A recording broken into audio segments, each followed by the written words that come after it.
Sup, gang? It's me, your boy. It's been a minute. 13 days to be exact, I guess.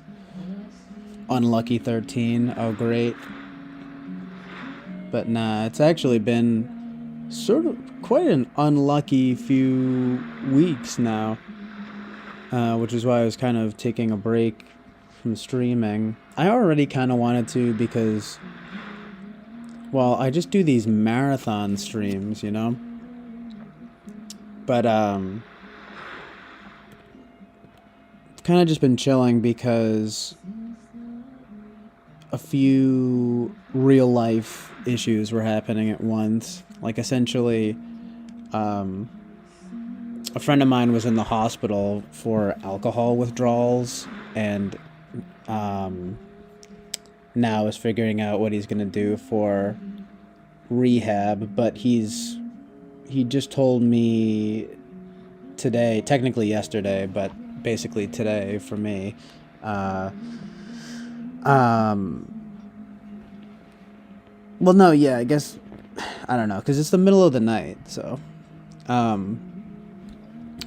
technically he told me yesterday, yeah, so he told me yesterday that he's probably gonna do something where, like, nurses and stuff come to his apartment to check up on him and make sure he's following a program, I guess, so, I mean, that's good. It doesn't sound like it's as good as, like, an in-house rehab situation, but it does sound good enough, and I think he was pretty shaken up, by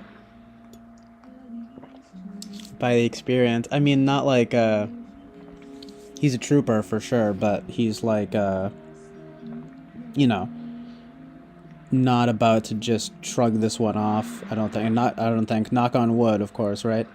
But, man, and then we lost my great uncle in my family. He passed away. Well, he had a heart attack at a pool hall competition, and then he passed away. It was ridiculous, but I mean, I didn't know him very well, but my whole family knew him very well, and it's just one of those things where it's like it's sad regardless, and surprising, but anyway, yeah, I had to go to the funeral for him, and that was sad, of course. Of course, it's my little stand-up routine would be that, like, it's funny how, you know, like, it's nice to see people at the funeral, like, it makes me happy, but it's like you can't act too happy, you know what I mean? Because it's a funeral, so you're like, hi, you know what I mean? But no, it honestly was good because, you know, because on top of this stuff, I've just been dealing with, like, my usual health problems, and then resulting OCD type issues. Well, it's not just type issues. It's literally just, like, resulting OCD issues from it, because I always am trying to do these things to, like, neutralize how I feel or something, you know? I mean, I've always dealt with this OCD stuff, but the physical stuff gets me feeling like I need to do something to I don't know, neutralize it or equalize it or something, like, especially feeling dizzy and nauseous and stuff. But of course, as I say this, it's like I'm smoking weed and drinking coffee again, and, you know, drinking black coffee again, and, like, you know, it's like I'm definitely trying to cut back on these things, though, and I'm trying to get work as well, because I haven't been working, so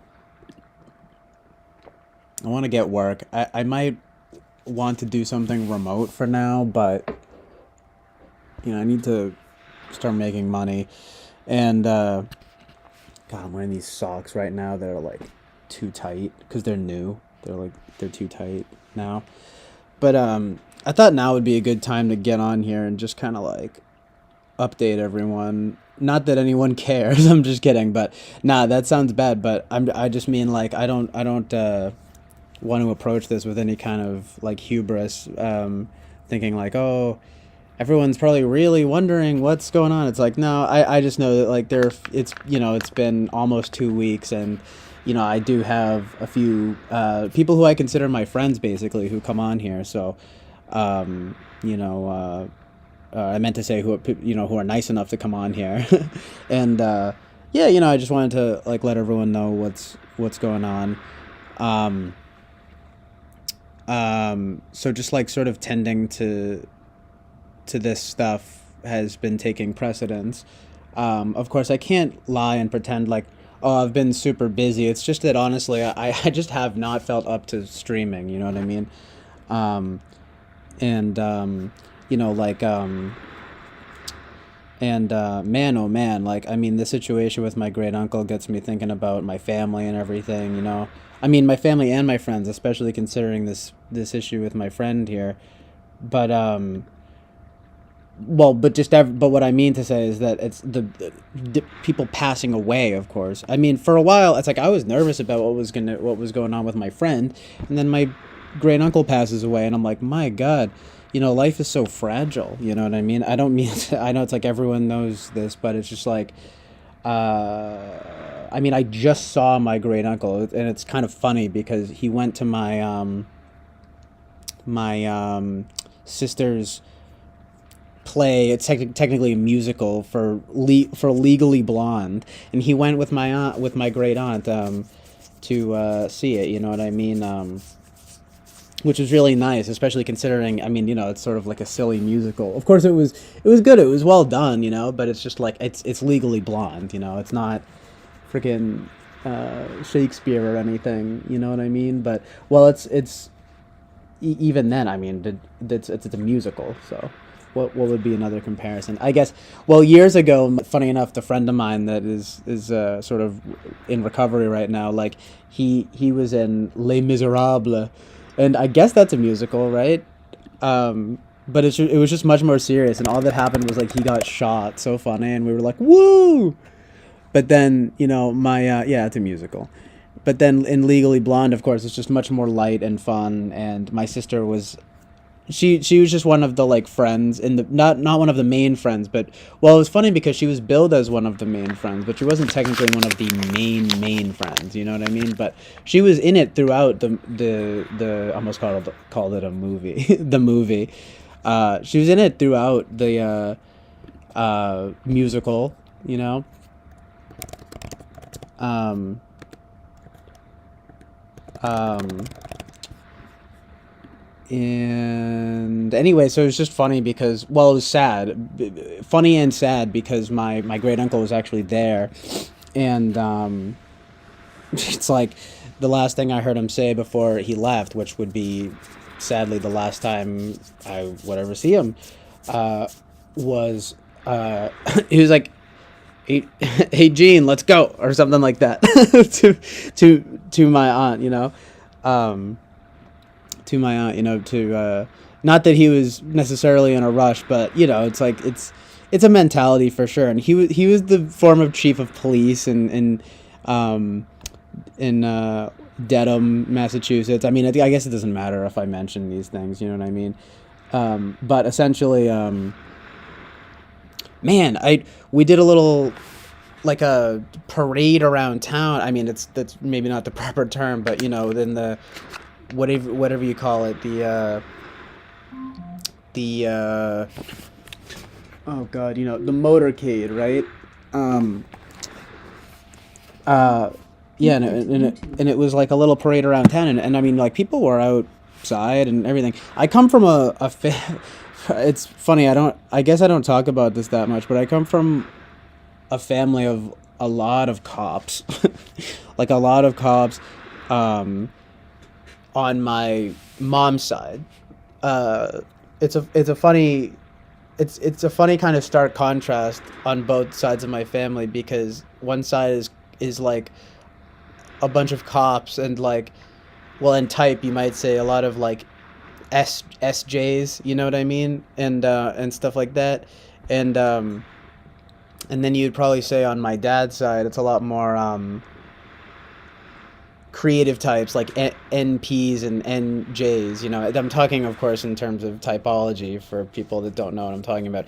I will be peppering in that language, of course. Like it's just, but that's mostly for the hashtag real ones. No, I'm just kidding. But that's basically for, the typology crowd that comes in here, which I appreciate because it helps to convey my points. Because it's the thing about typology, right, is that the language is so helpful. Although I don't want to be too reliant on it, um, it's like incredibly helpful when people know the language because you say, oh, they're you say, oh, they're SJ types, they're NJ NP types. People are like, oh yeah, exactly. So there you go, right? And like there are the differences there. Um, but anyway, essentially, like, yeah, a lot of cops, but a lot of well-respected cops and figures in town, especially in Dedham.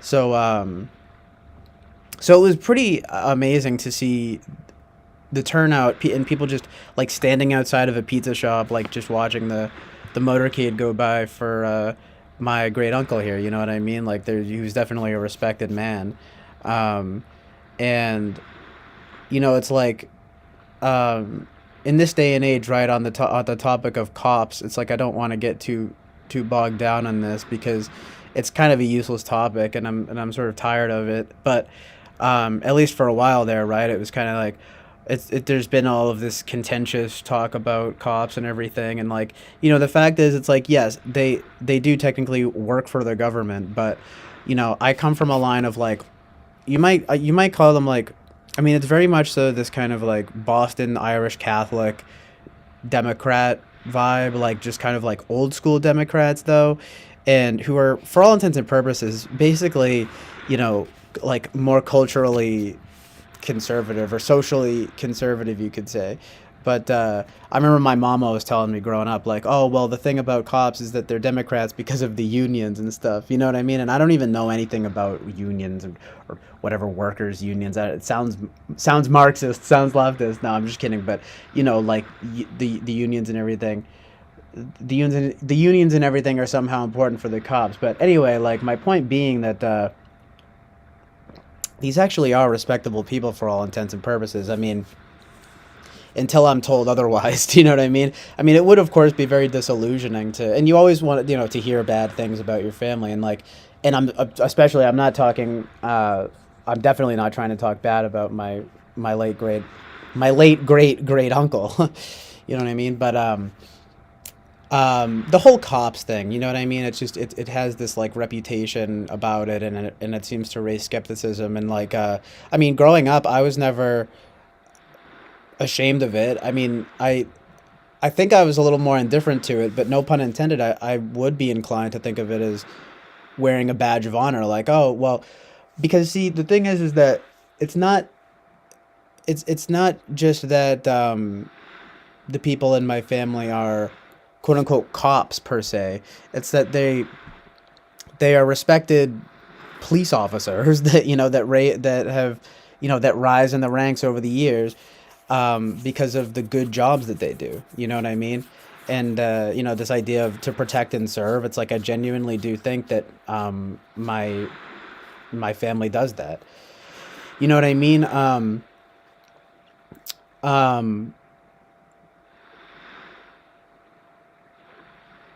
anyway, it is kind of funny, just culturally. You know what I mean? It's very Boston, I guess you could say. And indeed, both sides of my family are Irish. You know, uh, I'm pretty sure it's one has my man, that speaker keeps shutting off. So annoying.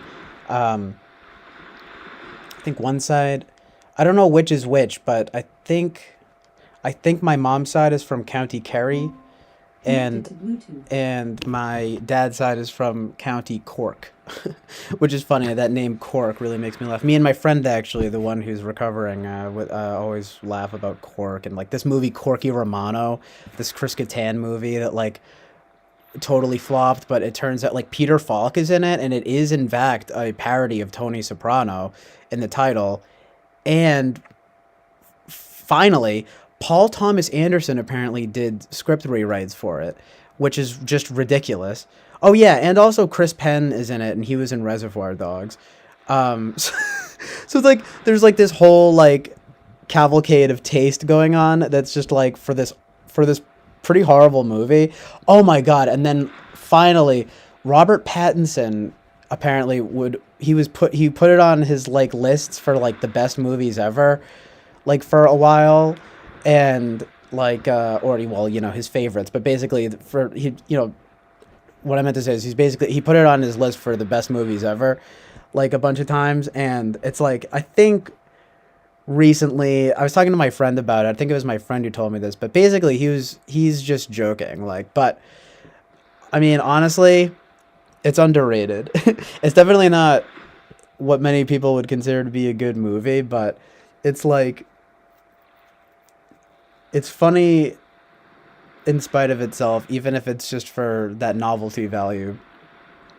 I try to champion it. It's pretty good. But anyway, Cork. Yeah, I love that. Oh yeah, and there's this book from a guy actually from my town who I found a book at the library once called The Dork of Cork, and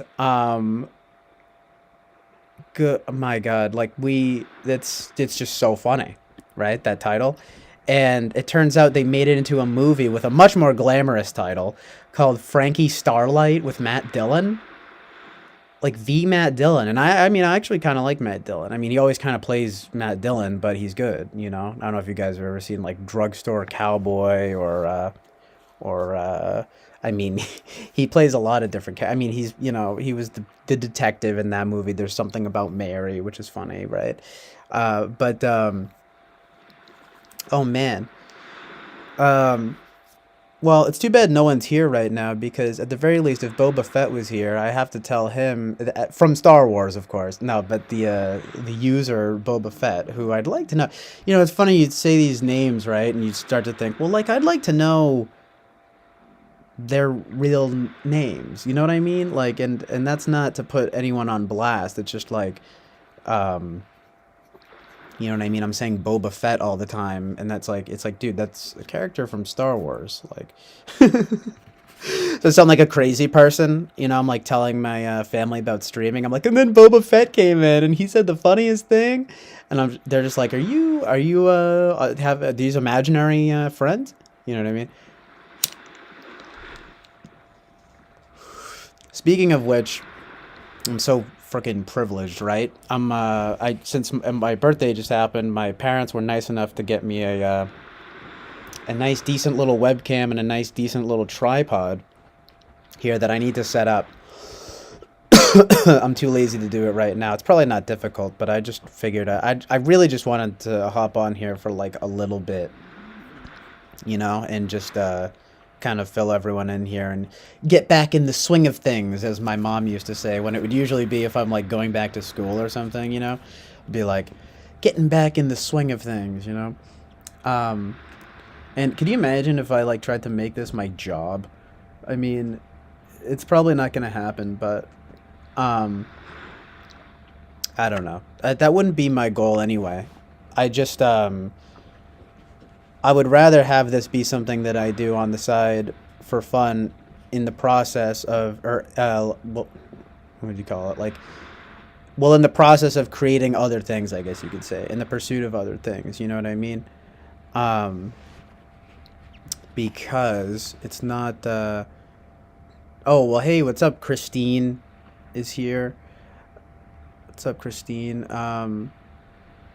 Yeah, I was actually just saying, I was like, oh, uh, no one's here, but I wish like Boba Fett was here because you know the user Boba Fett because I just watched.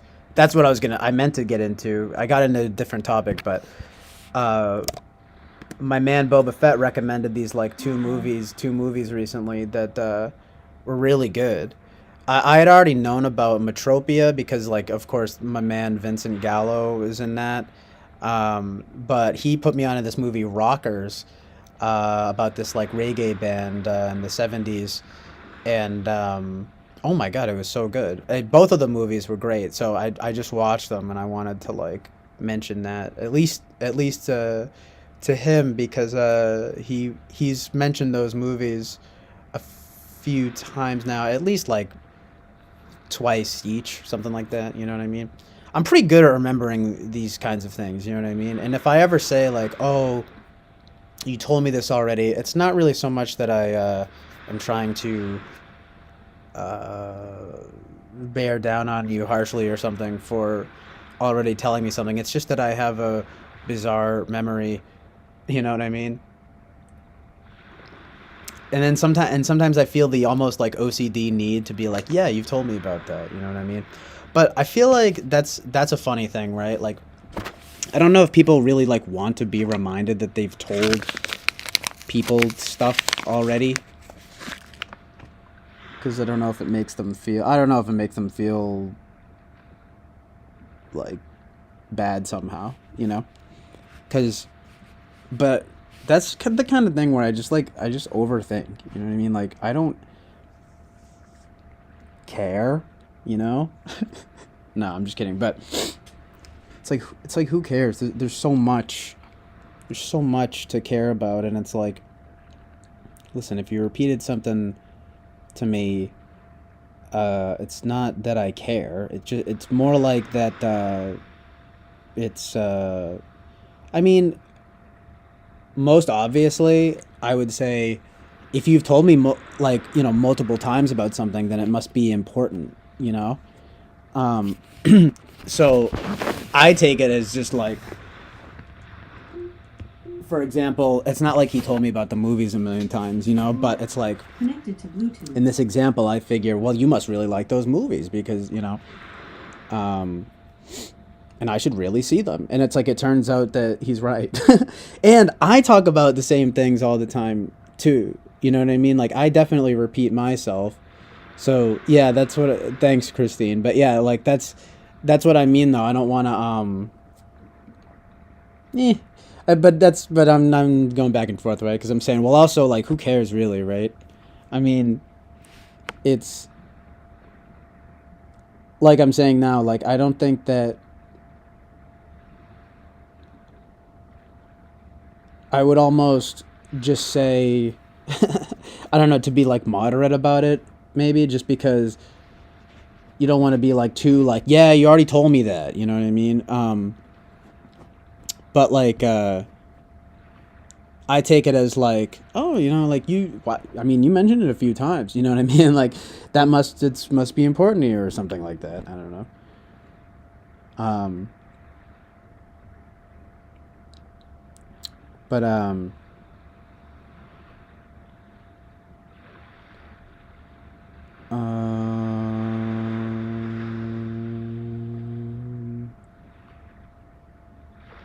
so I think that's good. You know what I mean? I don't know. That's basically what I mean.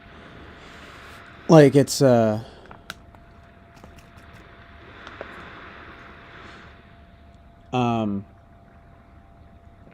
I don't know, it just has me thinking about typology right now for some reason, because it's just like, just because someone really likes something or something is important to someone, like, is that FI? Like, for example, like, I know that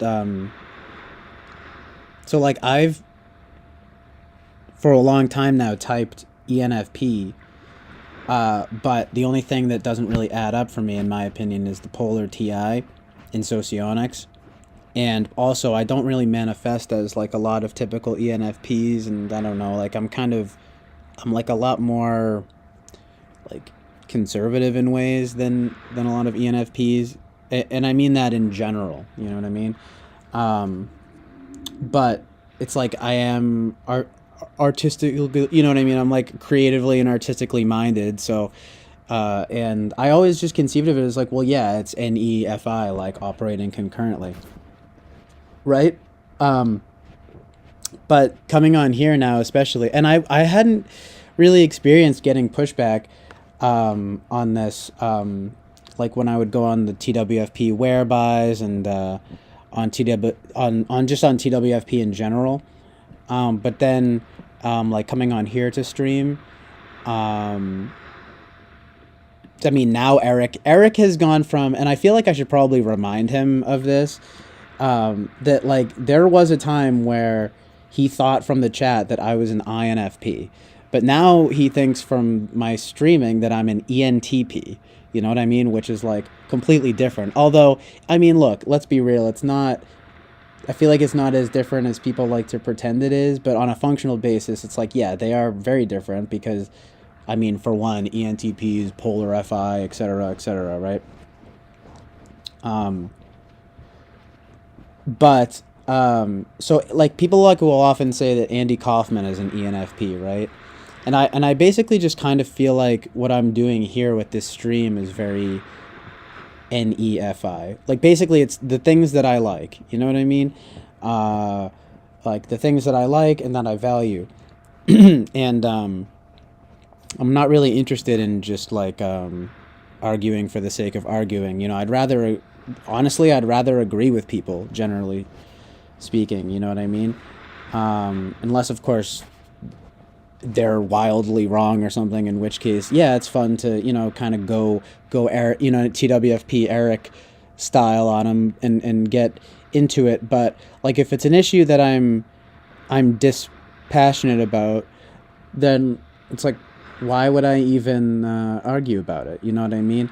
And like there are times even where like Eric from TWFP, like I mean he gets passionate and he'll own up to that, but it's like to me I'll see that and I'll be like, okay, well like isn't that FI? So anyway, it's kind of a silly, you know, I'm kind of, you know, talking about type after a while is just kind of silly, but it's kind of for this precise reason, right? Because it's like, okay, well yeah, it's his quote unquote blind spot, so maybe it's like he doesn't realize that he's getting quote unquote worked up, but he claims it's like, well, connected to Bluetooth, that he gets worked up, but that it's not personal or something like that. So I mean, it's just like I just don't know.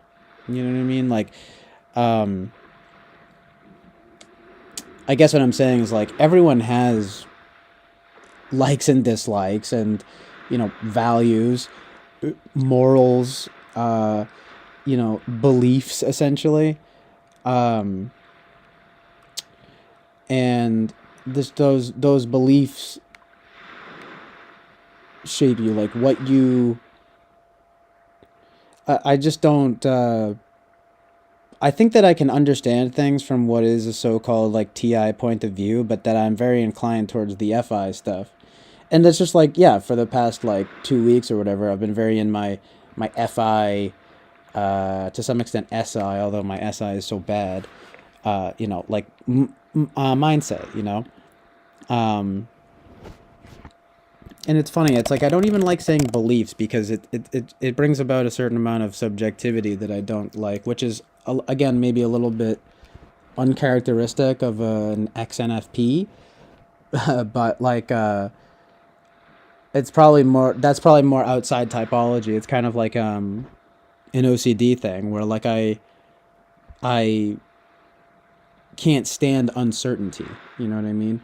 And there's something uncertain, I guess you could say, about beliefs, or it's really pretty deep because it gets into like religion and spirituality, right? Because then you start talking about like faith, right? And see, I think those things are good, and that I want to be, I mean, that's kind of a different topic because like I want to be more Christian, basically, you know what I mean? And like, funny, as I said that, I just, my eyes just averted towards not averted, but my eyes just gazed towards the Bible over here, and it's this giant Bible. I want like a small Bible. Like I don't need to be like, you know, it's not like I'm trying to make a statement and like dump this giant Bible out and like read it, you know. um God, it's so funny too because I've been watching like Jesse Lee Peterson, and like he said that he hasn't even read the full Bible, and I'm like, what the, that's what he says all the time, what the.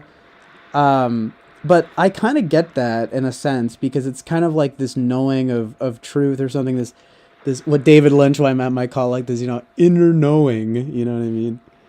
Um, by the way, Christine says I definitely mean it in a way that I remembered. It was important enough to remember. He because shite memory. Yeah, I feel you, Christine. Like it's um not. That's usually how I mean it too. You know what I mean? Yeah, no pun intended. Um,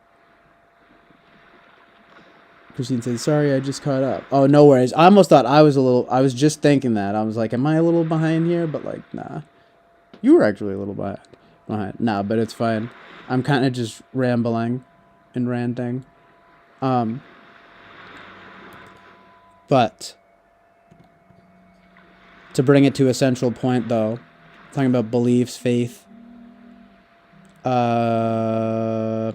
See, why did I even bring that up? I don't remember. Sorry, but oh yeah, well, it's like right. I guess you could say, okay, is that fi? Is that ni? Like whatever, you make these functions out of it, and it's just like, all different people. I notice they're just these incongruencies. Like, is that the word? Incongruencies. Like when it comes to people with type, like all the time.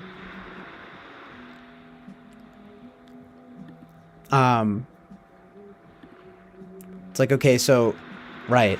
Like if I'm an ENTP, I'm an ENTP with strong FI. You know what I mean? It's like, well, no. If you go by socionics, it honestly just depends on what you go by, and then the more. It's kind of like the more I know, the less I care. But at the same time, I really like the Jungian terms. You know what I mean? So, I mean, I think they encapsulate everything very beautifully, which is nice. They gives it this sense of order that I guess I like. You know what I mean? But at the end of the day, when it comes to these quote unquote function stacks, it's like I do like find these. So like let's say, okay, so if I'm ENFP, okay, well I'm an ENFP with strong TI. You know what I mean? So that doesn't make sense either. But what could make sense would be something like an INFP, but no one seems to think I'm an INFP. You know what I mean? So it's just like, okay, I'm omni-type. You know what I mean? I mean, I guess I could be an NJ. I don't have like wild assumptions about my type. I pretty much have like a top four, and they are the NFs. I mean, even like Winston's mom considered if I was an INTJ, and anyway, like it's really not that important. But I just take the NT typings as being flattering. You know what I mean? Because I do concern myself a lot with like objectivity, I guess you could say, and so I don't.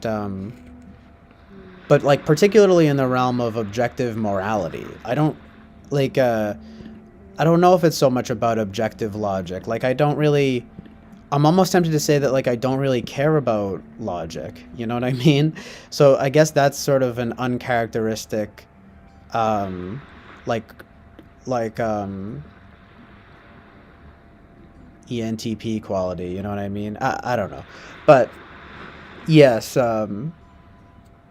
I'm pretty agreeable. Like I have pretty good FE, right? Um, I don't get the duels vibe from me. No, I don't. I just watched him a little bit and I was like, well, no, that's not me. It's like that could be me if I was really zen. You know what I mean? Um, but that's not me at this point.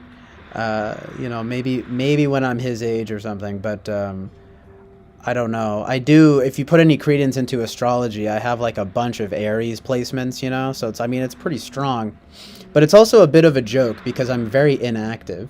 But see, I think that's just because I'm, I mean, I'm not trying to talk bad about myself or whatever, but, and I don't know if if you watched the whole stream, Christine, but you had already, because I already mentioned this, but,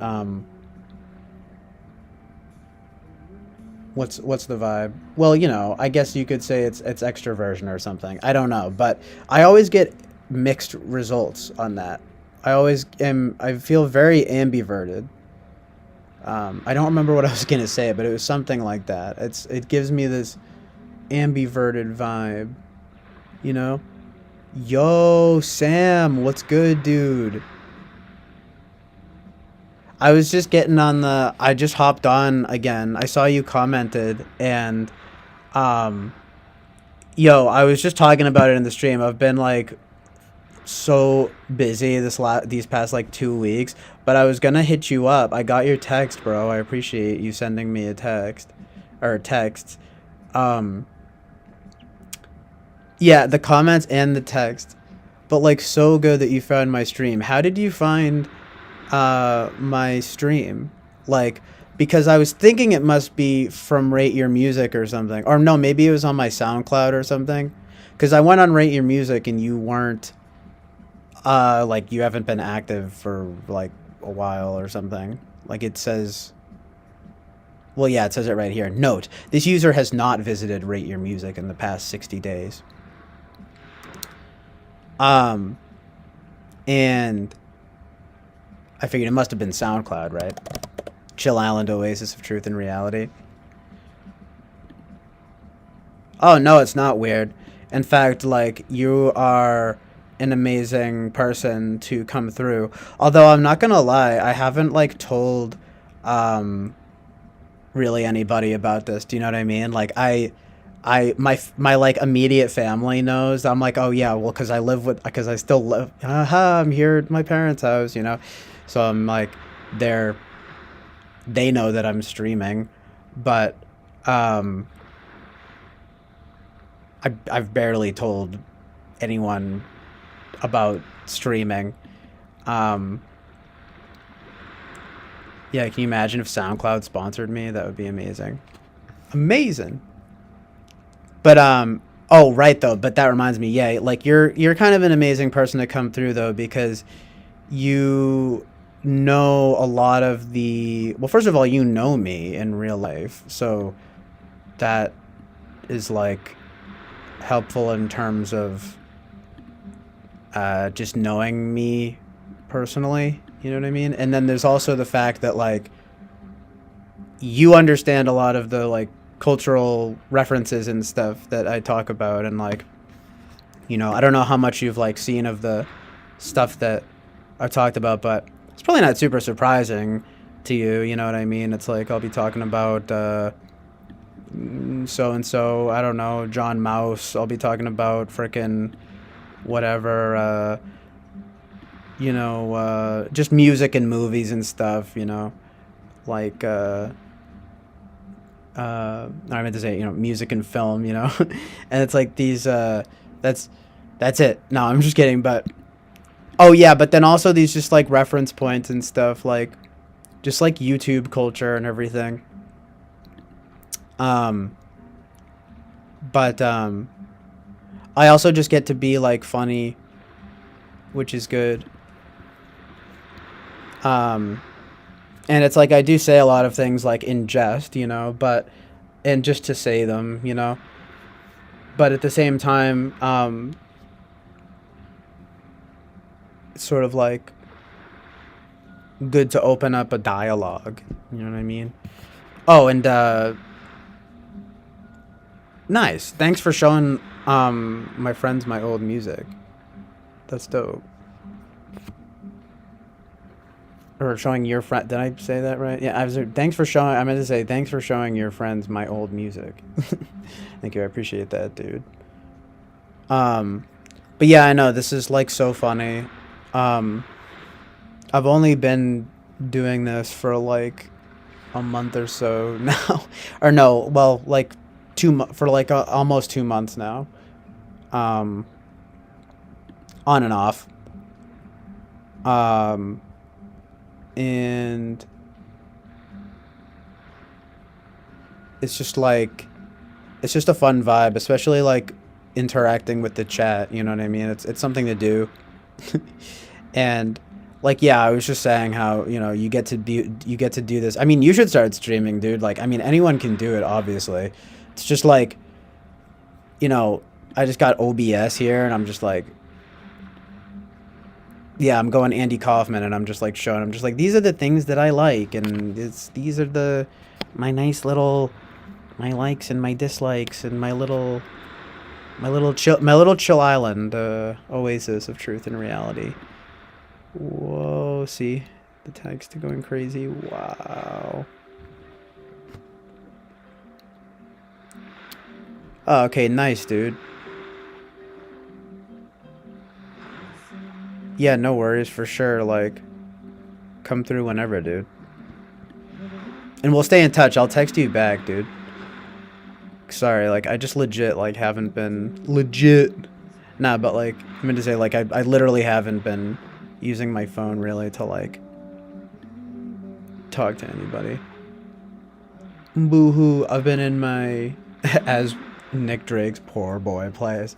But no, yeah, like, I've been in my hashtag introvert mode lately. Hashtag special snowflake. But, where's my, okay, there we go. Like, yeah, but the collage, you know? Just the fun, the truth and reality. But it is also, this place is everything. It's whatever we, like, want it to be, you know? In a sense.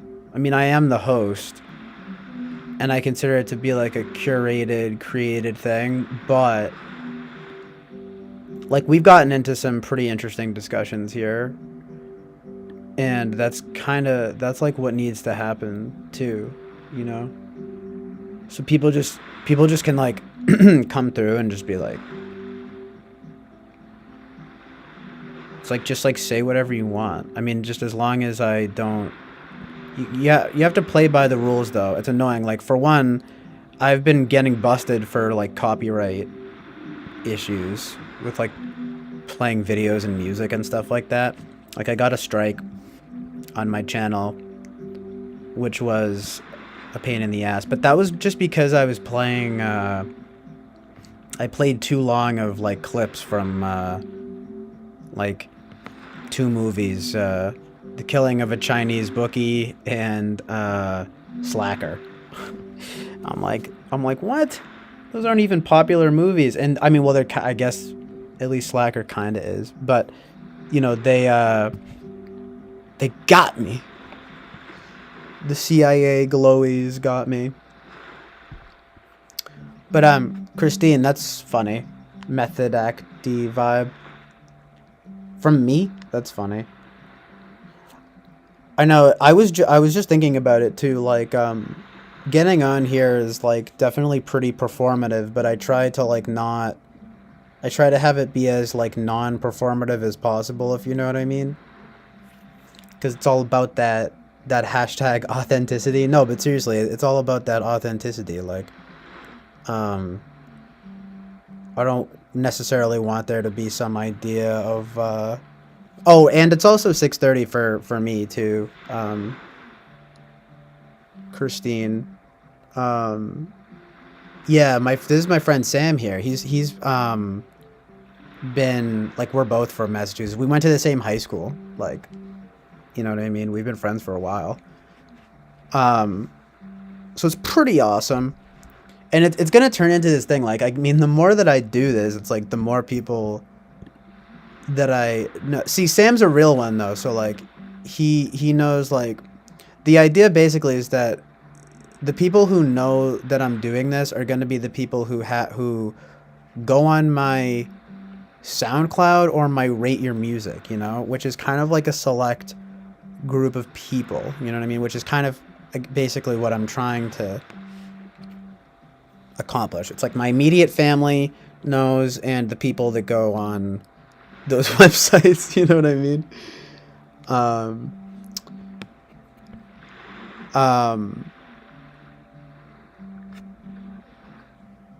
And it's something to consider. It's not like I'm necessarily...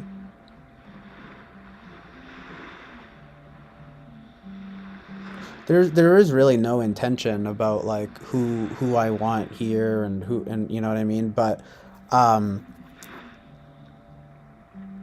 almost inclined to say, like, oh, it's, like, it's a little bit embarrassing in a way, though, right? I don't know how else to, like, say it. And it sounds like, I don't know if it's oh, I'm being bashful or something, but it's like, no, it's just sort of, like, funny. It's like, you know what I mean? And well, no, but on that note, though, like, Christine, it's like there is this kind of, like, performative aspect to it, though. I mean, there's no way that you can just be delivering, like, a stream of conscious rant or whatever without I mean, I try to be as improvisational and genuine as possible, but you're riffing and you're kind of, in essence, you could say performing, right? But thanks, I appreciate that, because like I'm trying not to be, but well, that's the thing, right? It's not about trying. It's about not trying to do anything, not, or well, in a good way though. Not trying to be like with an affected in any way. Well, because if anything, I can't stand fucking fake personas and stuff. I mean, I don't even really like how Andy Kaufman, for example, like would always do that. Like, I get it, but I don't know. That comes into my own feelings about these things, where I just feel like it's way better to be like sincere than ironic. You know what I mean? But yeah, Christine, thanks. It is like a monologue, and then the dialogue comes in with the chat. You know what I mean? And I am just the humble, um, curator of this and creator of this venue. You know what I mean? So, yeah. But as far as I'm concerned, yeah, it almost is just this like a mixture of like it's a collage of things that I like and enjoy. And well, anyway, who cares, right? I'm like just explaining what this is for some reason, but the idea is that it's the Seinfeld of streaming. It's a stream about nothing, you know? It's like, if you see my tags, they're hilarious because I put like everything ever. Like, you would think that this is like the loftiest fucking stream ever. I put life in the tags, okay? You know why? Because this is life. Streaming is life. No, I'm just kidding. But see, that's what I say. Instead of ball is life, because I'm not athletic at all. No, but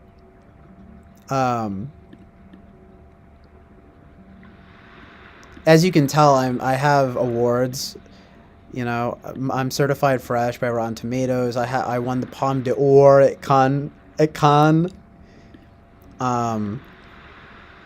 Right, yeah, and we like to get silly here. There's a lot of there's humor.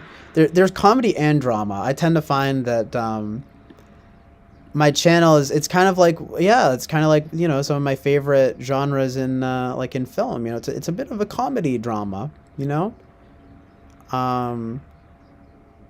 It's, if there was a genre that I could ascribe to it, it's also kind of an art film. It's an art house independent comedy drama with Western vibes. No, I'm just kidding, but with Western, very American, because well, we like to get pro-America here. As bad as America is now, I want to come out in my Vincent Gallo USA jumpsuit. You know what I mean? It was funny. I was actually I was talking to Jonathan Basanti. Oh, nice. As Gallo comes on too, of course. I was talking to Jonathan about we were talking about like nationalism and like, I mean, nationalism is a strong word, but what I meant is like what I mean is like pride in one's nation. You know what I mean? And I was like, well, it's like it's good to have that healthy sense of pride in your nation, right? Like, it's kind of like rooting for the same football team, And then he laughed and was like, I don't know what he said, but then I laughed and I said like, well, of course, I don't. But I also don't really like football. You know what I mean? And then so it was funny though, because Jonathan said, "Oh, really? Like, I love football." And I was like, that's hilarious, right? Because he's pretty centrist, but he does have to be fair, he's never said like I'm a leftist, but he does have like leftist values, I think. I don't know. It's hard to explain. I mean, who doesn't to some extent though, right? Like, that's why I'll be interested, because I know Sam here, he's pretty left. You know what I mean? But like but I think we tend to agree on a lot of stuff, just like with Jonathan. Um, um, what? Uh, I only mentioned that though for one reason, and now I forget. I think it was something about, well, the pride in one's country, football. Why? I don't know. I can't remember. But anyway, I don't know. That's just a funny exchange, right? Oh, that was my point. Was that it's kind of funny that I say let's have pride in our country and like it's a football team, and even though I don't really like football very much, and then Jonathan saying, well, I love football, but I don't necessarily think that we should have too much pride in our country. I don't know if you know what I mean, right? Like, I hate when people say if that makes sense. I've noticed that, and I catch myself wanting to say it. Like I just wanted to say it, but I'm gonna say instead like if you know what I mean, because I can't stand it. Like if that makes sense, you know. I actually did just see this funny post from this guy, um, where he was like, people who say if that makes sense are tryhards. You know what I mean? I was like, yeah, for real, honestly. But Christine, that's pretty cool. People for some reason will say that Jim Carrey is an ENTP, but he might be ENFP. I mean, see, like, I think Jim Carrey is kind of cringe, though. You know what I mean? Like, I might be even like if I'm an ENFP, I'm a really annoying like elitist ENFP, I guess. Because not really, but like like I have like I know a friend of mine who types ENFP. He's probably more of an ESFP. Do you know what I mean? And like and and don't get me wrong, like he's a good guy and everything, blah blah blah blah blah blah blah, right? But at the same time, it's just kind of like, bruh, like y'all are embarrassing. You know what I'm saying? Like, and so it's those things like that have me just kind of be like, I don't even know, maybe just not even really wanting the label at all of any type. Although if I was going to choose one, I would probably choose. I mean, that I would rather be to some extent would probably be an INFP or an ENTP. And see, I was always thinking, well, no, it's good. I want to be an ENFP because that's like the middle ground between them, you know. But then of course I go on TWFP and like and it's just like, nah, like, ENFPs are idiots, and worse than that, they're like forceful about their values and stuff like that. And it's just like, well, okay, but I'm right. No, I'm just kidding. But um well, I also am very open. Like Big Five, right? Like I always get pretty high openness, so it's like I'm always willing to have a conversation.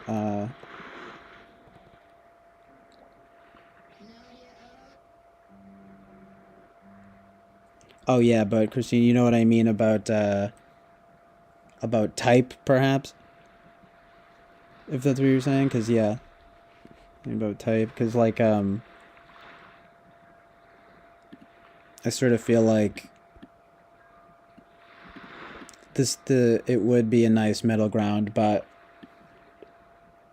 I mean, at least in someone like Eric's case, right? It's like, well, they'll find the ENFP mentality like somewhat egregious. You know what I mean? Um, but so then it just kind of gets me thinking of like what even. Sorry, I meant to say like what an ENFP even is. What any of these types even really mean, like. Because to some extent it's silly. It's like to some extent it's useful, and then to some extent it's silly. You know what I mean?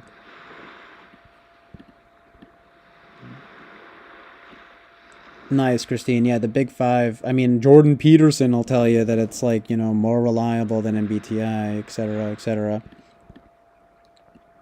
I have. I mean, if it helps to point to anything, uh, well, I mean, I'm not. I don't need. I guess I don't need to list them off. But well, you can tell me yours if you want to. But um, I get usually pretty high openness. In the middle on extroversion. Well, let me do it in the ocean method in order, right? Um, I usually get pretty high openness, pretty low conscientiousness. In the middle on extroversion, pretty high on agreeableness, and oh, and unfortunately, pretty high on neuroticism too. Um,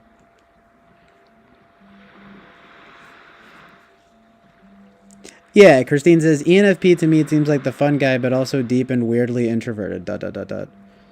Yeah, well, that's exactly how I consider myself to be, basically, if you know what I mean. Like, I mean, well, I think I'm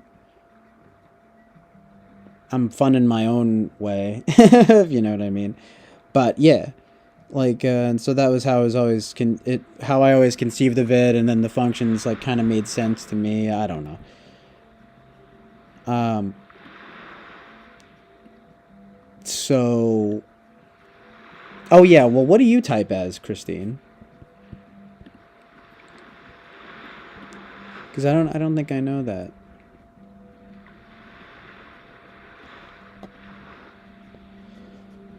Yeah, it's like I go back and forth. Like I can be extremely NE and then I can be extremely FI.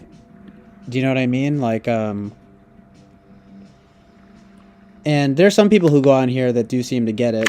Even Winston's mom was just like, yeah, you can just go with. She said that she thinks that I seem like somehow an INTJ and an ENFP at the same time. I'm like, honestly, like true. You know what I mean?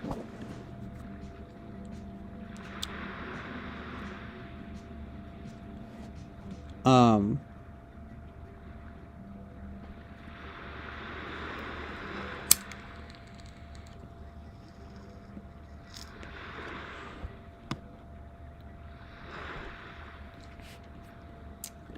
yeah, just like,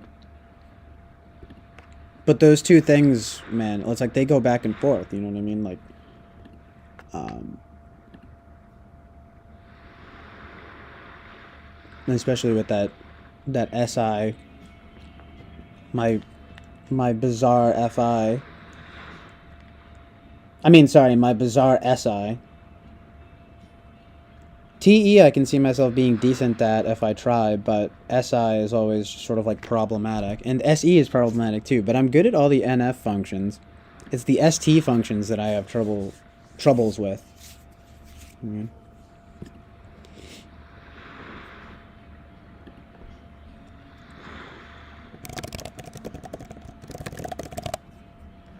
So by that token, I just say, look, I'm just some kind of NF type. You know what I mean?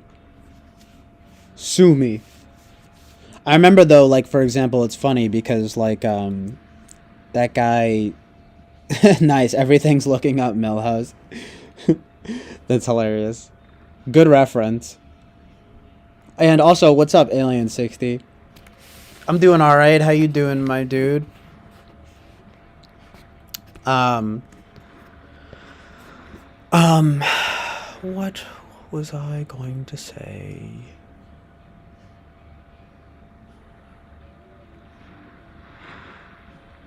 Right though. I mean, I go back and forth. I don't know.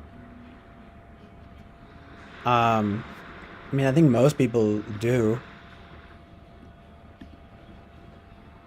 It's just that I mean, I think for all intents and purposes, I could say like when I'm all out, I'm all out, and when I'm all in, I'm all in. You know what I mean? Like literally.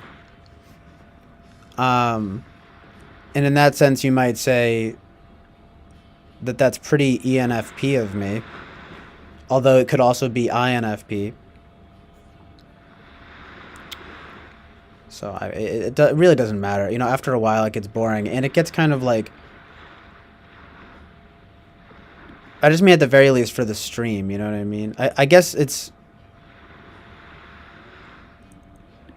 I have this tendency in general to kind of quote unquote hamster wheel a little bit and or dwell or whatever and sort of like just explaining and over explaining, and after a while it's just kind of like, I'm all of the types and none of the types. Like, it's just like, who cares, um but for all intents and purposes, I still say that I am some kind of ex-NFP. You know what I mean? I just think that I have good TI. You know what I mean? I actually think my SE is worse though. That's why I say XNFP. You know what I mean? So anyway, just that's all I have to say about that. But oh, nice. So Christine says, so she's high openness. It took me a minute to understand what you were sending, but yeah, high openness, low extroversion, low conscientiousness, high agreeableness, and medium neuroticism. Neuroticism, yeah. That's really low openness, huh? Well, I had some kind of feeling that maybe. Oh, no, sorry, low extroversion. My bad. No, that makes sense. So I wonder if you're like. Well, I guess actually you're pretty close to my results, except I am in the middle on extroversion and high in neuroticism. Unfortunately, it's funny. Yeah, neuroticism is definitely the only one that's like objectively bad. I mean, I guess in some ways it can result in, I don't know, in good things, but it really doesn't. It really doesn't, because it's not really. It's not neuroticism. Like people want to make it like, right, like neuroticism is what makes you creative or something, and that's not true at all. Like, it's actually really just openness, and to maybe to some extent your level of extroversion can have to do with it, or at least how it manifests. I don't know, but yeah, sure, neuroticism. I mean, you're all up in your head, but it's like Jesse Lee Peterson will tell you like that's not a good thing, and it's really not. Like, there's this guy Mark who would always go on TWFP. I've talked to you about that, and it's just like, yeah, like neuroticism is objectively bad. Um,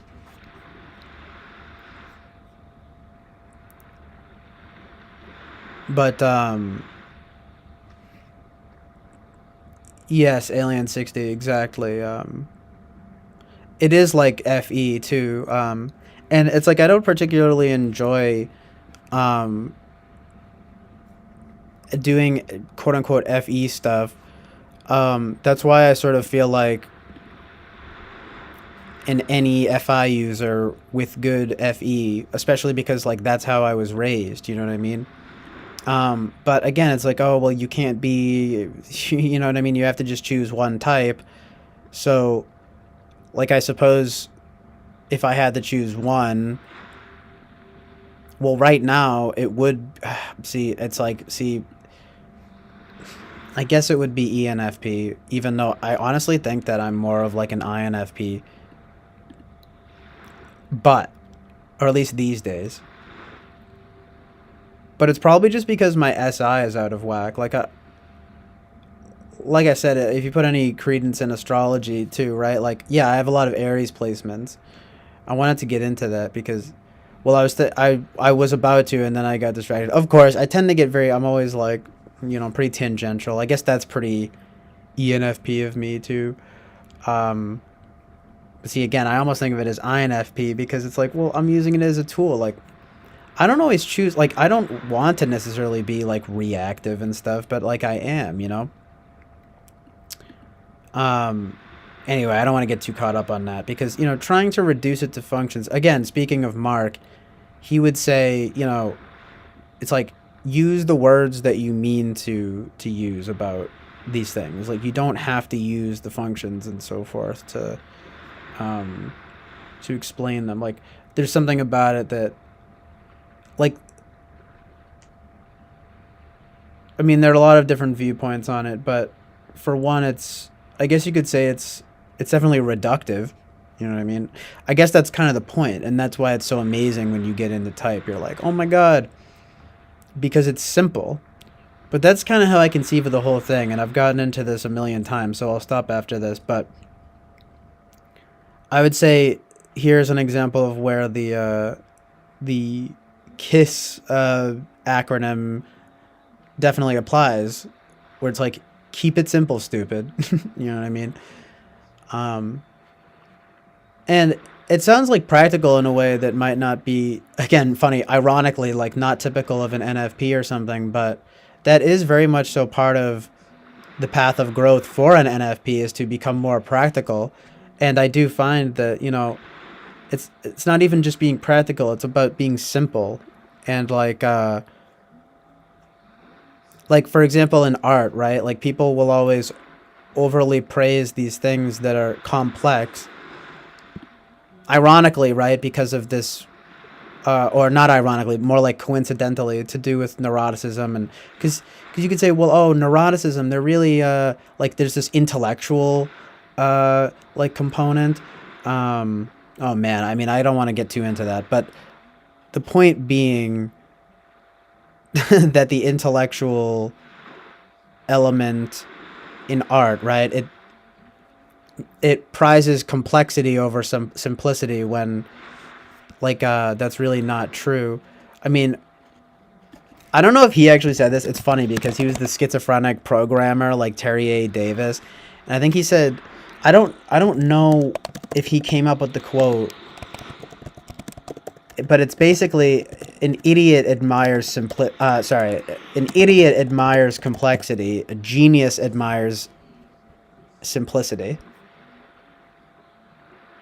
So good. He really did say that. That's an amazing quote. But the point being, just because something is more complex doesn't necessarily make it good. Do you know what I mean? Like you'll find, and I'm saying you'll find that in art a lot. Okay, so I was just watching Christopher Nolan's Memento, and it is really good, right? Um, like it's among his best, although it's a little like ruined by the fact that I've seen like all the other Nolan movies first. Like I've seen The Dark Knight and Inception first, among other Nolan movies. So like seeing Memento is not like the unbelievably impressive experience that people, might have probably felt that it was, in especially when it came out in like 2000, right? Is it 2000? Yeah, it was in 2000. So um anyway, it's still great, but the point being, it's Nolan is a good example of someone who does complex stuff. Like Memento, it's pretty simple, right? The story is told backwards, but and no pun intended, right? But literally, the complexity comes in when Nolan is trying to do this nonsense with, recently, funny enough, because it's his first and latest movie back to back, that I'm comparing, like Memento and Tenet. Tenet, I saw in the theaters with my friends, and it was an IMAX. And first of all, it's way too loud. The sound design is mixed badly, and it's awesome because people have talked about that. Like it's awful, and it's just a whole lot of nonsense because it's going forwards and backwards at the same time, and it's just stupid. And I still don't understand it. And it's like, okay, well, you could say, oh, I'm trying to, I don't get it. I'm not smart enough to get it, but that's just stupid, because when you address the movie as what it actually is, it's pretty average. You know what I mean? And I think a lot of people agree with that. And whereas, Memento is definitely great, but it's like all of these elements working concurrently that make it good, not necessarily just like because it's backwards, because whoa, wow, so complex, like Pulp Fiction, right? Quentin Tarantino, right? He like does these things, and I still love Pulp Fiction, and it does it favors, like having the narrative be middle, beginning, end. That's the order of it, right? And that's interesting and good, and like it works here, and it's pretty amazing, but it's not like it's good because of that. It's good because of the story, and especially like this, the Samuel L. Jackson stuff and the stuff with the criminals and everything, Um, there's a lot I could say about that, but like I'm saying, like it's not that it's not because it's complex that it's good. You know what I mean? Um,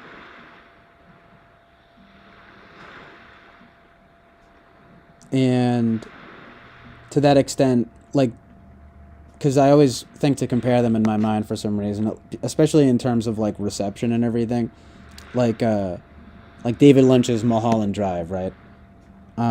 Yeah, interesting stuff with the narrative because it basically uses dream logic, which it's not so much that he's playing with the order, but yeah, he's playing with like time a bit, you could say. I mean, that's a lot of movies do that. It's cool to think about it, definitely to think about like the structure.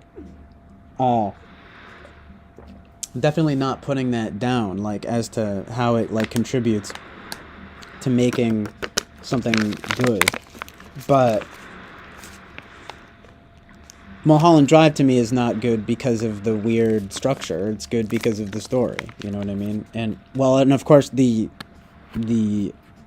aesthetic. You know, of course everyone wants like it's because people will rag on Tarantino, but I even like the aesthetic of Pulp Fiction. You know, I like the.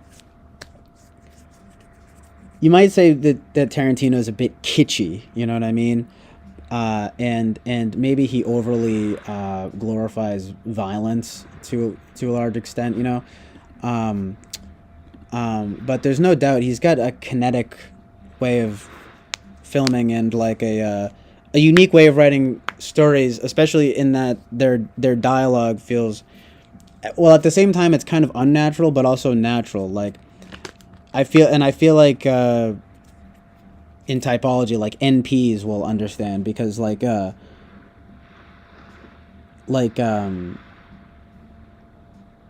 it's this fun kind of like cultural analysis stuff where and some of it can be obviously very like un-PC, like in Reservoir Dogs, like at the very beginning it's actually of course none other than Tarantino himself because he can't help himself, right? Uh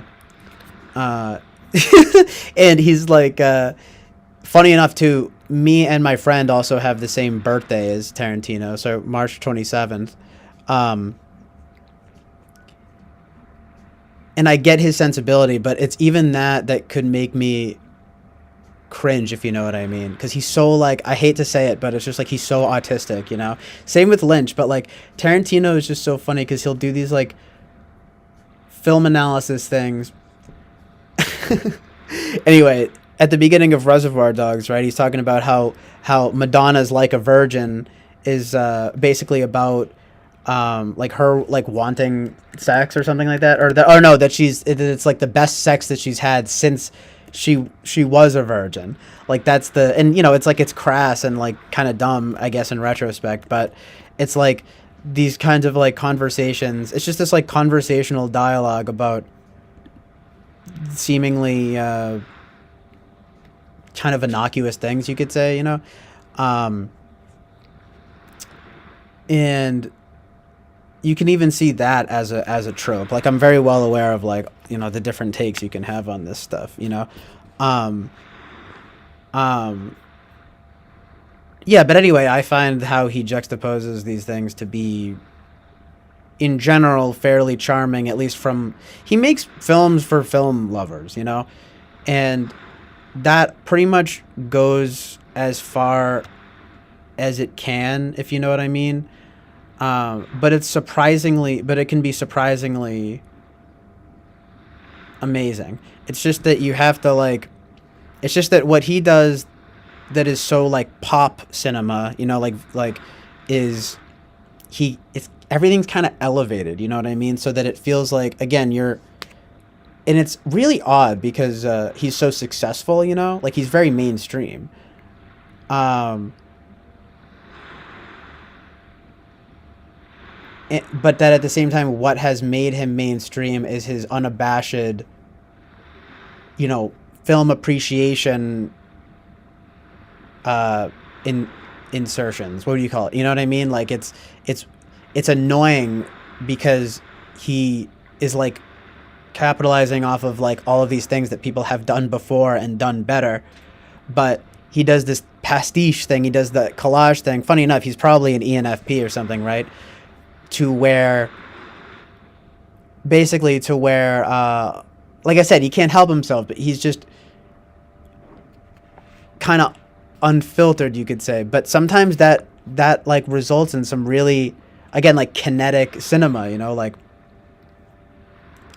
and that's where it comes from, by the way, like that word, like kinetic cinema, I think, right? Motion, right? Motion picture and stuff, where it's always moving. You know what I'm saying? It's funny because I was just thinking there was a funny clickhole thing earlier that Steven Spielberg being like they're called movies because they move, and I was just thinking this. I'm watching Tokyo Story right now, and and there's the film itself is like moving, and it's a little jarring because it's older. It's from 1953, and um and the yeah, it's from 1953, and but it's funny when you can actually see the film itself move. Do you know what I mean? Because that's old school, right? But it's cool when that happens. Honestly, what I meant to say is it's amazing when that happens. Um, because you get a sense of what that is. But anyway, when someone like Tarantino comes along and and like understands I'm not trying to like make him sound amazing or anything, but he really understands like the movie as a motion picture and like what it is that I think that like a lot of people want to see in movies, and that's like, and he does it by, you could basically say, taking like a lot of the best elements of other filmmakers' work, which is to not to downplay his own creativity and his own ingenuity, but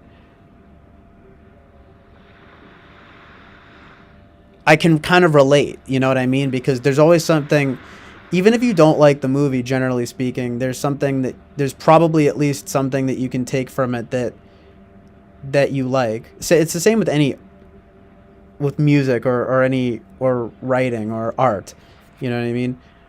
Um, it would be funny to try to think of a good example.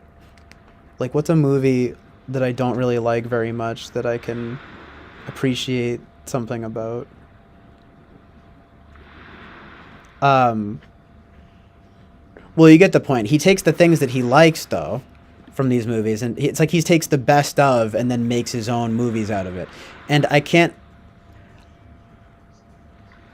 Part of me says it's interesting, right? Because it's like that's creative but not original, you know. And I want to be more. I I would like to not just be creative but to be original. You know what I mean? Um, but it's actually pretty difficult to be original. When you really think about it, it is, you know. Um, and I don't know if it's something that you have to be like get bent out of shape about, because like I said, I think the best things are simple and like literally archetypal, right?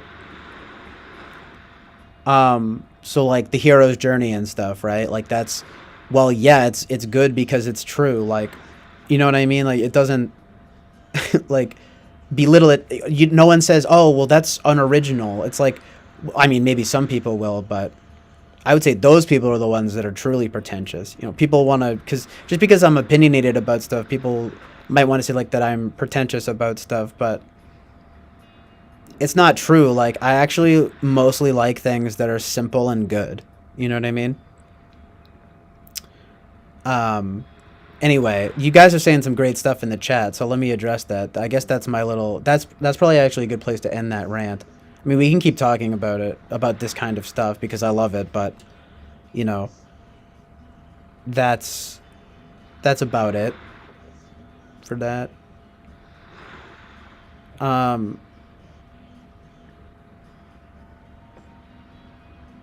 yeah, 60. Yeah, thanks. I don't know what you thought was a good take, but it's probably the Tarantino thing or something.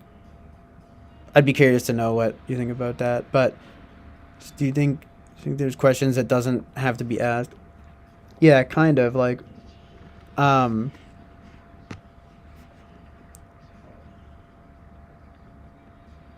Christine, I just love film. You know what I mean? Um Alien 60 says the approach of it seems to me not that good. With Tarantino, yeah, like in Pulp Fiction even, that's funny. Cuz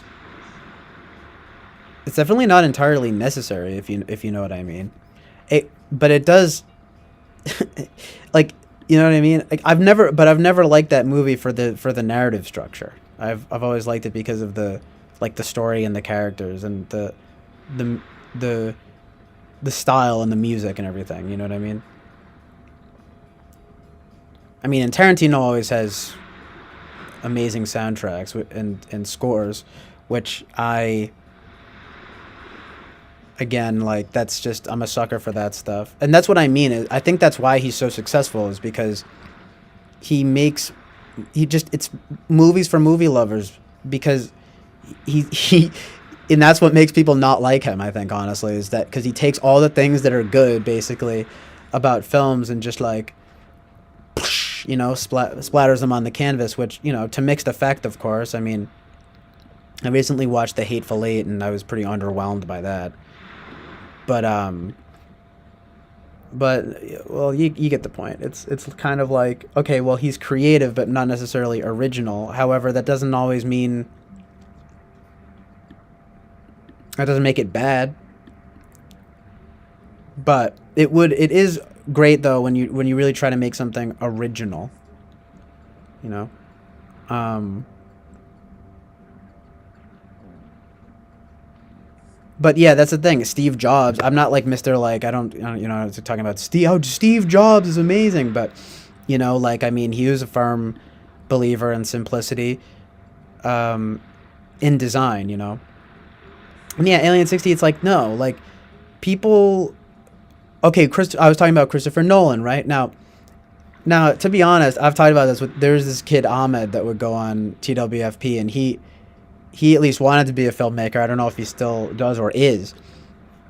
He might be one now. I don't know what he's doing these days. I should catch up with him for real. But um, like we both basically agreed. It's like Nolan makes smart movies for dumb people, and that sounds really pretentious, of course, but it's true. Like normies, no offense, it's like, but like normies will like be like, wow, like that movie is amazing because of like what it does with the narrative structure. And it's interesting because at the same time it's like I think Christopher Nolan is like the Elon Musk of filmmakers, you know what I mean?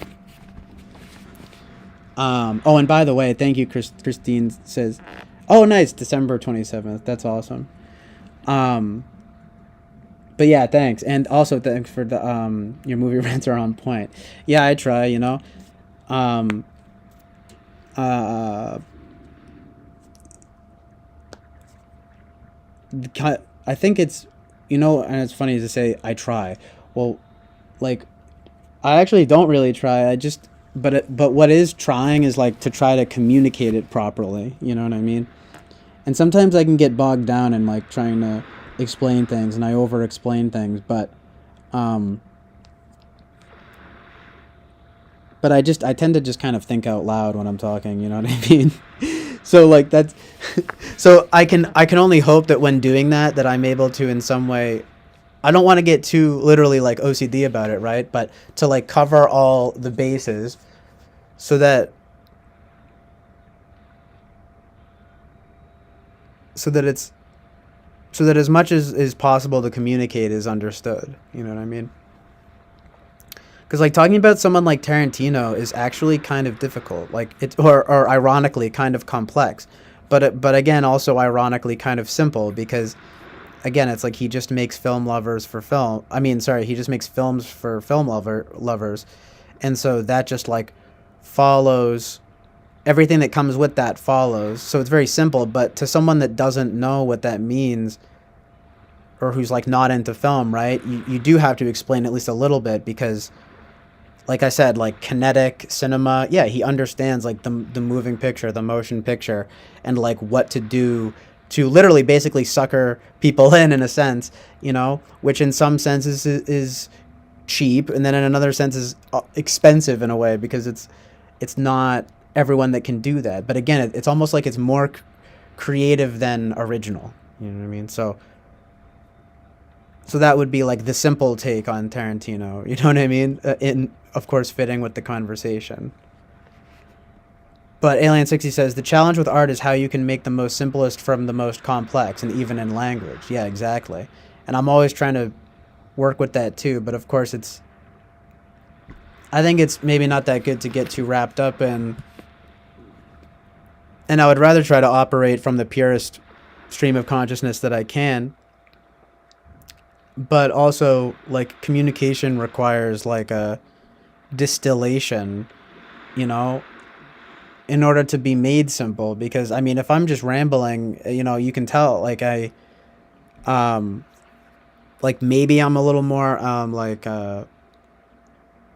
concise than most, but again, it's only because I try, and because at the very least I'm very verbose. So to be concise that's part and parcel with the simplicity concept, right? It's like I don't want to just be saying like a whole lot of nothing, you know what I mean? There needs to be substance to what I'm saying. So I just try to be mindful of that too. But I like to have the freedom to improvise, you know what I mean? And just basically think out loud.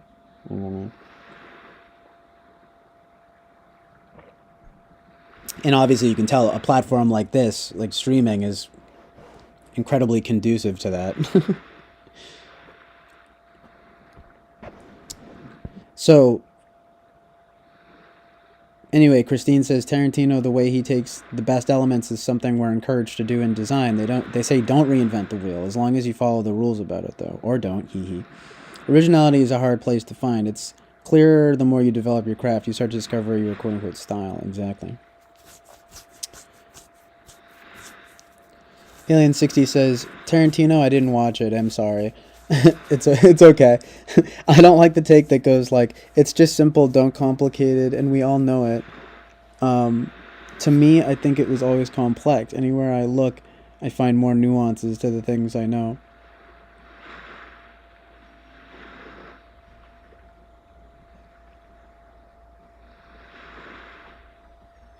Yeah, I know what you mean. I guess that's the difficult push and pull, that I find, because it's like typology, right? I feel like the more you break it down, the less it starts to make sense in a way, so it's almost better, like, simplified. Back to that topic, right? That's actually how I got started talking about this, was about typology, because it's almost like, well, there's 16, I've said this a million times, so, and I'm going to stop talking about type after this, but, well, after this, and I'll address what Christine asked here, but, essentially, like, see, there I go, I don't remember what I was saying, and that's okay, you know what I mean? I gotta be zen about these things. I mean, you can't, sometimes I get, like, so trying to, like, capture every thought or something, or, or, like, well, more than that, not even that, more like express every thought or something like that, and, like, perfectly. It's kind of like a perfectionism thing, but you just can't do it. Like, communication and language, they're just not, like, sophisticated enough to cover every nuance. But anyway, right, so that was the thing about type. Yes, the nuance, right? The more you put things under the microscope, right? I guess you could even say the telescope or something. I don't know. You wind up finding more, like, layers to the thing, and that's why it almost helps me even if it's in some kind of therapeutic sense, to simplify it and to order it. You know what I mean? But at the same time, that is literally reductive, right? Um, I would just say maybe I have a little bit of a conservative viewpoint on it, which is like, well, let's not be too inductive, because it's like, of course, it's fun to speculate. It's just sort of like,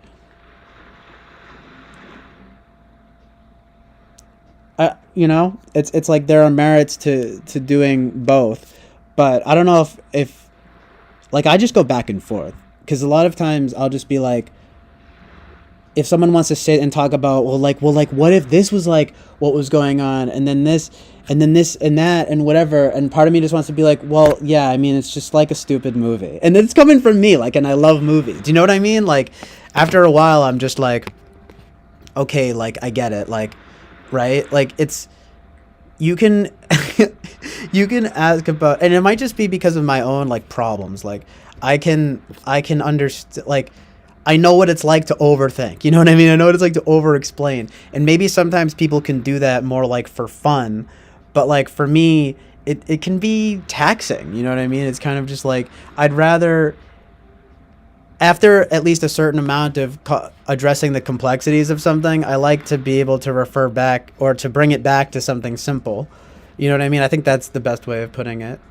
But anyway, hello, Winston's mom. Perfect timing there to switch over here to I don't know, because I want to like, because the chat, nice, I'm glad we get the Alien 60 says something here. The chat's going now, which is awesome. But thank you so much, Winston's mom. My truth and reality. And some Vincent Gallo, of course. You know what was hilarious, Winston's mom? I remember you said something about Eric Roberts and how, I mean, I think it's funny because, well, let me guess, you probably thought that Eric Roberts was handsome or something, right? And you know what I mean? No offense, but were you struck by, because it seems to me that Eric Roberts is kind of a legend. Vincent Gallo himself talked about Eric Roberts on an infamous interview, and my goodness, I don't even know where to begin. He had some mixed things to say about him, but he said that back in the day, like, he was a beauty, and God, he's so funny. It's so weird. I can really relate to his way of speaking sometimes. Like, there are just these certain people where I can really relate to their, I guess you can never really know their ways of thinking, I guess, right? But like, at least their ways of speaking. And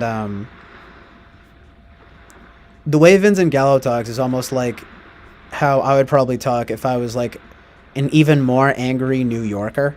You know what I mean? It's probably an East Coast thing. And to be honest, it's probably kind of like a slightly neurotic thing. You know? I don't know. I hate to say it. We were talking about Big Five. That's true too. You know, what was I going to say? You know, kind of a neurotic thing. But God, he's so funny, right? He'll be like, back in the day, Eric Roberts was a beauty. I'm like, that's I know what he means, right? So anyway, I just thought that was funny, Winston's mom. I thought of you. I'd seen that interview a few times, but I failed to connect because I remember you saying you had sort of an Eric Roberts fixation, and you said I don't know, you had compared it to my my not obsession, but you know, my interest in Vincent Gallo, you know, and you know, mind you, I was thinking about it recently. Now I do have conflicting thoughts on Gallo, like. You know, I don't want to get too into it now, but it's like, of course, I do think in many situations he's combative to a fault. Like, I don't think, and maybe he's mellowed over the years, but no, it's probably not good to have anger. You know what I mean? It's very, very Jesse Lee Peterson, right? Another one of my favorites. But you know, it's like, oh yeah, but the guy, you know what I mean? It's. You can get angry, and he's kind of get this back and forth personality where it's like, anyway, it comes off a little neurotic. It comes off a little,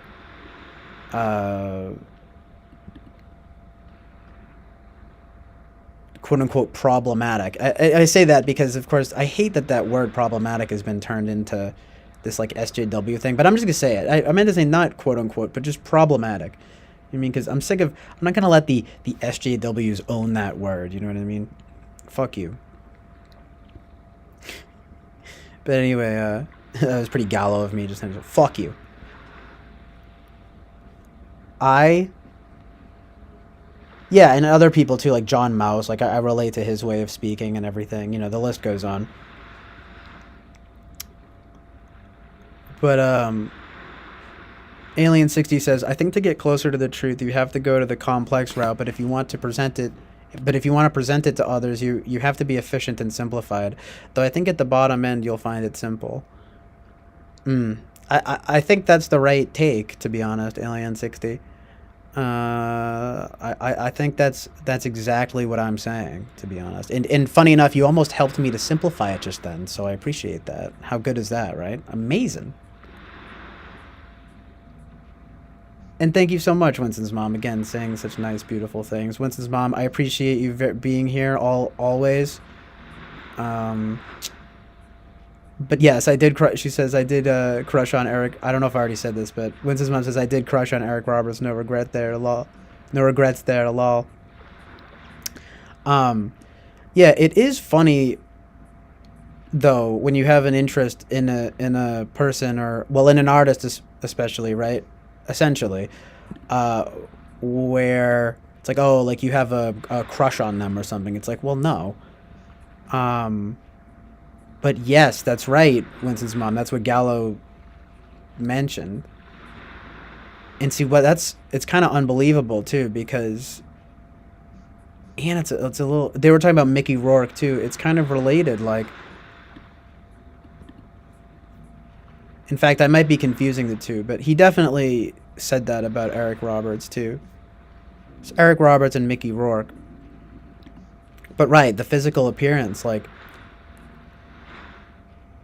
his physical appearance changed, and yeah,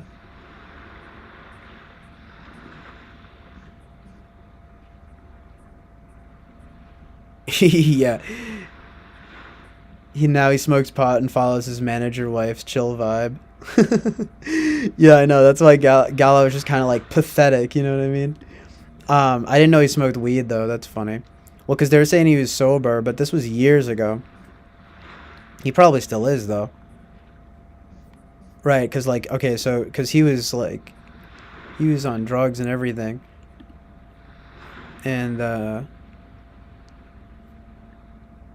need to take a look at Eric Roberts' filmography though.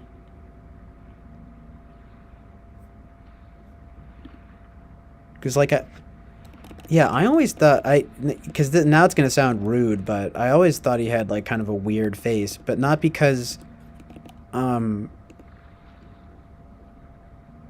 I don't, I don't know how to explain it, but it's kind of sad now that I say it, but he always struck me as like kind of like an ugly pretty boy. But now I realize that well, it must have been that he literally was a beautiful man, you know, back in the day.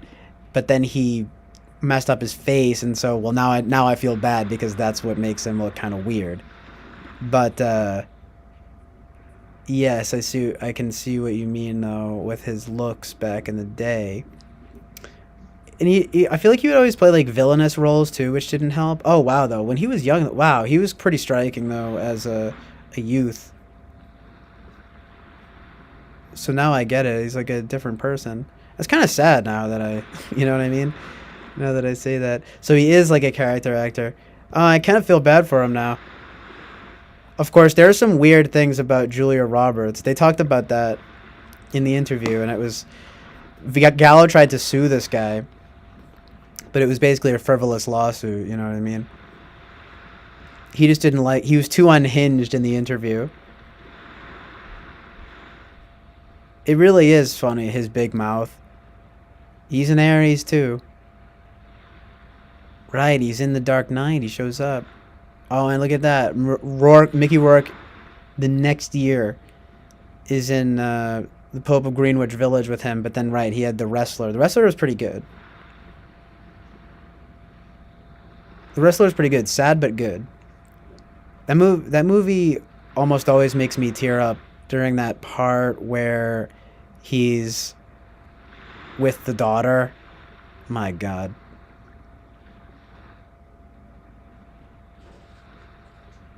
It always makes me laugh though to like mention the movies and stuff where like to make me tear up or something.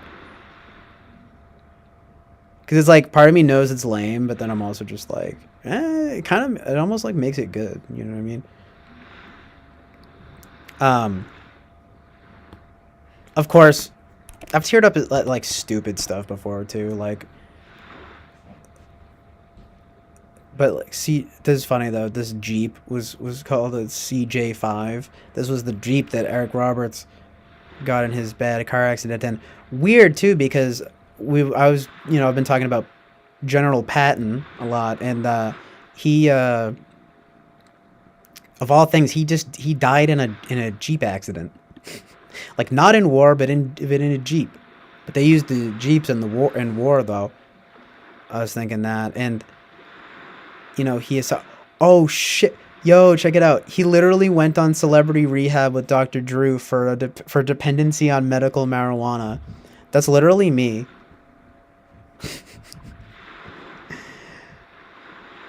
Wow. Yeah, the thing is though, weed addiction, to me I think of it as something more like a bad habit. But if you are like afforded the luxury of indulging all the time, then then you will indulge, if you know what I mean. Or you know what I mean? Because it's like I'm thinking about it right now, and I'm thinking, well, what do I know? This sounds like hubristic, but bear with me. It's actually an insult to myself. It's like, well, how am I similar to Eric Roberts? Well, I'm similar in the sense that I basically, not to be harsh on myself, but I'm basically leeching off of my parents. You know what I mean? And for the time being, and so I can. It's not really true that I can't afford to. That's the thing, is I can't technically afford to be smoking weed all the time, but. Right, it's like what's the similarity? Well, it's that I have a lot of time on my hands, and Eric Roberts is probably very rich and hangs around his mansion and everything. Do you know what I'm saying? So he winds up getting dependent on medical marijuana, and people will say, "Well, that's not real," and it's like, well, it's definitely real if you have the time on your hands, if you know what I mean. I'd be curious to know what you guys think about that too, because it's a pretty, you say this stuff to weed smokers, and it's almost like they get mad. And then, well, I think there are a lot of different takes on it. I kind of wish that's one of the other things too. Is like I wish, like if I just woke up tomorrow and there was and it was like objectively true that like weed was bad, well then I would stop smoking weed. But there isn't that like that consensus, like especially not in the way that we have it with alcohol, even though it's accepted. You know what I mean? And cigarettes, although it's funny how cigarettes are less accepted now, but you can vape as much as you want, right? Well, we all know vaping is bad too. Anyway, my point not to start ranking and rating drugs, but you know what I mean. It's like for me, it's the caffeine and the marijuana, but it's enough for me. You know what I mean? It might even be what I mean to say is I should probably just be completely sober, And especially in the wake of this issue with my friend that I brought up, I mean, look, he's probably going to still be smoking weed, but funny enough, even his dad who smokes weed was like saying, oh, well, he probably shouldn't be, smoking weed right now, and I mean, I thought that was pretty sensible of him. And I to be honest, I respected that because I like the idea of being moderate about it. You know what I mean?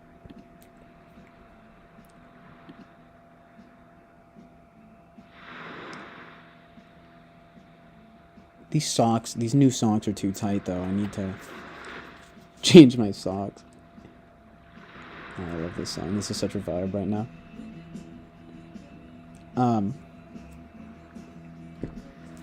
Well, so anyway, it was almost like refreshing to hear him say that because it's like, yeah, exactly. Like, no, of course, it's like weed is for most people. It's basically less like like toxic than booze, you know, and like most other drugs, but it's still a drug, and I would say it is on par with caffeine, although a little bit more quote unquote intoxicating, right? I mean, I think it was Terrence McKenna who said it best about how, you know, it's like they allow people to drink coffee and smoke cigarettes at work because they are quote unquote productivity enhancers. And weed, for better or worse, is not, everyone basically knows that it's not very good for productivity. You know what I mean? And I also think that the show South Park put it well. I mean, I remember someone quoted this recently, and Eric from TWFP. He's one of these people, right? I don't know if if it was because he started smoking weed later in his life, or what it is, but he just like does not get it about this kind of stuff. Not saying that that's wrong. I like, in a sense, that there are different takes on it because it does go to show that it's a nuanced drug, okay, and that it is more benign than most.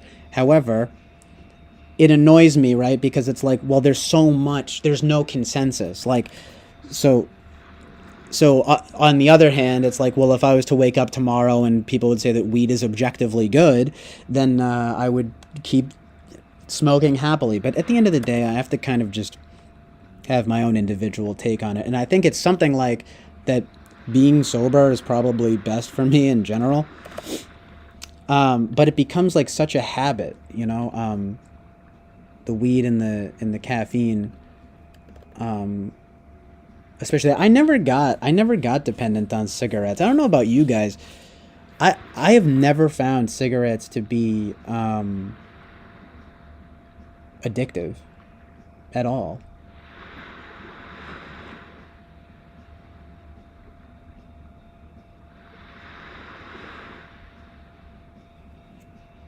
I definitely don't think that I look like Eric Roberts. Did I say something that made it sound like that? I should watch Diner though. I really need to watch Rumblefish in full, and I guess Diner sounds good. I love diners, and that plot sounds good. That's what I would hope, you know, from a movie called Diner. That sounds amazing. Good recommendation, Winston's mom. Alien 60 says, unlike, wait, yeah, you're right. He's not exactly a pretty boy, but you know what I mean. He had that beautiful man vibe. You know what I mean? Maybe like a Marlon Brando or something, you know? But,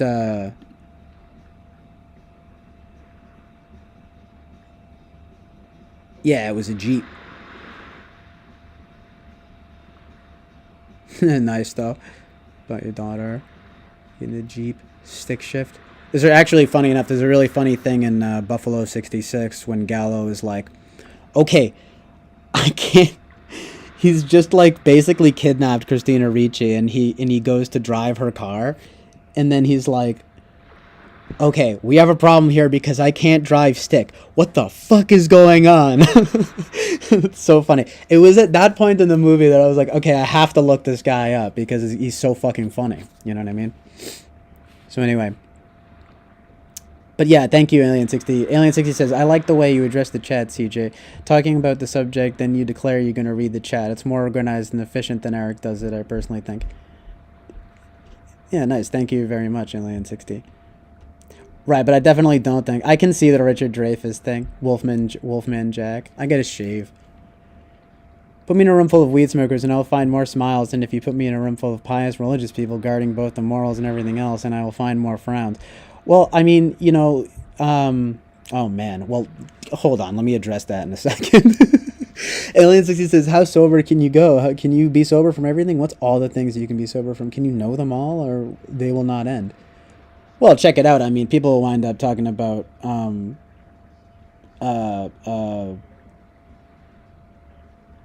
sugar. You know what I mean? Or even meat. You know, you can get ridiculous with it. But it's kind of true that sugar's not that great, and like meat and especially red meat can be is problematic, especially if you don't want to, you know what I mean, if you have this like inclination towards animals and so forth. Even though I mean it's like, they're cows and stuff. But I'll see cows sometimes and I'll be like, "Oh, they're nice. Like why? That's sad. I love burgers and steak so much." You know what I mean? And it's terrible, and it's like you try to dissociate from it. But part of me thinks like, well, maybe one of these days they should put me in the fucking cattle range and fucking I have to put down the animal. You know that crazy thing that they do, and they have to like you like. I think that's a made up thing though that they joked about on The Simpsons or something. Like you kill the cow that you're gonna eat or something. It's even weird with lobsters. Anyway, that's not so much a sobriety thing, but you get my point. It's like you can get ridiculous about it. But I guess I would say mostly anything that alters your consciousness, so to speak. You know what I mean? Oh right. So the South Park thing. I mean, I do think that weed makes you more accepting of boredom or something like that. You know what I mean? That's something that I think is pretty inexorably true. Like that South Park mentions once, which I thought was pretty good.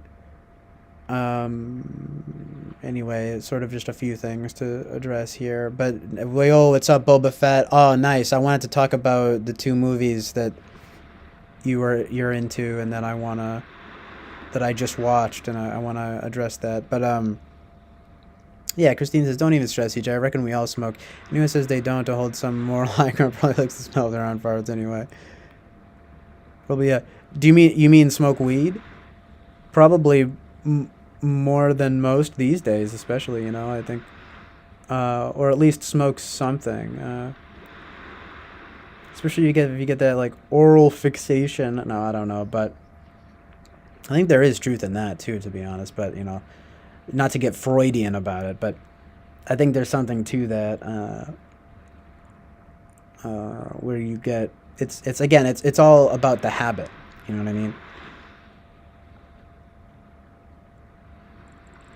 You might even call it like a pacifier. I don't know if people have said this before, but it's a little bit like the weed and even the coffee can become like pacifiers, and I don't like that so much. But that's always been the thing that I liked about cigarettes, but I always had a hard time with it because after a while, cigarettes make me feel horrible. Although sometimes I've been able to chain smoke, especially with like American spirits, but see, that might be an illusion, you know what I mean? Because Eric was talking about that recently, and like how it's just all fake. It's no worse. They're no better than most other cigarettes. You know what I mean? But anyway, yeah, but cigarettes are objectively horrible. But I can like chief on those. You know what I mean? It's just, I guess it's at least a little bit better to chief on weed and coffee, but they don't. Yeah, weed is probably a little bit more altering in a sense, but they both have these effects of like cigarettes don't alter your consciousness at all. You know what I mean?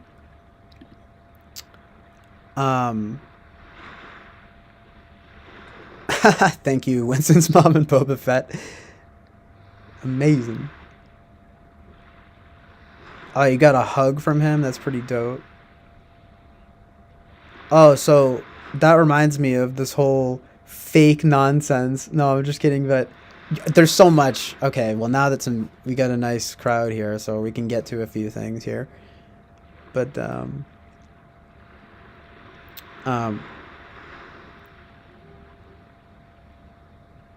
what was I gonna say? The Will Smith Chris Rock debacle. I really I don't want to talk about it too much because it's so stupid. But I think it's pretty simple. I mean, like, I think Will Smith is having a breakdown because his wife is cucking him, And I mean, look, it's agreed upon with both of them, but I think Jada Pinkett Smith is evil, and Will Smith is just like compromised in some way. I mean, it was really fascinating to watch that live. I wasn't even planning on watching the Oscars, but it was just on. It was on my birthday, funny enough. March 27th, woo. And, yeah, Will Smith goes up, smacks Chris Rock across the face like a weirdo over a joke. You know what I mean? It's about his wife, and it was kind of funny, too, the joke. And I didn't even think that she seemed that upset by it, but it does turn out she has alopecia. So he said, like, oh, you look like you're preparing for the new G.I. Jane movie or something. And then it's so bizarre. I mean, I'm sure you guys have all seen this already. And, you know, I want to watch, speaking of the Gen Zennial, I want to watch the Gen Zennial's take on it. But you can see Will Smith laughing. It's very psychotic, you know what I mean? And he goes up there and he smacks him, and he sits down, and he's screaming at him. He's like, take my wife's name out your effing mouth. And he says it twice, and then the second time is like, he sounds fucking evil. Anyway, the whole thing is people wondering if it's fake or not. And even now, knowing that it's real, I still have this like conspiratorial belief that it's fake. But you made me think of something when you mentioned the hugging Eric Roberts, and this thing of like, there's always this separation between you and the screen or something, right? And we think of these people as being like they're always acting, always whatever. I like John Leguizamo's take on it. He was pretty chill and normal about it. He's like chewing gum, and he's like, yeah, I mean, it tarnished the whole evening, but like whatever. He's like, Encanto's doing pretty good. Yeah, we don't talk about Bruno, whatever. It's like, ugh, so annoying, fucking MK Ultra nonsense. But still, he seems pretty cool. He's like, and that's what I'm saying, Christine. Like, is there a chance it was a setup? Like, exactly. Like, this shit seems staged. Like, what the fuck? It just seems more like more Holly weird nonsense. But I guess I have three theories about it, okay? One is it's Holly weird nonsense. Two is Will Smith is like just like satanic. I'm sorry to say it, but you know, and cuz did you see his speech after? Like, what the heck was that? And then okay, so right, so then he's exploding. Well, I guess there's four explanations. Then there's it's three basically. The other one would be that it's actually just still staged and fake. Then the other explanation, the most reasonable explanation, I would say, is that he is just way too defensive over his evil wife, who is basically cucking him. And I think he's not, and while he says, well, they have an open relationship, I mean, I think they're not, he's probably just not happy about it. You know what I mean? Like, why would he be? I mean, look, if you're, look, I believe in monogamy, but if you're polygamous, if any of you guys go, oh, like, I had an open relationship and it worked. Well, honestly, in my opinion, if you're going to have a truly committed, loving relationship, I think it honestly has to be monogamous. That's just what I believe. But I think when we try to get to the truth and reality of the situation, like I said, the Eric Roberts, we think of these people, especially people like Will Smith and even Chris Rock, right, as these people who are, in a sense, almost not real, right? But then you come in contact with the real, right? I think it's like a philosophical concept, right? You actually hug Eric Roberts. I remember at the Odd Future concert years ago, Tyler, the Creator, moshed, and, you know, I felt it. I basically hugged them, and we saw them, and him and the they were on the tour bus and everything. It's pretty amazing when you come into contact with the real in that sense. But and I think that if you want to address truth and reality, like, it would appear that this was that this Will Smith Chris Rock debacle was contact with the real that was not planned. And even on JLP, they were just talking about it. Like, it's true that it's not advantageous to any narrative, like, other than just chaos and violence. However, you know what's bizarre? My sister showed me that Will Smith and his wife posted a fucking TikTok saying, like, we woke up, it's a meme, but it's like, we woke up today and chose chaos and violence. And it was before all of this happened. So very, I hate to get all mentally ill about it, but I'm sorry, you guys, but like that is very weird to me because you think, well, what exactly is this, and like what would be the narrative? Well, it is sort of a chaotic and violent situation. I mean, I'm pretty sure. I mean, I remember watching it with my dad. I watched it with my dad and my sister, and like we were all pretty shocked. And my dad was like, "Okay, Will Smith is psychotic, and this is unprecedented." You know what I mean? And it really must have to do with either of those three things that I mentioned. You know what I mean? Either it was staged, or Will Smith is satanic, or Will Smith is angry about being cucked by his bald wife. Right? And Chris Rock, by the way, to address more truth and reality, like he's literally a comedian, and man, watching that uncut footage was amazing because like I felt like his responses were so understandable. Do you see he smacked them pretty fucking hard, you know? I mean, but that was very classy of him to not get get to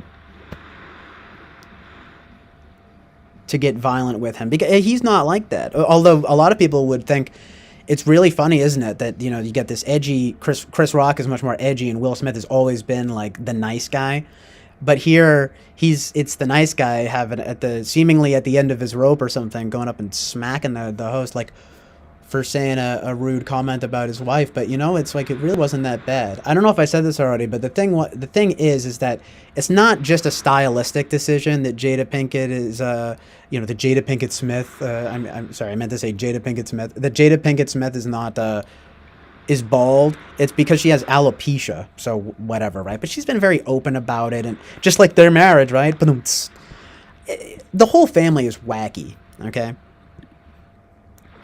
And it's all just nonsense, you know what I mean? And what I think is tragic is that it overshadowed. John Leguizamo is right. It tarnished the night.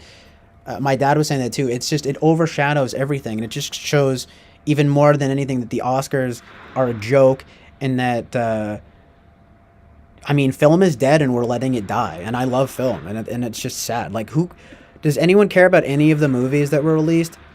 And then there's that movie Coda where they're all like doing the devil sign for some reason. What's up with that? Sorry, but that's I just have to get that truth and reality out there.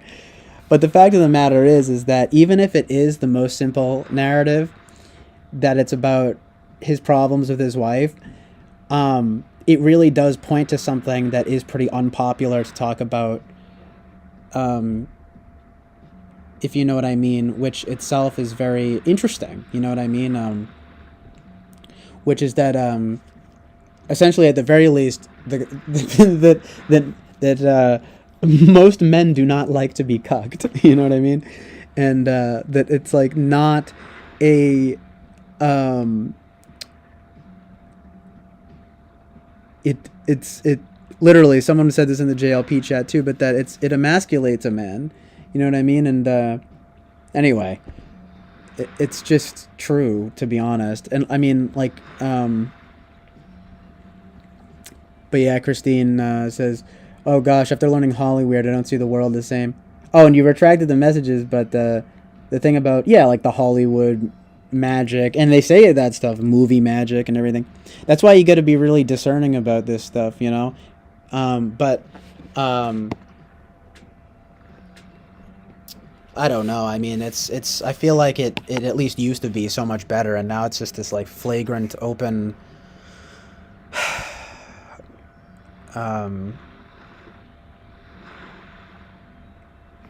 Just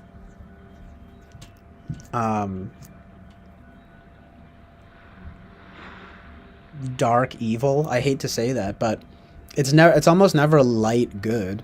The last thing I saw that was like that was Minari, the movie Minari, and even that, it's like they only allow it because they're like Asian immigrants. I'm not, and I don't mean that in any like overly discerning way, because I say, well, good, they're the values in that movie and the values expressed from the family are amazing, truth and reality. You know what I mean? but you just figure like, well, if it wasn't about immigrants following the American dream, it wouldn't be accepted the way that it is. It would be considered right wing propaganda or something. Probably. I mean, that sounds intense, but like, you know what I mean. It's this thing of like standing for good morals and values, and then when a movie does it, or at least in Hollyweird, it's like it's allowed because it's about these Asian immigrants. But I'm not trying to be too like to denigrate anyone, or you know what I mean. It's just it's like, okay, right, well, because there's always something. There's always going to be. It's funny as I'm watching Tokyo Story, but there are always narratives. You know what I mean? Like um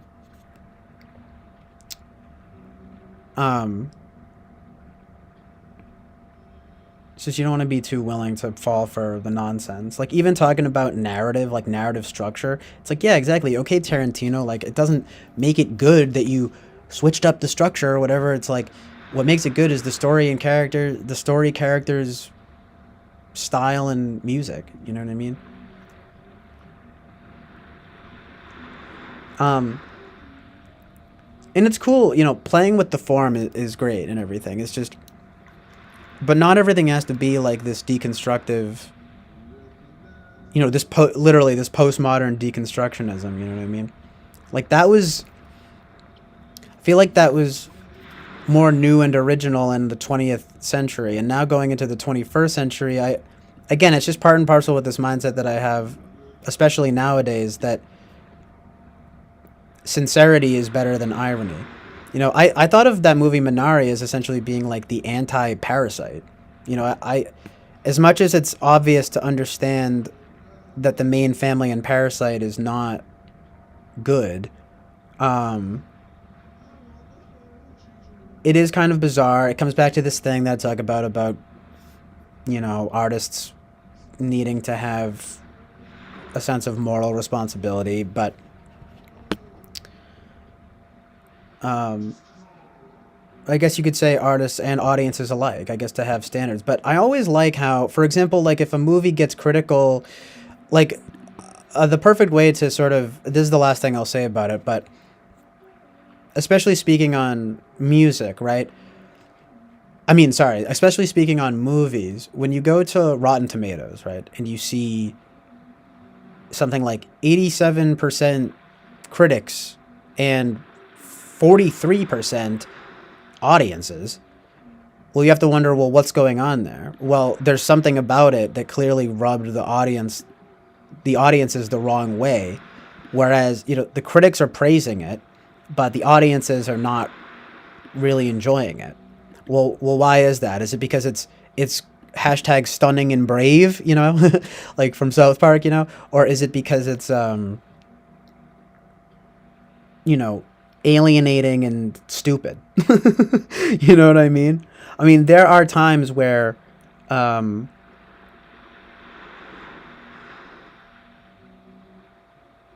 it's a whole topic in itself, but I try to be more of like a people's champ in that way. And it's not like I've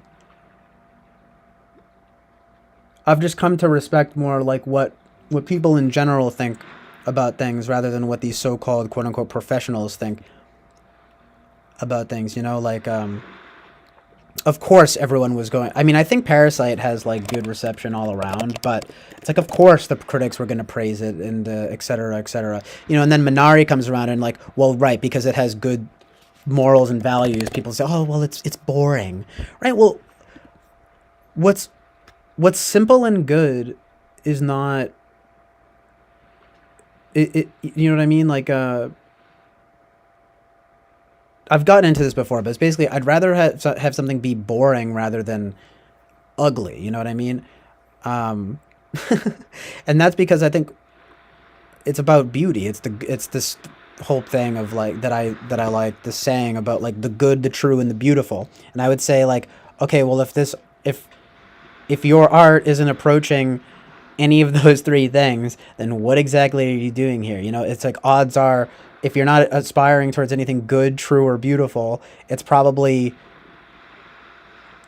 dumb. It's probably dumb and bad. You know what I mean? Um, so I think people are smart, you know, and they don't have you don't have to be a critic to discern that. And you know, most things that most people agree on as being good are things that aspire in some way towards the good, the true, and the beautiful. You know what I mean? So anyway, yo, what's up, Jonathan Basanti? Good to see you, my dude. Yes, I'm finally back in action with the streaming here, at least. You know, I got into it at the beginning of the video, but yeah, I've just had like a busy and slightly unfortunate past 2 weeks, but just been dealing with real life stuff basically, you know. But I just wasn't feeling streaming for a while, but now I'm back at it. Plus, I've said this before and I'll say it again. I can't be doing the marathon streaming all the time. I'm going to try to be much more incremental about it. If you know what I mean.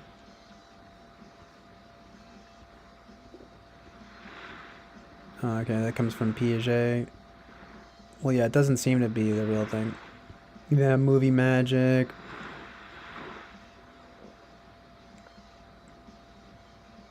Yeah, and Wence's mom, exactly. It sets a bad precedent. Literally, Jesse Lee Peterson was saying the same thing. Like, that's what's so funny is like, even if you like disagree with that, like the guy, like, it's like even he gets at amazing truth and reality. You know what I mean? And I find that amazing. No pun intended. Literally though, right? So yeah, to allow exactly. So Christine says, yeah, it's been done with an agenda basically to allow that crap in a way. Wait, Emma Roberts. Animal House. Right, though. Yeah. The Roberts family. Oh, yeah, I know. But then Will Smith, he sits back down and like, what the hell? Very bizarre, to be honest. You know what I mean? Hollywood has always staged stunts, but this time I think it was very real. If it wasn't, then I think feel or believe Chris Rock was surprised and not in on it. Well, and then the Colbert thing. Yeah, exactly. I mean, it's so funny, this post-game analysis, you know what I mean? Because I think you're right. Well, why not? He could be in on it too. Like, just, you know, because he, like Colbert is saying here, he's surprised Chris didn't stumble or fall. But he did handle it in the way that I think it was kind of relatable. Like, it's kind of sad, though, to watch because he's, like, laughing. And I feel like he doesn't really think that he's going to go up and hit him, but he actually does. And he hits him kind of hard. That's like, my God. But there is history with it, too. Apparently, I don't want to get too hung up on this nonsense, but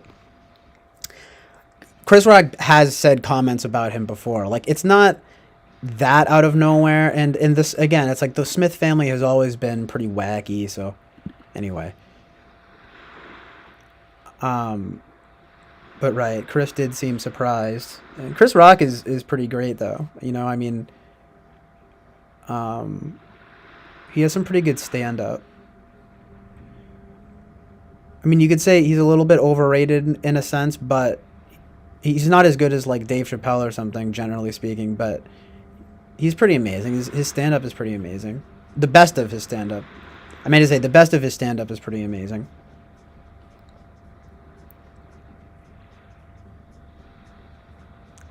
But it is true what you're saying with his mom. You know, it's and that's kind of what I was getting at too, or like, and I'm talking about a few things here, but it is what I'm trying to get at here, which is when his mom says you can buy tabloid rags, gossip magazines that will tell you Hollywood is strange, but people are strange. They're just working people going up and down the Ferris wheel of fortune. And Christine, I don't know if you were talking about what she said, like a pun, but it's pretty good because Christine says, "What a wacky ride, haha," at Winston's mom. But yes. Anyway, yo, what's up, Jonathan Basanti? Um.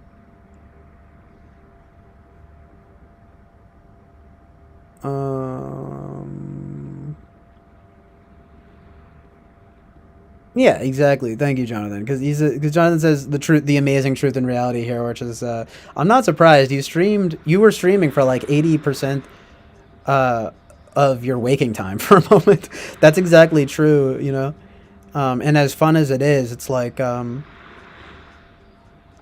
it does have a way of you know, you can get burnt out from it. You know what I mean?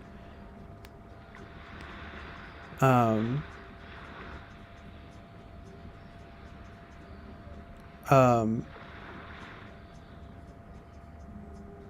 Jonathan also says, "Yeah, I'm pretty sure the slap was legitimate. I don't think that was staged." Yeah. So anyway, that's kind of the thing. Back to this topic, right? The amazing truth and reality, like of when we come in contact with the real, you know. And that was great. You know, Chris Rock is like, that was the greatest night in the history of television. Like amazing. That's his way of reacting. I thought was very relatable. You know what I mean? But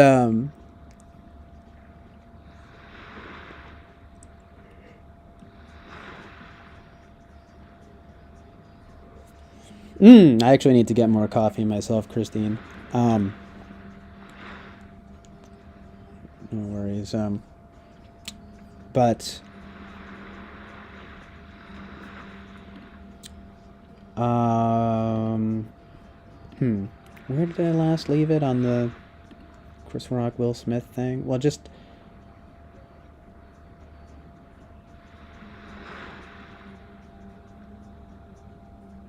yeah, that's pretty much all I have to say about it. You know, um, he was pretty genuine. He's like, because then he's just like, it was a GI Jane joke, and then he says to keep, and then he yells again, and then he's just like, I'm going. He's like, keep my wife's name out your effing mouth, and then he's like, I'm going to. I'm like, that's like literally what I would say. You know what I mean? Like I thought that was very relatable, but like, you know, it's just like, my God, Will Smith is a beta. Oh my God, then he's going up on stage. Look, part of me kind of feels bad for him, but I honestly think he's being cucked and he's having a mental breakdown. You know? It's there are three possibilities. One is that it is actually staged. The other is that Will Smith is and the whole family is satanic. And the other and the other possibility is, of course, you know, the most amazing truth and reality of it all is that basically Will Smith is being cucked by his wife and is having a mental breakdown because of it. Like, it's not good. He's clearly not happy about it. You know, if you want to be, he's talking about being like this fierce defender of family and everything. And look, I'm just gonna say, I was hinting at it before, but I'm just gonna say it. It's like, and I was talking to my dad about it. Like, he agrees. I think a lot of people agree on this. Which is essentially that it's like, you can't do that though if you don't have that, if you don't have a committed and loving relationship in that way. You know what I mean? And I mean, look at Jada Pinkett Smith. She just looks evil. You know what I mean? So I'm sorry, but I think that's the amazing truth and reality of the situation. But yeah, Jonathan Basanti says, I watched it back a few times. You can see in Chris Rock's face for a few moments the, oh fuck, that just happened. Yeah, it's pretty amazing. He's laughing at first. I just feel like to a T it was very relatable how he acted and reacted, because he was like laughing about it, and then he actually hit him, and he was like, Will Smith just slapped the shit out of me. And then he's like, well, that was the greatest night in the history of television. And then he's like, should I keep going? And then he's like, okay, so then he starts to tell a joke about documentaries, like making you feel smart when you're just getting high and watching Netflix. But I noticed he stumbled on his speech, so he says like, the word for best film, best documentary or something. He messed up what he said, and I was like, oh my God, it is so relatable. Like, that's how I feel like I would handle it. But like, and I feel like a lot of people can relate, you know, which is what makes him so like admirable in this situation. And it is very ironic considering both of their reputations, right? Chris Rock as this edgy comedian and Will Smith as this, you know, wholesome actor. You know what I mean? Like, whatever you want to call him. Because he's also a rapper too, right? I guess I meant to say wholesome rapper / actor. So funny. It's funny because I was gonna say nice, but I think wholesome is a better word for it. But then you look at their situation in the Smith family, and they're very not wholesome. Like, yeah, they're very open and literally, like, again, no pun intended, right? They're very open and, um, quote unquote, basically, they're very quote unquote open and quote unquote all embracing. But they're not necessarily wholesome, you know what I mean? It's just that Will Smith is always, his charismatic smile, he's like, I just do it and do it and do it and do. He's like, I'm just, hey man, what's going on? He's like dapping up Ellen, you know what I mean? Who also is not such a nice person, that whole thing, which is just amazing truth and reality. um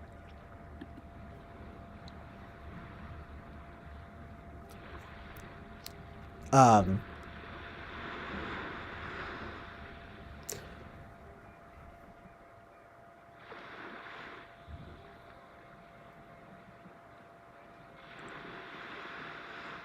Christine says, I also get a weird, at Winter's mom, I also get a weird sensation in my body whenever I believe Satan is behind me. Then I just look at behind me and say, fuck off, Satan. Um, I totally get what you're saying. That's why it was like freaky when that happened. I was like, oh my god, this shit is satanic. Like fucking the Will Smith Chris Rock thing. I was like, whoa, his like unhinged anger. It's pretty evil. And then you look at the stage, everything's like red, and there's like triangles around Will Smith and everything when he's giving his speech. Just very weird, honestly. Fucking these this literally satanic outburst. I'm sorry, but that's why I'm saying it's literally there are like three possibilities here, and of course the most realistic as well. Basically, he's being cucked by his wife, which is hilariously not a very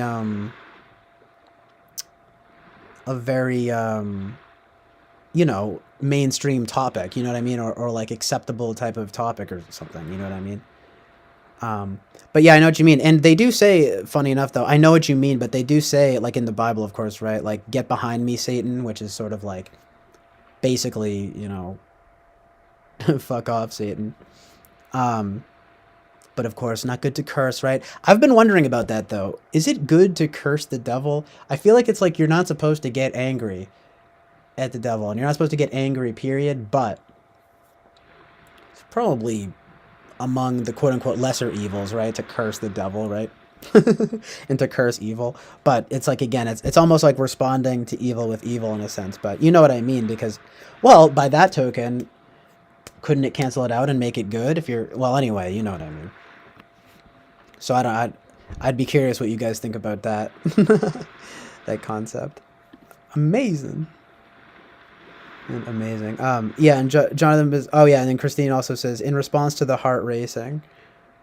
That's what I mean. I was like, I was half joking, and my family was like, did anyone else get heart palpitations? Like, just like seeing Will Smith slap Chris Rock, you know what I mean? I was like, oh my god, what? Very unexpected.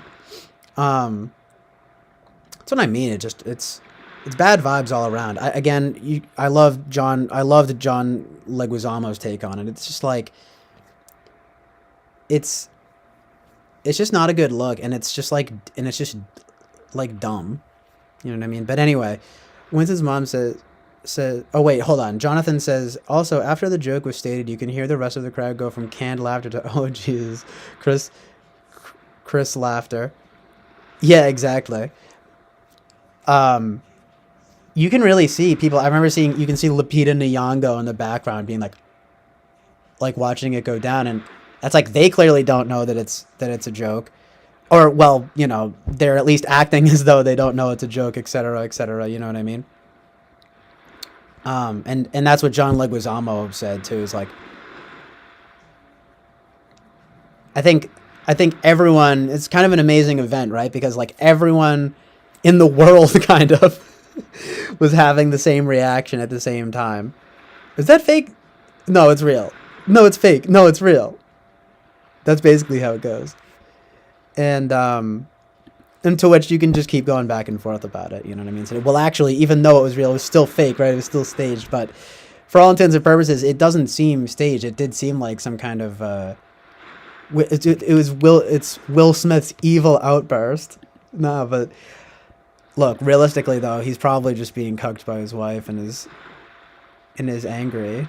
And JLP is right. Anger is evil. It's just don't. It's just very, at the very least, unprofessional of him to do that. And especially in response to a joke, like, is that really how far we've fallen as a society? Let alone that whole approach, right? That whole horribly evil approach, but the approach of just slapping a comedian for not for saying something you don't like. You know what I mean? Unbelievable. And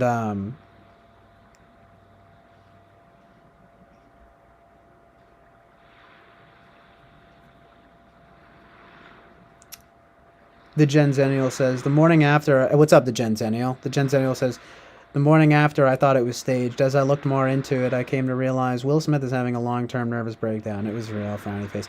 Yeah, I know what you mean. Like,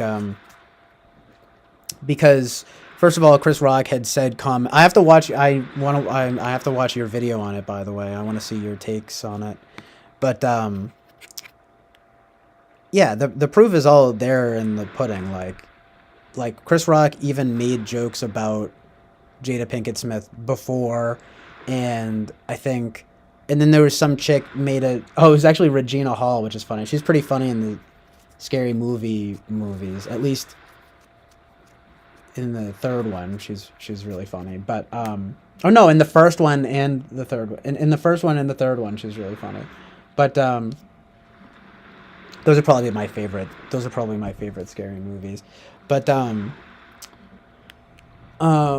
yeah, Regina Hall made some crack about it too, and he's probably just, can you imagine? I mean, it's just like this public ordeal. I mean, it's like, my God. And what Denzel said to him though, how he was like, it's at your highest when the devil tries to get you. And it's weird. It was weird because I was thinking, well, the devil's getting him right now. Look at this. Crazy, man. He's having an evil outburst. You know what I mean? And but indeed, he's basically having a nervous breakdown because he's being cucked by his wife. You know what I mean? And it's everything. It's like, it's everything. It's so much to try to explain that and I've already talked about it a bit, so I'm kind of done talking about it. But yeah, he wants to be this fierce defender of family. It's like, bruh, he's gonna like take care of himself and his family. You know what I mean? Like, that dude is wacky. Will Smith is wacky, and that whole family is wacky, to be honest. Like, the whole Smith family is wacky, to be honest. And like, I think that like Will Smith is probably having some kind of, well, I think of Kanye, and when he says that he didn't have a mental breakdown, he had a mental breakthrough. You know what I mean? And so what I'm hoping is, well, maybe he'll, focus on like building the best version of himself and his family as possible from now on. Although, who really cares, right? It's fucking Holly weird. But but still, you get the point. It's like, yeah, bro, like, you've got some things to sort out. People. Will Smith needs to get his priorities straight. Nah, but so do I, right? So do we all. It's just go, and also, and that's another thing, right? It just goes to show, man, like, these people more than anyone, probably, right? Like, do not have it together. These Holly weird people, like, it doesn't matter how rich and famous you are. In fact, it often has the opposite effect, right? Of that, it just makes you more evil and insane. I'm sorry to say it, but it's like, I'm sure Will Smith, funny enough, even with Kanye, he's got such a like support system around him, and people, my friend was always saying this, and I'm like, I love Kanye, but it's true. And I'm sure it's the same with Will Smith. You get all these people in your corner, they're backing you up, they're massaging you, they're like, it's okay, bro, like, you're just trying to defend your family. And a lot of fucking people, that annoying witch, Tiffany Haddish, was like, I think it's great. Like, he's defending his family, and like, that's a very like smooth-brained, cold take. You know what I mean? Like, I think most people have this sense of this amazing truth and reality of that it's like that is not okay. It's not good. It's literally not good because it's evil. You know what I mean? His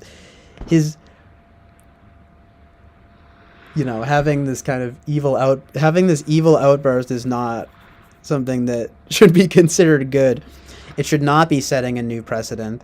Um, um,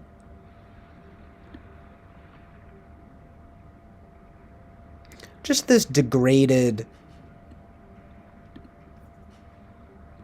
way of socialization that you see all the time. I mean, and as much as I know that Trump has struck quite the symbolic stance where he does seem quite anti-evil, you know, um, and I'm definitely not. Um, what's the opposite of a Trump supporter? Like a Trump condemner. I'm not a Trump condemner, but I think as I'm talking about this, thinking of like the new age or something, which, and not to sound pessimistic, I think there is hope. Yeah, you know what I mean? Hope and faith, you know what I mean, that we can have in um just love and good, you know what I mean? At the very least, you know what I mean? Um is that it's this degraded language, you know what I mean? And like communication, you know what I mean? Trump will say these things that are super blunt and brusque, um, in a way that no other people would before, not necessarily just because he's hateful or something, um, but because, you know how the way he speaks, it's very degraded. Or you might even say degrading, but it's not just that. It's that it's simplified, which it's funny. I was just talking about how good simplicity is, but you might say in his case it's anti-diplomatic, so to speak, right? Although he was diplomatic in some ways, but it's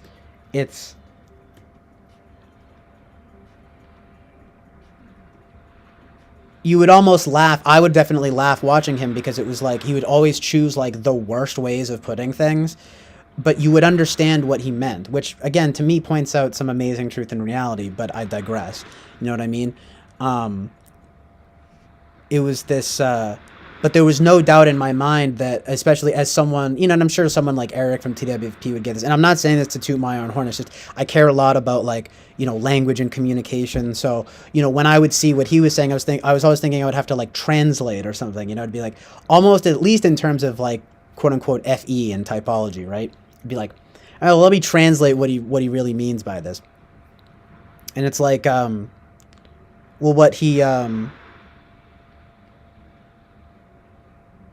well, what was my main point here? Basically, the just back to the Chris Rock Will Smith thing, right? Like, yeah, okay, and in the way that Trump, in some ways, made it perpetuated a certain degrading of language and communication, even if he is ultimately anti-evil. You have discourse, I guess, all around being so. I can't think of any other. I don't know if it's a word, but basically undiplomatic. Like it's as if it's okay to have Will Smith go on stage and smack Chris Rock for a stupid joke. It's evil. You know what I mean? So, it's very different from Trump, but it's like um, but at least in terms of language and communication, it's like I'd like to think that we're evolving, but then a lot of times it seems like we're devolving. You know what I mean? Um, like, um,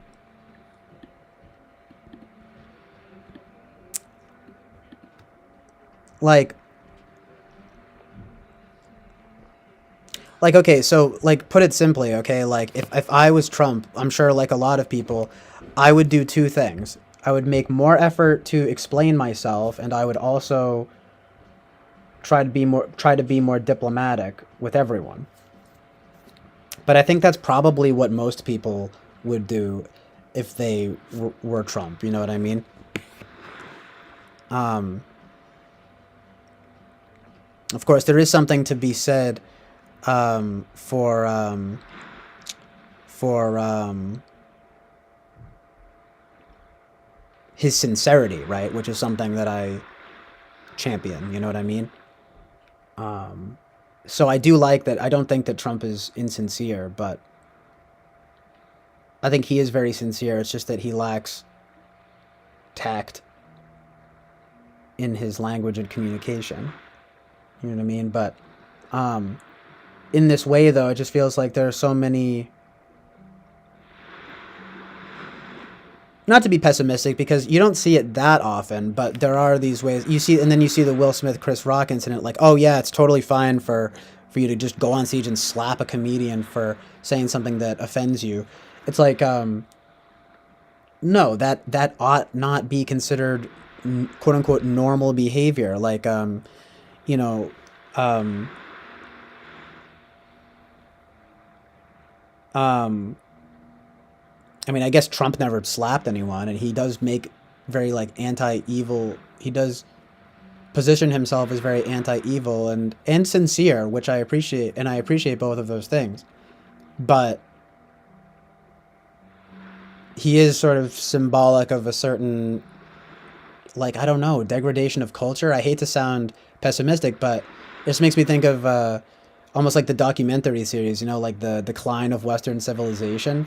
I mean, I think everyone, not to just sound like a total normie, but I mean, I think everyone to some extent was surprised that Trump actually became president. And we were just like, wow, like, you really can just be like, like, if you have like enough wealth and power, like you can just be president. You know what I mean? Um,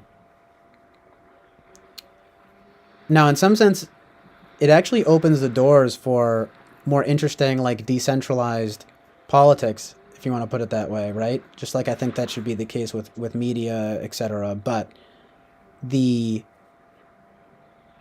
amazing truth and reality of the matter is that it does it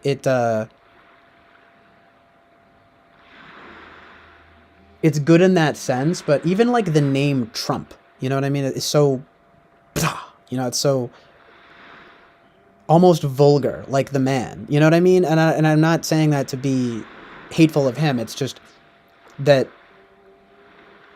it's you get what I mean. This, you could almost say the vulgarization of culture. How about that? You know? And it's saddening, really, because it's what is ugly, or rather than what is beautiful, at the very least. You know what I mean? And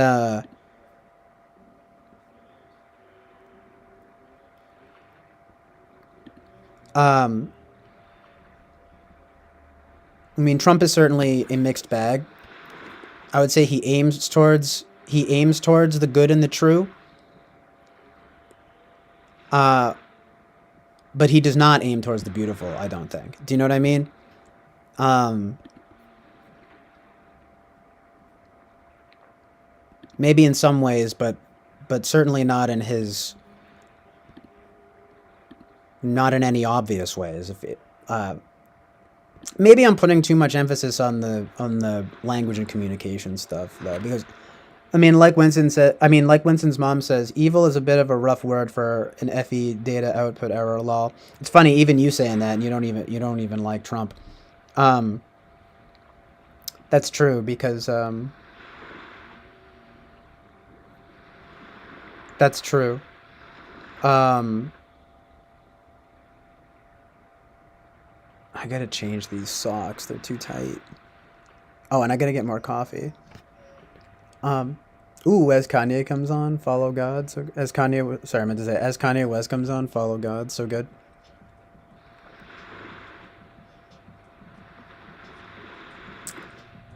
But yeah, but no, he doesn't really aim towards that.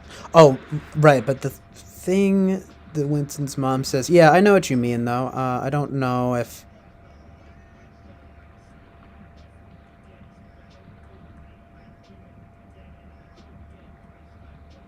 I just, I mean, hey, look, if what the Gen Zennial says here is true and that Trump is corrupt, I wouldn't be surprised.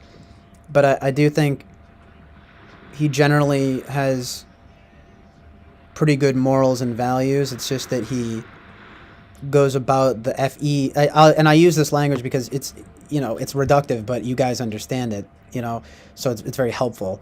It's like he's bad with fe, but um, I wouldn't say that that's necessarily what's evil, but it's more, what I would say is evil though is anger to an extent. You know what I mean? There are times where I guess there can be righteous anger, and it, you know, but speaking more on the Will Smith Chris Rock incident, it's just like the vulgarization of culture is more that what I mean to point to. It's like, you know, um,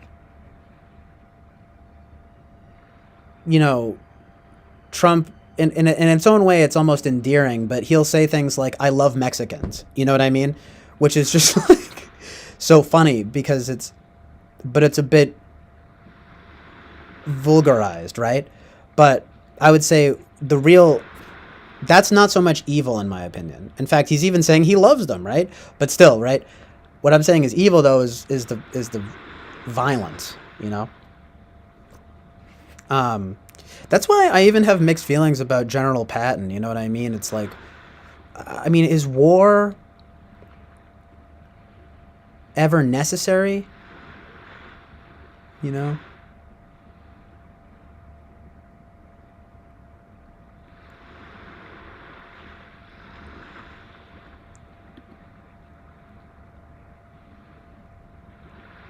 Um, I gotta get coffee in 1 second, but I just want to address two comments from my. What do you say that's not? Oh, I guess I'll say from my homies, from my homies Jonathan Basanti and Winston's mom. Jonathan says, "Well, the ugliness exists. If we focus on making the culture quote unquote beautiful, we're just hiding the ugliness." It is true, though. It is true that it's a yin and yang situation. You know what I mean? And there are lots of elements of life that are just plain ugly. You know.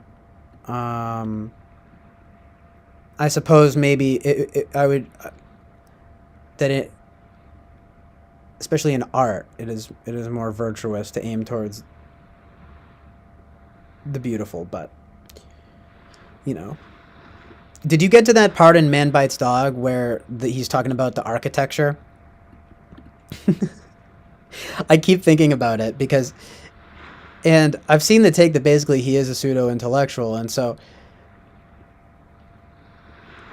what a moral tale, because he's going on and on about how the architecture is symbolic of the and maybe this is some slant on the filmmaker's part, but you get my point, is that he's going on and on about like the architecture being ugly and everything, and like demoralizing, perfect, right, that word.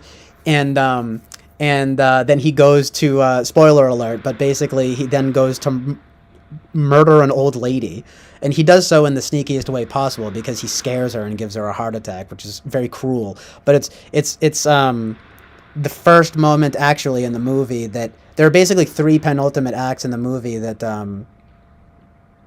act as sort of a litmus test for basically almost like the evil that you're willing to endure in this film. And the first evil act ensues right after. Well, okay, Jonathan. The first evil act really that we see, other than the random, because the first 10 minutes of Man Bites Dog are almost like this movie Breathless, like where it's almost kind of cool, and then it gets progressively worse, and I wouldn't even blame you for not really wanting to watch the rest of it. Plus, some people don't even think it's good at the end of the day. But the point being that he's waxing intellectual about the architecture being ugly and demoralizing, and then he goes and murders an old lady. You know what I mean? So it's like that's it's very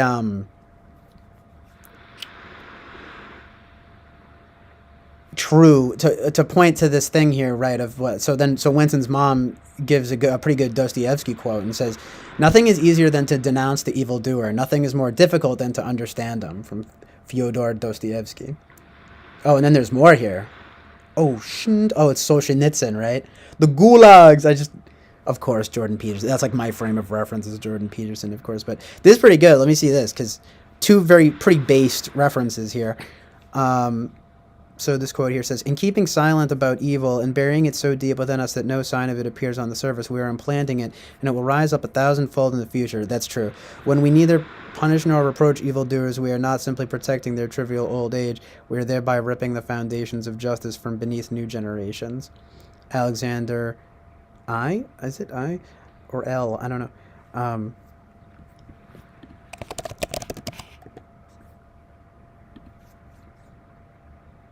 Oh yeah, I. Alexander I. Solzhenitsyn, The Gulag Archipelago, 1918 and 1956. But yeah, and exactly, some more amazing truth and reality. Christine says, I mean, there's one guarantee in war, trauma and death. Yeah, and that's why, we can talk about Patton in a second, maybe, just for a second, but, um,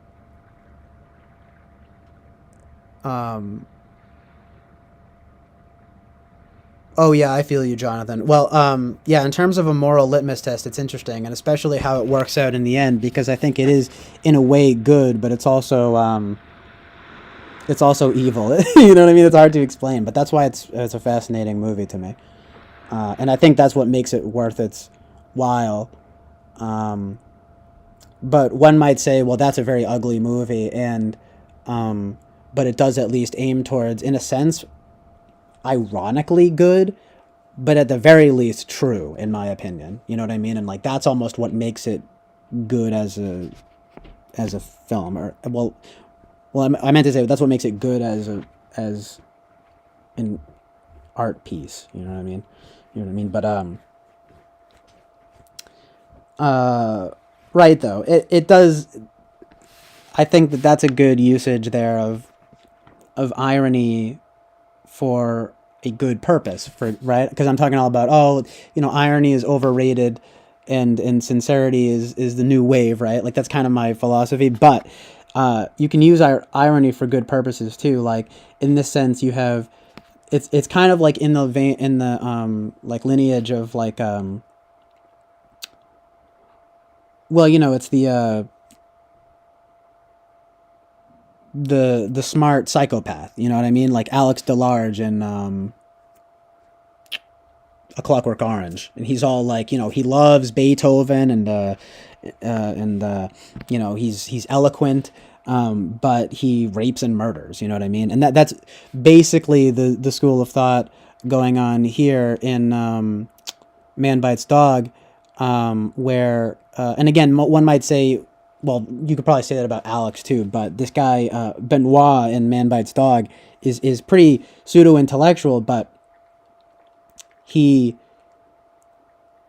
one could say for all intents and purposes that he's interested in similarly, at least, he's interested in the arts, and he's eloquent. You know what I mean? Which is even more profound to me. Like I love that these two movies, especially because they approach that too. There's just like this idea of like, because it's played for laughs, but it's so true, right? Like it cuts to him and his girlfriend, and they're playing music together, this beautiful music, right? And then there's this horrible ugliness of rape and murder, you know what I mean, that he partakes in willingly, and it's really pretty awful. But the movie, anyway, people have different takes on the movie, but essentially I think it's pretty good. You know what I mean? Because of what it proves about humanity, it's kind of like people are like this. At the very least, psychopaths are like this. You know what I mean? And um, they will, philosophize day and night, and then you could almost say they will theorize day and night, and then they will theorize about good day and night, and then practice evil day and night. You know what I mean? Um, it's like, well, what good are your theories if you're not congruent in your practices? You know what I mean? That's why it's so important to be morally congruent in this way. As they say, right? One has to be able to put their money where their mouths are. You know what I mean? Or no, sorry. What I meant to say is one has to be able to put their money where their mouth is. You know what I mean? So, um, I try to keep that in mind even for myself. You know what I mean? Like, because I get unnecessarily angry all the time, and even though I do think like, oh, like anger is evil and everything, it's like, yeah, I'm totally prone to anger, at least in the sort of Enneagram 9 way, like, long fuse, big explosion kind of thing, which is in its own way even worse, right? But not necessarily. It's just this idea of like anger. Anger is war, and like calm is peace. I mean, it's pretty true, but like I said, there can be righteous anger, and you can, on the flip side, become complacent in calmness. Do you know what I mean? Like, I mean, I think calm maybe isn't the best word because it's sort of objectively good, but maybe you could say resigned, or like, I mean, like I said, complacent, but what's a better word for it? Indolent, I think. I think that's how they describe the nine, So, because you don't want to be indolent.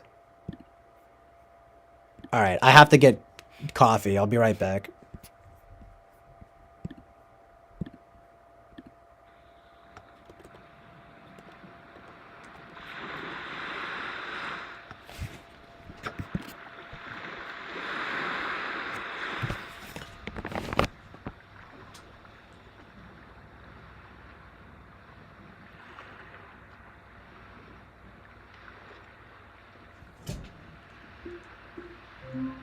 Connected to Bluetooth.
So, nice. I just came down here to the house theme song playing. So good. That is the Japanese movie, not the show. Housu. It's pretty funny.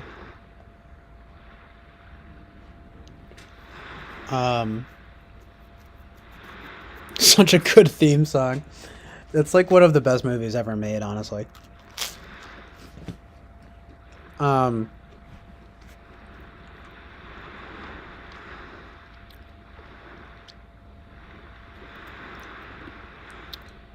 Nice, Christine, I feel ya.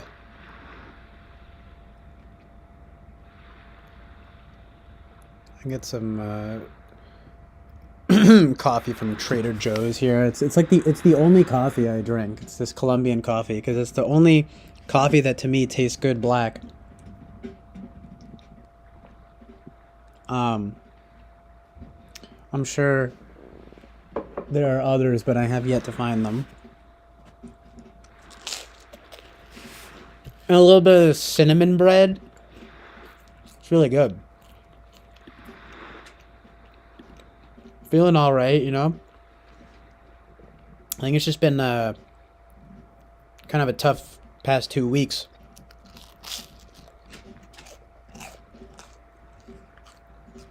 You know, it's just like...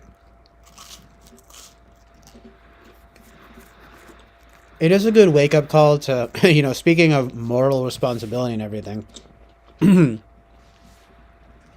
is a good wake-up call to be more responsible in my life. But I think that, if I'm being honest, like,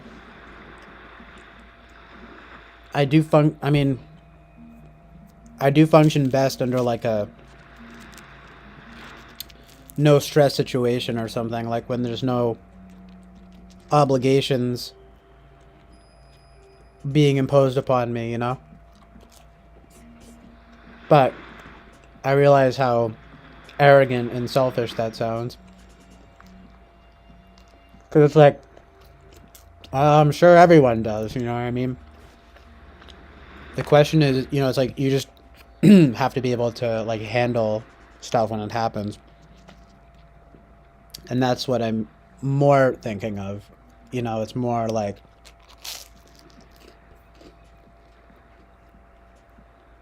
being...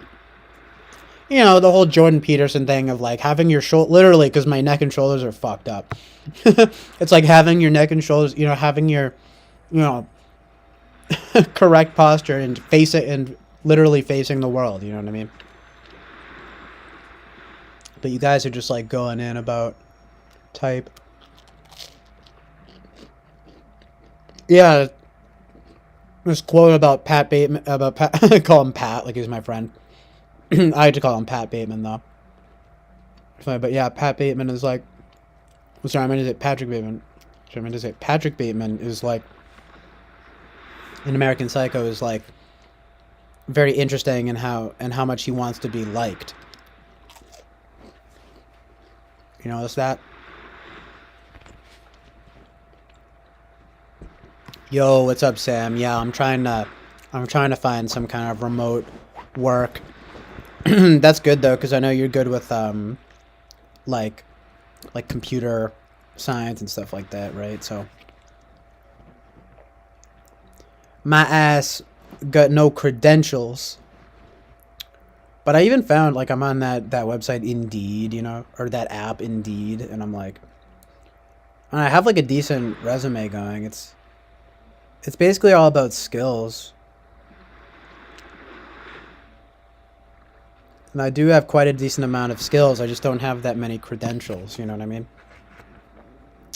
But that's kind of the next step here. Speaking of responsibility and everything, right? Is like just getting work. Okay. Well, right, but the Pat Bateman thing, right? Of course.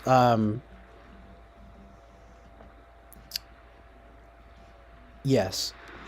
Like that part where he like takes the headphones out of the. He's just like, I want to be.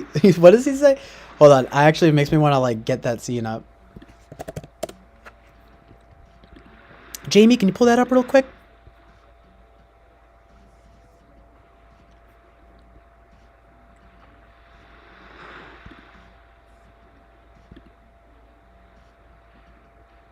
Sam says it's cool because I fear the outside world, lol, but also so intense. Yeah, I hear that, brother.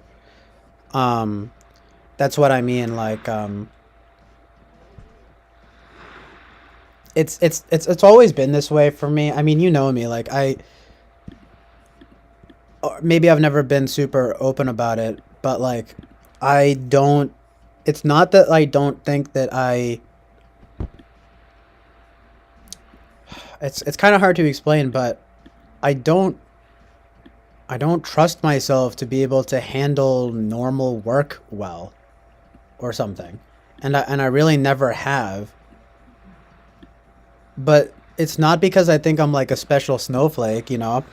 I mean, maybe in some sad way I do, but I don't really because I don't think it's a good thing. Do you know what I mean? Like I feel like very impractical and like unskilled actually. But I have all these skills in these other areas where I'm thinking, okay, well, I mean, what it really comes down to though is like just doing something to make money.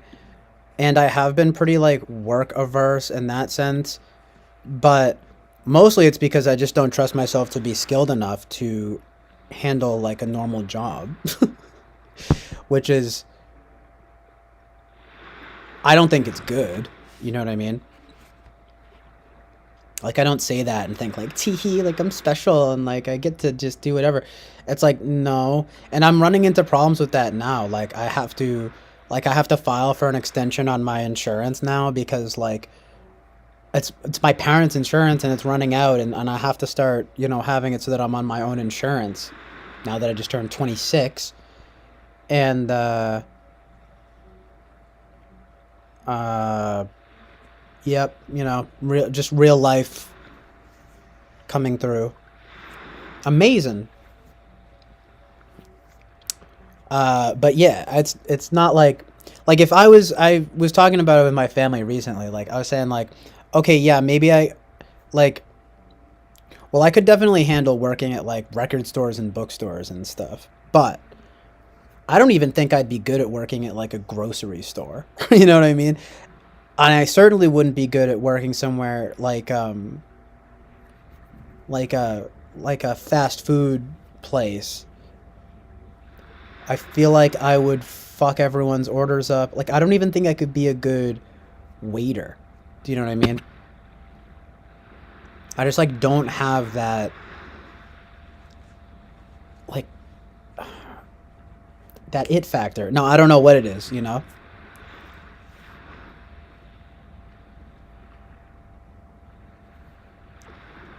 Um but it's also something to like get over too, right? Cuz it's like you're gonna fuck up, you know what I mean? Like and there's always a learning curve with it with everything, you know? But in my own way, it's probably just that I don't want to be embarrassed. You know what I mean? because because I'm gonna fuck up people's coffee and stuff. You know. But see, I don't want to be. I just because I don't want to fuck up. You know. It's also a good excuse, right? Like, yeah, yeah, just get a fucking job. You know what I mean? But I'm serious when I say that. You know, like it would be upsetting to me, and I know how I get, and I get frenzied, and it's not good. I'm not saying it's good. It's just like sorry. I'll be like, sorry. You wanted the deluxe mocha. What was it again? You know what I mean? And I just be like, they just be like the deluxe mocha with 2 sugars, 2 creams. I'd be like, okay, right. Sorry about that. All right, sorry. We're busy today, and like honestly, I would probably fucking lose my job in like 2 weeks. You know what I mean? Be like, you're a mess. You can't handle this. I'm just kidding, but I'd be like, and I'd be like, can I sit down and have some water? And they're just like, no. You know? And I'll just be like, okay, well, like, I literally have to. It's sad. It's the snowflake generation, you know? But at the same time, like, I am who I am, you know what I mean? Like, and I need, like, at least a certain amount of, like, breathing room and stuff. Um, that's why for now, I'm thinking pretty low level, and I'm thinking pretty, ideally remote, you know what I mean? Just as far as getting work is concerned. But that's my little rant. Sorry, hold on, let me check the chat here. Um, mm, yeah, exactly. Sam says that's been the hardest thing for me being new to software engineering in the real world is fucking up and being told I'm fucking up. It like kills me. Yeah, it's so true. Oh, I appreciate that, the Gen Zennial. Yeah, indeed, if that's true, it seems true about the NEFI stuff. Like, NEFI is probably really hard in those ways. How many ways can I fuck up? Exactly. That's another point on the board for ENFP or whatever, right? But yeah, how many ways can I fuck up? You're a competent man, CJ. Have quote unquote faith in yourself. Exactly. Thank you. Thank you. And that's what it is all about. Talking to Sam here too, like, um, just like having faith in yourself to be able to, your to perform your duties in your service or whatever, Um, that's why I'm like, okay, well, I'd like it to be something I'm competent in. Well, I'm sure that's good for you though, Sam, because you are pretty like competent in those fields. So, um, it is like sort of about just like playing to your strengths. But it's also true that you can't always do that, and in a sense, like I at least, I'm very well aware that I've been afforded the luxury of that choice, but the clock is definitely ticking. Like I said, now I have to get my own insurance, and I have to. I mean, and I don't want to live with my family forever. You know what I mean? I want to become independent. I want to, and I would like to be more, quote unquote, industrious in some sense. Uh, I mean, like obviously, ideally in the quote unquote creative and or quote unquote artistic realms, but that's the other thing, right? It's like you can't always Rolling Stones, man, you can't always get what you want.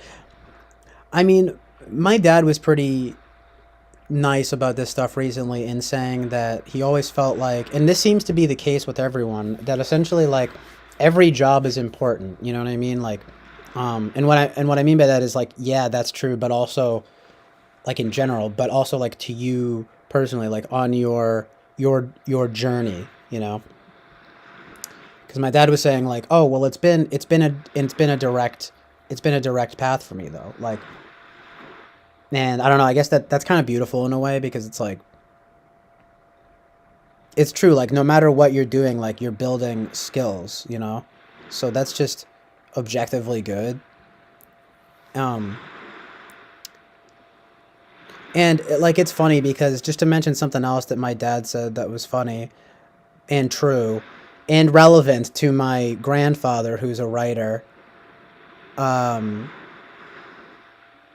who has always stubbornly well, he had his own stint in regular work, and even in he was on some town board or something. The point being that he wound up becoming a writer, and yet, I mean, he has had some interesting life experiences, but my dad was just funny about it, being like, because I was saying, well, I'd like to get writing work and stuff, but my dad was raising the point of like, well, no one wants to really hear what people have to say. Like, you need real life experience, you know what I mean? Like, like if you're a professional writer, it's like, I don't know. They're always gonna have that on you. You know what I mean? Like, they're always gonna have. Well, without, what does he know about life, right? He hasn't done shit. And I wouldn't like to be that person. So that is true. And like, you know, it's just, it's a bit privileged, obviously, right? I hate that word, right? But it's true. Like, um, just like, well, I'm gonna choose. I get to choose my vocation and like whatever. It's like, okay, we'll choose something, you know. And that's what we were talking about. It's like, you do have to like commit to at least one course, at least to try to just like make money and stuff, you know. It's unfortunate but true. So yeah, like something like software engineering is good. I was thinking as far as remote work goes, yeah, I would like to write, but it is true though, this idea that like, well, writing for writing's sake, right? Like, I don't know. Maybe I should get something a little more, like do something a little more like challenging. I just feel like I have to start somewhere, and I should start at something that I'm fairly confident in. Like, the only work that I've done before is like literally just like hard labor and like, you know, working on people's houses and stuff, and like work at my local community access television station, you know. And so it's like, it's like to this day I'm still basically best at the same things, you know. It's like just, it's like music, film, and writing, and art. It's to some extent. I don't know if art is like stretching it, right? But that's like the big broad title. And then yeah, it's like, doesn't everyone want to do that stuff? Maybe not everyone, but you know, it's like, yeah, of course everyone wants to do that stuff. Like, but then I start thinking, no, like, well, I really sunk a lot into this. It's kind of like the sunk cost fallacy, you know, where even though I am good at these things, generally speaking, like, I can also recognize that it's not necessarily true, or, well, actually, it's not necessarily wise just to say, well, I've sunk so much time into this stuff, like, so now I have to get a job, like, doing something related to this stuff, right? It's like, no, just get a job, like, just work, you know? It doesn't matter what you do, really, because it's all, you know, relevant skills and experience that will build towards something better and good, you know what I mean? And yeah, you always hear the stories. What does everyone love, right? Like a nice rags to riches story, right? And I think the reason people like that is very obvious, because it's like they had to actually climb their way to the top or whatever. It is what it is. We can, you know, like, we can of course disagree on the basics of it about like meritocracy or something, but there is truth in it though, that, well, it appeals to people because in any case, people love a nice rising over adversity story. Not to be like meta about it, but you get my point. It's kind of just like, it's back to the point of like my dad said, like, just being a writer for writing's sake or something. Like, it's kind of like, okay, but like, what have you done in real life, you know? So that's why I'm thinking, well, if I'm going to do a remote job, maybe I should think about, what I should do probably is just accept any number of jobs, I think. I mean, I don't mind like being a multi hyphenate. The fact of the matter is though, it's because my opinion on it is honestly this: like, give me the work and I'll do it. You know,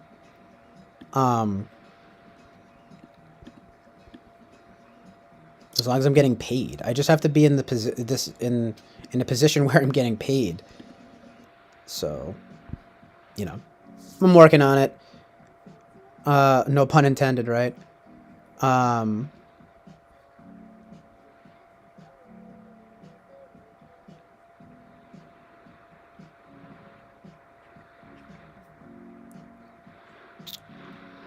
Work though, yeah, you know, I've just had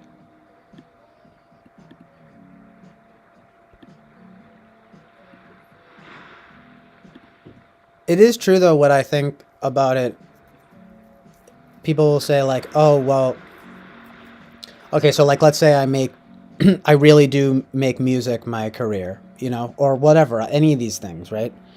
Um, well, again, it's always about like work ethic, you know, um, and skills. Like my point is that like I do believe in the fact that if you make something a craft or if you treat something as work, like you can get far with that. But you have to actually treat it as work, you know?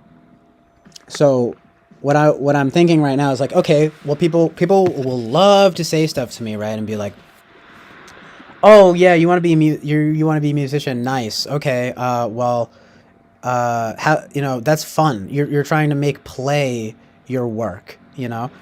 And work and play are separate, you know? And it's like, well, not if you make your play your work. Maybe it's backwards. I don't know. I'm still trying to figure it out, but I don't think it's that simple. Like, okay, right. So then all art is play, you know? Yeah, it kind of is, but it also is work. Like, really, you're going to tell me, you know, you spend hours and hours on a film set or something? You get my point. It's like there's work, there's craft. You don't just, that's what makes things good, you know? Like that's what makes art good is, well, not always, but you get what I mean. Um, because if you even if it's just raw talent, it's that application of it. It has to be done through work ethic and work. Like anytime anything worthwhile gets done, it's because of work, you know? In this like in the traditional sense. Um and I just think it's stupid. I think it's annoying to like trivialize pursuing this stuff seriously when you actually have like a craftsman's mindset towards it. You know what I mean? And I know maybe that sounds a little like lofty or something, but I think it's not. It's more like having a working class sensibility about it. Like and there are a lot of ways to approach that. Probably more than anything, like if anything, it would be establishing routine, and it would be like um, just exerting work. There's no other there's no other way to put it. You know what I mean? It's literally like in typology, like SI and SE stuff. But unfortunately, I'm like bad at both of those things. But you know, they don't pay you to just sit around and ideate. You know what I mean?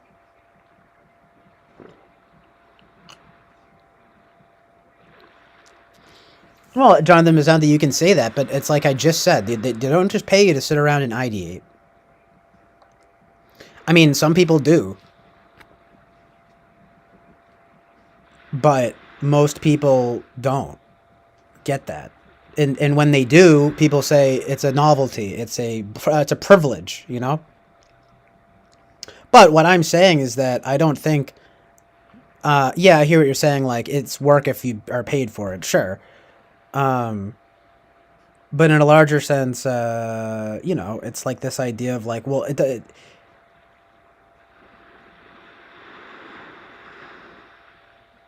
if you're making what you're trying to do into a craft, then I don't see the problem, the indulgence. Do you know what I mean? Like people would try to tell you like, oh, like you want to do music or film or whatever, like uh no one's ever like told me this directly, but I know how people think. You know, it's like and I'm not trying to like, you know what I mean? I know how people feel about these things, and it's like it's indulgent, you know, and what do you think you're special? You know, it's like uh you know, why don't you go get a fucking normal job? Fuck you. You know, I'm from Boston, you know, the working class. It's people don't get, you know, nowadays in modern culture, yeah, of course, people always this like accepting point of view of like, you go for what you want to do. It's like, yeah, but at a certain point, like, I guess what I'm saying is it's this idea of quote unquote respecting the hustle. So like if you're a musician and you're working, right, and you're getting gigs and you're doing this and that, then people will respect you. But if you say, "Oh, I'm a musician," and you sit around like me, and I'm not like dumping on myself, but I'm just saying like the truth, you know. It's like if you just sit around and like noodle on the guitar and fucking, you know, whatever, and like, you know, I'm writing and doing stuff, but still not really doing anything of consequence, well, then that's called being a lazy bum, you know. I mean, I'm not trying to be, you know, mean about it to myself, but it's true, and I'm leeching off my parents, etc., etc. I'm not trying to get into this self. I'm not self pitying, and I'm not looking for pity. I'm just saying the truth. Like, it's like okay, it has to be applied towards something. So what I'm saying is, well, okay, give me the jobs and I'll do them. You know what I mean? But you have to actually find the jobs. You know, so it's difficult, but especially when you don't have the credentials. But I think if you have the skills, like I do it to some degree at least, right? In general, then it can really be something where I hone it into a craft, and I don't mind doing things that are even just peripheral to what I want to do eventually. Do you know what I mean? Like, um, I'd love to just like film stuff for people, or uh, if just anyone wanted to like hire me to play drums on something, or you know what I mean, or like etc., etc. But the other thing about that is that, well, also you can't really just sit around and wait for these gigs or something. First of all, you have to put yourself out there, and then second of all, you have to make money, right, to sustain yourself, to live. Um, so if you're not doing either of those things, then nothing will happen. Like I've found, you know. Because I think I was naive in thinking, oh, well, like I'm gonna get this work at the community access studio, and then people are gonna know me for, you know, I'm a videographer, right? And so people will hire me and stuff. And it's like, well, that didn't happen because I didn't like build off of my name or anything. Do you know what I mean? So, um, like I remember, you know, I was doing the paid work at the station, and then some unpaid helping with with people that would come by the studio. And then one time there was this like old lady, and I got like $100 to for her to sit there and go through her old pictures and stuff, and like put together a video for our family reunion video. And she was really nice about it. That was pretty rewarding because first of all, to me it was not difficult, and second of all, it was important to her, you know, because it was like a family reunion situation, and it was really very funny and unique. Um, and I really liked that, but it was something that I didn't well, that I'd like to do more of. But the platform, I'm slowly building a platform. I think it's just I don't have a college degree, you know, and I don't have that much work experience. So it's a bit of those two things are a bit of a setback. That's why I'm thinking of remote stuff right now, but like it is going to inevitably come to a point where I just need to work, and um I don't want it to be on uh no pun intended, but like off my clock. Do you know what I mean? What's this? How would you say it? Basically, it needs to. It's like the time is now. You know what I mean? You know, I'm officially well into my mid 20s. You know, and on the later side now. Now that I'm 26. You know, so it's like so I feel like it's fair to say that. I mean, it's like by the time I'm 30, at the very least, I need to have like a sufficient income, you know, like money in the bank, money ready to use. But yeah, Jonathan, you're right. Like we literally could get gigs. Same with my friend Sam has started coming in here now, which is cool. He's a musician too, and he's actually from my town, but he is in Northampton. What is it? East. He said it just now. Anyway, not trying, you know, not trying to necessarily rope him in or anything, but it actually is pretty good. You know what I mean? We could kind of establish this is a good thing about this stream, right? Even this is something like where we can network, and you know what I mean? It's another part of why I started doing this, because I'm just like, well, I mean, it's better than absolutely nothing. You know what I mean? Like,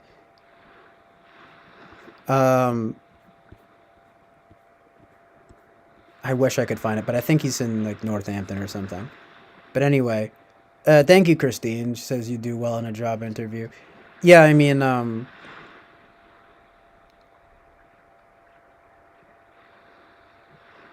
it's true though, Jonathan. The the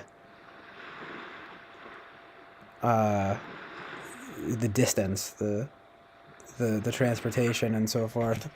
Hold on one sec. Oh god. Well, that's another thing. Don't even get me started.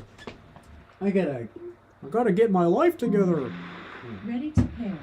Go to the Bluetooth settings on your mobile device and choose Amazon Tap -1 R N.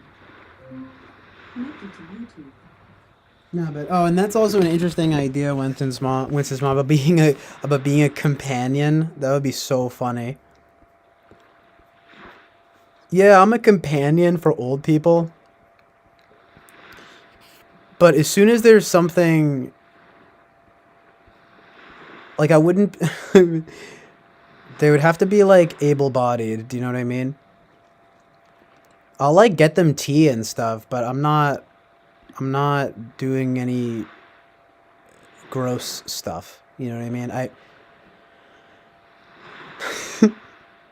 Like, I don't even like saying gross stuff. I have a terrible disgust sensitivity in a lot of ways, you know what I mean? Even with fucking movies. As I say that, Christine says, CJ, what are your films?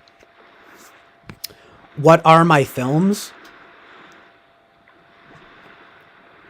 I hope I didn't get it confused, that's why I try not to say, I don't say like I'm a filmmaker, because I'm not a filmmaker. I just love film, you know? But I did make videos when I was a teenager, and I did do some short film stuff for the community access station, but those were very low budget and low effort. Not even low budget, like you can't even use no budget and very low effort. Although I did do some decent work on one that won our little mini town film festival with these two brothers, and that wound up being pretty good. But no, nothing serious though. I'm not a filmmaker, you know. I have more credentials with music, honestly. The fact of the matter is that I don't know how to make films. Do you know what I mean? Like, I mean, I think if you said, okay, here's, you know, part of me wishes someone would just hand me like $50,000, you know? I mean, of course everyone wants that, but because I'd be like, okay, here you go, and you're not going to be disappointed, you know, we're going to fucking, not even that much money, right? You give me $50,000, I'll make an album and a film that are better than anything else that comes out nowadays. But, I just don't have that money. It's a few things, I think. You need money, people, materials, and vision. Especially with film, you know? And, I'm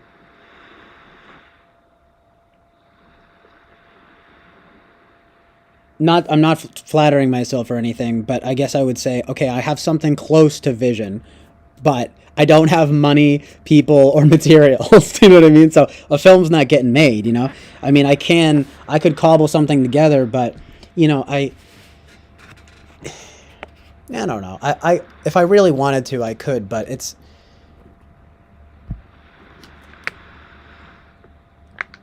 there needs to be some return upon the investment. Do you know what I mean? Like, at this stage in my life, you know, of course it was fun when I was younger, quote unquote, making videos. And of course it's fun now just even doing this stream and everything, but like I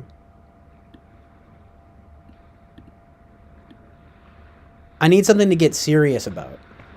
And if I was going to get serious about something like a film, you know, I would really need money.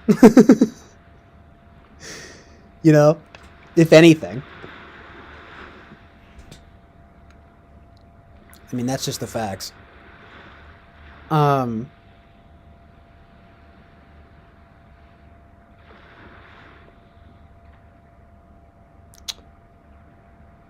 Christine says, what's the most disgusting movie you've ever seen? Now, that's a great question, because I've been thinking about this lately. About disgusting movies. I recently watched this movie, Society, that I thought was pretty disgusting, at least by the end. And I was sort of put off by it, because I thought it was going to be better than it was. It's this guy, Brian Usna, and he did... what is it? From Beyond, and more famously, like Reanimator. Even Reanimator is pretty schlocky. You know, it's good, but it's pretty schlocky nonetheless. And like From Beyond, I thought was just kind of boring. But Society actually has a very interesting concept, because it's about like elites. It's about, you know, a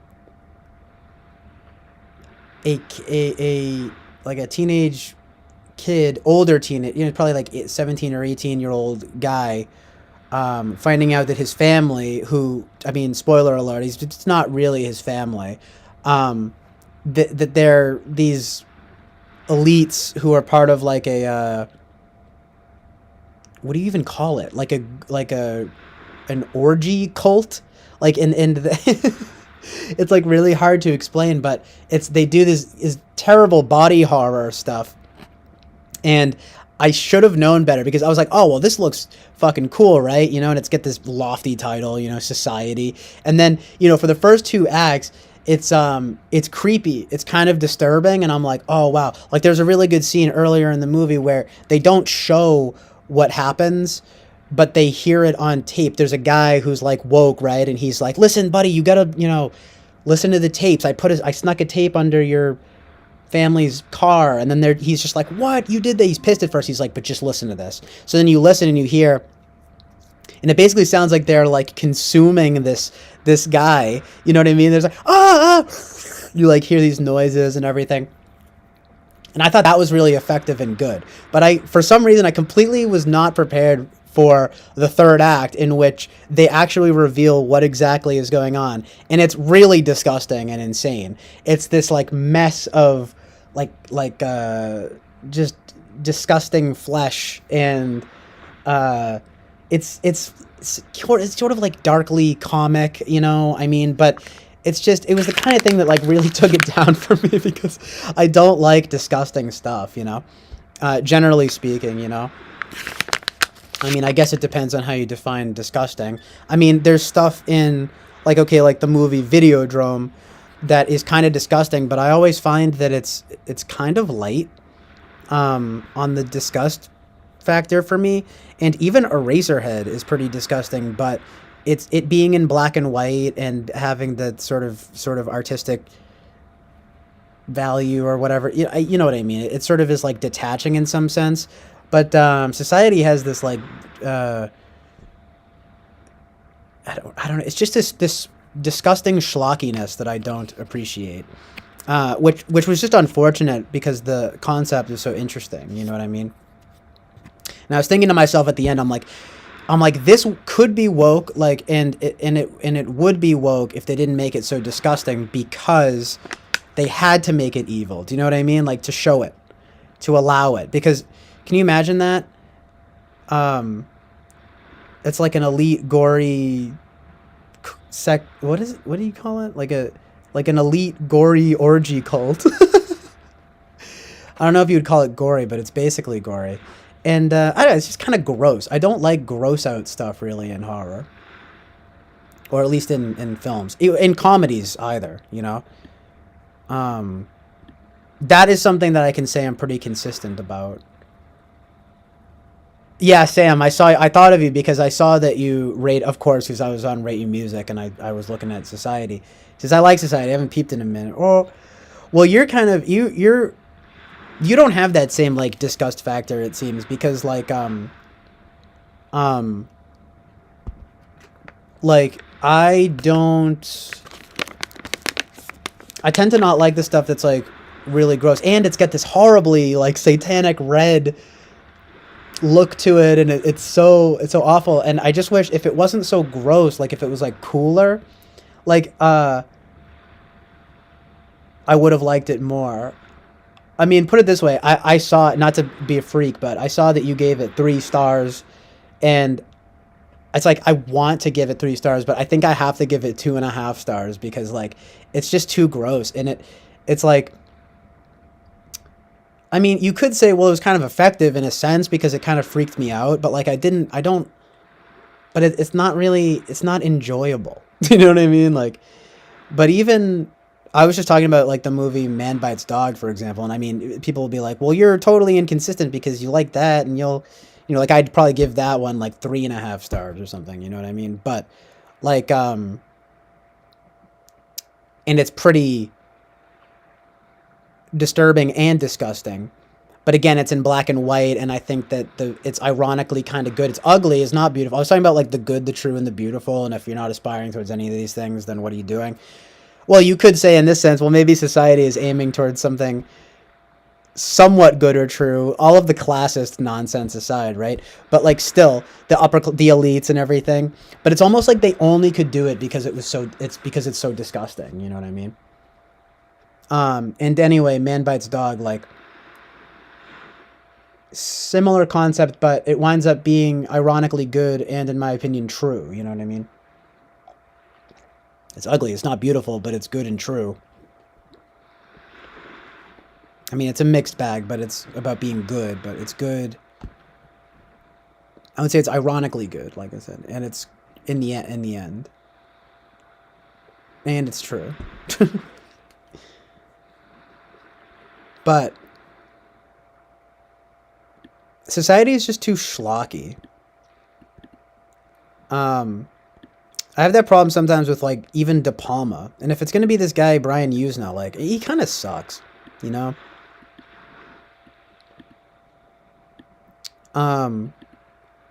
And it's just so dated. Like I don't like that movie, The Toxic Avenger, you know, because I mean, some of it like it's crazy and it's funny, but that movie's almost even worse. um, like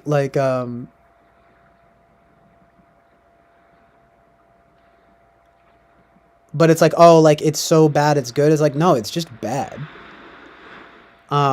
Like Trauma made porn. Do you know what I mean? But I was very surprised to find that like, what's it called? I think it was Trauma that was behind that movie My Dinner with Andre, which is like very bizarre. Because that's actually a great movie. Totally dialogue driven, but literally great nonetheless.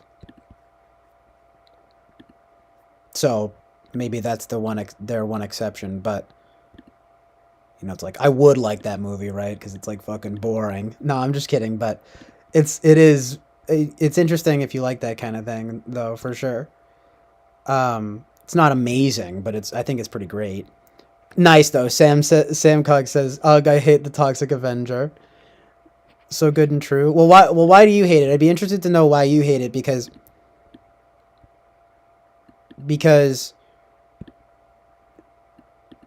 I just feel like I would go a step further and say that it's kind of morally reprehensible. Even though it's one of those movies that's so bad, like knowingly bad, it somehow like it doesn't absolve it for me. It almost makes it worse. Like it's more annoying, but on a more like simple level, I kind of just find it like gross and kind of morally reprehensible. You know what I mean? Like So I'd be interested to know why you hate it. Um, I can assume at the very angst. I know. I was just reading about angst. I kind of I want to watch it, but I'm afraid to. There's a lot of movies that are like that. When I say like I'm afraid to watch stuff, like what I very much so mean is like the stuff that is like really disgusting and especially well.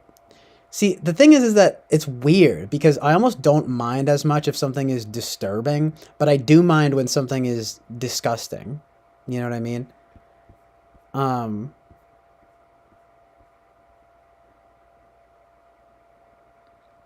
Also, Winston's mom, I appreciate what you're saying here, but um, but yeah, Cannibal Holocaust. I still haven't watched Cannibal Holocaust because there's like real violence towards animals in it, and like, isn't it like not that good? You know what I mean? I might need to peep angst though. But yeah, right. I just found it to be bad, honestly, and like the jokes were just cruel and shit. Not even that deep of a reason.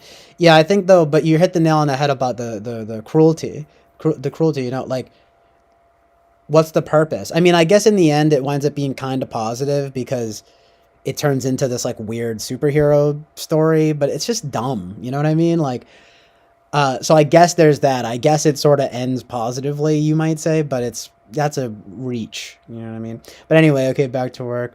Frowny face. Well, thank you for coming through, man. I'll, you know, we'll have to maintain a conversation, and I'll definitely text you, dude.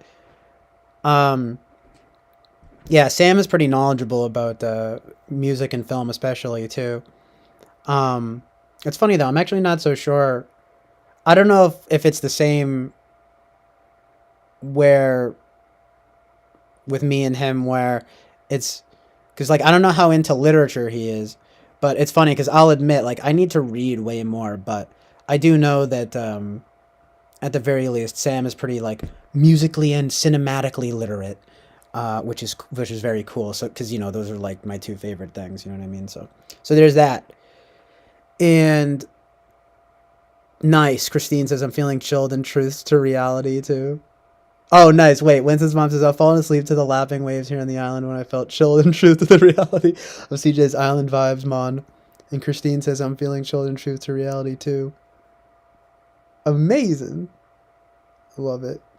Um, oh, nice. Yeah, so Boba Fett's here. So I'll bring up. So, dude, I watched Rockers and I watched Metropia, which Metropia was already on my radar because of Vincent Gallo, of course.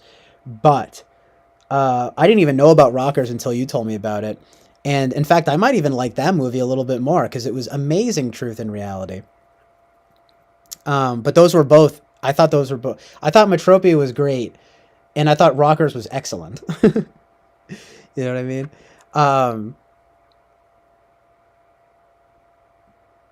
Jonathan, oh, wait, Human Centipede. Yeah, see, like, I haven't even watched Human Centipede yet. It's, I think in the, I don't think it's disturbing. I think it's disgusting. I don't want to watch it because it's disgusting. You know what I mean?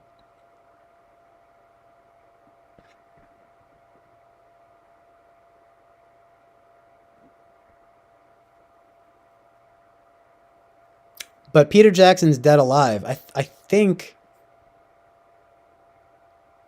that my friend Sam here was he told me like some time ago when we were texting about movies. He said Peter Jackson's. It must have been Dead Alive, I think, because it was like early Peter Jackson. You know, Brain Dead, Dead Alive. I think that was the one. And he was saying that's a good one. But of course, you know, it's like it does seem to be very gory and stuff. You know what I mean? Or kind of like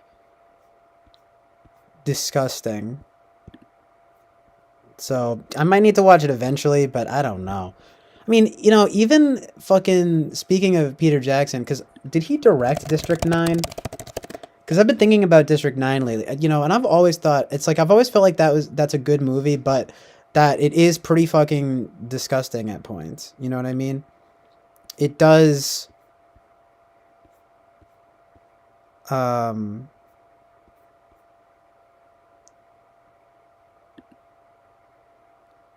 you know, it's a very ugly film in many ways. It's just, what makes it good though is basically like the story and the characters. You know what I mean? You know, that guy Charlton Copley is really good in it. He was good in that movie Hardcore Henry. I watched that recently and that was a good movie. Again, it's kind of like that movie Crank where like, you know, it's again not they're just fun movies. You know, they're not beautiful by any stretch of the imagination, but they're just outlandish and fun. Although they are pretty violent and, you know, pretty in some senses vulgar, right? But it's not like Hardcore Henry has this one sequence where they play this song from the Sonics that I thought was awesome. That was probably my favorite part of the movie. And it's just a total shootout scene and Charlton Copley's there and I don't know what it is. Like this is a bunch of prostitutes and stuff. Like it's stupid, but it's that kind of thing that I'm a sucker for where like the fucking it's so like bracing and the visuals and the music are so good that it works, you know. Talking about like Tarantino and stuff earlier, like understanding cinema or whatever, but like it's so fun though. And yeah, exactly. The Gen Zennial says OMG Crank is STP heaven. Yeah, it is. And it's actually a good movie in my opinion. Like I mean, I can definitely say that I thoroughly like I remember a lot from that movie. You know what I mean? Like, and there's a part where like Glenn Howerton from Always Sunny is there with the as like one of the nurses or something, which that is really funny. But this is sort of an interesting, relevant quote. Winston's mom says Trump didn't need to read William F. Buckley, Edmund Burke, or Russell Kirk to understand how to appeal to American conservatives. He just had to watch Fox News and study its success at finding new sources of rage and fear to sustain its audience's perpetual sense of being under siege. Adam Serwer, the cruelty is the point. The past, present, and future of Trump's America. Yeah, all very like relevant and true. I mean, you know, obviously this person has like an an anti-Trump slant. Um, but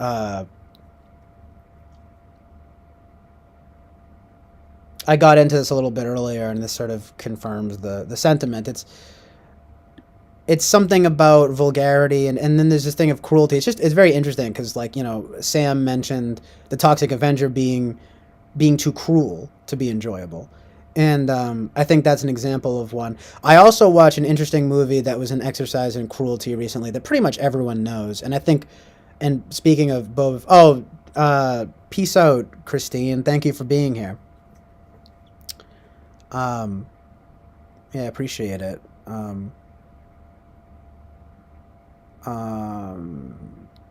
Yes, on the island, man. You'll have to come back to the island again, man. Nah, but for real. I get in trouble for like a racist Jamaican impression. Ooh, speaking of which, that movie Rockers though, that was great. Um,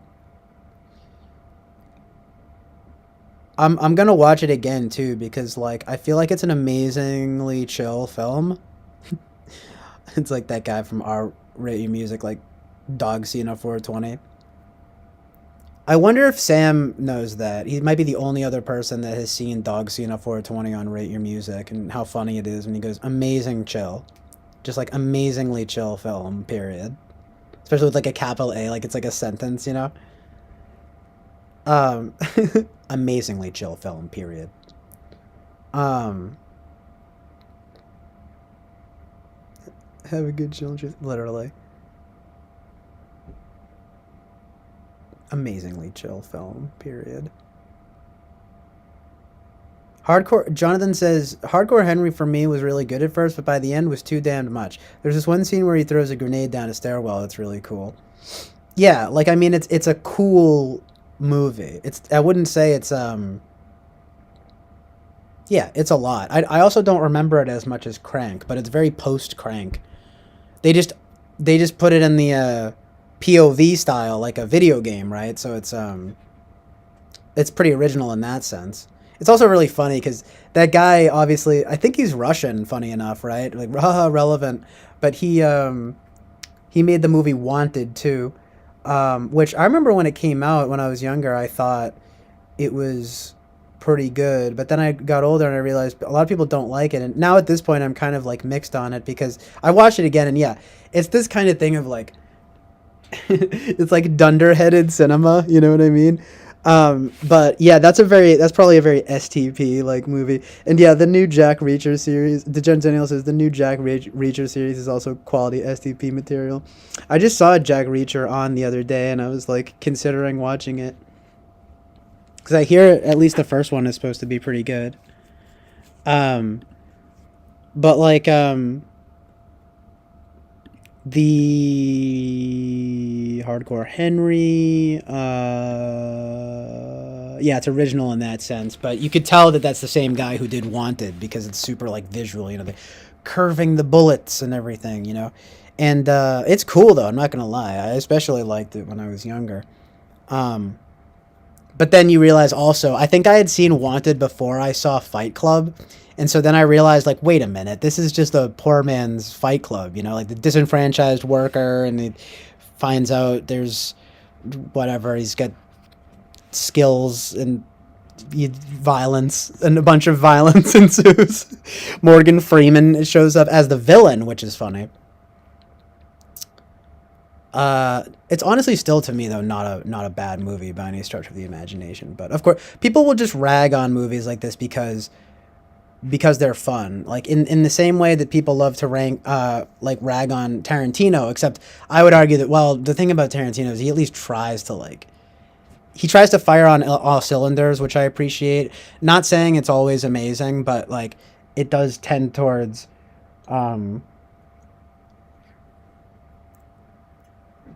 a good mixture of qualities, if you want to say that. Because I don't know if everything he does is necessarily objectively good, but you know, he attempts to kind of do it all, which is cool. You know, I can respect it. But yeah, I recently watched. Well, I had not super recently, but like I finally watched all of Die Hard, and like I mean, I thought the original Die Hard was really good. I think the original Die Hard is really good. Um, but then I watched the second one, and I thought it was a major drop off in quality. I don't know why, but I was not feeling it. I thought it was super boring, actually. But I feel like that might be another one where I'm like, ooh. I like the Lethal Weapon series too, honestly. Although I don't know if I see myself going back and like really watching them a bunch. The first one is good. Um, oh yeah, I also recently watched the movie Speed. Proto Crank. I think there's the film critic Mark Kermode who said it's like, you know, Crank is basically speed, except it's not a bus, it's a human. So you can't slow down. And these are the kinds of concepts like, yeah, it's very like, I guess you could say STP, you know. I would love to. I actually thought Speed was pretty good too.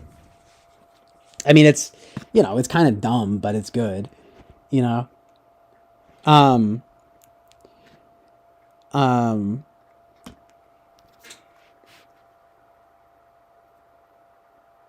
I think I am kind of a sucker for good action movies. Um,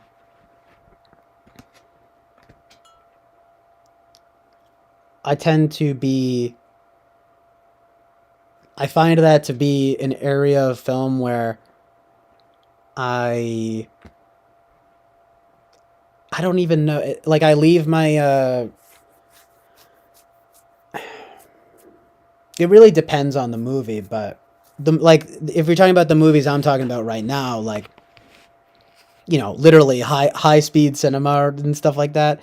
Um, I don't mean this in any degrading way, but it's kind of like, yeah, like leave your brain at the door. You know what I mean? Like it's kind of just like, but I don't think there's anything wrong with that. I mean, yeah, maybe if it's like excessively violent and stupid, like I get it, but it's like I can be I'm a sucker for it, even in like a somewhat contrarian way sometimes. Like I'm just kind of like, yeah, but like again, the understanding of the motion picture, right? Like Tarantino and stuff. I'm like, it's actually kind of good. Like it's all a matter of how you approach it. Like no doubt all these movies I'm mentioning are mixed bags, but I think they lean towards being good because, because what I'm saying is like, I tend to be kind of unpretentious about action films. You know what I mean?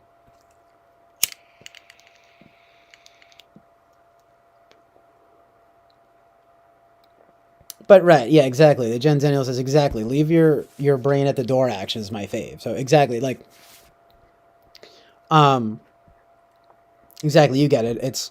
It's not even necessarily like an insult. I'm saying honestly that there's like a like room for that, like, and there should be, and like it's fun, especially if like the morality is properly framed and everything, right? Because it's usually pretty standard, right? Like there's a hero and a villain, and like basically good conquers evil, like usually, and in that sense, like I've never really been into like superhero movies, but like action movies are like my superhero movies. You know what I mean? I do like some superhero movies though. Like everyone, I like The Dark Knight and well, now I can finally say I've seen all of the Nolan trilogy, and they're I think they're all pretty good, but obviously The Dark Knight is the best one. I remember seeing the original Iron Man when I was younger, and I don't remember that much from it, but I do remember it being good. I really like that ending, of course. When spoiler alert, I'm sorry, but it's like when he reveals that he's Iron Man. He's like, "Okay, I am Iron Man." And it's like, end credits, amazing. Like that's fucking good cinema. That's Kino. I love that slang term, Kino. Superhero movies though, right? I actually loved at least the first two. I still haven't seen Spider-Man 3, but the first two Sam Raimi Spider-Mans are not only nostalgic for me, but still pretty good to this day. I think those are pretty great movies, honestly.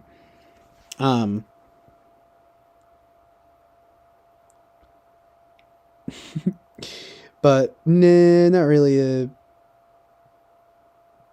superhero movie guy. Like I'm struggling to even think of any other ones that I've even seen. I mean, I saw Watchmen. It's just like, there were good elements there. Kind of just overly long and bloated though. I mean, I know that's like a very like annoying film critic term. Like it's bloated. It's like, well, it kind of is, like it doesn't need to be like 2.5 hours. The new Batman too is like 3 hours. Like, are you kidding me? Like, bruh. I blame Christopher Nolan again, right? It's fine if Nolan does it. Well, because at least his Batman trilogy was good, but like, even if it was 3 hours, if any of those were, I mean, I guess they're all pretty long, but you get my point. It's like 3 hours is too much. What is this, fucking Gone with the Wind? You know what I mean? I had to like, I watched Gone with the Wind like a year or two ago, and like, oh yeah, I watched it in 2 watches. Give me a break. It's so fucking long. I talked about that though, the problematic stuff in Gone with the Wind. So good. But I'm not gonna get into that now. But yeah, John McClane is badass. Like Bruce Willis kills it in Die Hard, no pun intended, right? He's amazing. Anti-heroes. I did see Deadpool. I wish it didn't get so carried away with the whole like Ryan Reynolds' smirky thing. Like it has potential, and I might need to rewatch it, but for all intents and purposes, I guess it's a decent action comedy. You know who does?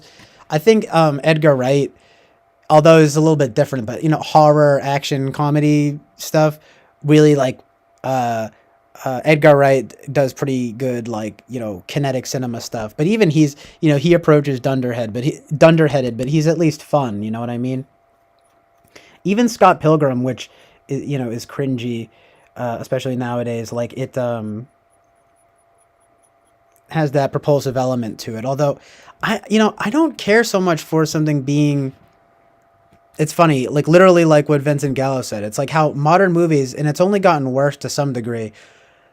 It's always the same with newer movies, with modern movies, right? They're always really fast paced and really like self-referential. You know what I mean? And those are two things that I kind of hate, to be honest.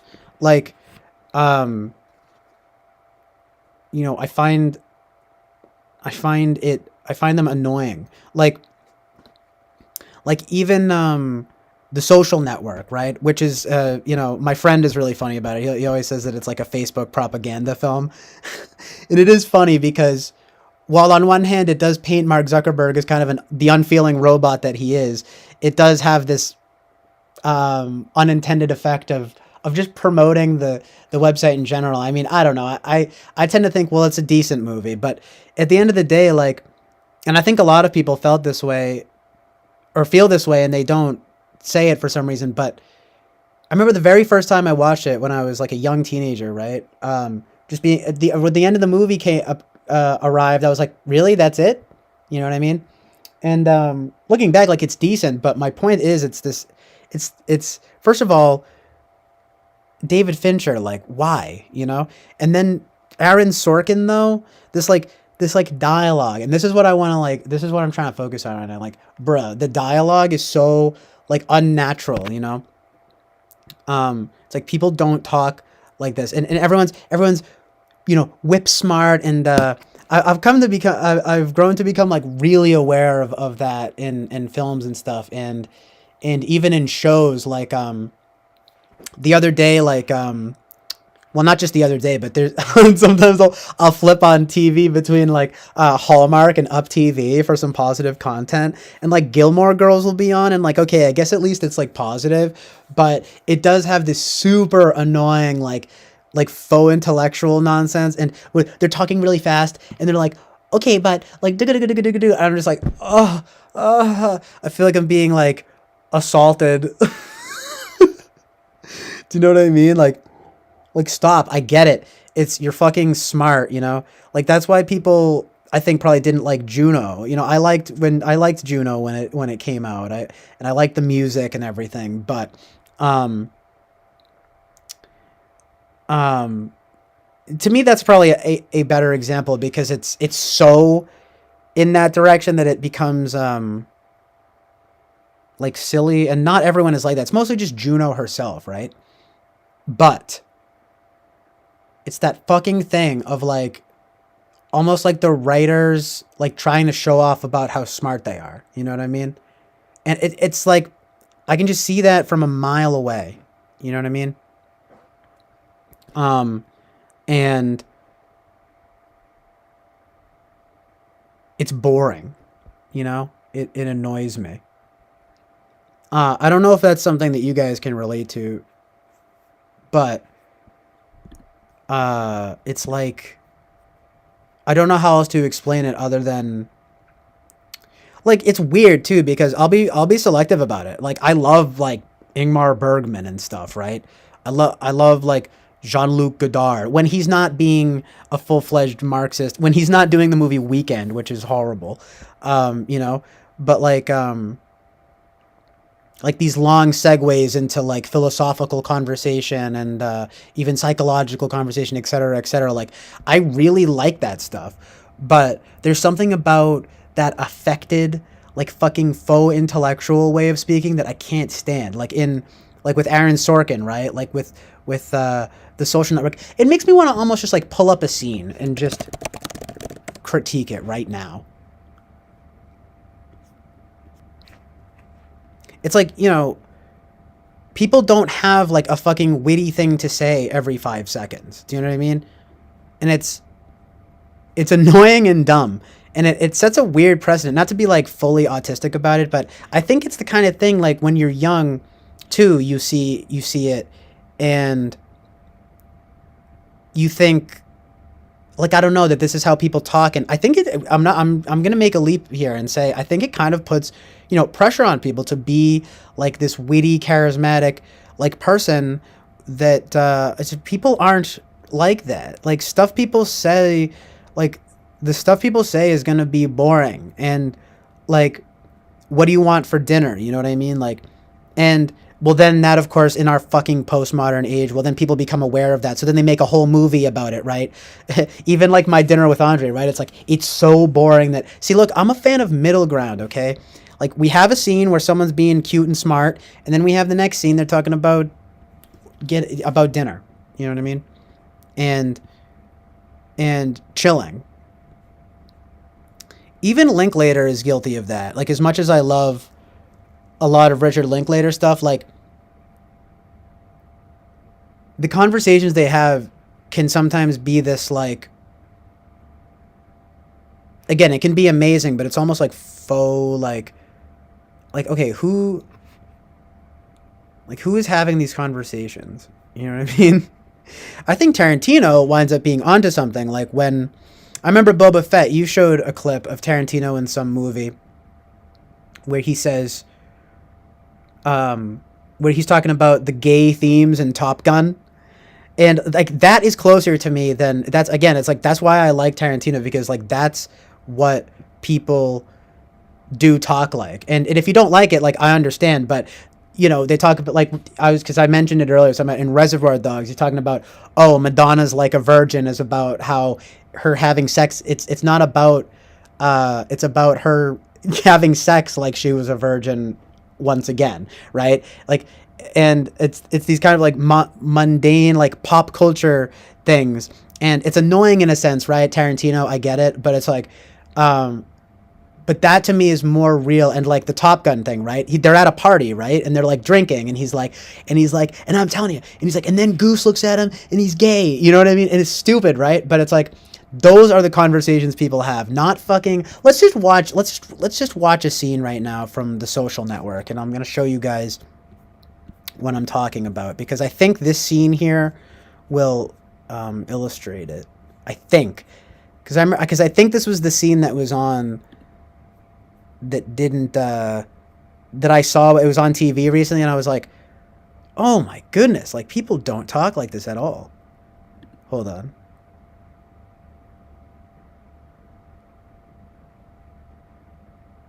Actually, to be fair, it was in a video about naturalistic dialogue, I think. So I'm gonna copy this one guy here. Hold on. Because, yeah, it's a lot more like, everything can be an aesthetic, right? But, like, but I do think that in general, I loathe this aesthetic the most, even though it's not the worst of the worst. Again, it's better than something just being gross or whatever, you know what I mean? But, like, or just straight up vulgar. Now I don't have the fucking, I just dragged it too far into the corner here on OBS. How do I get it back? Okay, I guess I don't. Well, whatever. Yeah, I'm seeing some good stuff in the chat here too. But let's just tear apart this scene real quick, just to be funny.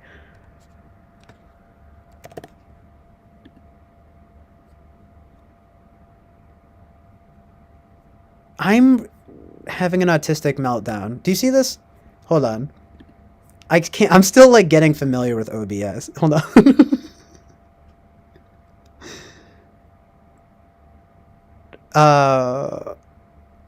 Display capture. No, it's window capture. Sorry. One sec. Okay.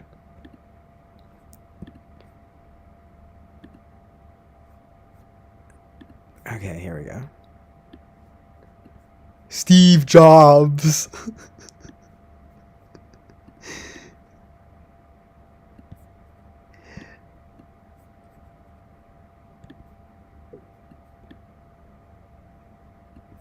Hold on. That's really funny. Blade, though, was he good? Yeah, that's funny, because it's like, I don't hate him. It's funny that you would say that, because, like, yeah, but, like, I don't hate him. I feel like, yo, Wild Strawberries is so good. So good. Yeah, Sam gets it.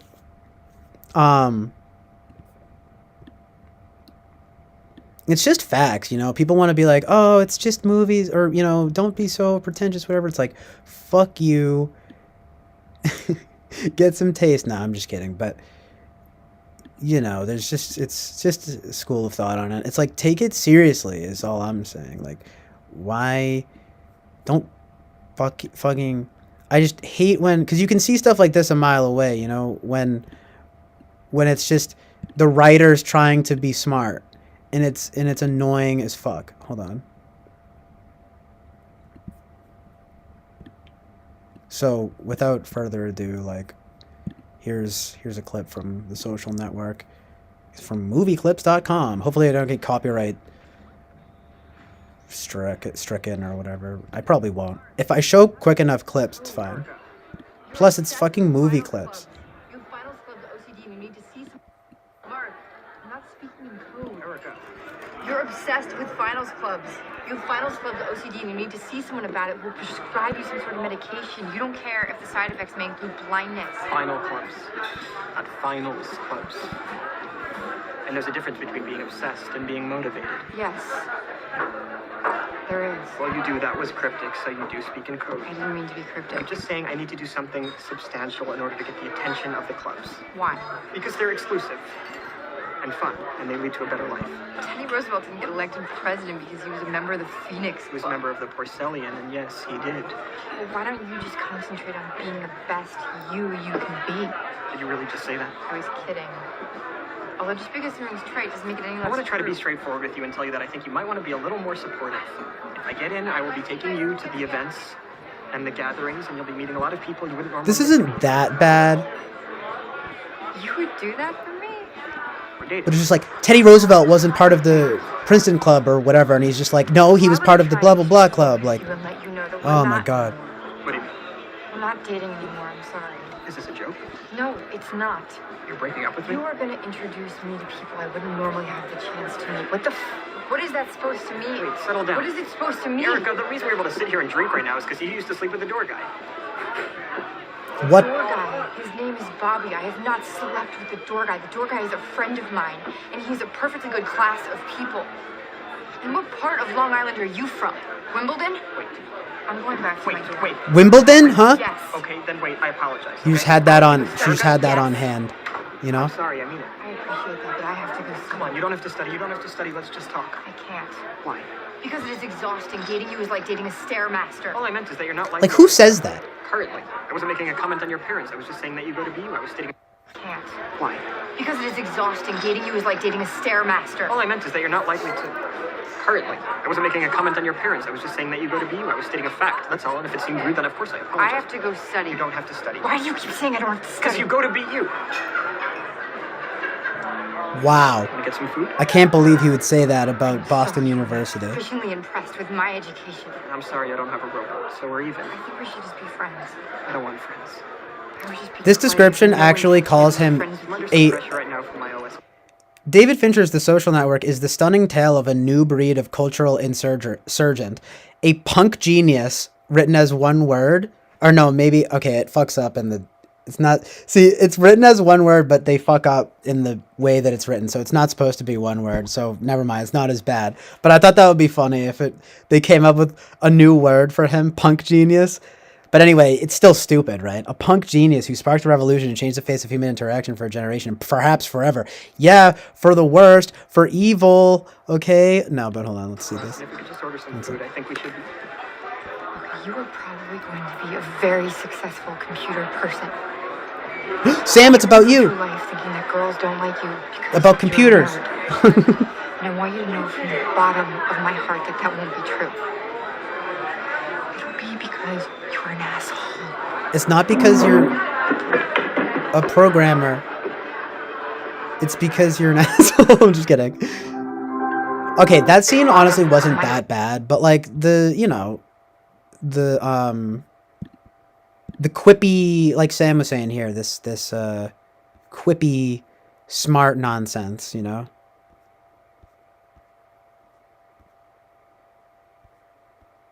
I like this person who's like foreign, like some like Asian, just being like, which part of Long Island are you from? Wimbledon?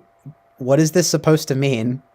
That's exactly the thing. Like, these are like cultural references that are like dumb and annoying, that it's probably not a good sign that people don't get it, you know? And they attempt it, like, I guess the actors attempt it, but there should be more like stuttering, you know? There should be more like not saying the right thing, you know? Like, really? You just thought of Wimbledon immediately? Really? Like, dating you is like dating a Stairmaster. Like, fuck you. Right, though, Jonathan? Hold on. It would be funny, though. I mean, I remember my dude Ahmed, though, from he has the social network on Rate Your Music rated as like 5 stars or something. And he loves, like, movies like Wild Strawberries and stuff. So, like, I don't know what it is that people... like seeing this stuff, and he was the one who I was agreeing with that like Nolan is like the dumb guy's smart guy, you know what I mean? I did just watch Memento though, and it was pretty good. Oh right, but speaking of which, Irreversible though, look, that movie was kind of good, but like not a movie that I'm gonna be rewatching anytime soon. And the I like how my stream is just up right now, and it's not what I wanted it to be on right now. Hold on. I want to be on this.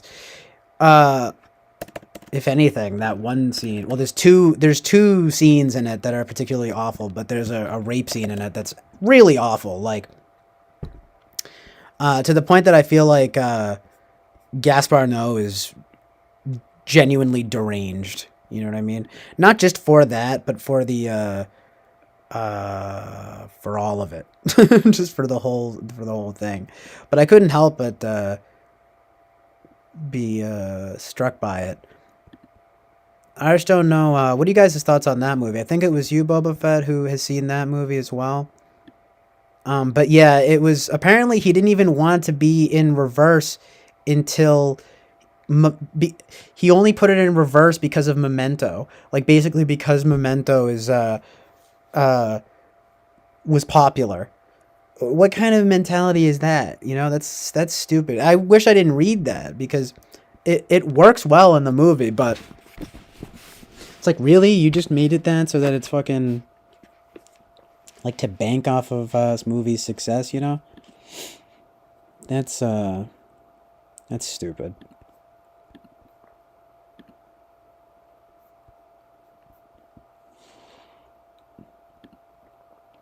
Oh yeah, and it was just my birthday. Thank you guys. Hold on.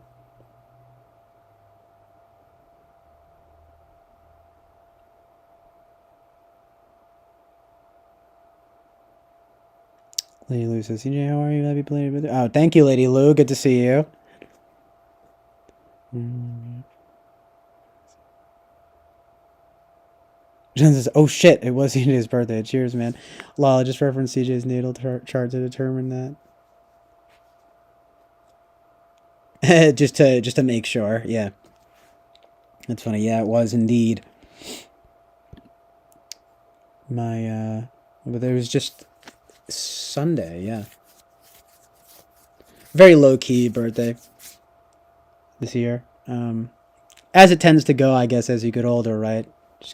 Your birthdays just get more and more low key until nobody cares about you anymore. No, I'm just kidding. But no, I'm actually very lucky. Like, my my family was very nice, and I actually they got me a new webcam and a tripod that I need to set up, which was really nice and thoughtful. And I had people texting me and stuff on Facebook, but I didn't. I don't use Facebook. I don't have the app on my phone, so. But I appreciated it. Boba Fett, that's funny. The thin line between jobless and jobless. So true. Yeah, exactly, because I'm like a Jamaican and I smoke weed all the time. So I'm straddling the thin line, between jobless and jobless. Wow, that's good. That is so funny, man. Like, I'm not kidding. Like, because, like, you could say that, you could make fun of Jamaican people that way. Yo, but Rockers, though, is so good. And I actually really liked the, I'm borrowing this from the description, but it said how he basically goes Robin Hood, yeah. And it is against the corrupt music industry. Literally amazing music, amazing visuals, amazing story, amazing vibes. And Metropia was really good too. Um,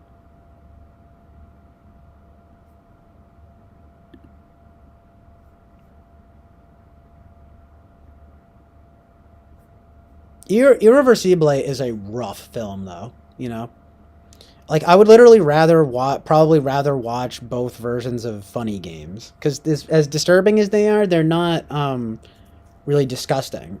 Um, I but there are a few pretty disgusting elements to Irreversible.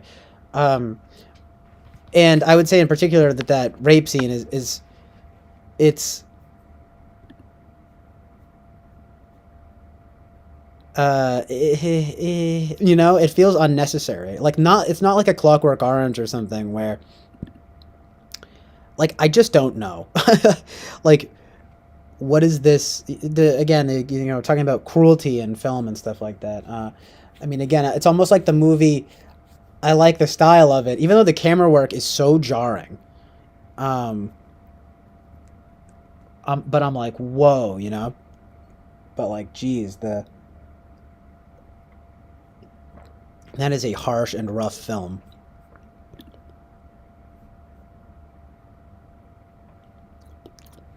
This coffee tastes weird.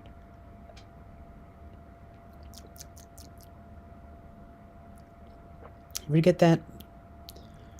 What is that? What is that? It's like that scene. I showed you guys the Ed Harris thing where he's like, I need to watch this movie, but him just being like, me. Just real quick. Hello, everybody, and welcome to the. Also, it's press edited, so it's conference not for that history quick of a of transition at violence, the and I end, will but immediately you still get the introduce point. It's people who funny. are here at this panel. Sitting next to me, actor and director, Mr. Ed Harris. Yes, I have talked about it before, Boba Fett. I think with you, but I love Cool Runnings. Hold on one sec. Ed, you wanted to add anything? Not particularly. Oh yeah, you did do one. That's right. I'd like that. No, because. Huh. What is that? What is that? You know? What is that? What is it? What is it? What is violence? What is it? You know, that's what the movie's about. Me. Ladies and gentlemen, on this note, thank you very much for being here. Oh yeah, you did do one. That's right. I'd like that. No, because. What is that? What is that? You know? What is that? What is it? What is it? What is violence? What is it? You know, that's what the movie's about. Ladies and gentlemen, I like how it's on edited this though, where note, it's like, thank ladies you and very much gentlemen, for- weird. It's like that's the end of it. That's clearly not how it happened though. That's like the cool version of like the nonsense with Chris Rock and Will Smith, right? Like that was just like evil. But this at least like has a point, you know what I mean? Amazing.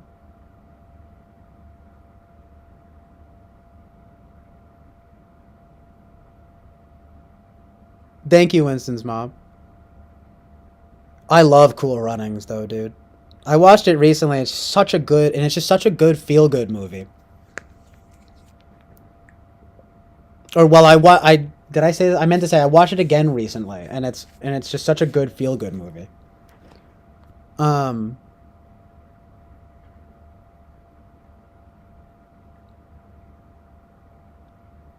Rockers gave me those vibes too, to an extent, except it was actually a little bit better. You know what I mean?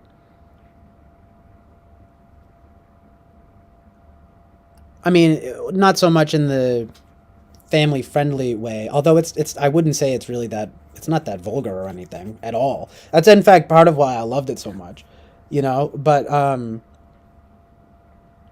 it's more of a film if you want to say that, even though it's nothing. It's very unpretentious and simple though. I really like that, and I really loved that movie. And of course the music in particular is genuinely amazing. So yeah, is disturbing to them. Boba Fett says is disturbing to the max. That scene gave me the not good things. Are you talking about the in Irreversible? Yeah, it's pretty bad. Um.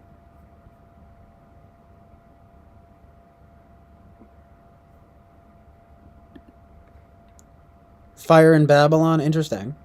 Might not. He says Fire in Babylon might not be up your alley, but good one. Might have mentioned that one. I might have to show. I might have to watch that. It's pretty good. Yeah, and I liked Metropia too. I thought that like it was a little like I felt like it was a little bit underdeveloped, you know, and I wasn't that uh into the animation, but I thought like the story and the characters were really good. Vincent Gallo as the voice is for that guy is perfect. And I didn't even realize until the end it's Juliette Lewis doing the chick, which is amazing. I actually really like Juliette Lewis. I mean, you know, especially from her work in the 90s, you know, like, it's kind of funny too, because she was always in these movies that were like, pretty quote unquote edgy, you know. Everyone knows, of course, Natural Born Killers, you know, but she was also in a movie I think that's pretty underrated called California with a K, and it's with like, Brad Pitt.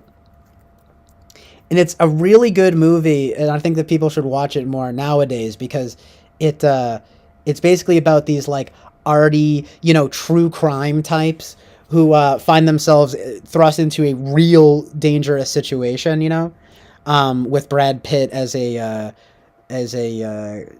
murderer basically, and Juliette Lewis as his girlfriend, and they're on like a road trip of all these like famous sites of, you know, serial killer sites, and they wind up in a story themselves. And to me, I'm just thinking like this is how I feel though about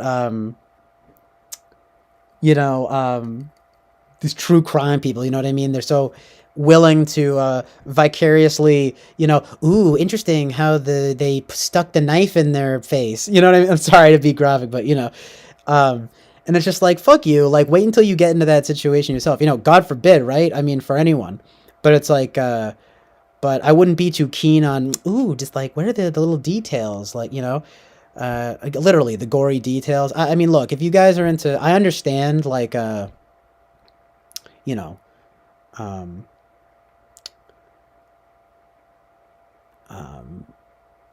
what do you guys think of the movie The Silence of the Lambs? You know, that's one where I think it's a pretty great movie, but also kind of overrated just because it actually is a little bit vulgar and graphic at times. Jonathan Demme, though, he did stop making sense. The Talking Heads concert film, and that movie, that's like a perfect movie to me, although it's, you know, it's a concert film, but that's an amazing movie to me. Um, that's basically a perfect movie to me.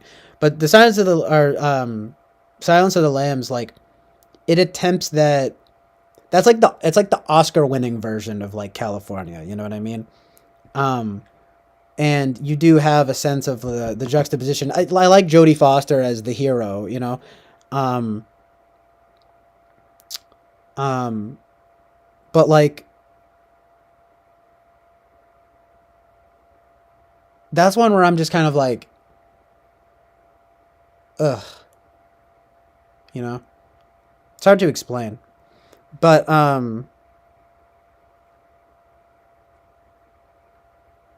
that's one of those movies though that people just insist is like the best horror movie of all time. You know what I mean? Like one of those movies.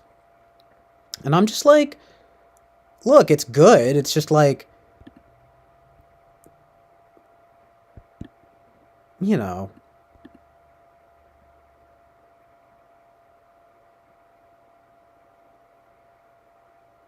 it basically just has some gross elements to it that I don't like. You know what I mean? I mean, I guess that's how it's gonna be. It's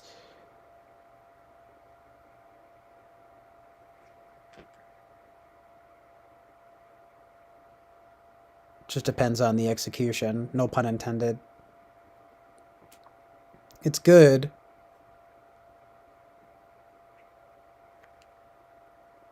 But the true crime thing, right? It's like that's one of those movies that gives you an insight into the into at least some of the truth and reality behind what's going on there, right? But I like how in California it's kind of like, yeah, well now he's like, you get a taste of your own medicine, not your own medicine, but you get a taste of what it's actually like to, be put in a dangerous situation like that, and it's like, it's not, it's not good. You know what I mean?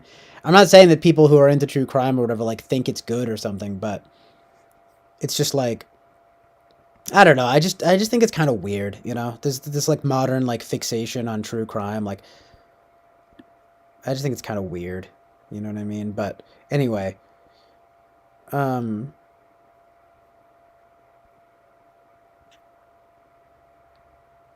oh yeah, maybe it was the first R-rated Best Picture. I mean,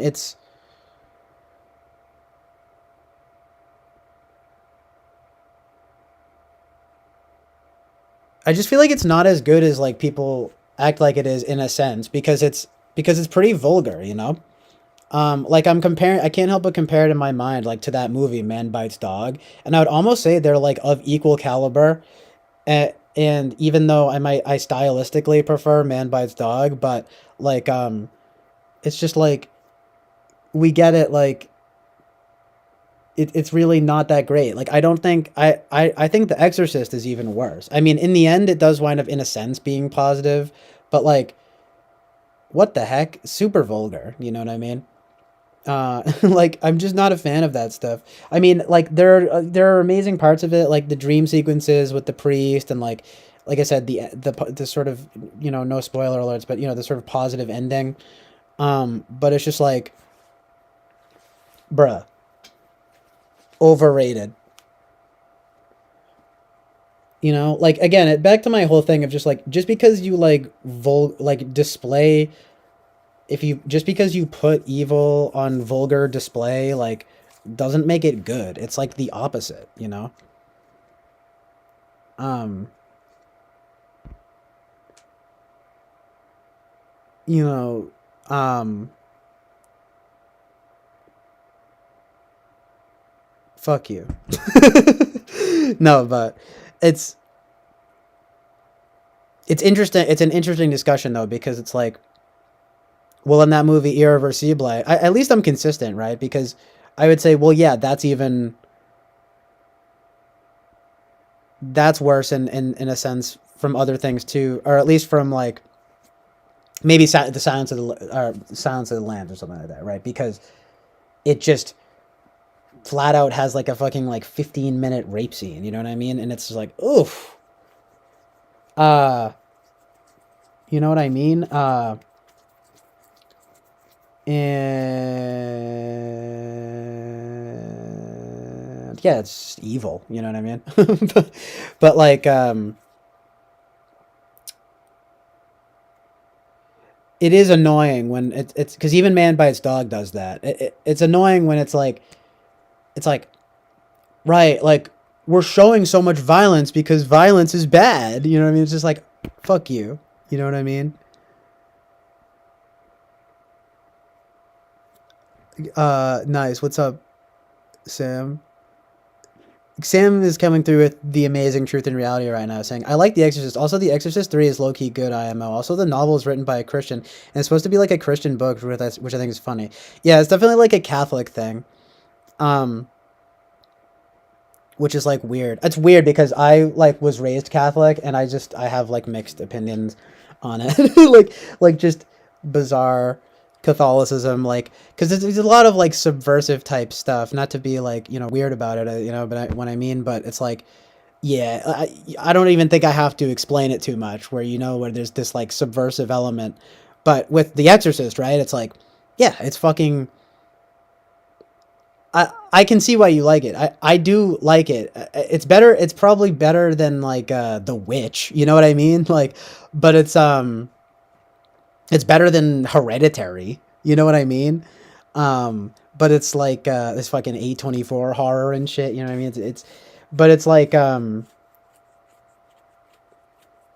it's a smart film. Like that's why why it's good. There's like interesting stuff going on too, like how the mom is like an actress, you know, and she's always, I noticed that I notice this every time where she's like using the Lord's name in vain like multiple times, and the whole thing, of course, right, is like she's seeing this new guy, and like it just like works on a lot of different levels. And then, you know, funny enough, what seems to get most people are like the hospital scenes and stuff. Anyway, the priest thing, there's like good happening. There's like a very clear fight between good and evil, but it's such a vulgar display of evil that I just am inclined to think it's a bit overrated in that sense. You know what I mean? But it's like, yeah, even Hereditary is almost even worse. You know what I mean? Spoiler alert, but yeah, just like showing that kid's head. Thanks a lot, seared in my fucking brain forever. You know what I mean? It's like, I know it's fake or whatever. Fuck you. You know what I mean? But I hate that shit. It's like a kid's head covered in ants. I'm sorry, everyone, but because I don't want to, you know, gross anyone out, but it's gross. And the whole thing is fucking satanic. You know what I mean? Anyway. I'm so sick of that shit. You know, just like a woman screaming.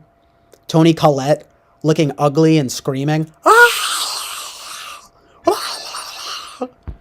Fuck you. You know what I mean?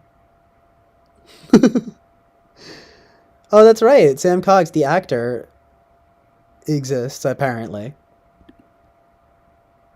Have you been in films, Sam? But yeah, so good. So like Sam says, Irreversible is disgusting. Fuck that movie. That director in general is nasty. Yeah, I think Gaspar Noé is pretty fucked. Like when I was reading about it, I was like, he kind of seems like a sick fuck. Ari Aster seems like a sick fuck too, by the way. He says, I've seen most of his movies for some fucking reason, and they're all evil. Like straight up evil. Oh man, ironically, right? So good and true. Irreversible is very striking, but I am very mixed on it. It doesn't even seem to be, yeah, okay, it's saying violence is pointless. Fuck you. You know what I mean? It's like one of the most fucking violent movies I've ever seen. And there is a lot of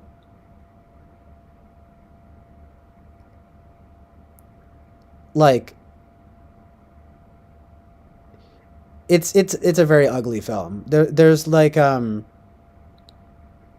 there's stuff about it that can definitely come off as like homophobic and even transphobic, and you know, there's and it's so over the top violent. The camera work is insane.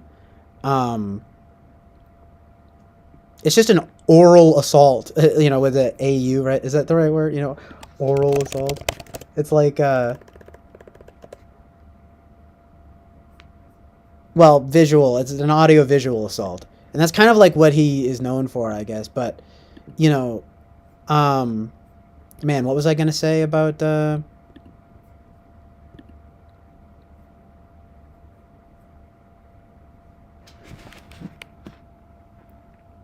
Pantera. I've never really listened to Pantera, Jonathan. I need to listen to them.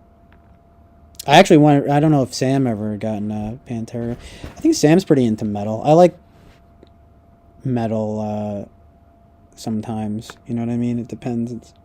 I always say it is kind of like the horror of the horror movies of metal is like the horror of music. You know what I mean? You know, I've actually come to really like, you might cringe, Sam, but I've actually come to really like the band Deaf Heaven. I've finally realized that they actually are pretty great. I like all sorts of metal though, but and I do like Sleep, and I do like some Electric Wizard. I like some Converge. I even like some Pig Destroyer, even though Pig Destroyer is pretty fucking evil. But they're pretty good, honestly. But Sam has pretty like elite metal taste. No, I'm just kidding. But he's like into that like experimental metal shit, which like I totally get. You know, like even the bands that I just named, like I'm sure Sam knows them. I don't know how much you guys are into that stuff though. But yeah, I mean these guys, they're into like Metallica, Megadeth, Pantera, like the big ones. I don't think anyone here. I don't think that they're gonna know Puron. Liturgy though is kind of good. I need to listen to more Liturgy. I guess it's just that one person, right? Who I guess is actually a trans woman. She's like pretty good. I mean, there's something going on there. It's like very knowledgeable about like theology and stuff like that, which is pretty interesting, and very epic music going on. But indeed, very Piron is difficult, man. I still like that song Sleeper Agent, but it's fucking, they're pretty insane. I never listened to Gorguts though. I never listened to the two other bands you mentioned. I know of Gorguts. I'm sure. I don't know how I would feel about that. A band called Gorguts. Nice though. Yeah, Deaf Heaven. They're one of those bands. They polarize people because they're so, they mix the shoegaze with the black metal, and so it's like it's not true metal or whatever. I remember these guys were talking about Burzum. I don't know if you ever got into Burzum, but I mean, obviously we know Varg Vikernes is like a pretty horrible person, but interesting music. I only know that one song, Dunkelheit. That's an amazing song, though, honestly.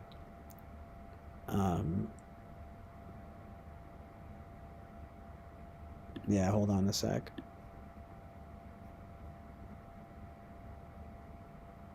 But yeah, no worries, Sam. It's pretty awesome that you popped in here because, like, it's cool. I love to see you guys interacting here too. It's just like fun, because these guys are pretty into metal too.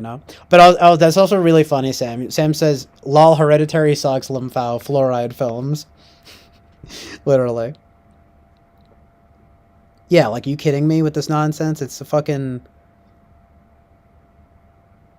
total mixed bag. And pretty evil. Ari Aster, I really think Ari Aster is fucked up. He's got like a fucked up view of like family, and I don't know, man. He just seems kind of evil. He just seems kind of fucked up. But I feel you about Gaspar now, unfortunately. I mean, I say unfortunately because it's like I almost want to like his stuff, but yeah, I think he's kind of gross too. On the Criterion, he was on the Criterion closet, and it's like the thumbnail is him holding up a picture of Salo, and it's just like, fuck you.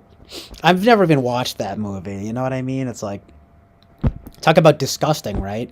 I mean, I get it, and people are like, oh, they killed Pasolini for it and whatever. Another one of these weird, it's like, no offense to anyone, but another one of these like weird Catholics, like, yeah, okay, maybe he exposed the elite or whatever. Fuck you. It's fucking vulgar evil, I don't know. Certainly, that's one of those movies, they're like, it's like Salo, a Serbian film, just like, I'm in no rush to watch these movies. Cannibal Holocaust, I guess I could probably put up with, but yeah, I don't like the real animal death. Fuck you, you know what I mean? And then of course, pretty scary though, that woman or something who's like through the pike or whatever. Oof, fucking scary. And it's almost a technical marvel. I think someone might have brought that up before. It's like, whoa, how did they do that? You know what I mean? It's like, well, they actually killed a woman. No, I'm just kidding, but fucking black magic and evil, dude. They killed that woman. That poor woman was impaled on that. Oh yeah, speaking of which, I didn't like them. I recently watched The Virgin Suicides, and I didn't like that movie. Generally speaking. It's actually really fun though to talk about like stuff that's just like not good. It's almost more fun. Well, it can be really fun to talk about stuff that's good, and then it can also be fun, honestly, to talk about stuff that's not good. And that's cool, Sam. I like, Sam usually knows what's up.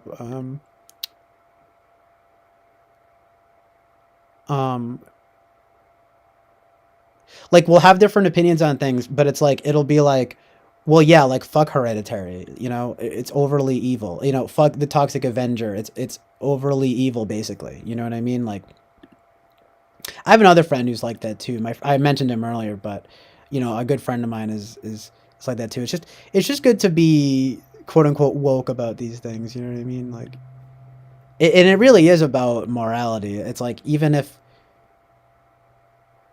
people try to make it like it's not, like I really think it is. Like Irreversible, right? Like the reason that it's such a repugnant film basically is because of the morality of it. Like it's and you know, the end message, right, being like time destroys everything. Bruh, I remember when I was younger, I basically saw all the bad parts, not the full rape scene though, because that was just like a lot, but to this day, but I'm like and plus, I don't think it was on YouTube or anything. I don't know if I would have watched it. I had just seen like the infamous fire extinguisher scene, and like the ending. You know what I mean? But I remember, yeah, thinking I was such an edgelord for knowing that quote. It's like instead of time heals all wounds, it's like time destroys everything. And then now I see it, and I'm like, fuck you, edgelord.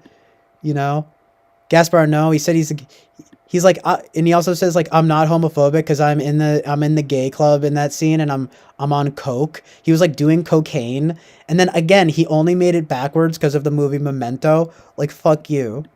You know what I mean? Ugly film. It's interesting though because Irreversible got check it out.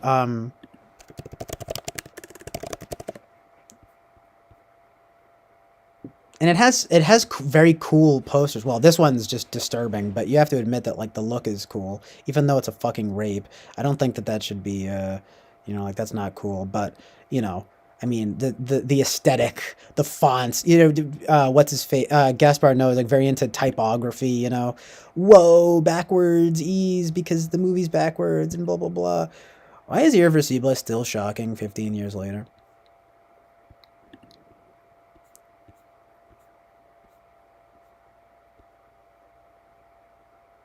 Monica Bellucci is good in it, though, to be honest. So is Vincent Cassel and this other guy.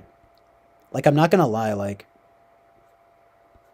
in some of the style, I'm like, wow, you know? But there's definite evil happening, you know what I mean?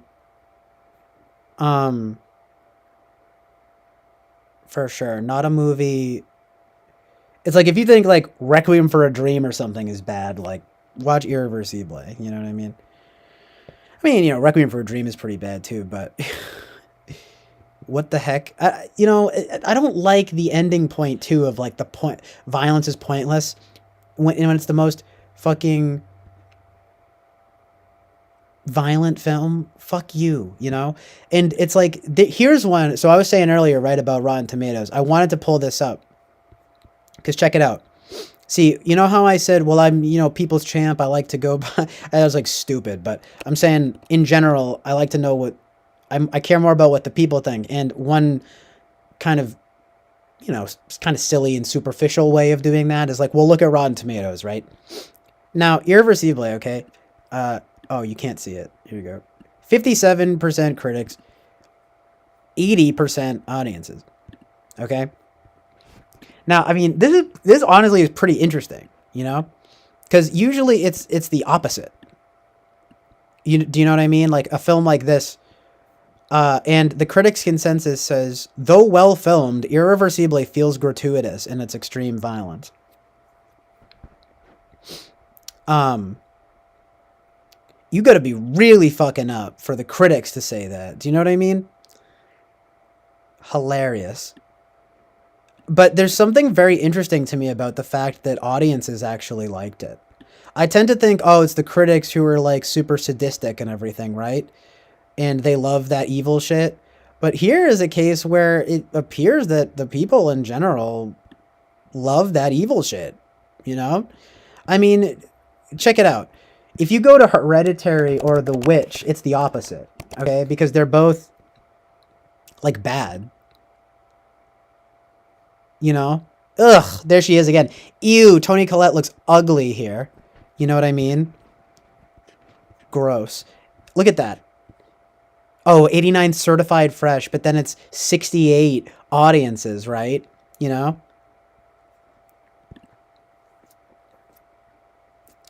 the critic consensus is just, fuck you. But like that's look at that stupid picture. And then like this is the this is what I'm talking about though a little bit, right? Now I want to get to something here, and I'll show you guys in a second. It's like I know it's silly and superficial, but really I think there's something to this stuff. The witch, right? I mean, the witch is okay. I think the lighthouse is better. That new Eggers movie looks satanic, but he's probably gonna fucking make the Nosferatu remake, which like might be interesting. Of course, they're probably gonna make it fucking satanic too, but you know what I mean. Like the original Nosferatu is decent, obviously kind of overrated, but it's still a pretty great movie. And so he might make the remake for that. Like that has potential, you know what I mean? I remember Sam saying he liked Eggers, or at least he was interested in him for a little bit. Why is it not showing the it's not showing the shit, the reviews. I swear it's like 90 something percent, and then like for the critics, and like 50 something percent for the audiences. And you could say, oh well, like the audiences just didn't get it because it's a slow burning horror, right? A slow build. It says it here, you know, slow building horror, you know. Because it's more like a play, and admittedly the dialogue is pretty impressive in this like old English. You know, it's a New England folk tale. I'm from New England. Oh, hey, fuck you. No, I'm just kidding. But like literally though, right? It's like pandering in a way. But the point being that like, and it's a fucking pessimistic kind of evil film, to be honest. I'm telling you guys, it was something like ridiculous. It's like 90%. It's not showing up right now for some fucking reason. Maybe it'll tell me on the Wikipedia.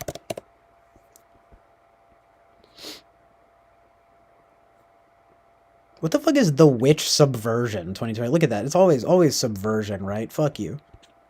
What am I telling you guys? It's truth. Amazing truth and reality. No. The CIA the CIA glowies are about to shoot me down. Like long range sniper rifle style. Bitches, I'm in my basement. You can't see me. You can't stop me. They shut my internet down. Fuck you. But no, like, I need to see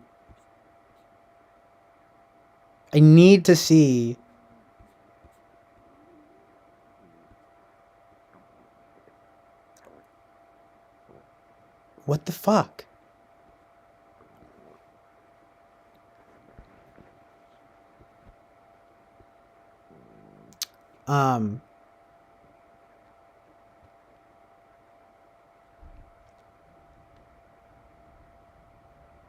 90% critics, and then it doesn't seem to say,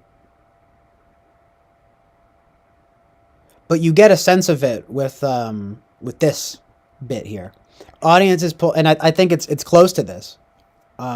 Audiences polled by CinemaScore gave the film an average grade of C- on an A+ to F scale, while Post-Track reported filmgoers gave it a 55% overall positive score and a 41% definite recommend. It's like, yeah, I know this sounds frivolous, but it's really a very simple point. It's like the critics and the audiences do not agree on this one. You know, most people, it might have been because they get into it here. It's like, oh, it was marketed improperly. And fuck you, it's really not. It's just that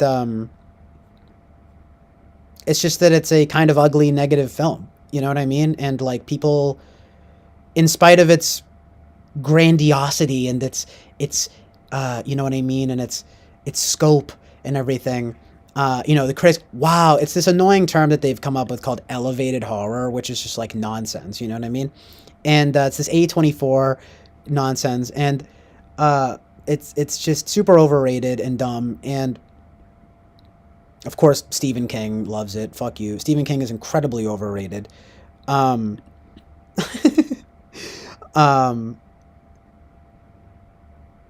I get it though, because he's, whatever. He goes, The Witch scared the hell out of me, and it's a real movie, tense and thought-provoking as well as visceral. And he's from New England. Okay, haha, Stephen King. Well, Stephen King even looks evil. Look at this guy's face. Anyway, the critics and the audiences don't agree. I know I'm being superficial here, but isn't Stephen King really ugly and like evil looking? Like, why he look like that? Why he look like that, though? Ew, what is this picture? Ew! Is that a fucking convicted pedophile rapist? Ew! Wait. Ew! Hold on. Ew! Ew! Okay, why am I... What?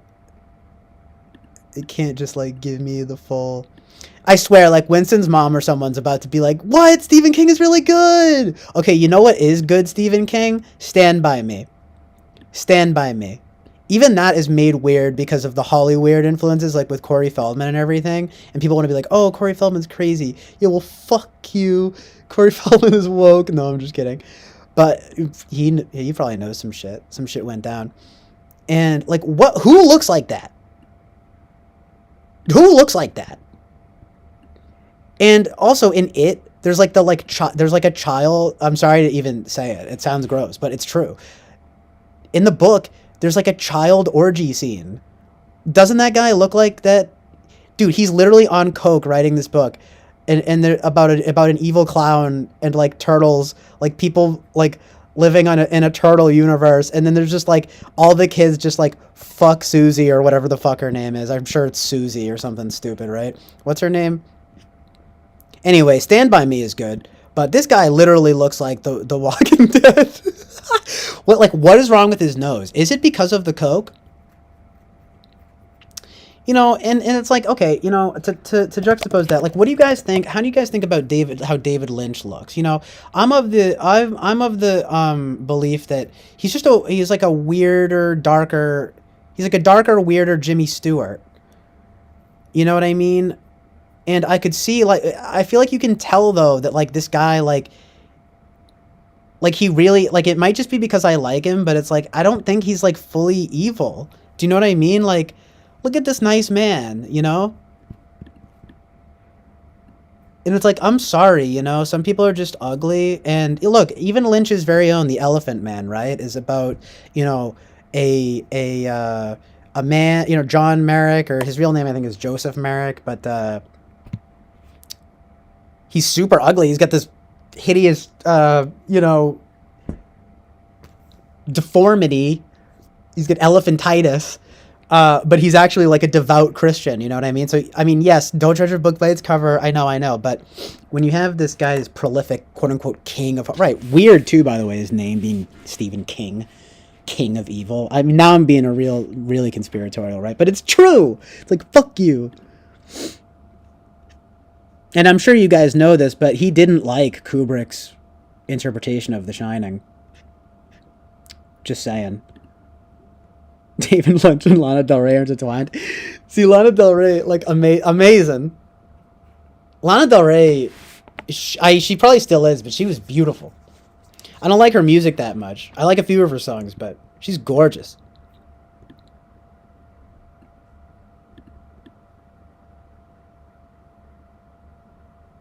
Who's a diddler? Lynch? He could be. You know, I really I really like his work, but there are a lot of weird things, especially when you like look into his life. There's a lot of stuff that I don't like, but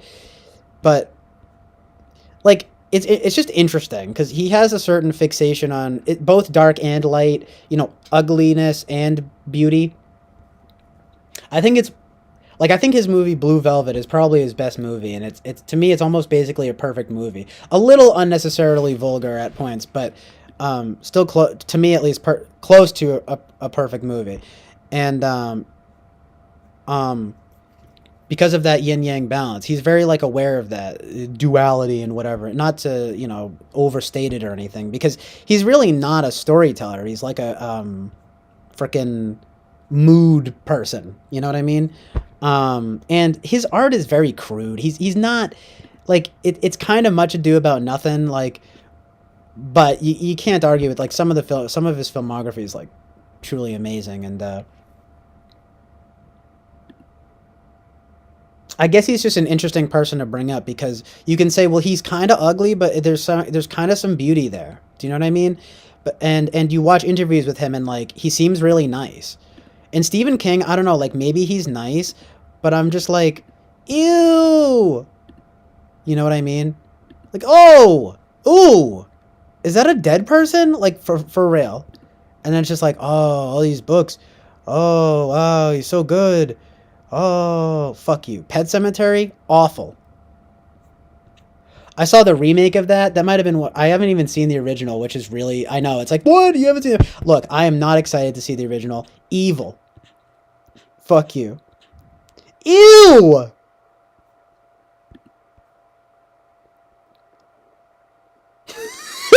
Sorry, I'm like dying. I literally am judging books by covers though, which is hilarious.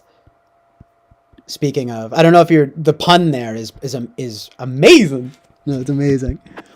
Nah, I hate to, I shouldn't be so judgmental, but it's just like, look at this guy, and then I go to Lynch and it's like, it's maybe just cause it's like, I'm a fan, but it's like, I question him a lot, believe me, like Eraserhead and like fucking his life, like it's weird. Like there's weird stuff, there's weird dark stuff about his life. Also, what's going on here is like triangles.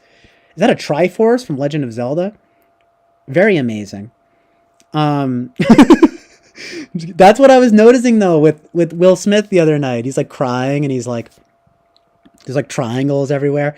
What is this picture right here too? This is satanic. What is he, a satanic priest here? No, he's into that transcendental meditation stuff is the thing. But so is like Paul McCartney. Like they're all into that stuff. Look at him. He's cool. He's smoking a cigarette.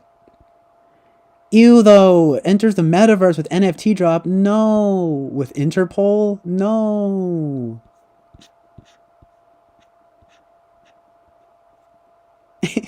The film, a creepy, crudely drawn treatment called I Touch a Red Button Man.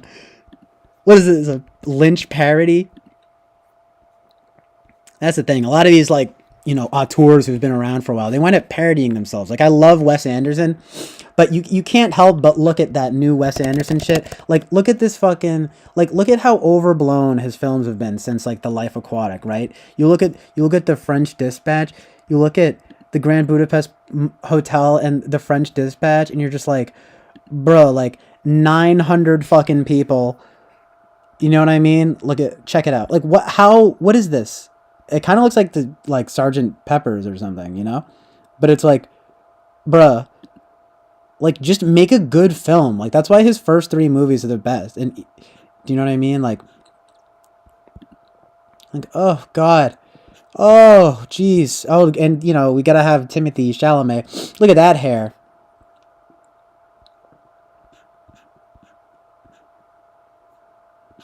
It's like David Lynch. Paul Thomas Anderson, he's starting to suck. My dad said he was watching Licorice Pizza, and he said it sucks. Me and my friend were talking about, like, dude, he sucks. Dude, he was coked up, pushing Fiona Apple out of a moving car. That's the thing, too. All of these people are abusers, right? Fiona Apple said that she quit coke because she said, if you want to know the quickest and easiest way to quit coke, it's to be in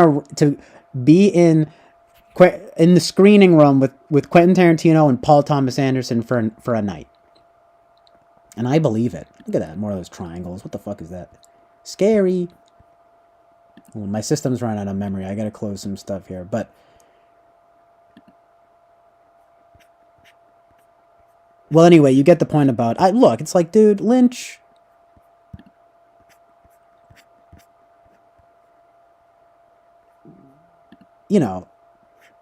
He has bad teeth, though, for sure. It's because of all this coffee and cigarettes. For real.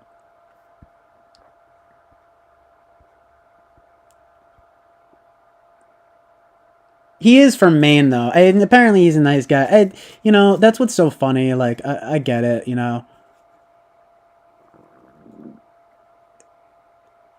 You really never know. I mean... Yeah, but he's probably coked up in that picture. Look at how cool Lynch looks here, though. I just realized. I mean, I saw it before, but I didn't mean to leave it up. He looks awesome here. But, man, he's a living legend. Knock on wood. I'm going to be sad when he dies, to be honest. But I know the diddler look. I don't know. I just think Stephen King looks like a diddler. You think Lynch looks like a diddler? I can see it, but which is very sad, like, right? Because I really like the guy, but I mean,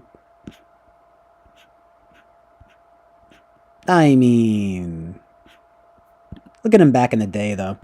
Look at how he used to look back in the day.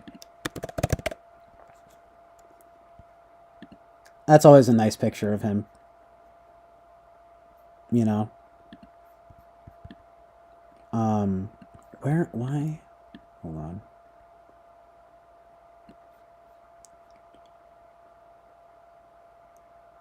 Diddler is such a funny word, though.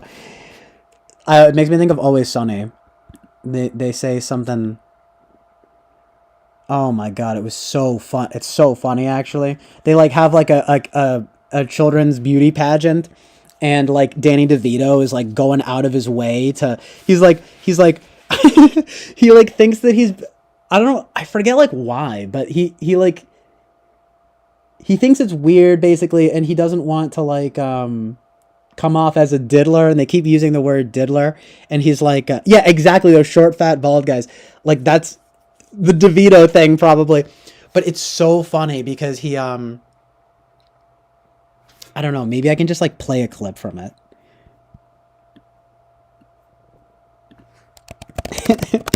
It's funnier too if if I just play that.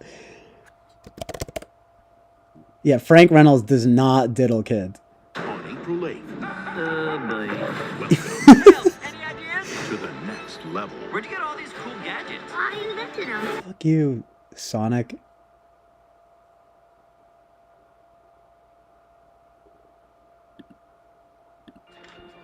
A kids pageant? I didn't know. You kidding me? I didn't know it was a kids pageant.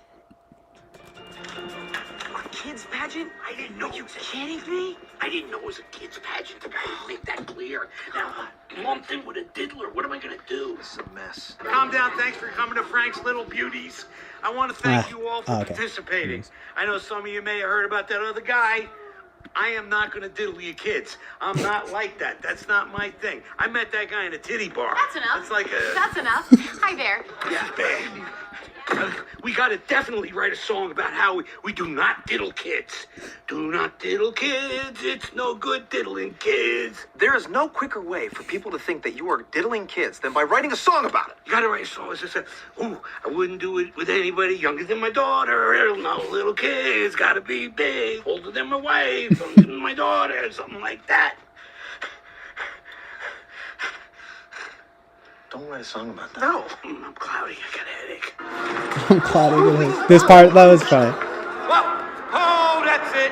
I'm done. I'm going away. And then he comes out dressed like a mortician. I cracked up the first time I saw that. Why are you taking Walter? But then watch this. Man's a diddler. Sick son of a bitch goes around all these kids' pageants, pretends he's an inspector. We've been looking for him for a while. I'm just glad we finally got him off the street. You So got good. your man. So, there's another unrelated diddler in the mix? Well, I mean, these things are just magnets for those people. It's like throwing a picnic at the beach and getting pissed when the seagulls show up. Yeah, you have to expect it. Yeah, totally. I tell you, children's beauty pageants are an American tradition, but not a proud one. Nope. I'm gonna go. Let's go. He says nope too.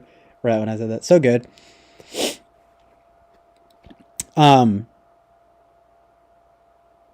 Oh my god, him being like, I really makes me laugh. It's such an Always Sunny type thing to have the cop come in and be like, man's a diddler. Like, no cop would, I mean, most, I'm sure cops don't say that. Cops don't say that, you know what I mean? I'm cloudy. I got a headache. Well, oh, that's it. I'm done. I'm going away. Get your hands off me, pigs! Why are you taking Walter? Man's a diddler. Sick son of a bitch goes around all these kids' pageants, pretends he's an inspector. We've been looking for him for a while. I'm just glad we finally got him off the street. You got your man. So, Yeah, that's just mad funny. Like, for me to say, that's just wicked funny. That the man's a diddler. There are these things in Sunny with the like the words that they use are really funny. It's just a show full of memes, and it's kind of like, yeah, Diddler is just so funny because it's not like a real. Do you know what I mean? Like it's not really like a thing that people. Yeah, exactly. Like this commenter gets. He says, I say Diddler way more often than I should now. It makes me laugh every single time.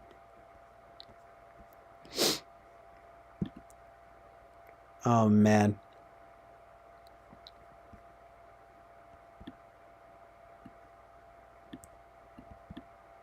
It's also kind of a gross word if you think about it, because it kind of evokes this like diddle, like you're like just touching you. It's like gross, you know what I mean? But it's. I don't want to say it downplays it, but it's just silly. Like literally, it's in the word, like diddler, silly. You know what I mean? But oh my god. Really? I don't remember this episode being particularly uncomfortable. I do think that when they address that subject matter, I guess it's kind of uncomfortable, but it's properly framed though. Do you know what I mean? Like it's good. It's definitely good. It's just it's funny. I don't know why Frank, Danny DeVito's character is so like paranoid about it, but I think it's just that he's paranoid about like getting framed for something or something. This is funny though. This guy Bruce Wayne says, "Thank you for uploading this he means to say to emphasize the message that Frank Reynolds is not a diddler." Do any of you guys watch Always Sunny? It's a pretty great show. Like, it's an interesting example of when they do. It's it's very like degenerate, but it's like the points of it are actually usually pretty good.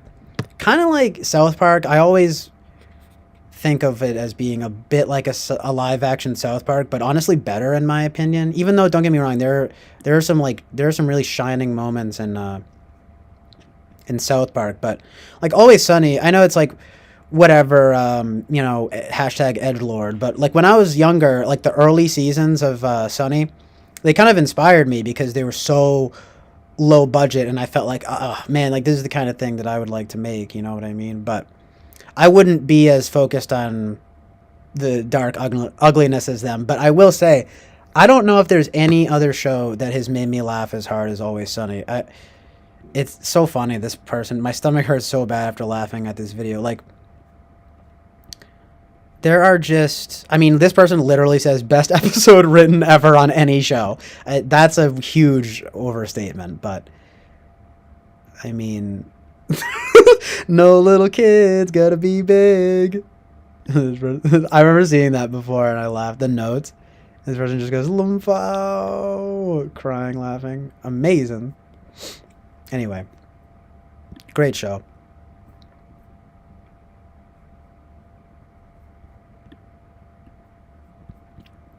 Alright, let me catch up with the chat here. I'm gonna get more coffee, too. That's right, he was the penguin.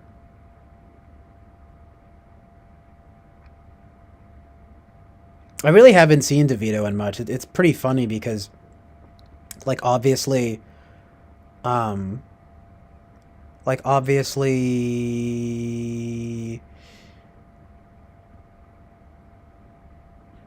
he has had a long career, but to me, he really is Frank from Always Sunny. Like, that was what I literally grew up watching, which some might be like, oh, that's kind of awful in a way, right? Because he's just a full-fledged degenerate in that show. Like, but, like, yeah, that's how I know him. You know what I mean? I mean, basically. I mean, what else? Honestly, guys. Oh, I guess he was on... Was he on Taxi? Oh, he shows up in One Flew Over the Cuckoo's Nest, too, right? But he's not, like... Like, what... He's Frank from Sunny, you know what I mean?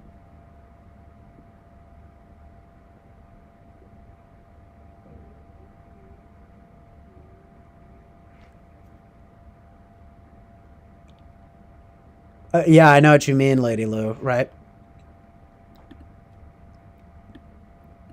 It's such a, yeah. Well, yeah. She says, yeah. It's too bad such an innocuous, cute word phonetically speaks of such awful, harmful actions, right? Yeah, and I always right. Cereal. Lol. I like It's Always Sunny. Don't do much TV anymore, but in another life, I used to enjoy watching it. Oh yeah, like I haven't even watched the newest season because it gets formulaic after a while, you know. It's basically a live action cartoon, you know what I mean? Um, the whole thing is that they're terrible people and they never learn from their actions and whatever, right? Um, but they do always, in a sense, get what's there, so to speak, and it's usually properly framed in an odd sense, kind of ironically good, but the quality has, I think, definitely declined over the years, especially once they started getting more writers. Like when the guys themselves started not writing the show as much. All the great episodes are from Charlie, Rob, and Glenn, the main three guys. You know what I mean? I do sort of like, though, that they carved a little niche for themselves, though. Some people might say it's kind of weird, but it's kind of amazing because, like, you know, for example, like like it's Rob's show and he married Caitlin Olsen, who plays Dee. You know what I mean? It's like, so they met each other through the show. And it's like, as if that's not enough, you know, Charlie and Mary Elizabeth Ellis met on Sunny, the waitress. So in real life, they're married, which is really funny too, because they play. Charlie's always like stalking her and everything, you know, the waitress, and they don't even know her real name and all that, and it's very funny. Because the whole thing is kind of like they kind of like ruin everybody's lives that they like involve themselves with. The most sort of vulgar of which being the priest Rickety Cricket, which I've come to realize I'm like, that aspect is kind of like vulgar, you know, but such is the show, and it's also not entirely improperly framed in a sense, because it's like it is kind of their fault, but there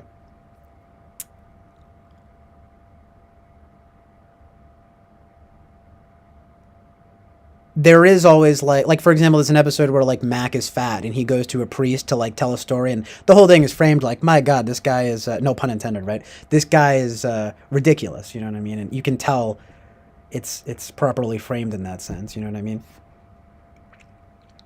It's pretty funny too. I mean, you could say it's sacrilegious, but he like goes into the Mac is like eating donuts in the confession room, and he's like, "Oh, I'm sorry, Father. Like, should I?"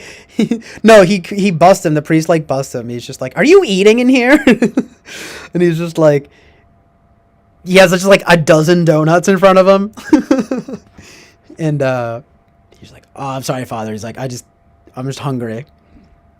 It's pretty funny. He's like, I'm cultivating mass. Anyway, that's, you know, a whole thing.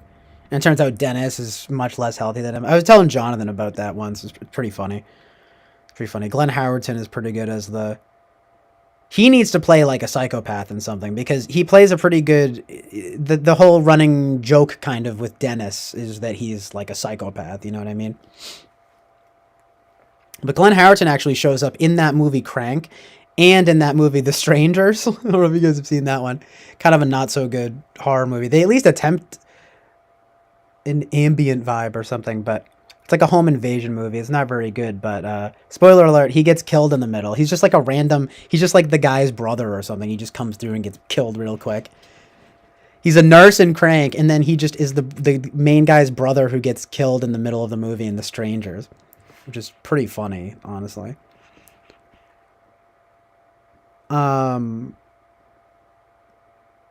Oh yeah, but you know, I've fallen off with that. They've been going on for way too long.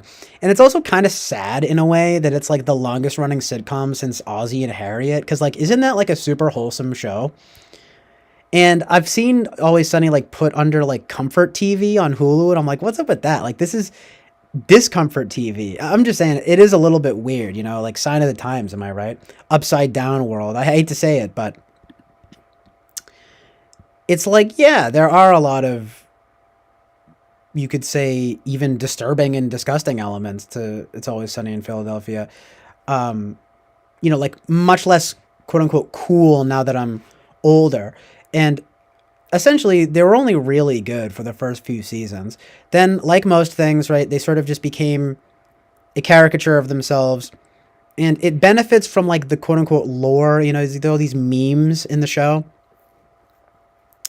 Kind of like what Arrested Development did, you know, but they only had like a few seasons. And then they came back and it sucked. I didn't even watch it, you know what I mean? Or at least I didn't finish watching it. I mean, I guess you would call it quote unquote intertextual humor. You get that benefit after watching the show after a while. But I think it was best in its early days when it was purely about, like, you know, the story and the characters. Again, right? Simple. Keep it simple, stupid, right? Like, the live action South Park thing, right? Like, it only goes so far, because then it becomes this thing of like, uh-oh, like, haha, what's funny? And they always say, oh, we try to be genuine about it. We've never tried to be shocking, which might be part bullshit, but you know what I mean? Like, they stay topical, which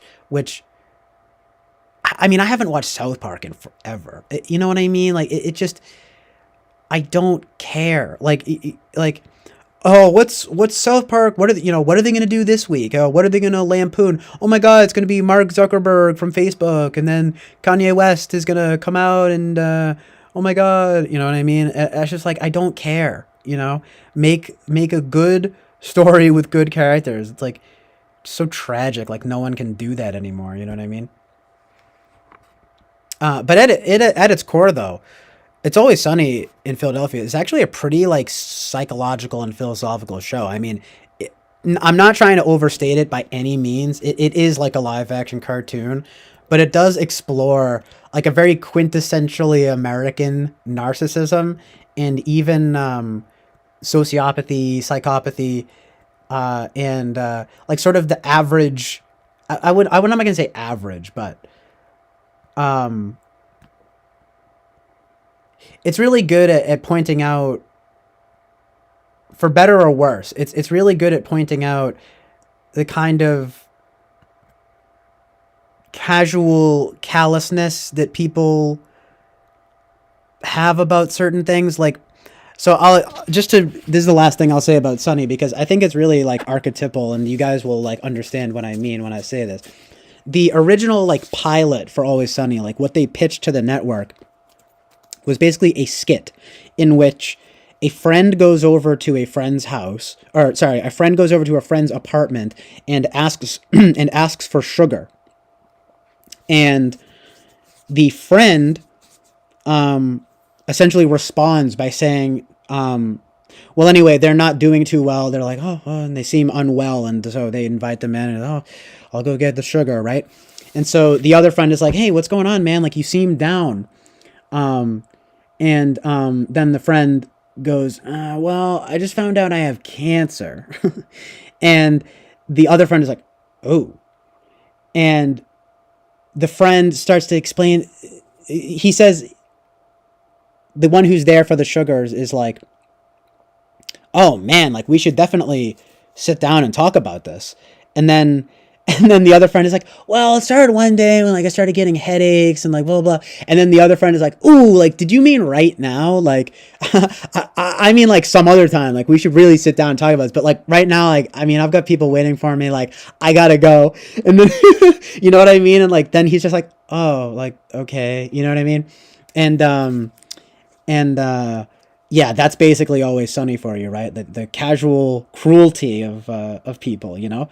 Now the genius bit, I don't mean to spoil it for anyone, but the genius bit of it winds up being in the end that the guy, it's Charlie's character, he actually is faking that he has cancer in order to get with the waitress.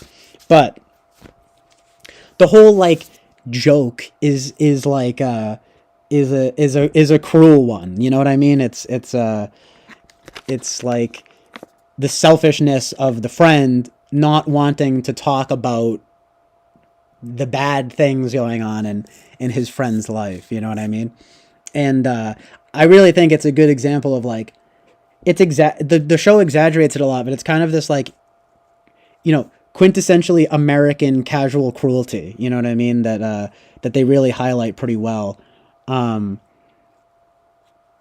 Even the show's become much more hit or miss over the years, but even when like, social media started becoming like a real thing, like they have some good, they get into playing a video game in one episode and they get like really into the characters and they're like, if I'm good at doing good in the game, that means I'm doing good at life. You know what I mean? And, so they wind up being like, perhaps even more relatable than you'd like them to be, because it's like,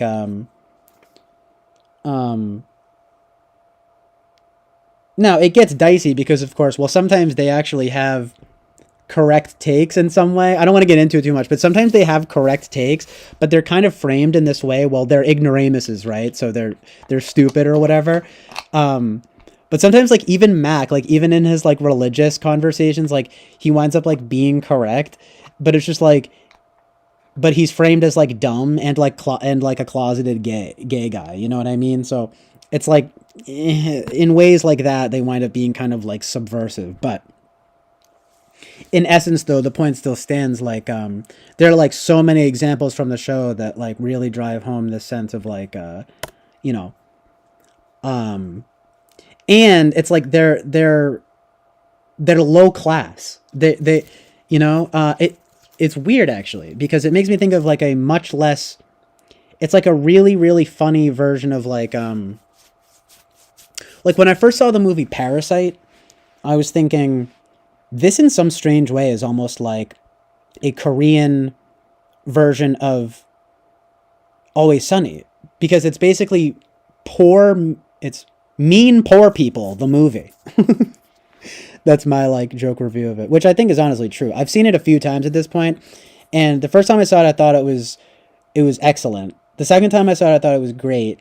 And the third time I saw it, now I think it's basically just good. It's a decent, and I basically now think it's just a decent movie, because, and of course Slavoj Žižek, he was all like, I like that they're mean because, they can't afford to be nice. That's, the mom says it in the movie.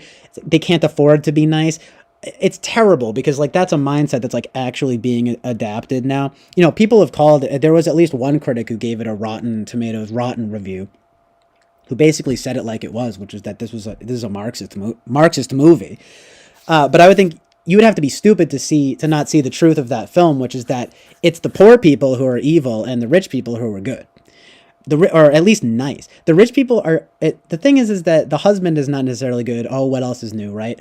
But the mom, the Always Sunny is interesting because Frank used to be rich, and he goes to, they actually brought Danny DeVito onto the show because they were struggling with ratings in the first season.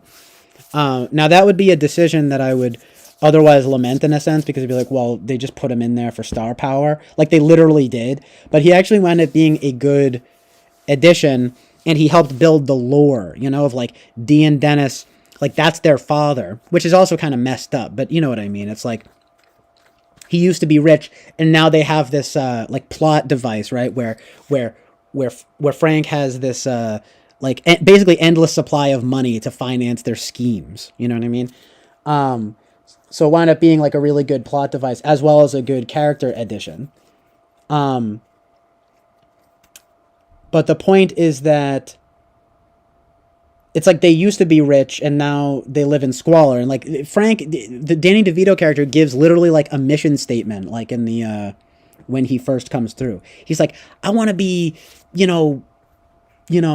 fucking around. I want to be like, scheming around in the gutters. You know what I mean? Like I used to when I was young, I want to like hustle and get, and he's basically saying like, I want to be depraved. You know what I mean?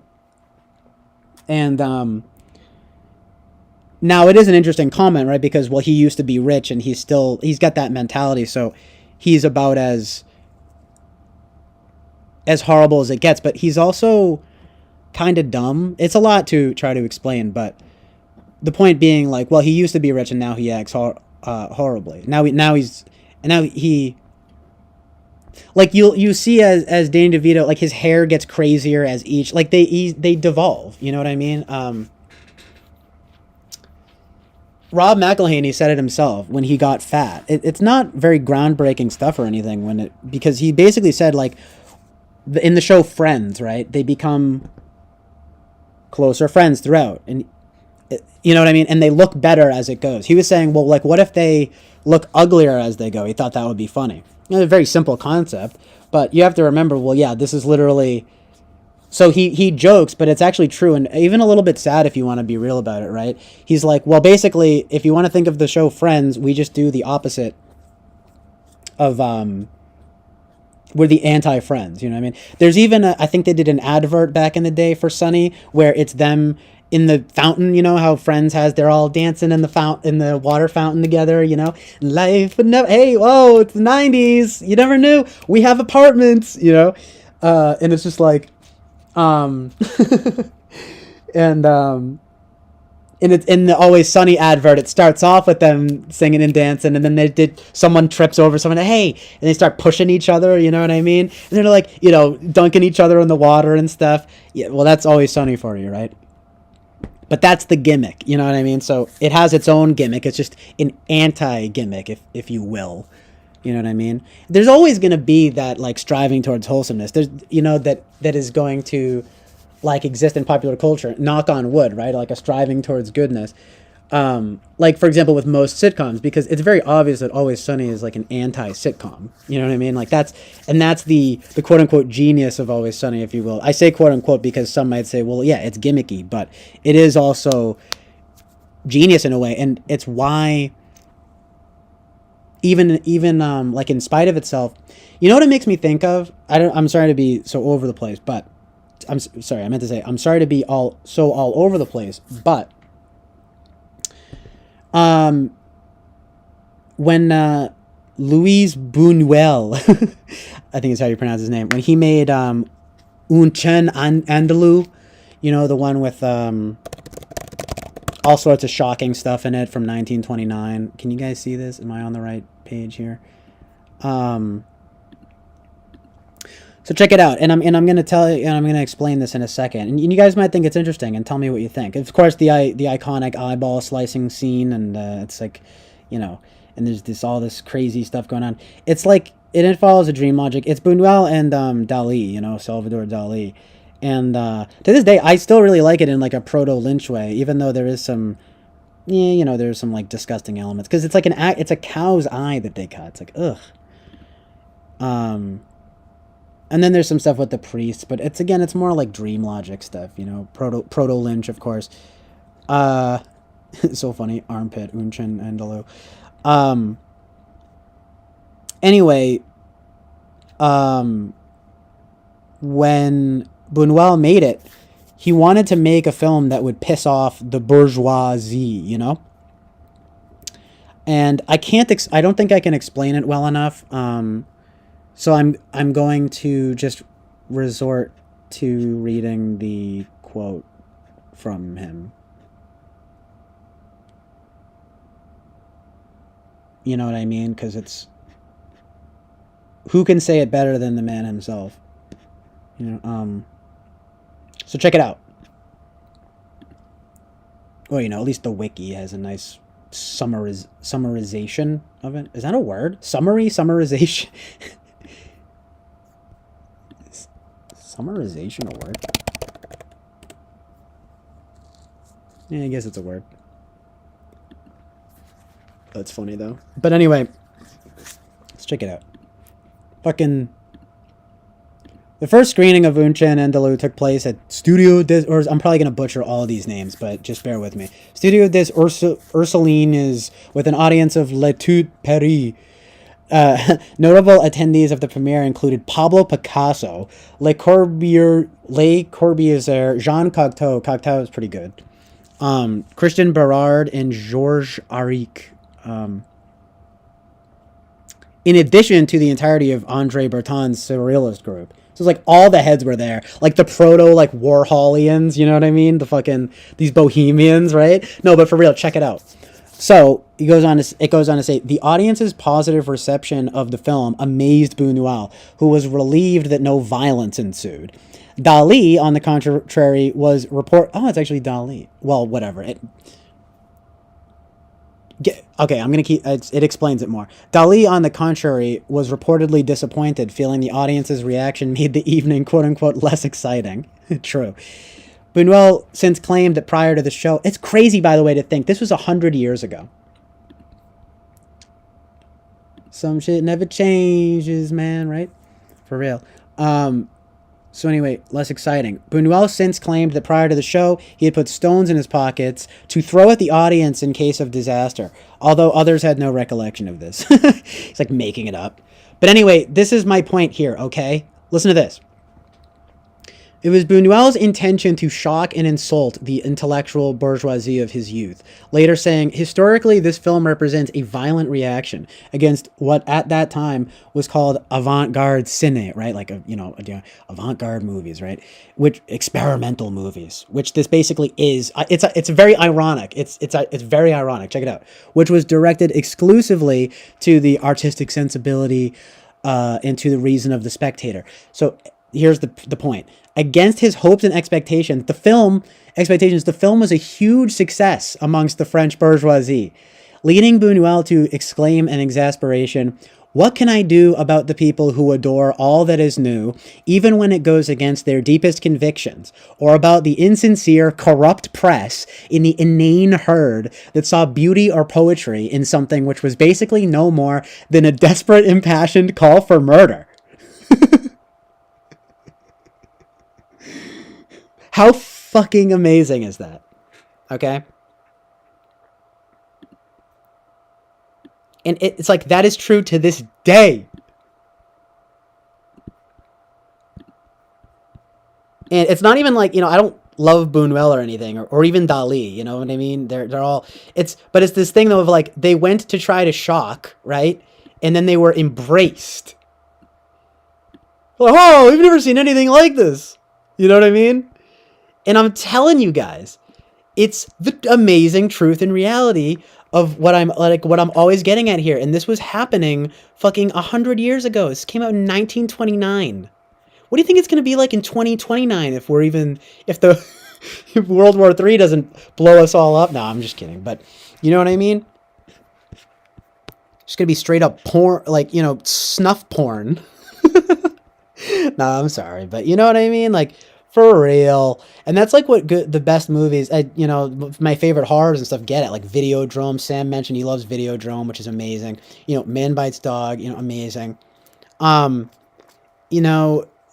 The review that I read about Man Bites Dog that was so on point, where he says what the movies, it's a scathing critique of what the movies have done to our souls. You know what I mean? It's like Funny Games too. And it's almost like I'm telling you, they only allow this stuff because it's evil. And that's like what he's saying here. It's kind of amazing that he even would say this. What can I do about the people who adore all that is new, even when it goes against their deepest convictions, or about the insincere, corrupt press and the inane herd that saw beauty or poetry in something which was basically no more than a desperate, impassioned call for murder? He had the amazing truth and reality to be honest about that. You know what I mean? But nowadays, yeah, you get a movie like Parasite or something, and it's a classist critique. Fuck you. You know what I mean? The movie's called Parasite, in my opinion. I mean, it would seem to me that it's called Parasite because the poor people in that movie are parasites. Like, I don't think Bong Joon-ho is stupid. Do you know what I mean? Like, it's just that I don't trust audiences. They were talking about wanting to make like a US remake of this, and I'm like, okay, that's weird. Like, I want to watch the black and white version of this, because not to be pretentious, but I feel like that actually would make it better, because there are disgusting elements that happen in Parasite that I think might actually go over better for me personally with the black and white. Like I said, like almost in the vein of Eraserhead, funny enough. Right? And what I did it ugly, just a gross name, right? Parasite. Fuck you. Honestly, Minari is way better. And funny though, this CJ Entertainment, lol.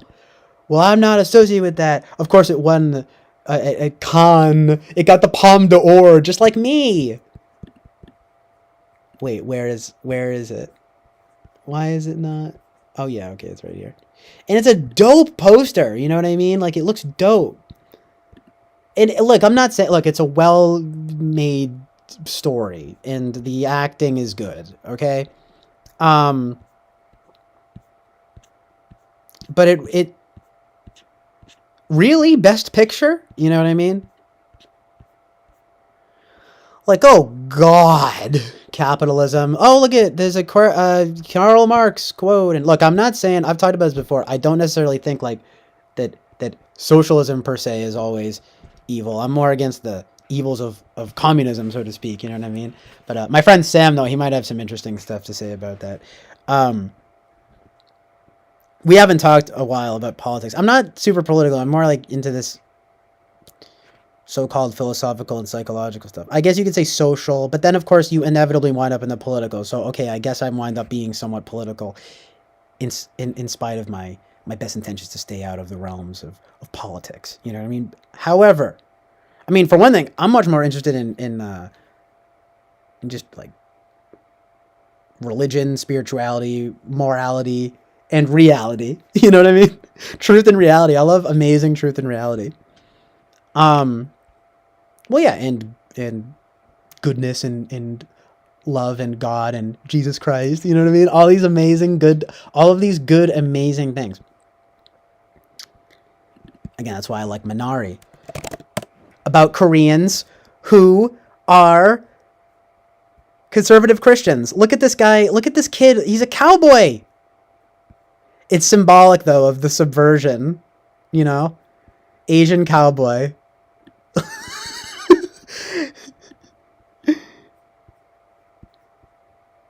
Oh my goodness. But look at him. Look at him, though. He's so cute. Everyone's like, you know what I mean? I don't really understand the cowboy vibe, but I will tell you, it is a great, you know, I might actually be interested in what they say on the wiki for Minari. Let me check it out. Because you can bet your bottom dollar. Look at this fucking long-ass fucking thing. Everyone just fucking loves Parasite, you know? It's like, because it's fucking Marxist, you know what I mean? As I read that, though, there's something about Mark Ruffalo. Oh, so annoying! This is going to be a fucking...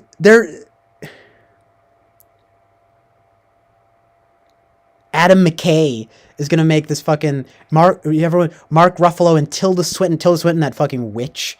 You know what I mean? They're going to be in this spin-off series. You can miss me with that, right? For the U.S., you're trying to like normalize this. Do you know what I mean? I really am sorry to whatever, right? To sound conspiratorial or something, but what do you mean? Like it's all about literally eating the rich. Do you know what I mean? Don't get me wrong. I'm like anti-elite and everything, but I feel like there's a difference between like the elite and like making a lot of money. Do you know what I mean? Please let me know what you think about that in the chat, because I'm not saying, see, here's what I'm saying, actually. You know what I'm going to say here is that, not that I fucking know anything about anything, you know what I mean? But it's like, for real though,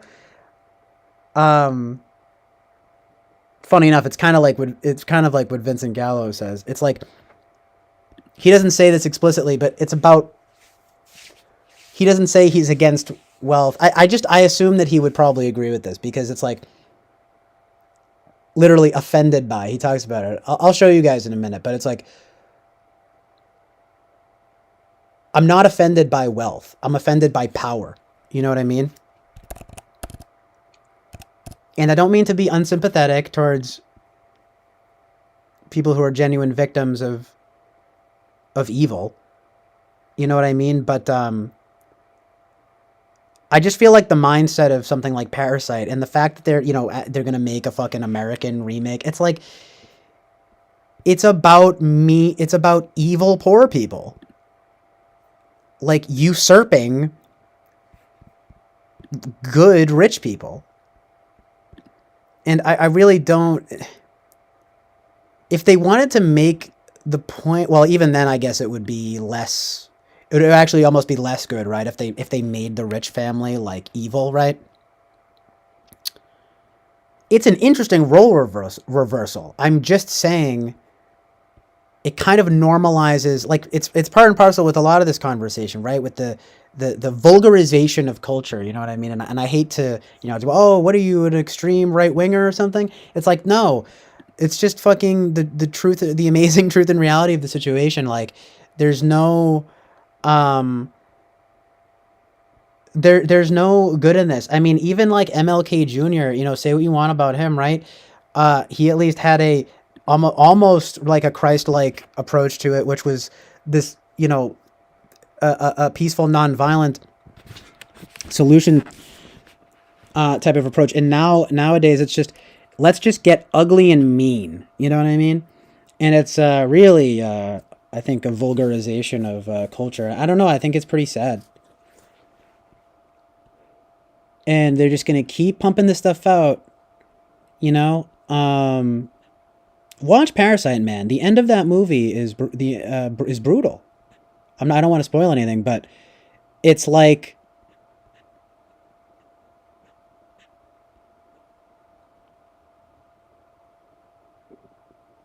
and without spoiling anything, it's like the dad, the poor family's dad is basically just triggered because the family smells bad. Do you know what I mean? I'm not joking. And it, again, I'm not going to spoil anything, but it literally triggers murderous rage in him for people to notice that their family smells bad because they're poor. And I'm not saying that that's not like sad in a way, but you guys know how I feel about this. I'm talking about Joker and everything. I know my friend Sam here, he actually agrees with me about Joker. Well, I don't know if it's exactly the same, but like I said, at least last I checked, like my friend Sam here is pretty leftist, but there's just something unsavory about the morality of the situation. Do you know what I mean? Like, I think there's a way to be more quote unquote socialistic about things. Like, for example, in my opinion, like healthcare and education, right? Those are like the two big ones for me.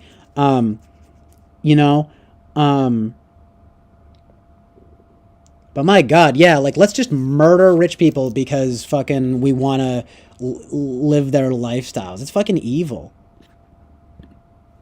You know what I mean?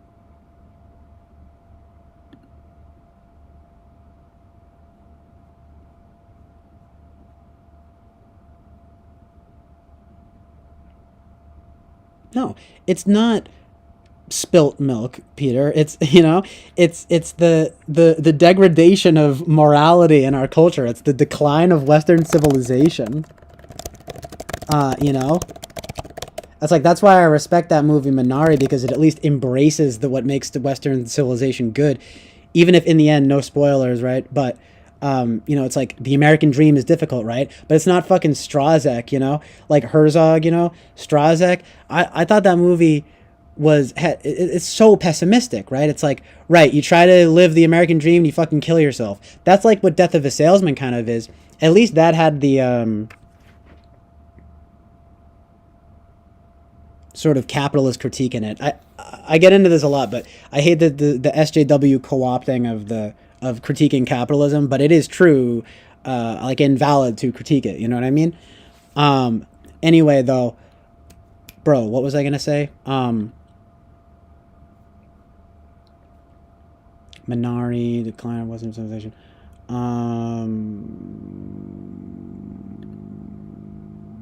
Minari. What do people say about it? Does anyone talk about the morality of it? It's just like,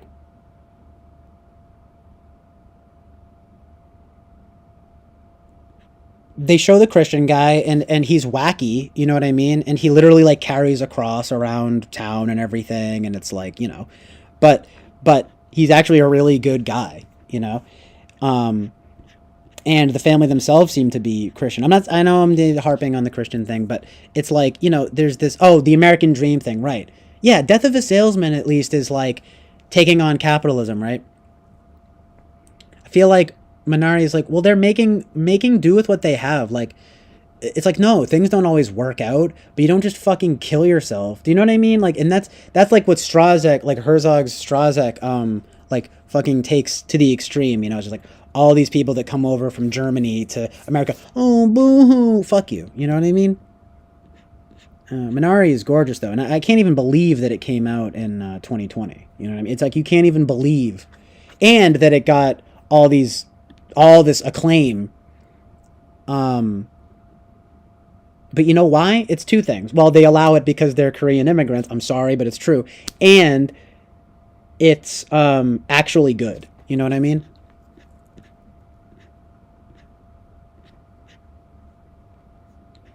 But is anyone allowed to talk about how it has good morals and values?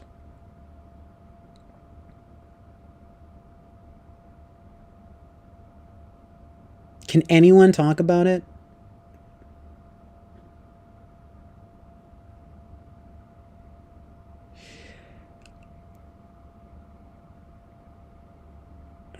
What is this person saying? Lulu Wang, whose film The Farewell was subject to the same... Oh, something about a foreign language film. This is interesting. But she's actually right. Listen to this. So, apparently at the Golden Globes, I guess 2 years ago now, it was not eligible... Or no. Let me just read this. At the 78th Golden Globe Awards given by the Hollywood Foreign Press Association, the film won the Best Foreign Language Film. The determination that the film would be eligible for this category rather than Best Motion Picture Drama, based on the Globe's rule that any film with over 50% of its dialogue not in English, that's actually kind of a good rule though, right, would be considered a foreign language film. And see, nonsense. This is nonsense. But Lulu Wang is kind of right in a sense. Check it out. Considered a foreign language film, invited controversy. Lulu Wang, whose film The Farewell was subject to the same rule the previous year. Lulu Wang, whose film The Farewell was subject to the same rule the previous year, wrote that I have not seen a more American film than Minari this year. It's a story about an immigrant family in America pursuing the American dream. We really need to change these antiquated rules that characterize American as only English speaking. Okay, right? But still, she's actually right though. You know what I mean? Author Viet Tan Nguyen wrote that the decision speaks powerfully to the issue of what makes something, a language or a person or a culture, foreign. Many other filmmakers, actors, and authors, including Daniel Day Kim, Simu Liu, Harry Shum Jr., don't know any of these names. Franklin Leonard, Phil Lord, Nia DaCosta, I know those names, I guess. Celeste Ng, Min Jing Lee. See, it's because it all just like furthers this like agenda. I'm sorry, it does, right? Min Jin Lee and Philippa Su criticized the decision on similar grounds. I will say though, it's an A24 film, and I hadn't really put much thought into thinking of it as a foreign film. I didn't really think of it as a foreign film. So, like, I get what they're saying, but anyway, all I'm really focusing on here is the amazing truth and reality of what this woman said about, whatever about the rules, but basically, the most American movie that came out that year probably was this, this Korean movie. I guess what I'm saying that's so good about it is that they pursue it reverently. Do you know what I mean? There's reverence there. It's not this fucking irreverent subversion thing, you know? It's like, no, let's make a go at it. You know what I mean?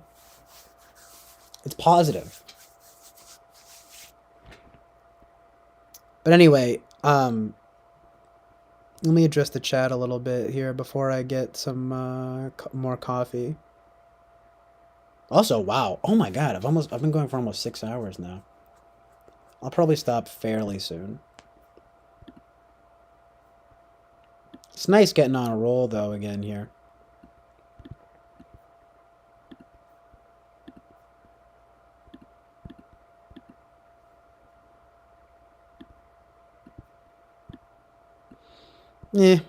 But I've gone on similar rants before. It's nothing really new. But it is good to expound upon this, because I don't know if I've been as, I've gotten into it as much until now.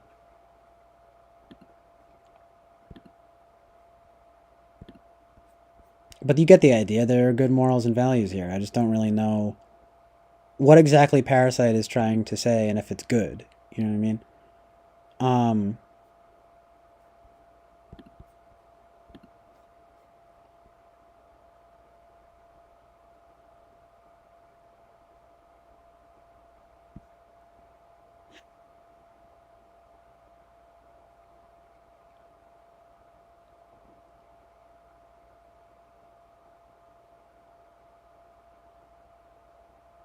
Alien 60 says, Parasite, damn, that movie is damn good. They did a good job in making suspense and making a lot of moments so heavy and thrilling. You really feel the adrenaline pumping in them. Yeah, that's true. I wouldn't say it's, I would never say like it's a bad movie. You know what I mean? I just have some qualms with its morality, I guess you could say. I mean, but I feel like anyone that understands, like, it's very obvious. So anyway, Alien 60 says, the amazing truth and reality here, which is, yeah, I get you, bud, there. The Wretch family are stupidly over-trusting, and the poor people are stupidly malicious, and their dumb plan really worked. So that's funny. Thank you, Mrs. Mom, sending the Sunny Friends bit here. And 60 says, oh, guys, I'm very, very sorry if I spoiled some things. Yeah, it doesn't really spoil that much. I basically, you know, was getting into that. But Alien 60 says, but I still get worried because I don't want it to happen to me, too. Right, though? Well, who would? Or, I don't know. Well, the family does fall on some misfortunes, for sure. No pun intended, but they kind of,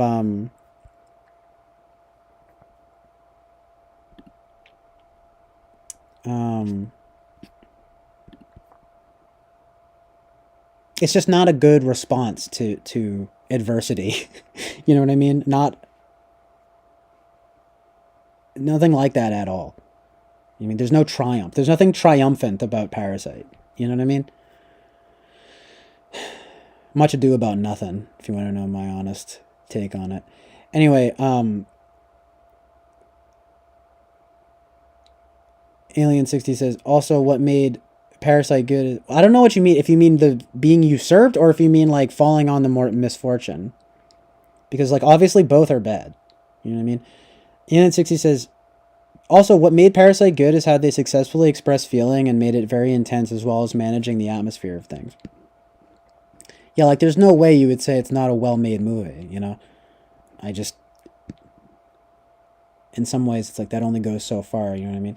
I mean, the show just goes from laughing and joking to very serious and realistic and something. Yeah, like, that one scene is really good at the dinner. It's like a dinner scene, and they're all happy and, like, drunk in the rich people's house, and it's like the mom and dad are like about to fight and it's almost about to get physical, but then they stop and they like start laughing and like it's very like psychotic. And then the maid from earlier that they did wrong to get her out of the place returns, and it's kind of like justice in a sense, right? That she returns here. It's just they're an evil family. And then Zizek will be like, oh, it's great because they show that poor people need to be evil. It's like, fuck you. No. We gotta take from the, you know what I mean? Like, we gotta fucking, it's like, no. That is evil.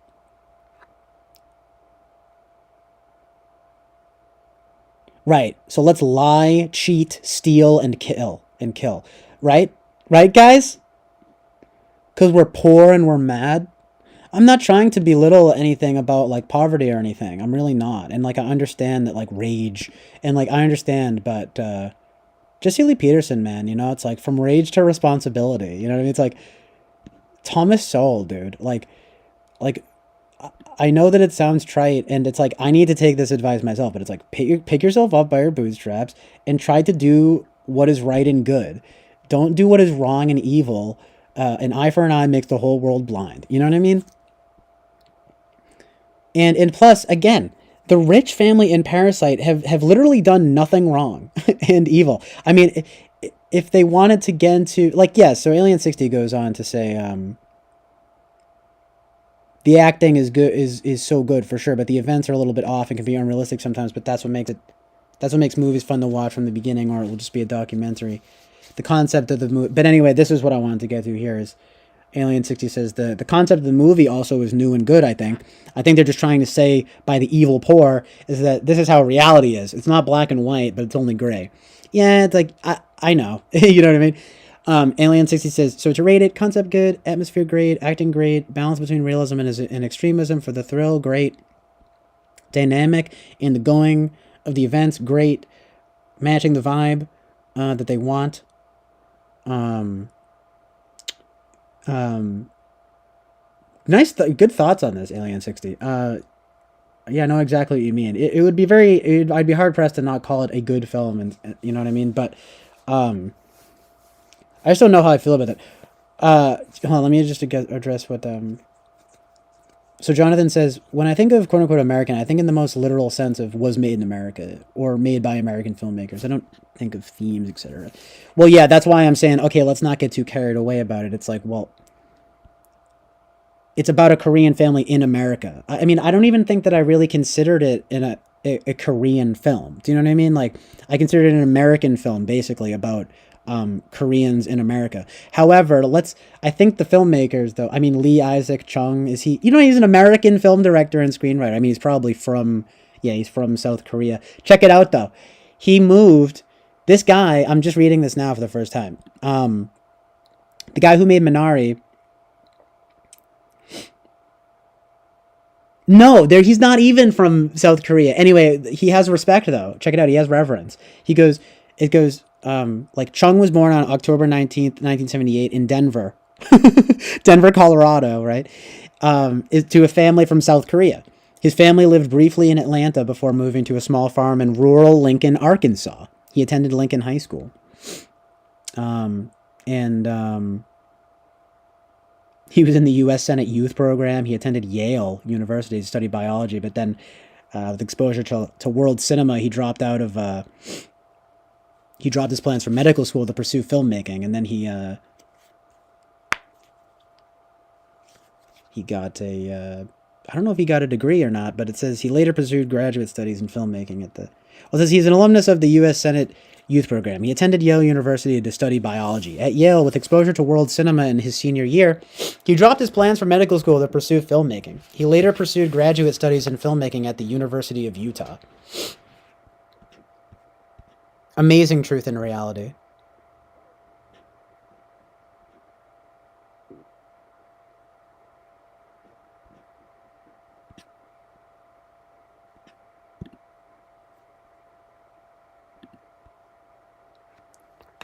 Alien 60 says, I think they're trying to be cynical real. Yeah, that's like a I like that.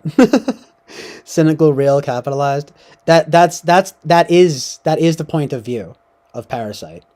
And that is what I mean. It's like an eye for an eye makes the whole world blind, right? So rich people are petty and vindictive all the time. Well, let's us poor people be petty and vindictive. It's like, no. That is my point.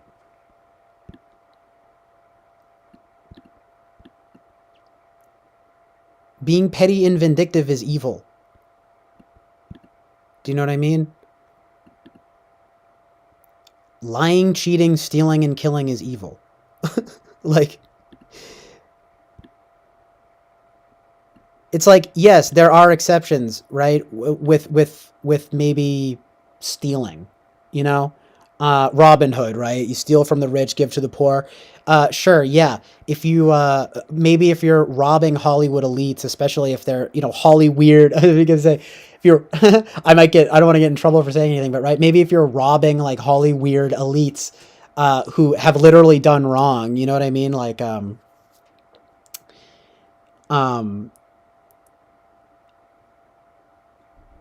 who are unabashedly selfish to a fault, to the point, who for all intents and purposes are evil, and giving back to the poor who are for all intents and purposes good, is objectively good.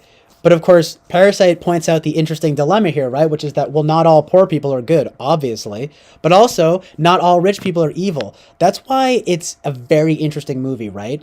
But we're not focused in the movie on the rich people, right? We're focused on the poor people, and we're focused on the poor people getting one over and we're giggling about their schemes, right? That's why it made me think of Always Sunny, because it's like, except it's not like Sunny. It actually has an added dose of this like self-righteous bullshit, because in Always Sunny, they are framed as degenerates, right? And with sociopathic tendencies.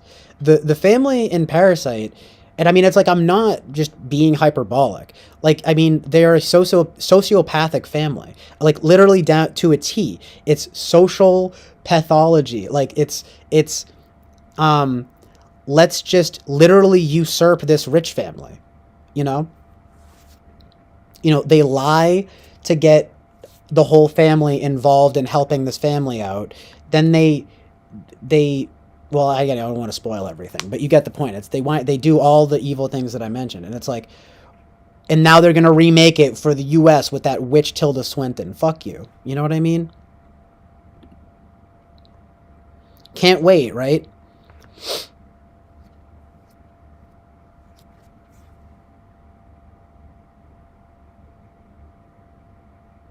But I just have to get it off my chest. It's like, this stuff just kind of gets me down. Like, because they remade Bergman's Scenes from a Marriage. Of course, it's with, like, mixed race people. Not saying I have, like, a problem with that, but it's like, of course, it has to be modern. Or am I right about that? What is it?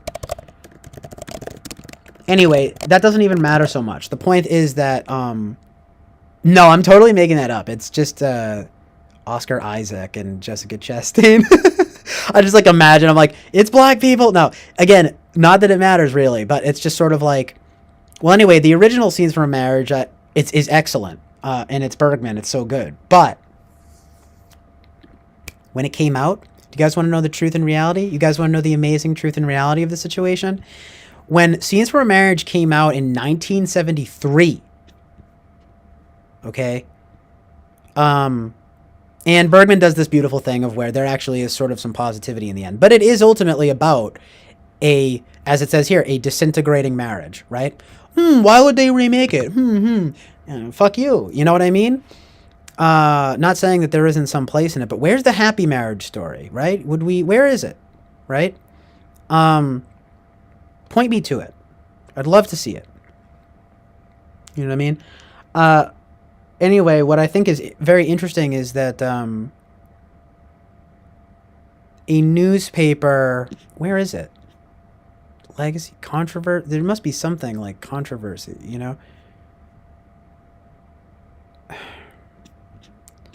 I'm just saying this to make a point because they remade this too, and now they're gonna remake Parasite. Let's make let's remake these things. Just keep shoving it in people's faces about how poor people need to murder rich people and that marriage is a farce. You know what I mean? And that that divorce is inevitable. You know what I mean? Fuck you. It's evil. And look, the original Scenes from Marriage handles it amazingly. And I don't think even that Parasite is a bad film at all.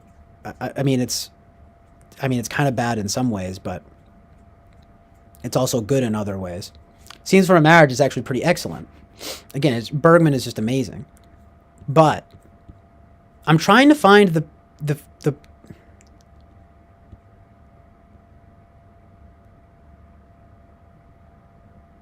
part. Yeah, that's amazing. It really is a love story because they're basically, you get this sense in the end of it though, and hopefully they do this in the remake too, where you get the sense that the main couple are the loves of each other's lives. It's just that their marriage is tumultuous, and I don't want to spoil anything, but and then you see Noah Baumbach doing that with Marriage Story. It's funny because the naturalism thing we were talking about, the Social Network, that exact same video that some video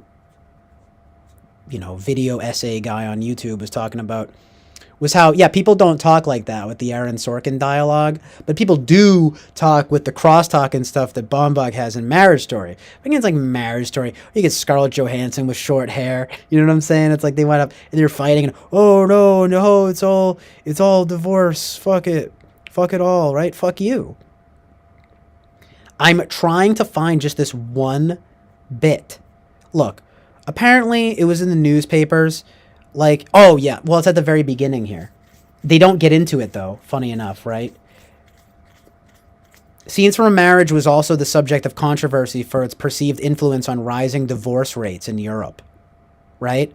But I'm sure, but they want to, but people want to be like, no, it's just these things have no influence. Do you know what I mean? And this is my thing, Jonathan. Are you listening? No, I'm just kidding. But like literally, because it's like, no, I'm joking. I don't mean that in any like accusatory way. I'm just saying like, and I know the pick yourself by your bootstraps thing. I know I hate that saying, but you get my general approach to it. It's not even necessarily that. It's just literally striving towards what is right and good. You know what I mean? But like, bro, like, so, because, you know, I always talk about the moral responsibility thing, whatever, and you're always kind of like, well, and I know that there is room for this stuff, and it's just that, like, you know, the reason that this movie, like, is it necessarily true that it caused rising divorce rates? Well, no. But isn't that interesting? Of course, I'm not saying that, I mean, in the end, right, they are the loves of each other's lives. It's just, it could be part and parcel with a more laissez-faire, is that the right word, you know, approach to divorce. Like, kind of like, well, you know, if it's not working out, you know, fuck it.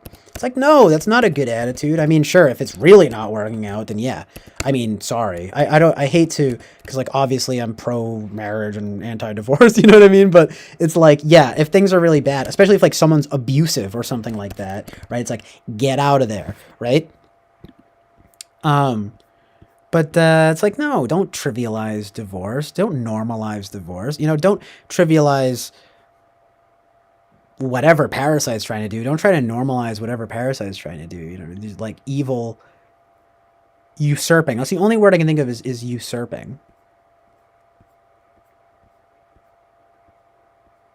And just ruining people's lives, you know? Like, I mean, in the films. But in the I mean, Scenes from a Marriage is basically a beautiful movie, but, you know, because basically, literally, there is love and good there. I mean, Bergman is one of the best filmmakers of all time. But what do you expect? They remake it, and I almost want to like spoil it for myself and just see like how it ends. Do they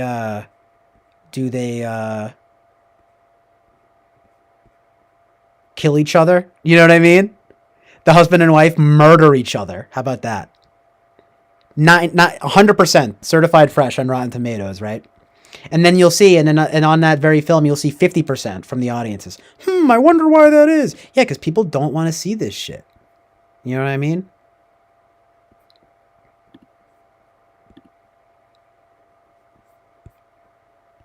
Not generally. You know, that's entertainment. Like, no. Look, there's a place for just about everything within reason, right? But it's like, no, people want to be inspired by movies. People want to be, you know, like it to some extent, even like enlightened, maybe you could say, by movies. Like, by it's, you know, in art in general, you should be inspired and enlightened by art. Isn't that what's so ironic, though, about the so-called Enlightenment? Because, am I right about that? Because it's like, wasn't the Enlightenment just, like, all about, like, just, like, sexual liberation and stuff? It's like, fuck you. It's French. I mean, humanity, some of it's good. I thought I read something recently about being, like,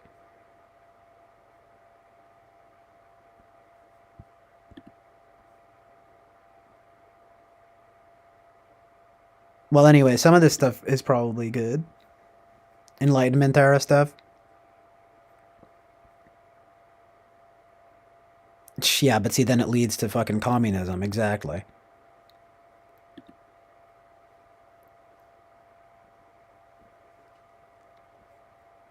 Like, what the fuck? Why? Well, you know, Masonic lodges. Oh! Historians have long debated the extent to which the secret network of Freemasonry was a main factor in the Enlightenment. Nuff said. Nuff said, am I right? You don't have to read anything else about this. Anyway, guys, I think I'm going to become a Whig. Whig history? Hello? I remember we read about that in school, and I thought it was funny and niche to be like, I'm a wig. You know, with an H, wig. Oh, check it out. They're predominantly Christian. Amazing truth and reality.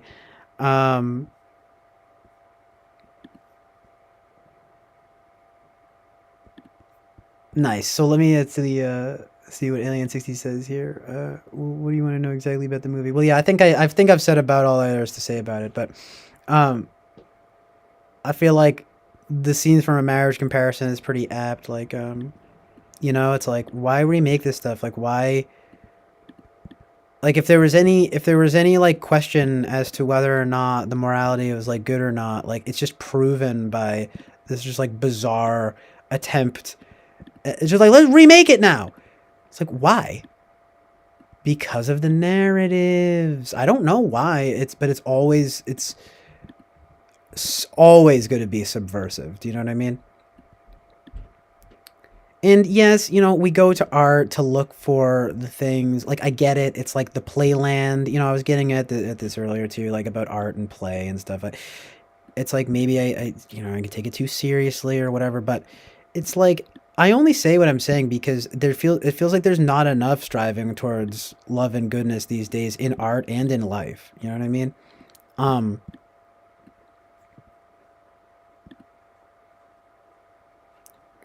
Well, towards both rightness and goodness. You know what I mean? Like no one's doubting the genuine, you know, economic disparities between classes and stuff. It's just like, but don't be murdering people. It's insane. And people want to think like, oh, well, like it's just a movie. I don't know. I don't know about that. And I love film, you know what I mean? And I say the stuff that I do coming from a real position of like loving film and like seeing great potential for it. But there's a reason why the CIA has literally collaborated with Hollywood. And I'm not joking. Like it's public record. Like the motion picture is a genuinely effective vehicle for propaganda, essentially. I mean, of course, Hitler and the Nazis knew this. Do you know what I mean? Like when they were making those films. Remember in Tarantino's Inglourious Bastards too? It's like the whole arc of like the guy playing the quote unquote Nazi hero, right?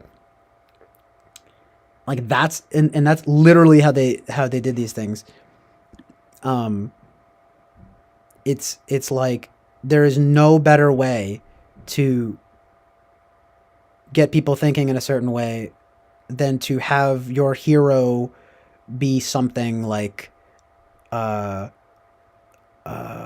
you know what I mean? Like just to whatever it is. The framing. It's all about framing and discernment. I always go back to that, but it's just amazing truth and reality.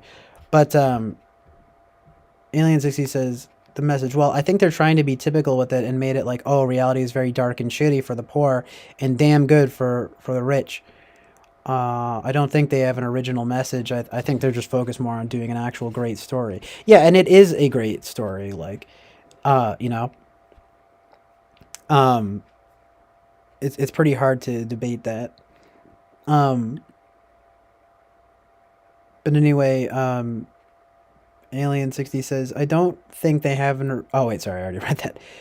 So, Alien 60 says, for me, movie industry, you have to remake a really good record with making genuine, helpful messages. To even... They start making me take any of their scuffed moral messages seriously. I know what you mean, like, right? Like, why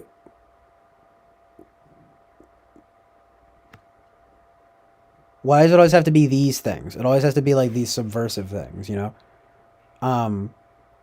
Like, who is this helping? You know what I mean?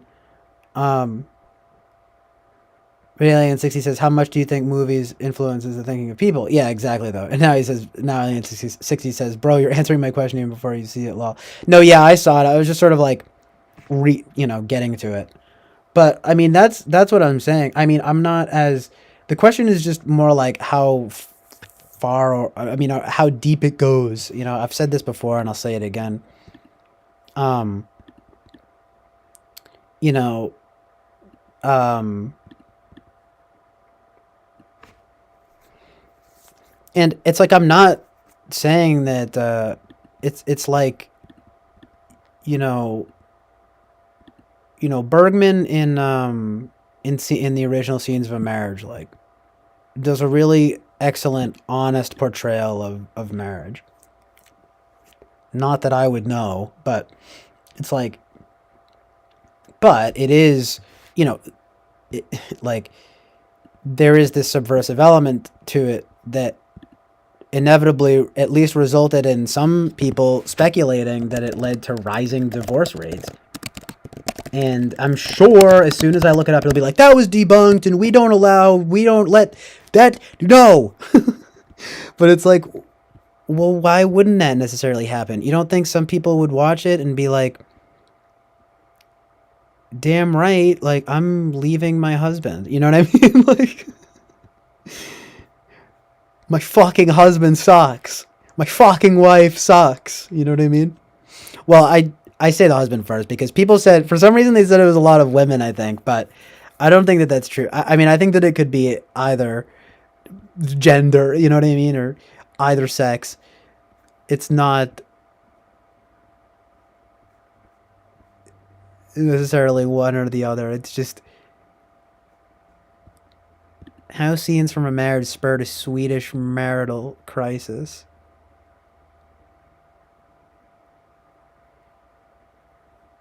Nice though, Sam. Yeah, how's work going, dude? Sam says movies and TV and especially advertisements are the best propaganda. Yeah, exactly. That's why, and you get it, dude. Which is great, people don't want to, you should meet this guy that comes in here, Fly Guy. He has some really funny takes, and he's totally willing to be, oh, he said plenty of stuff that he disagrees with me about, and he thinks so-and-so is pretentious and so forth, but, he's right on the money about this topic, though. Just like me and you, dude. Hashtag truthers. No, I'm just kidding, but I don't know if you would necessarily like or agree with what I was just talking about, though, because of the movie Parasite, I was kind of just going off about it. I'm talking, and I made the reference point to, like, remaking. They want to remake it for the U.S., and I just don't think it's good. And they remade Scenes from a Marriage. Bergman's Scenes from Imagine. I mean, Scenes from Imagine, so funny. Scenes from a Marriage. And, I mean, there was genuine speculation when it came out that led to rising divorce rates in Europe. At least in Sweden, but apparently in Europe in general. And, it's like, yeah, why wouldn't that happen? You know what I mean? Like, people just love to think that there's this, like, total detachment, and it's not true. There's always attachment. That's why we watch films. You know what I mean? I mean, there's room for detached points of view, and of course there's room for blah blah blah. I've gotten into it a bunch. There's room for all sorts of expressions. It's just like, but when you have to wonder, though. It's like, why are they remaking Scenes from a Marriage? Why are they making a U.S. remake of Parasite like less than a year after it comes out? You know what I mean? And it's like, maybe because there are these, like, subversive elements about it that are not necessarily so good. Like, again, Bergman's, Scenes from a Marriage is excellent. I think it's hard to say, even if I disagree with elements of Parasite, that it's not a well-made film. However, I think when I start to get really suspicious is when you have remakes and you have literally, like, influencing the cultural attitudes, you know what I mean? And I can't really find anything here that's like... Oh, actually, this is not so bad. This entertainment... It's stupid because it's from Entertainment Weekly, but it's actually not bad. Hold on.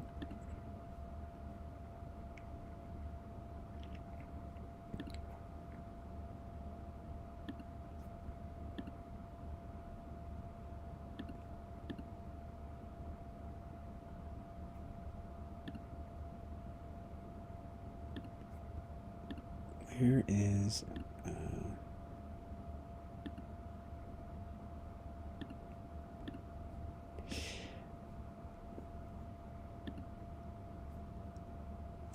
Yeah, Sam, I feel what you're saying, and I'll address that in a second. Like, hold on. My memory's running low on my laptop, and I have to close stuff out, and...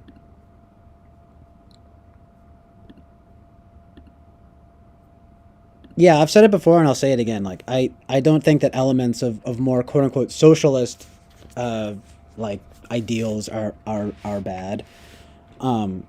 And I think the general idea of communism as some kind of, like, you know, utopia is good, but it's like, but it doesn't seem to have ever, like, taken a form that hasn't led to some kind of bizarre abuse of power, you know what I mean? And it just makes you wonder, right, about, like, that intrinsic... I don't know what it is, right? Not to sound like Jordan Peterson or something, but, you know, that intrinsic competitive nature, or I don't know what it is. I mean, you know, but what I want to say about that is, well, at least be openly communist, you know, don't be subversive. Do you know what I mean? Like, that's the thing I have a real problem with. Like, that's why I like, you know, Godard. How much have you watched of Godard, dude? Because I feel like you might like his stuff. I mean, he was a legitimate Marxist, but he would make no... There was no question about it. You know what I mean? It used to be that there was no question about it. And, of course, McCarthyism and everything, right?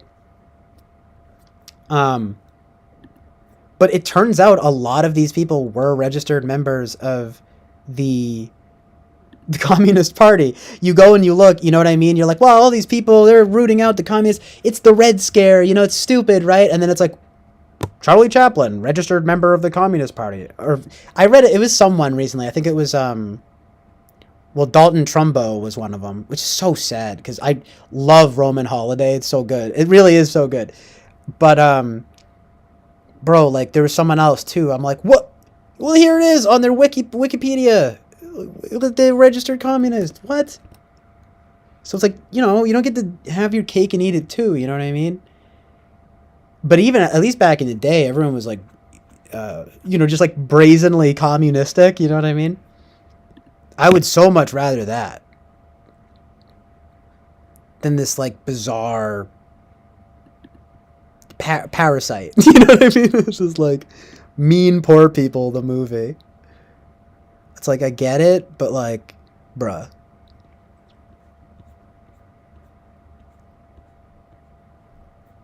Like, try harder. Or at least just be, like, open about it. You know what I mean? I mean, that's why I like that Sam here, at least, is just like, I'm commie. Now, he says you can feel the anti-commie sentiment deeply, deeply built into, like, everything in American media. And I just don't know if that's entirely true, but I don't know about... Well, see, that's what Alien 60 touches on, because he says kind of like what I'm thinking, which is like, I don't know about the whole communism and ideology thing that much, but is communism and capitalism just an economical philosophy? This shit's supposed to be called dangerous entertainments. I know what you mean, but I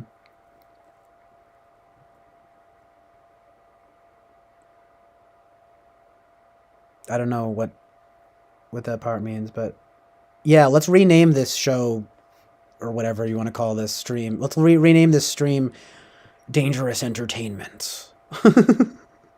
Literally, so good. So true and good.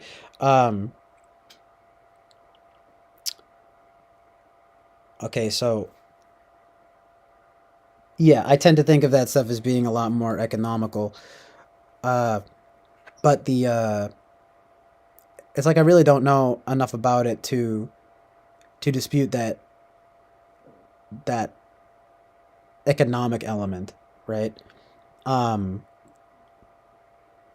like I said, I think some socialistic policies are good, like with healthcare and education and stuff. I just don't, and I just don't know. I don't see it. I don't see people. No one is going to say like, I get what you're saying because, yeah, you're right. No one is going to outright say that they're a communist. Well, a lot of people don't just outright say that they have these like far left beliefs.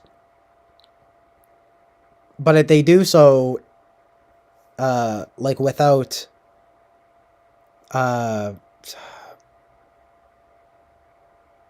quietly, if you know what I mean. That's what it seems like to me. And I don't mean to, the whole thing of like the communist plot and everything. It's like, well, I'm sorry. I mean, I don't know, dude. Hollyweird, they're not like into, first of all, it's hilarious, right? Because they're like the most elite people in the world. But they do espouse all these like far left ideas. I mean, you might say, well, some stuff, okay, it's not necessarily far left for there to be like discussions of race and sex. I guess that's kind of like a different topic, but I don't know. I don't want to get too hung up on the communism thing because that's kind of like a little outside of my realm of expertise. It's just that whatever it is, I don't know if it's necessarily communistic, but it's this subversive element. And basically what I don't like is that, why try to hide the, just say you're a commie, you know what I mean? If only people like could just be honest like you are about it. It's like, look, I have these ideals. I don't, like, don't just sneak it into the movies. But I'd be interested to see if if you could maybe give an example of something like, that would be good.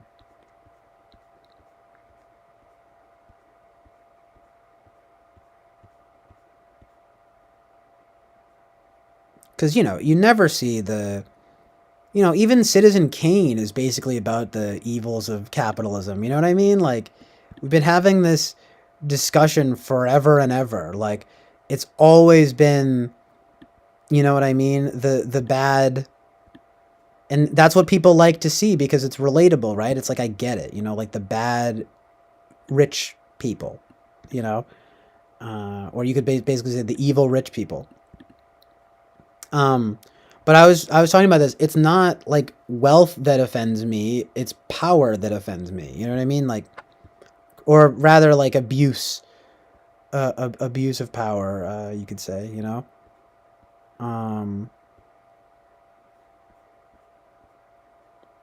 but it really comes down to how you define communism and stuff. And I just don't feel well versed enough in it too. But I do know that people have latched on to the idea that Parasite is inherently Marxist. They might be appropriating the term wrong, but like I said, like Godard is pretty based. He's Marxist. Zizek is pretty based. He's Marxist.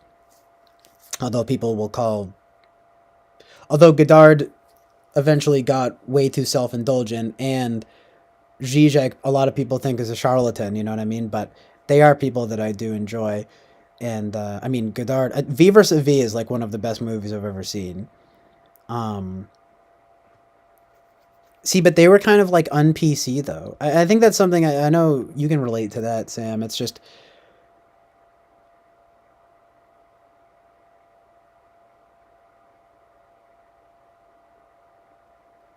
not everyone. Like, I don't agree in the kind of like eye for an eye philosophy of like Parasite. It's like, well, let's just like be evil back. It's like, no. It's like, say what you want about like MLK Jr. or something, but I'd rather that than Malcolm X. Do you know what I mean? Like, and there's a reason why, Spike Lee makes a Malcolm X biography and is embraced by Hollyweird. You know what I mean? Like, Spike Lee is just like making the same movies over and over again. Do the Right Thing is great. I mean, funny, right? Because the title is literally good. And true. But I find that movie finds it's an interesting middle ground between, MLK and Malcolm X, because they have quotes from like both of them. And look, there is a place for this, but I always thought Spike Lee, to this day, I think, you know, Spike Lee's character in that movie is like, I don't understand. I don't understand. Recently, get this out. I mean, check this out. Spike Lee was recently on CNN. I was watching it with my dad of all things, and Spike Lee comes on, and he's acting like sedated too. By the way, I don't know what his deal is, and you know, on Communist News Network, right? And Spike Lee is talking to Don Lemon, right? As if Don Lemon has any idea like what the streets are like, you know? And it's like he's telling him like, there's not one time that I've had a white person come up to me and ask me why Mookie throws the trash can in the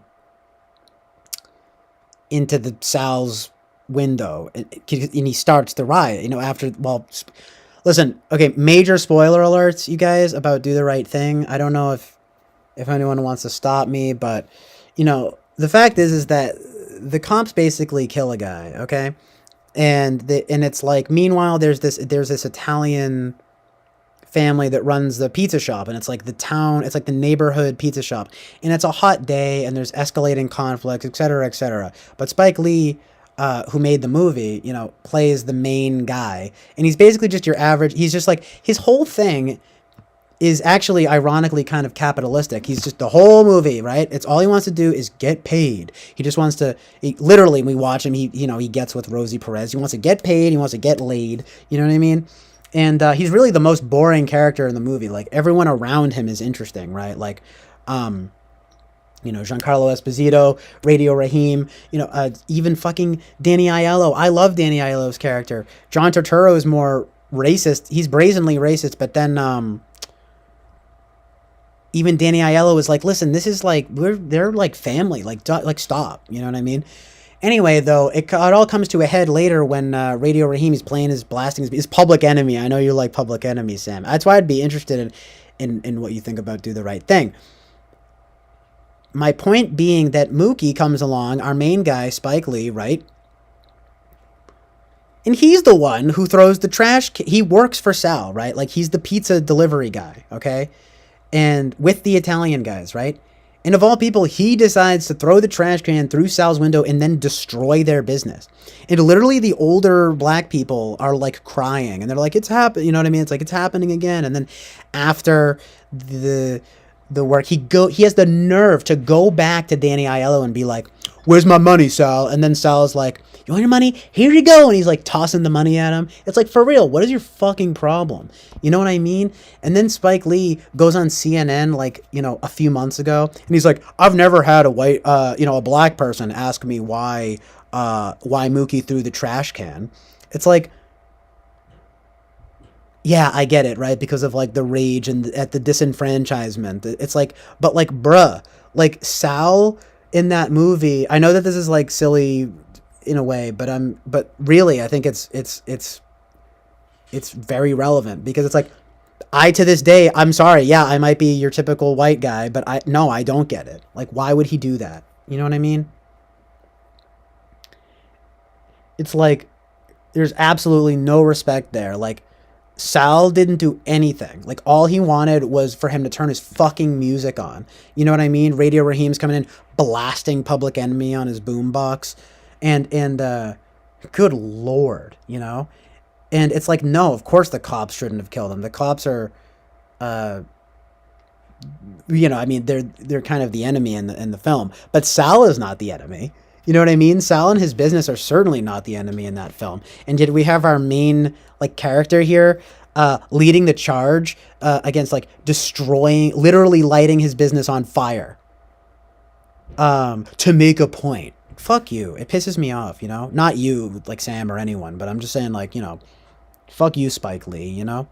You know what I mean? And it's just, I love that movie though. It's just, and in the end, it was fine. You know what? I'm sure, I guess they'll start their business again. Like, what? I guess everything's fine now, but bro, like, way to like just totally betray like your friends in favor of some kind of like racial propaganda. You know what I mean? Like, I know that like it's I'm just saying, like, it's about the cops, right? But they want to take out their frustration on Spike Lee's like thinks it's perfectly okay to just take out the aggression on the well-meaning like business owner who's like literally sees his community as like family, you know, and just but on the grounds of the hashtag racism, right? It's like it's justified. It's like, no, it's really not. Like, you know, I mean, at least take out your aggression on like the correct sources. I just think that's, you know, rewatching Do the Right Thing fairly recently. It's just like, it is kind of a major error of the film's morality. You know what I mean? It's just kind of like, and for Spike Lee to go on CNN and be like, I don't understand, I've never had a black guy ask me why Mookie threw the trash can. It's just telling of this like total mentality. I don't know what it is. I don't know like if it's far left or what it is, but it's something that I don't really like.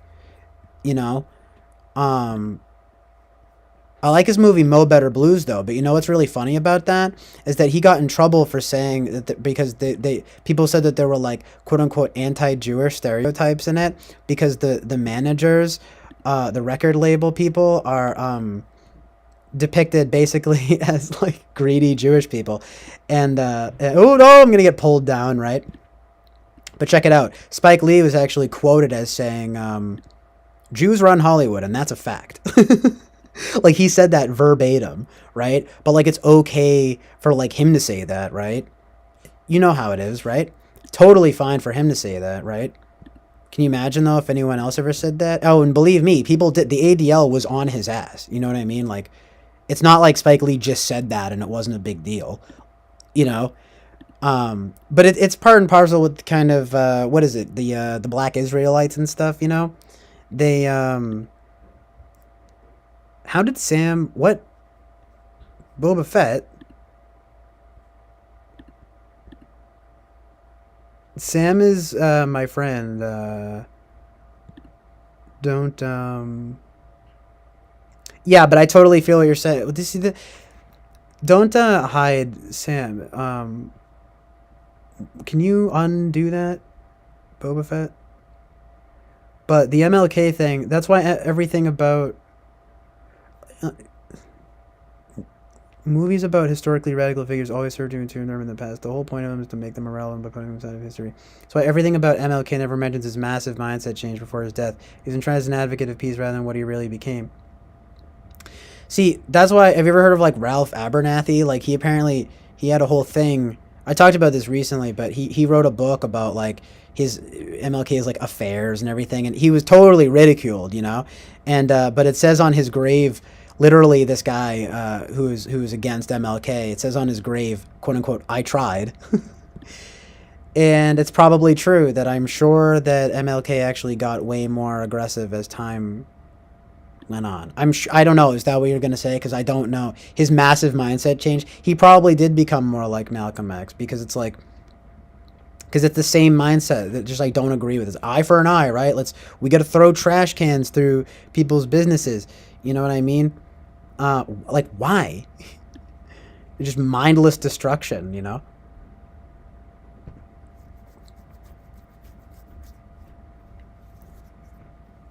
Take the issues up with the cops, man. Don't be taking it up with Sal's Pizzeria. You know what I'm saying? Like, do the right thing. Spike Lee is so silly in a way for... It's funny to me to think that he would think that people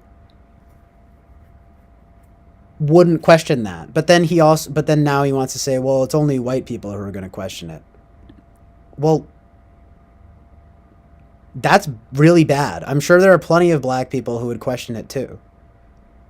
Because it's not the right thing. The movie's called Do the Right Thing. And, you know, the right thing is not throwing a trash can through the business's window. It's to, you know, take your issues with the hey, look, I have cops on my mom's side.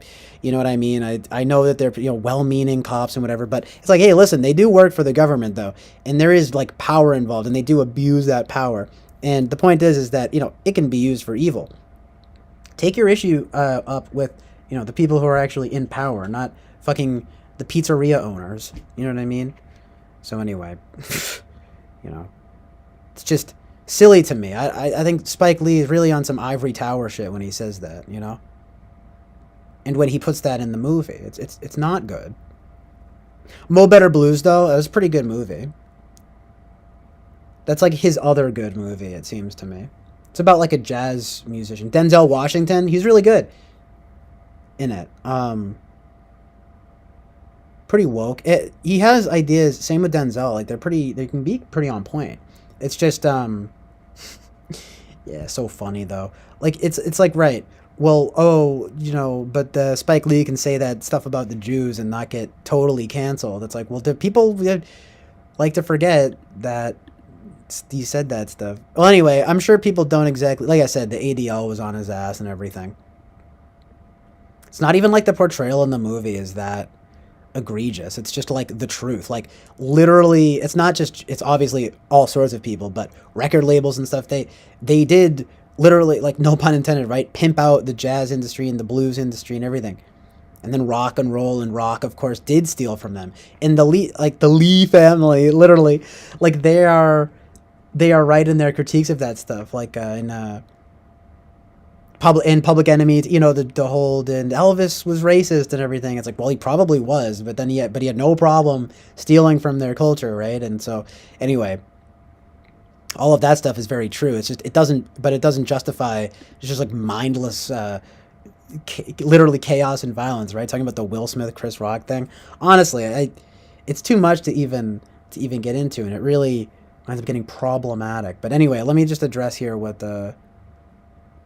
Sam is talking about here. So he says, well, Alien 60 says, is it even possible to be completely true morally in movies? Nah, it's maybe it's, I just think it's a worthwhile pursuit. It depends on the framing of it, like Spike Lee clearly comes from the point of view of like, it's perfectly justified to throw the trash can through the businessman's window because I'm mad, even though this guy has been nothing but nice to me, pays my bills, you know what I mean? And just the nerve. I hate to sound like I even know anything about anything. It's just that, like, as much as I love that movie, that rubs me the wrong way to this day, especially when he wants to go on CNN and say, whoa, black people understand it. It's like, first of all, way to speak for black people, right? And second of all, it's not a good mindset. It is just mindless destruction.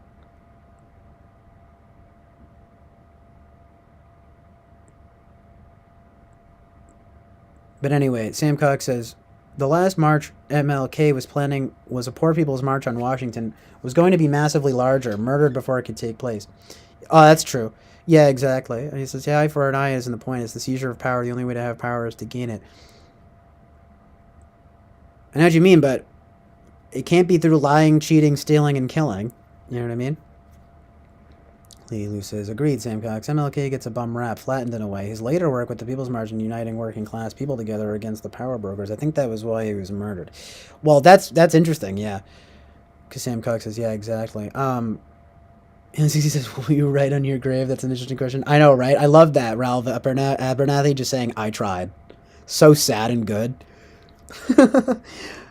Wince's mom says, no, MLK's perspective and words on violence did not change. There was a split in the civil rights movement over this attitude. MLK was a Baptist preacher first. Yeah, and that's what's kind of woke, too. Like, he was a Christian, but he probably did get radicalized, though. You know what I mean? Although I'm not saying it's wrong to, like, unite the workers and so forth. That's why I do think there are elements of this stuff that makes sense. It just never seems to be carried out in the way that it should. It seems to always wind up in this mentality of mindless destruction where, right, we throw the trash can through the business worker, through the well-meaning business man's window because I'm mad. You know what I mean? It's dumb and it's evil. I'm sorry, but it's true. You know, but it's just like, so that's interesting. Sam Cox says, I think that someone like Malcolm X was doing precisely what you were talking about. He was attempting an overthrow of the government, not the random destruction of property. Well, that's pretty cool, you know, anti-government position there, right? It just seems to be filtered through a lot of that, kind of more, I hate to say it, but it's kind of like that more radical Islam stuff. That's what I sort of get out of it, but, you know. I need to read a little. I need to like more, because see, of course, we're not taught about really Malcolm X, are we? I mean, and isn't that interesting, right? So I don't know. Maybe it's hashtag based and hashtag woke of, you know, Spike Lee to make the bio of him. I mean, yeah, and it's Denzel too. I mean, I'm sure he's really good in it, etc., etc. But I mean, of course, not to, you know, boil it down to fucking Spike Lee's fucking take. You know what I mean? But I'm just saying, the thing that's like put me off of that is like, well, yeah, I mean, it's sort of like, is it good though, right? So anyway,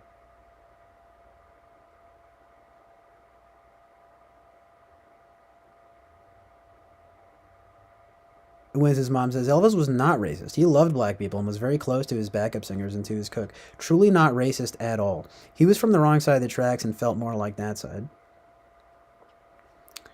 I can get with that. I've never really, you know, like cared much for Elvis or anything like that, but yeah. Yes, indeed, it would appear history is gray. Well, that's what's in a sense that's good to remember, you know? So anyway, Sam Cox says, think about this. A tiny minority of people own all land and property. This itself was theft because there was a point where this land was actually shared amongst a large amount of people. The only way to gain it... here we go. See, this is where I disagree with you, you know? It's like the only way to gain it back is through violence because it will never be given back freely. I don't think Spike Lee doing that is good at all. Those movies only seek to push those people into the past, and his take on it is clearly shit. Well, is it shit? Because that's what he said. It's...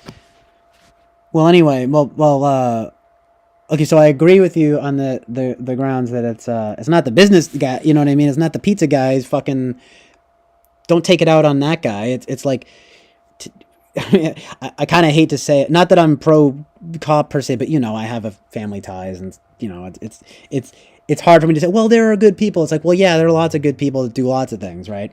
But you would have to say, right, it just logically, right, it's like, no, you do have to take your issue up with the cops and the government, you know what I mean?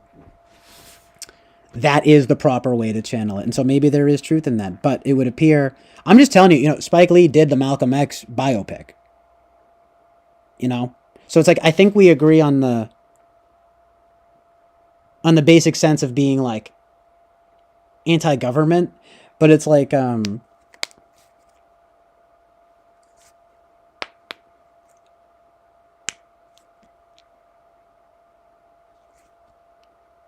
trying to figure out a way to go about it without violence, though, you know.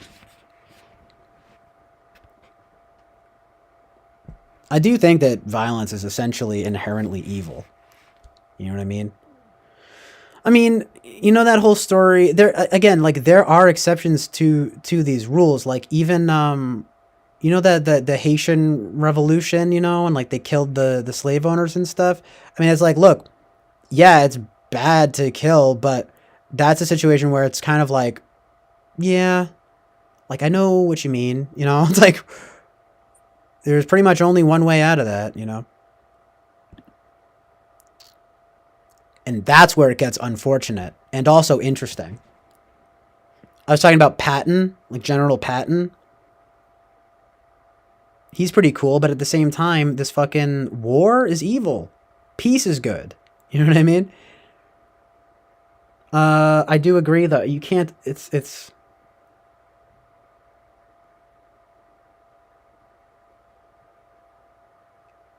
no, people aren't just going to hand things over, but I mean, what do you think though about reparations though? You know, it's like, I don't, good lord, I really don't know enough about it, but it's kind of like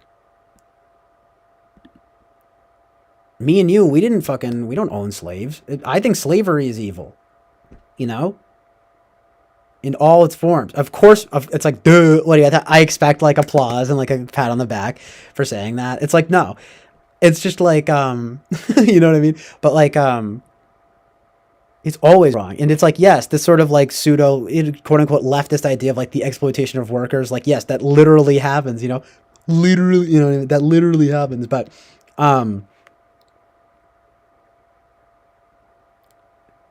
it doesn't mean to murder your boss, you know what I mean? I'm gonna get like pulled down, you know what I mean, for talking about this stuff. That's where it does get interesting though, right? Yeah, the forfeiture of assets and whatnot, right?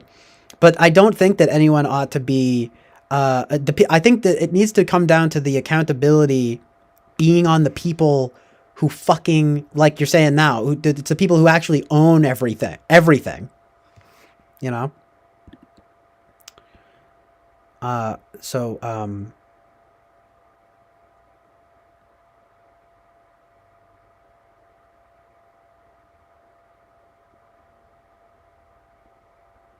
yeah, but in some sense, the Haitian Revolution is based. You know what I mean? Like,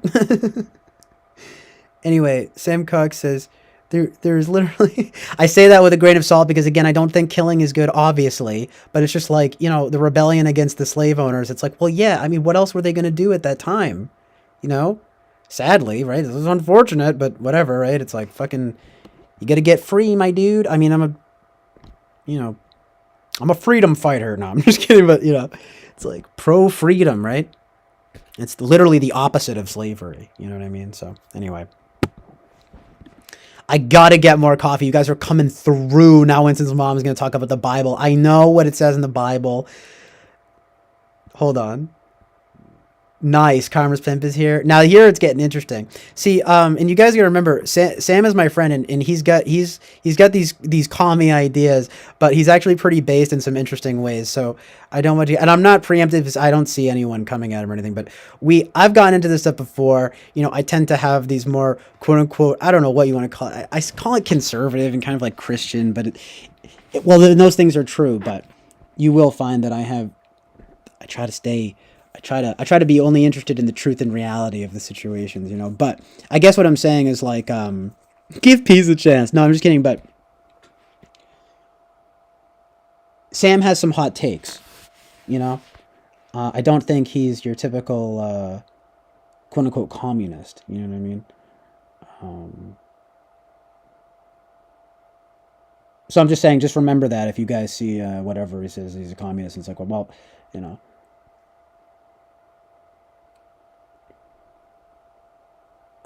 Of course, well, we'll just leave it at that for now.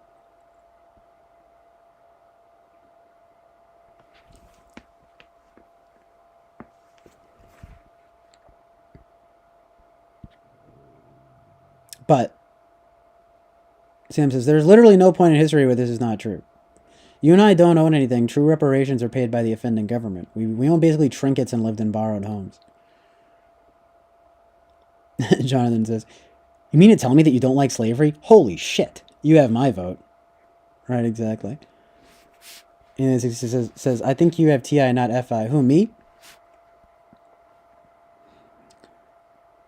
Winston's mom says, the Bible condones slavery in several chapters, including Genesis. How does one with religious morals in this modern age justify this chapter in the Bible still standing now? It's like, well, in my opinion, you don't. I don't think that you can really justify it. You know? If you want to call me a heretic for that, I guess go ahead. But that would be like one of the things in the Bible that I actually think is outdated. You know what I mean? I'm just gonna say it. I don't know if it's sacrilegious or heretical, but it's I think it's true.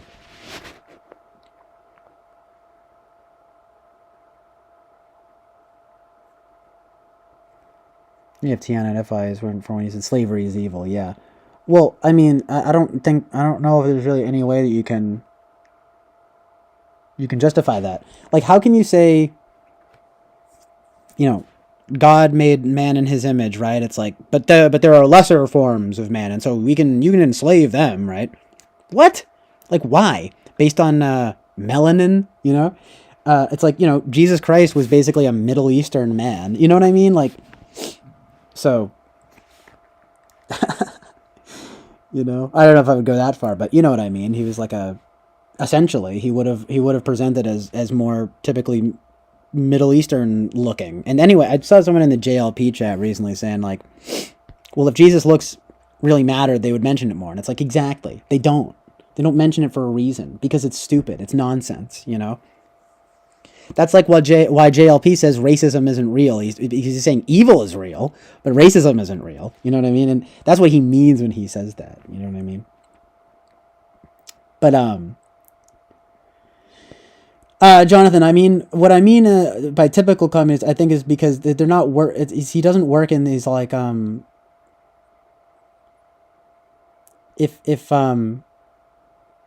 if Sam has an idea that's like quote unquote subversive, he's just going to outright tell you. There's no sneaking around, and it's like that's what I respect about his views on it, because it's a lot of this sneaky Hollyweird nonsense, in my opinion, where there's a lot of stuff that's like low key, whatever. It's all this like agenda, kind of like far left agenda, but it is more covert and subtle.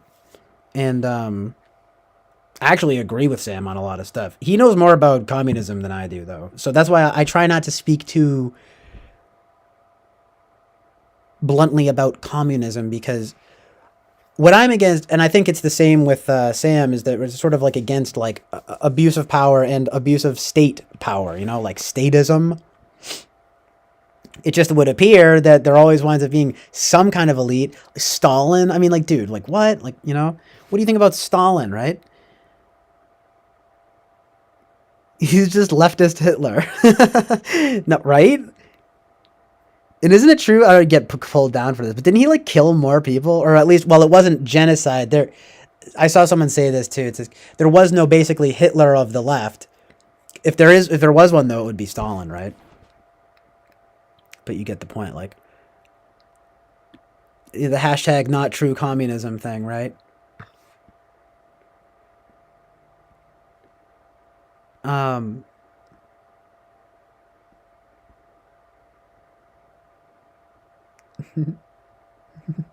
Amazing truth and reality. I gotta get a coffee. Hold on. Alright, though, yeah. I think most people would agree that slavery is evil. You know what I mean? Anyway, Karma's Pimp says, God changes his mind all the time in the Bible, feels guilt, etc., so I don't see it as that sacrilegious. Well, it's interesting. I appreciate that, right? That's good. It seems right and good. Yeah, no one ever says, like, this is the thing about, it would appear as God in the Bible, right? Like, I mean, it's kind of all over the place. You know what I mean? I don't mean that in any bad way. I mean, it's like ultimately good and ultimately right and good, but as they say, right, God works in mysterious ways, which of course people will say about any old thing, and it shouldn't just be used as some excuse or something, right? But it's like, or you know what I mean, not excuse, but some kind of like way of attributing something to something else that may well indeed be the devil. You know what I mean? Like not God. It's more like the devil's interference. It's not necessarily, it's not God's will, but you know how they say when things are like blessings in disguise and stuff? Well, yeah, I mean, that's God, you know what I mean? But I don't want to get too deep into that right now, you know what I mean? Because I don't know the word of God, you know what I mean? Like, so I can't speak on these things with any real authority. I'm not a priest. I sound like Charles Carroll right now, but it's true. I'm not a priest. You know what I mean? So Sam says, well, anyway, see ENFP-ish. Okay, that's good. That's his mom. At least my ideas about myself seem congruent. Okay, Sam Cox says, I think it's worth considering our true material power. The vast majority of us, 1, do not own land. 2, have no organized defense to force to fight for us. 3, well, see, this is the thing. In a perfect world, I guess you could say, the cops work for us. You know what I mean? To protect and serve. Okay, so in a perfect world, we do have the cops. You know, unfortunately, way too many people that join the force are way too willing to be pigs and bat people down just because they can. You know what I mean? So that's unfortunate and true. But yeah, you know what I mean. So 3 are forced to work at jobs in parentheses wage slavery.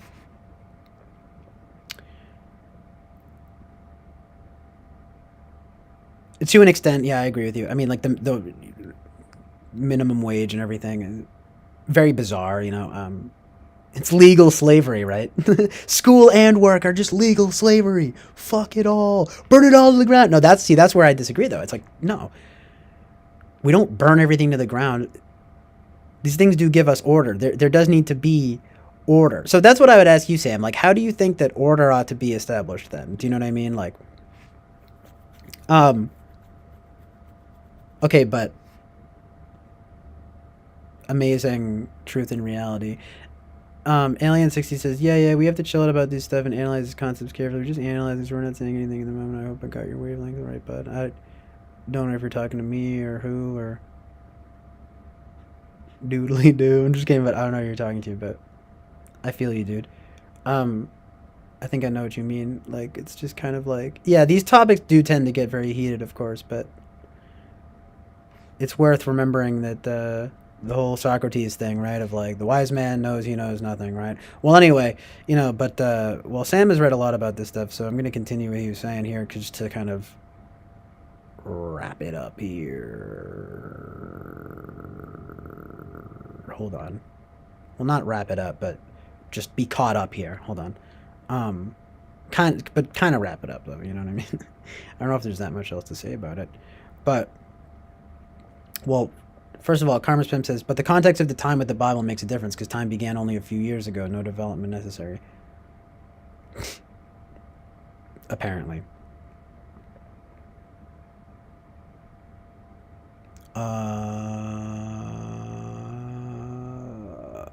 Yeah. I know what you mean. That's kind of what I'm saying, right? Sam says, our votes literally have no impact on the government because only the wealthy have a say, which has literally been proven to be true. So what do you think about Trump? Was the election rigged? Right? That's what I mean. Sam has some pretty hot takes. I know, Sam, I know you've said the whole thing of you're pretty anti like the orange man bad kind of, you know, he says mean things and so we ought to disregard him. You know, it's totally fake nonsense, right? But didn't I see you share a meme or something about Ariel Pink and John Mao said they were like near the riots? Don't get me wrong, I don't think it's good behavior, but it's like they're not fucking fascists, you know what I mean? Like what the heck? I love John Mouse, dude. Ariel Pink he's a mixed bag, but John Mouse is amazing.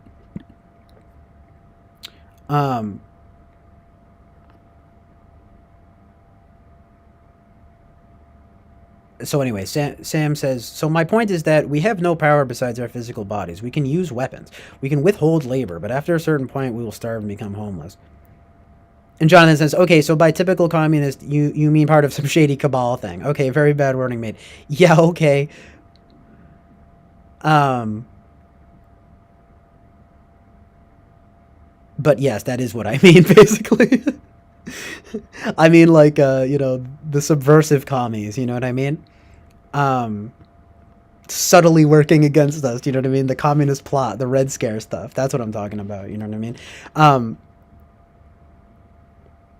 Kermit says, objective on the objective, there'd be a bunch, CJ. Not sure what you're talking about there, but let's see. Sam Cook says, socialism is what you were talking about with statism. In communism, the socialist state is supposed to wither away. That is true, isn't it? Because of the fucking state having to provide. How does communism even work? What is this idea of owned by the people, right? How does that even work? At what point does a hierarchy not, again, not to sound like Jordan Peterson, but it's like, why, at what point does the hierarchy of the situation not enter into it? You know what I mean?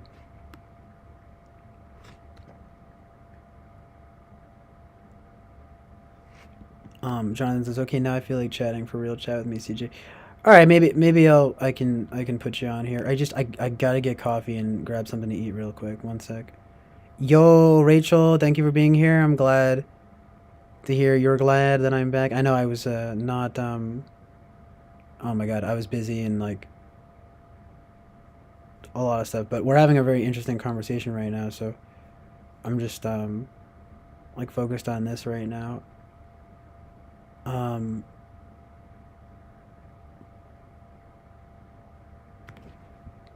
Oh yeah, I know. I'm just like chilling in the upper hand corner here, right? So funny.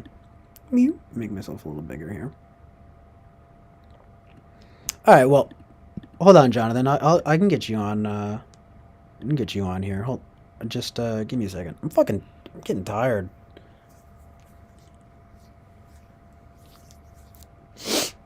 Um.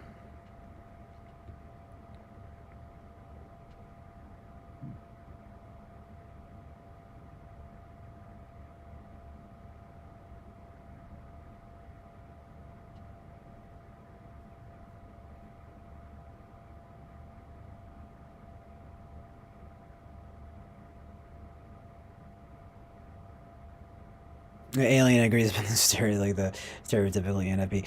Yeah, it is really funny though. Speaking of Eric, he thinks he's like, you can't be ENFP because I like you too much. You know what I mean?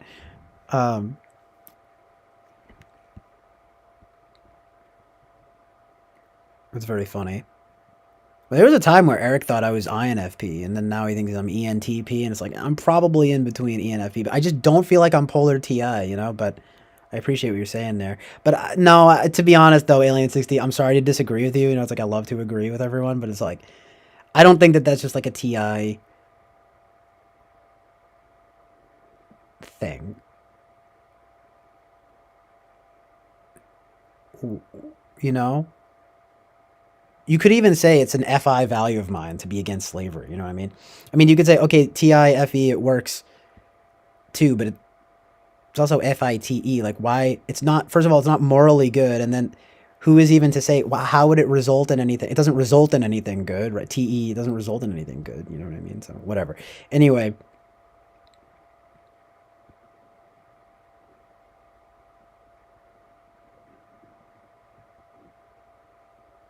But yeah, definitely if Eric wants to come through, that would be amazing.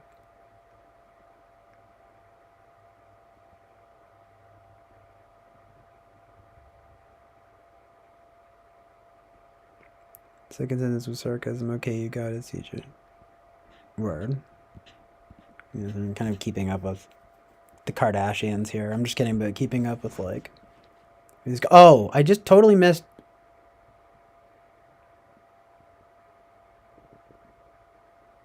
Okay, Sam also said, communism is the highest form of socialism in which there is no state anymore. That's where it gets interesting, right? Well, can you tell me what exactly... So how do you fit Marxism into all this? You know what I mean? Because, like, I am with you on this anti-state issue, but, like, why then are you not, for example, libertarian? You know what I mean? I mean, I know that some of those things, they get ridiculous. Have you ever seen that libertarian, you know, there's, like, a libertarian gathering? I don't know what you call it, but there's a guy who's like, let's get rid of driver's licenses, too. And people are just like, what the... Like, no, it's just dangerous. You know what I mean? You're crazy. You know what I mean? Hey, John Mouse talks about it, though, too. John Mouse, he's talking about, let's get rid of the government altogether. Amazing truth and reality. What do we do then? Well, we figure it out. But I just don't understand, what does quote-unquote owned by the people mean?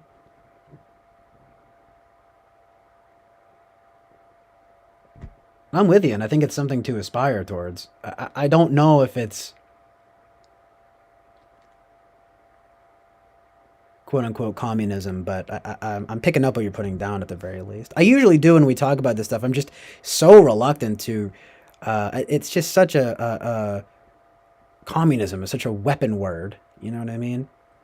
Because it implies a kind of a globalism thing. It implies like a... the way that you always frame it is that it's more about the individual rather than the collective, or... But that's not how it's ever framed. It's always framed as a collective over individual thing, you know? Which just like inherently rubs me the wrong way, and it's very easy to lump it in with all of the evil things in this world. You know what I mean? Even though at the end of the day, it probably is something more like it's authoritarianism. Jonathan has talked about this, and maybe more like fascism or whatever, right? But people will call any old fucking thing fascist. You know? I just saw some ridiculous thing. People are talking about physical fitness, like being far right, and it's fascist. But of course, see, that's where Sam is pretty, you know, based about things, because he understands the media propaganda and stuff. But it is just very interesting, because, you know, he self-describes as communist, you know. So anyway, Sam says, anyways, I don't want to spam for a million years. About our votes have no point. It's crazy though, because I mean, we agree on a lot of things, you know. Winter's mom says, I think CJ is in there. Oh, right. I don't know. Eric said that I'm Entp. I don't know if that's true. Jonathan, I'll put you on in a second. Hold on.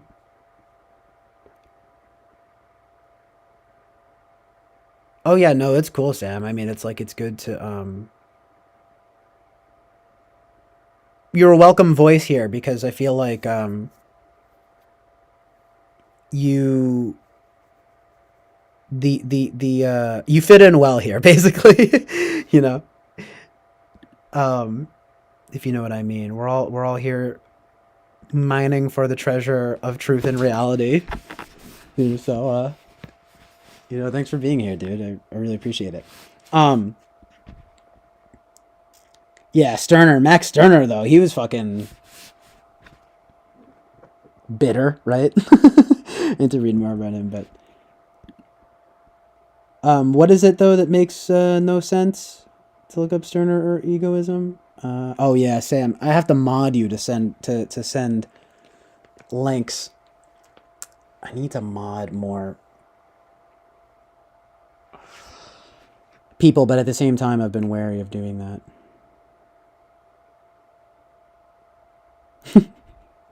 Rachel says, after Wins's mom says the thing about Italy. Well, hold on. Wins's mom says, didn't you guys study history, Stalin, and communism?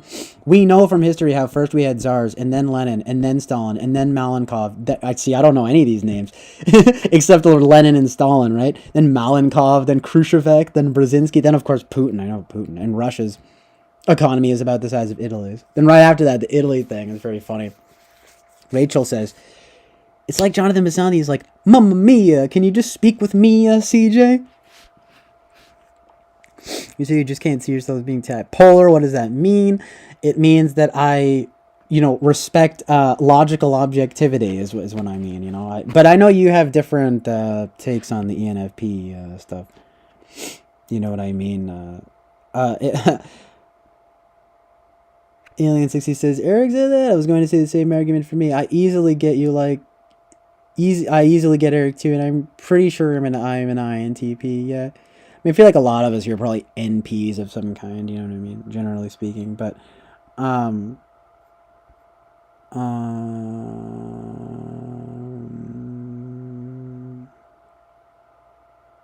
nice, sounds good, Sam. I'm probably honestly not going to stream for that much longer. I'm down to talk to Jonathan for a little bit, but I think after that I will, stop. But if you're interested though, check out you know, Jonathan's from around here. He's not that it, you know, I'm gonna add some favoritism, right? Just like, you know, become, you know, check out the conversation if you want, because I don't know, you guys might actually kind of agree on some stuff. But anyway, peace out, dude. Thank you for being here. And I'll hit you up, man. I'm gonna text you today.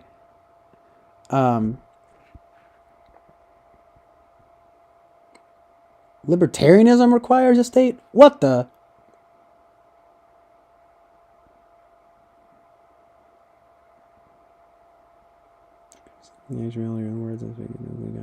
I mean, well, that's what I mean. It's a great idea. The people, right? The people's government, so to speak, not government, but you know, the people's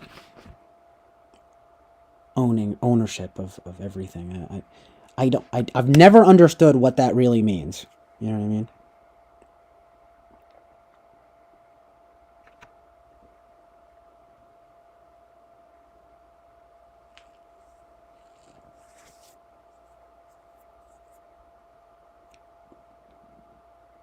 What's the link? What link? Yeah, Commerce Pimp, I'm just catching up with the chat here. It's just like, you know. I think I'm basically caught up, though. Okay, I'll be right back so I can get Jonathan on here.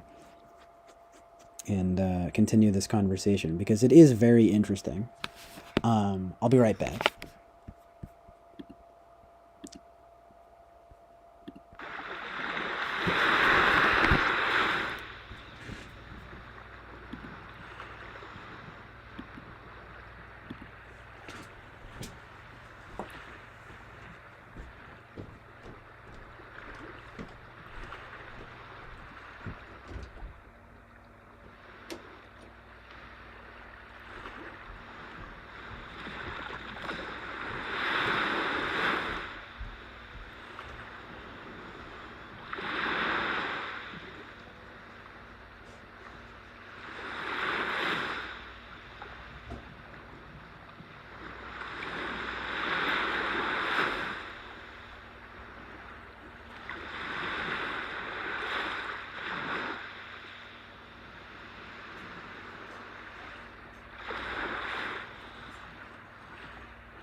Oh yeah, it's the Chill Island Oasis of truth and reality.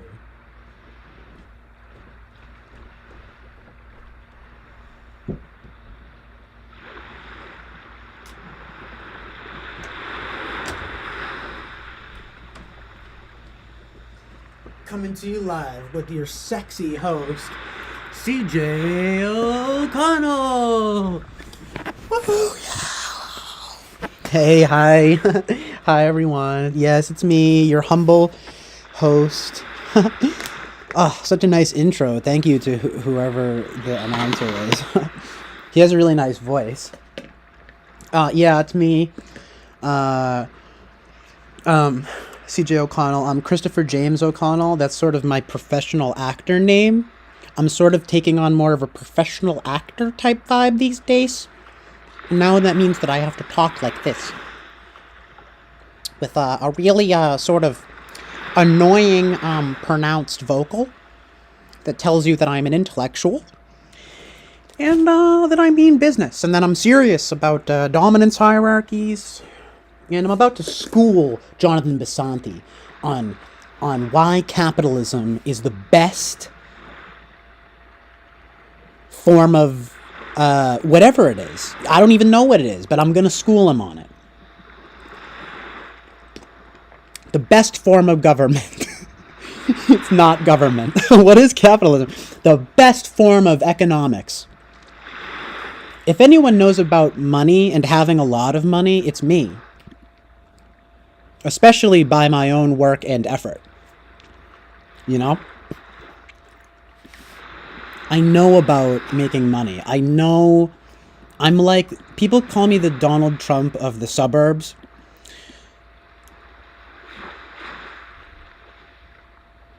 And that's that. And I have won the Palme d'Or.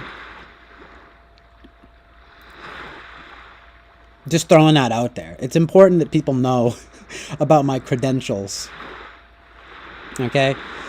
So, let me just get a little... What should we do here, Jonathan? You want to get a whereby going or something? Oh, nice. Nice. This is really sexy. We're having a, like, very sexy episode of Chill Island Oasis of Truth and Reality right now.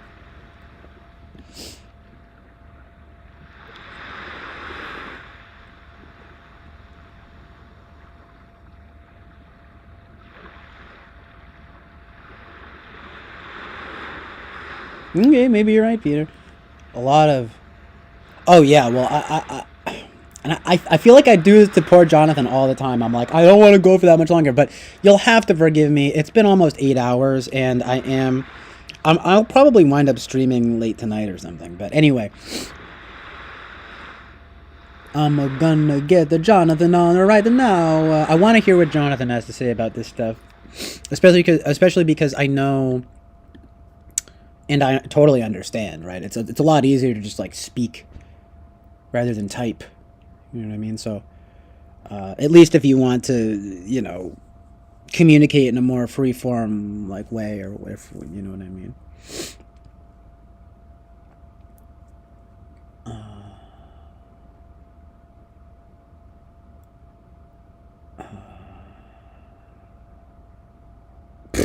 Yeah, imagine I'm an ESFP. Get real.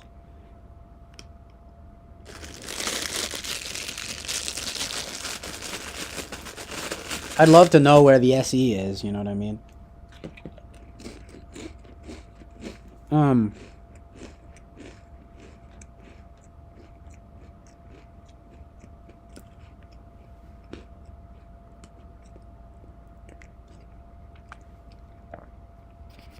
Thomas Pimp, do you actually think that? The ISFP thing?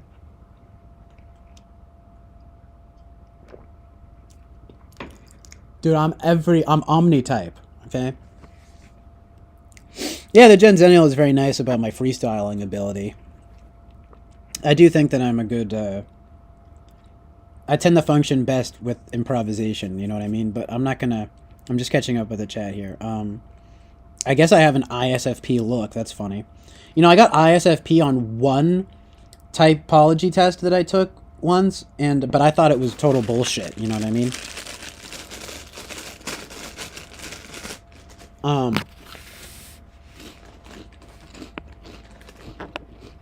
Can you imagine going my whole life using my polar function like all the time? I had to be a fucked up ISFP, you know what I mean?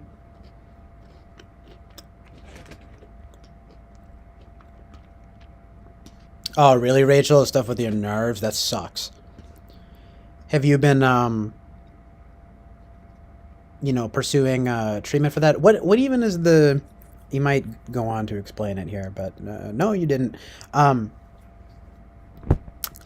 Not to prod too much, but Rachel, did you wind up ever getting like a formal diagnosis on all that bullshit? Or, well, you know, as you know, bullshit as in like difficult, fucking, you know, bullshit to deal with. You know what I mean? Because I'm sorry to hear that. That really sucks. That's very annoying dealing with that. I remember there was speculation, you know, on it being anything from serotonin syndrome to... Well, I think that was the main one that was posited, but... Fucking doctors, you know, they don't know what the fuck is going on. Some do, but, you know, a lot don't. Anyway. Nice, thank you, Lady Lou. Crowd roar. So funny. Yeah, so good. Somebody say so funny, so... and good. Nice. All right, so I'll link you that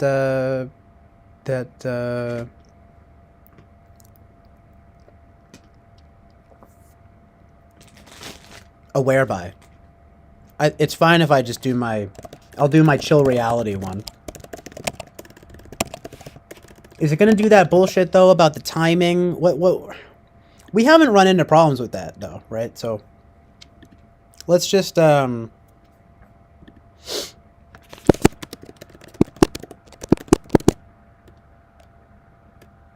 go with this here.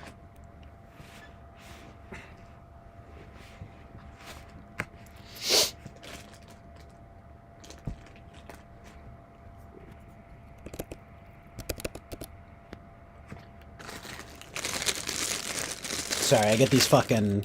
I gotta eat something.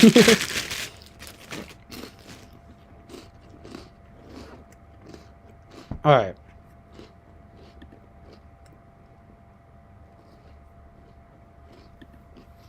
Got a headache. I took some Tylenol. See, my problem, my neck and shoulders are fucked up. Have you ever gotten your neck and shoulders looked at or anything like that, Rachel? Because that would be really, I mean, of course, I hope that it's as benign as possible, but I apparently have, like, a so-called spondylosis and stenosis. It's, like, narrowing and stuff, and that stuff can actually impact the nerves, and, I'm not sure. It causes, at worst, like, tingling in the extremities and stuff. It would be sort of like fascinating if that were somehow the case, or at least very, you know, sort of bizarre synchronicity. But I'm sure you probably, I mean, all you have to do is get like an MRI, and it'll show that. But that is true, and I mean, if that is anything that, you know, just to base it off of my own fucking problems, but that could be something. I don't know. If it turned out to be the problem, that would be amazing. It is something that you can help it. I'm going to the chiropractor tomorrow. All right, what? I gotta log in, and yes, this is the right one, right? Like, couldn't find my profile. Okay. Try my email. And that's going to send me a password.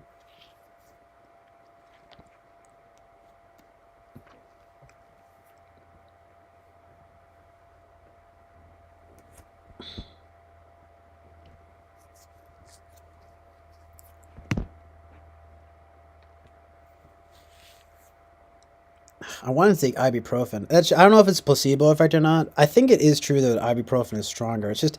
It feels like it's not good, though, to be taking ibuprofen all the time. I mean, it's probably not great to take Tylenol all the time either, but I mean, ibuprofen. At the very least, I think it can be kind of tough on the stomach. Some fucking, ibuprofen and a nice cup of coffee.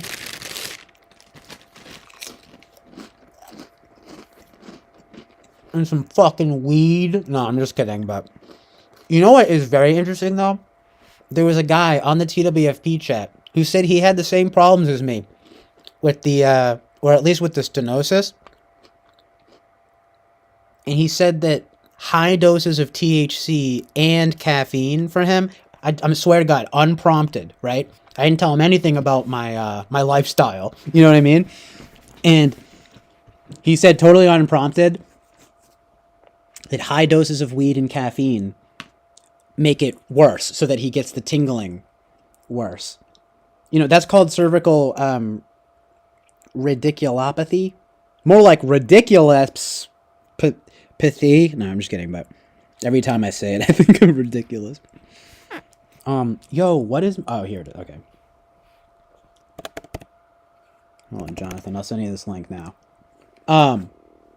Anyway, that was an amazing synchronicity, you know what I mean? Because I told him that, and even he was like, that... He was like, really? He was like, I've never even talked to anyone who has these problems. And I'm like, me neither. Meanwhile, I'm over here fucking smoking mad weed, drinking mad coffee. I'm trying to cut back on both. But I just thought that was very interesting. Even that Master Bobby, he was telling me, like, you should listen to that guy. Of course, he's Mr., anti-drug and everything, so... Hey, it's amazing truth and reality, though. You know what I mean? I felt like I was kind of meant to talk to him, as I do feel about all of you here from TWFP, and who are nice enough to be here and here on the Chill Island Oasis of Truth and Reality. I mean, so here's the link, Jonathan. Unless you want to send yours instead.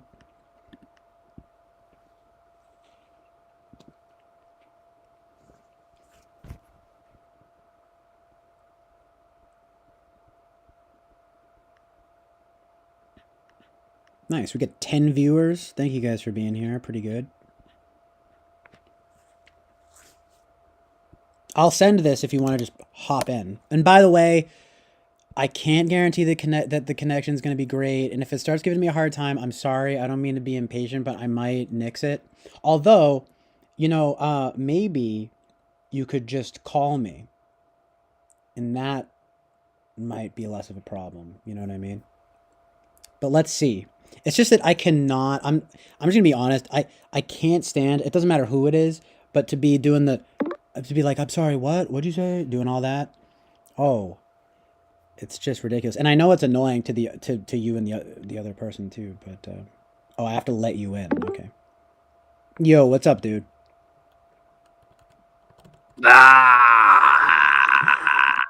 Oh my God, it's a demon. It's a cabal demon. What's up, bro? Nothing much. I am here to co-opt your stream. This is now the People's Free Republic of the People's Libertarian Republic of the Free People's Democratic Republic. Oh, those words. The communist isthmus of gulags and repression. Oh my God, those words. It's not isthmus, it's a peninsula. We're actually the Free People's Party and our revolutionary brothers. We have gathered up a bunch of soil, like in Minecraft, actually, to make a big peninsula out of your island. So I cannot believe it. And you're gonna establish a territory of which this has to like branch off of? Yeah. Oh. Yeah, it can't be an island. That's not the code. No. I just want to well, your quality. I just want to make sure that the last time we did this, my audio kept going in and going out, and I'm not sure if that was because I'm using a phone or I was using a phone. I've changed this to desktop now. Well, I was just gonna say your audio sounds excellent. Well, I have a good microphone. I just don't have a webcam. Fair enough. But I'm just I mean, curious to everyone in chat, am I going in and because like the last time I was like, half of it was distorted. Right. Yeah, and I thought that was me because I'm in the basement here. But you sound great right now. Knock on wood. Like I can hear you very well, and I'm sure. So if the chat wants to chime in here, like, let me know. Let me know here. Oh my god. So funny. So what the fuck's up? Holy shit! It's been some time. I know, right? It has. Can you believe? Like almost 2 weeks of No Chill Island, Oasis of Truth and Reality. Dude, just like, well, I talked about it earlier in the stream, but oh man, I mean, it's not even stuff that. Well, it is stuff that impacts me essentially. So a friend of mine was going through alcohol withdrawals, and he wound up in the hospital. And like, you know, he's gonna figure out some kind of like rehab situation. And so I was on like call for that, if you know what I mean. And so that happened, and I was kind of unable to. I don't know. I was kind of focused on that. And then my great uncle, who I will preface by saying, I don't mean to undermine the tragedy of it, but anyway, we lost my great uncle, and it's like sad, of course. I went to his funeral on Saturday. I wasn't very close with him, but the family, he's very close in the family, you know. So it's just sort of like, and it was pretty unexpected. Like, I mean, he was in his like late 60s or something, but I mean, it's like, it's just crazy. It was in a. That's a little young.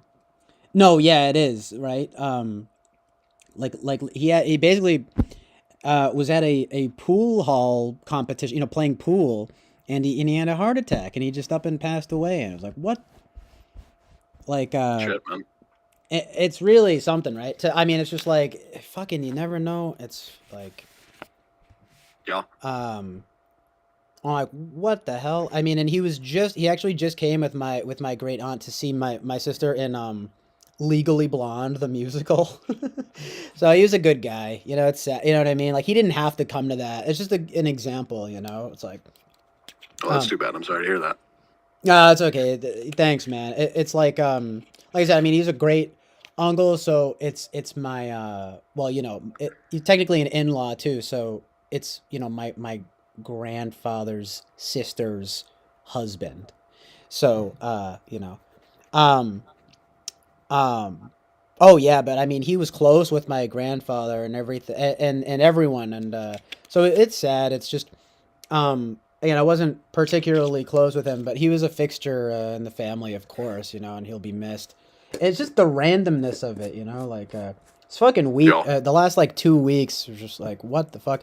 So I was kind of like dealing with that, and then dealing with my own shit as usual, you know, stuff I've talked about before, you know. It's kind of like some of that shit, just like not feeling well and fucking, you know, all that, you know. I just wasn't feeling up to streaming really, you know. But like I said too, I was doing the marathons too. I was just kind of burnt out. But you know, today, I mean, knock on wood, it's kind of like feel a lot better just kind of like being in it. Sorry, what were you gonna say?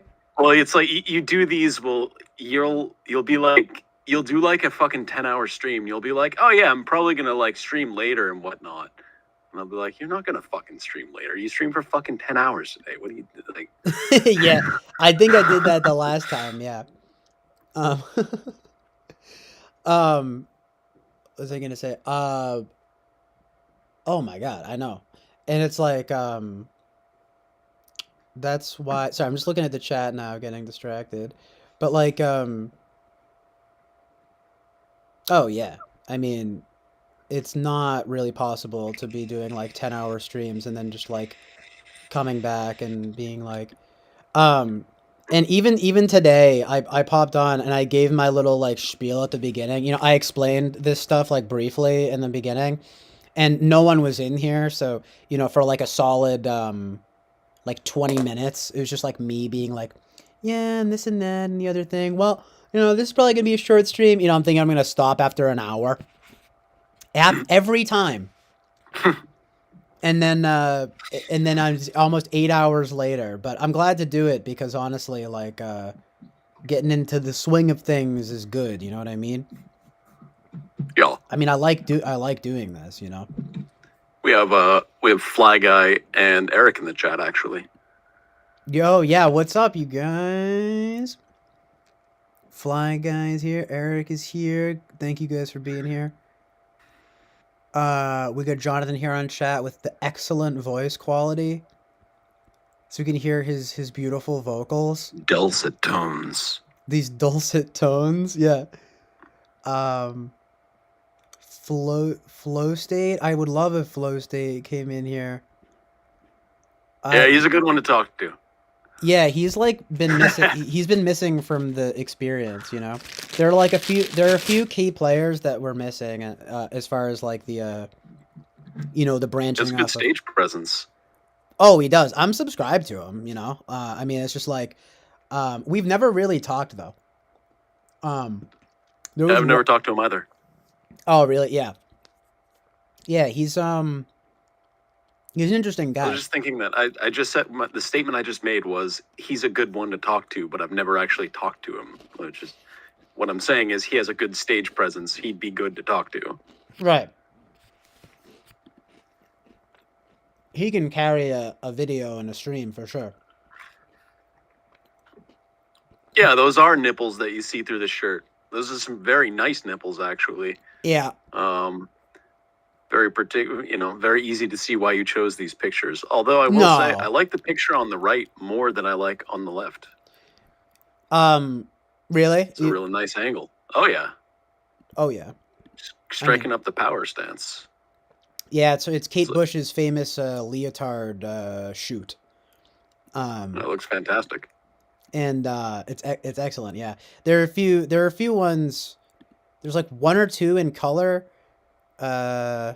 Of course, it would just be weird if I just put up like 4 Kate Bush pictures.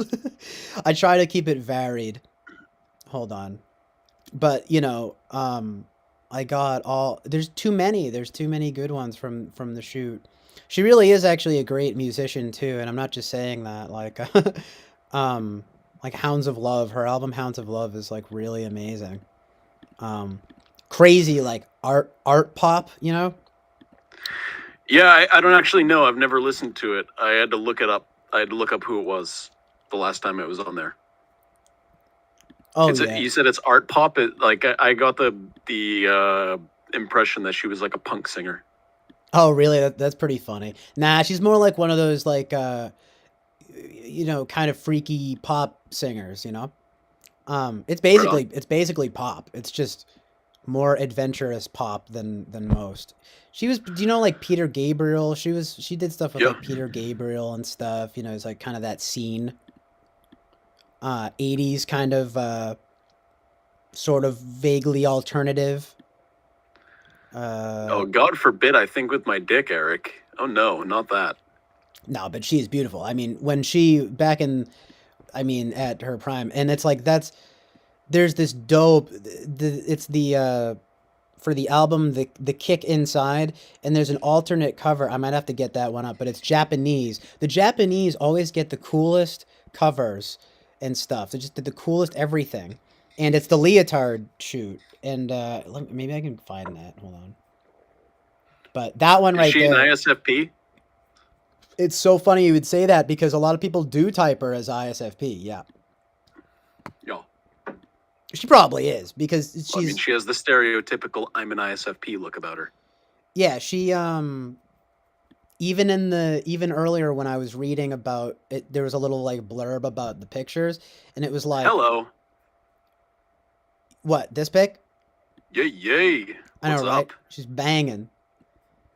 Hold on, I gotta fix the text. There we go. And it's like, oops. Okay. Love when I take the whole chat. Just fucking OBS here. What was I saying? Oh, a little blurb about, it said like, Kate's love of movement, right? And I'm like, ISFP. There you go. It's so funny when that stuff just like... Well, I mean, there she has a fantastic figure there. Oh, yeah. It's kind of amazing too, because, and it's something that I respect, is like this famous leotard shoot is probably about the most risque you're gonna see Kate Bush. Which is really kind of telling of a sort of class. Not even that risque. No, it's not. It's just that, like, yeah, her, it's like, that's what I mean. Yeah. I get you. She's classy. She's just a ballet. She's a ballerina. You know what I mean? Like, literally. Yeah. Yeah. It's not like this fucking, twerk. She's not twerking. She just seems like regular lady. Yeah, that's cool. I like it. Yeah, that's why she's amazing. Looks good. It's not. I'm not over. Like I'm not drooling. Like, oh my god, she's so ridiculously beautiful. That's not what I'm saying. I'm just saying, yeah, she looks good. Yeah, it's not the kind of, like, I like a nice, humble beauty. You know what I mean? It doesn't have to be. She doesn't have to be, twerking. With, it's just but we gotta see your nipples. No, I'm just kidding. No, I'm telling you, this is like the most risque you're gonna get, like, with her. It's like, well, if you want to see it, there it is, the famous, because that's what no one wants to say, right? Is basically it's because her nipples are showing. Would it be the same if she were a dude, CJ? No. Are you gonna show us your nipples? That needs to be changed. That the nipple, free the nipple, right? And men, what are you saying? Men nipples? Male nipples? Show us your nipples. Right. You're saying I need to show my nipples, and I will do it later. I will schedule a nipple stream, male nipple stream. Well, all the men, just to make it fair. I have you, get my friend Sam on here, get Fly Guy, I guess. And we'll just all show our nipples. I guess we can get Eric to show his nipples, probably. But no, I'm more bashful than that. I'm not going to show you my nipples. Yeah, I'll show you my nipples. Nah, that's the amazing truth and reality. I mean, I'm not really trying to, like, show my nips. That's for intimate company only. My nipples. Like, what? It is funny though, because you don't hear, it's like, no one cares about what, that's a feminist plot, no one cares about male nipples. It's a feminist plot. It is. What? To undermine the male nipple beauty, the beauty the beauty of the male nipple. Are you trying to say that my nipples aren't beautiful, CJ? I'll have you know that I have wonderful nipples. I'm saying I'm quite offended. I can tell. Yeah. I'm shaking. Dude, OBS is giving me a fucking hard time. I think I have to get rid of the one you like, though. Oh, well, or I can just show just her butt. Just so objectifying. I'm sorry, Kate. Nah, I'm gonna get rid of it. I have to, but I'm gonna keep the color one up. It keeps grouping them together. Hold on. I'm just saying, I don't think that you have Kate Bush there because it's an artistic gesture, right? I mean, it's, she is... It's TNA. She's an artist that I respect, but she's also beautiful, right? That's what I think. And she's a humble beauty, too. I don't know, do you like David Bowie? I do like some Bowie, Okay. Can I get a nice, picture of David Bowie's nipples or what? Yeah, exactly. There probably are some I can find. Dude, OBS is doing this bullshit right now, like making me group everything together and move everything at the same time. Yeah. I don't know if you're seeing it, but anyway, that's fine. It's good now. We got Kate. She's here. Oh, now the chat's gone. No, now it's back. Okay. Yeah. Yeah. See, but that's what keeps happening, though. I think it's fine, though. Ugh. Yo, this needs to stop. Maybe if I ungroup. No! Oh, I see. I see. You know, the only thing I don't know what you guys think if it how it comes down to type, but it's like I'm definitely not that good at multitasking though. Like I don't know if that's supposed to be like an any thing. I'm really not. You know. If I remember properly, SI DOMs are supposed to be particularly bad at multitasking. Really? SE DOMs, huh? SI DOMs. Oh, SI DOMs. That makes sense. I was gonna say SE DOMs. I would think they'd be the best. Yeah, SI makes a lot of sense. That's BB. So I don't know what your stance is on that. That's BB. What? That's BB. I don't know what your stance is on BB's what is viewpoints. I don't know. John Beebe. John Beebe. I don't think I know who that is.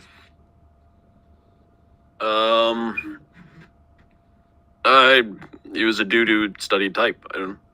Oh, no shit. Well, I should know about him then. What the fuck? I must know. He's one of C.S. Joseph's mentors. There you go. Oh, well, there you go. I never got into, yeah, right.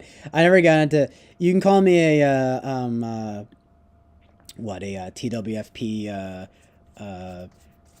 sycophant, but it took me 2 seconds to be like, that guy, he's inventing his own fucking language, and all it took was for Eric and the community to be like, this guy is full of shit, for me to just be like, yep, I believe you, without even seeing more, you know? Well, it's like, the thing with OPS is, I don't know how, like, apparently they have a lot of research done. So I don't know how true it is or not. I don't know how all like things being masculine and feminine, what do they mean by masculine and feminine? I don't know. Well, do you I don't know if it's worth getting into or if you want to, but like even that, like I don't necessarily know. Like, is there anything like the masculine and feminine thing? Like, well, it's like okay, I don't know about the masculine and feminine thing. The saviors and demons thing, it's like functions in positions have upsides and downsides. So I don't know if that's what they mean by saviors and demons, because I've heard it like they describe it as like coins with savior and demon. So if what they're trying to say is that functions in positions have up and down sides to them, that makes sense to me. Yeah, maybe that is what they're saying, because I remember seeing that stuff. That's like one of the main things. I'm like, what the heck? Demons and angels and stuff. I'm like, get the heck out of here. That's why I was talking about, I remember being subscribed to like Dave Superpowers for a little bit. And then I unsubscribed after a while because I was like, I don't know what this dude is talking about. You know what I mean? I think he's an acolyte though. He's kind of a, you know what I mean? He's part of that school of thought or something. Don't know. I'd like to know what the chat thinks about, I mean, I know how the chat's probably going to feel about C.S. Joseph, but Dave Superpowers, that guy, because he's one of those big, you know, bigger names in typology or whatever, and I don't know. I just thought this guy is doing the same thing as like C.S. Joseph. I'm good on that, you know. Did you see me talking about pod layer? Yeah, I was there for the pod layer discussion. Yeah, how bizarre is that stuff? That's where I really draw the line, you know? That was a fun thing, wasn't it? That shit is bizarre. And it was just like, all it was all the 16 types, male and female. That's with some kind of like voltology stuff in the mix. That's all it was. Yeah. But it had all these like cheesy, like I don't know what you call that. It had all these images and stuff that were supposed to be like the energy of the types or whatever. It was weird. Oh no, it is weird. I like haven't been looking at the chat though, and I'm like now looking at it. But I hear it is incredibly weird. Yeah. I just want to see what the deal is. Fly Guy's here. Fly Guy's always saying good stuff. You know what I mean? Fly Guy is fantastic.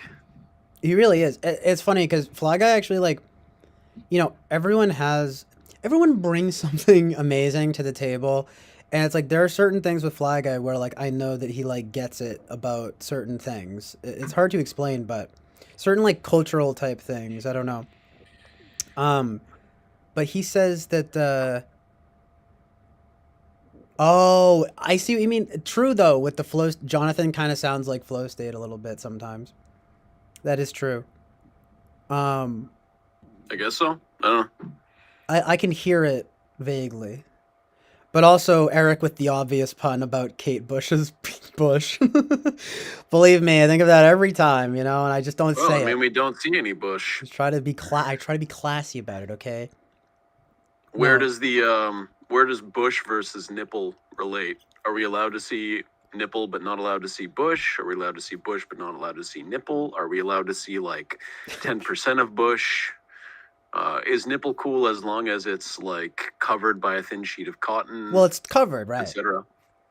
It's her nipples are covered, and that means it's fine, There's something particularly attractive about, well, you don't actually see the nipple, you're just seeing the suggestion of a nipple. The suggestion, yeah, the outline of a nipple. Yeah. And no, I wouldn't hide my laptop. You guys are what the Carmen's been says this is why we can't get girls in here. Seriously. Nah, we get plenty of girls, dude. Winston's mom. Like, right, like that's it. No, Kami 9, right? Etc., etc. But yeah. What do you mean? I just did this chat right now. You guys, I'm scrolling past all this stuff. I'm not gonna get shut down for Kate Bush's clothed nipples. Have you seen the promos for that movie Licorice Pizza? You got Alana Haim on the poster. Her nipples are showing. Free the nipple. It's feminism, dude, right? Well, okay. Nipples are inherently sexual. No, I'm just kidding. Yes. Yeah, I know. Well, they are and they aren't, but I want to continue what you're saying. Anytime that you have an erogenous zone, it's inherently sexual. It is true. So like inner thigh, bum, genitals, nipple, lips, they're all inherently sexual. They're all erogenous zones. Yeah. Yeah, the thing about nipples makes it a little weird in the context of this conversation, but it is true. It's an uncomfortable truth. The fact that they are an erogenous zone. However, they also have the blatant utility of feeding children. You know what I mean? I remember that occurring to me and like a good friend of mine too. From when like we were very young, when we were like young tweens probably. We were like, what is it about boobs anyway? It's like they just feed children. What you know what I mean? But there's a weird thing about it is an erogenous zone though, so it I guess falls under the it's not just about utility, It is and it isn't. That's what's so like strange, right? Of course, you could say that about any sexual organ, I guess, right? Because there's the utility, and then there's the there's the work, and then there's the play. That's funny. That's funny.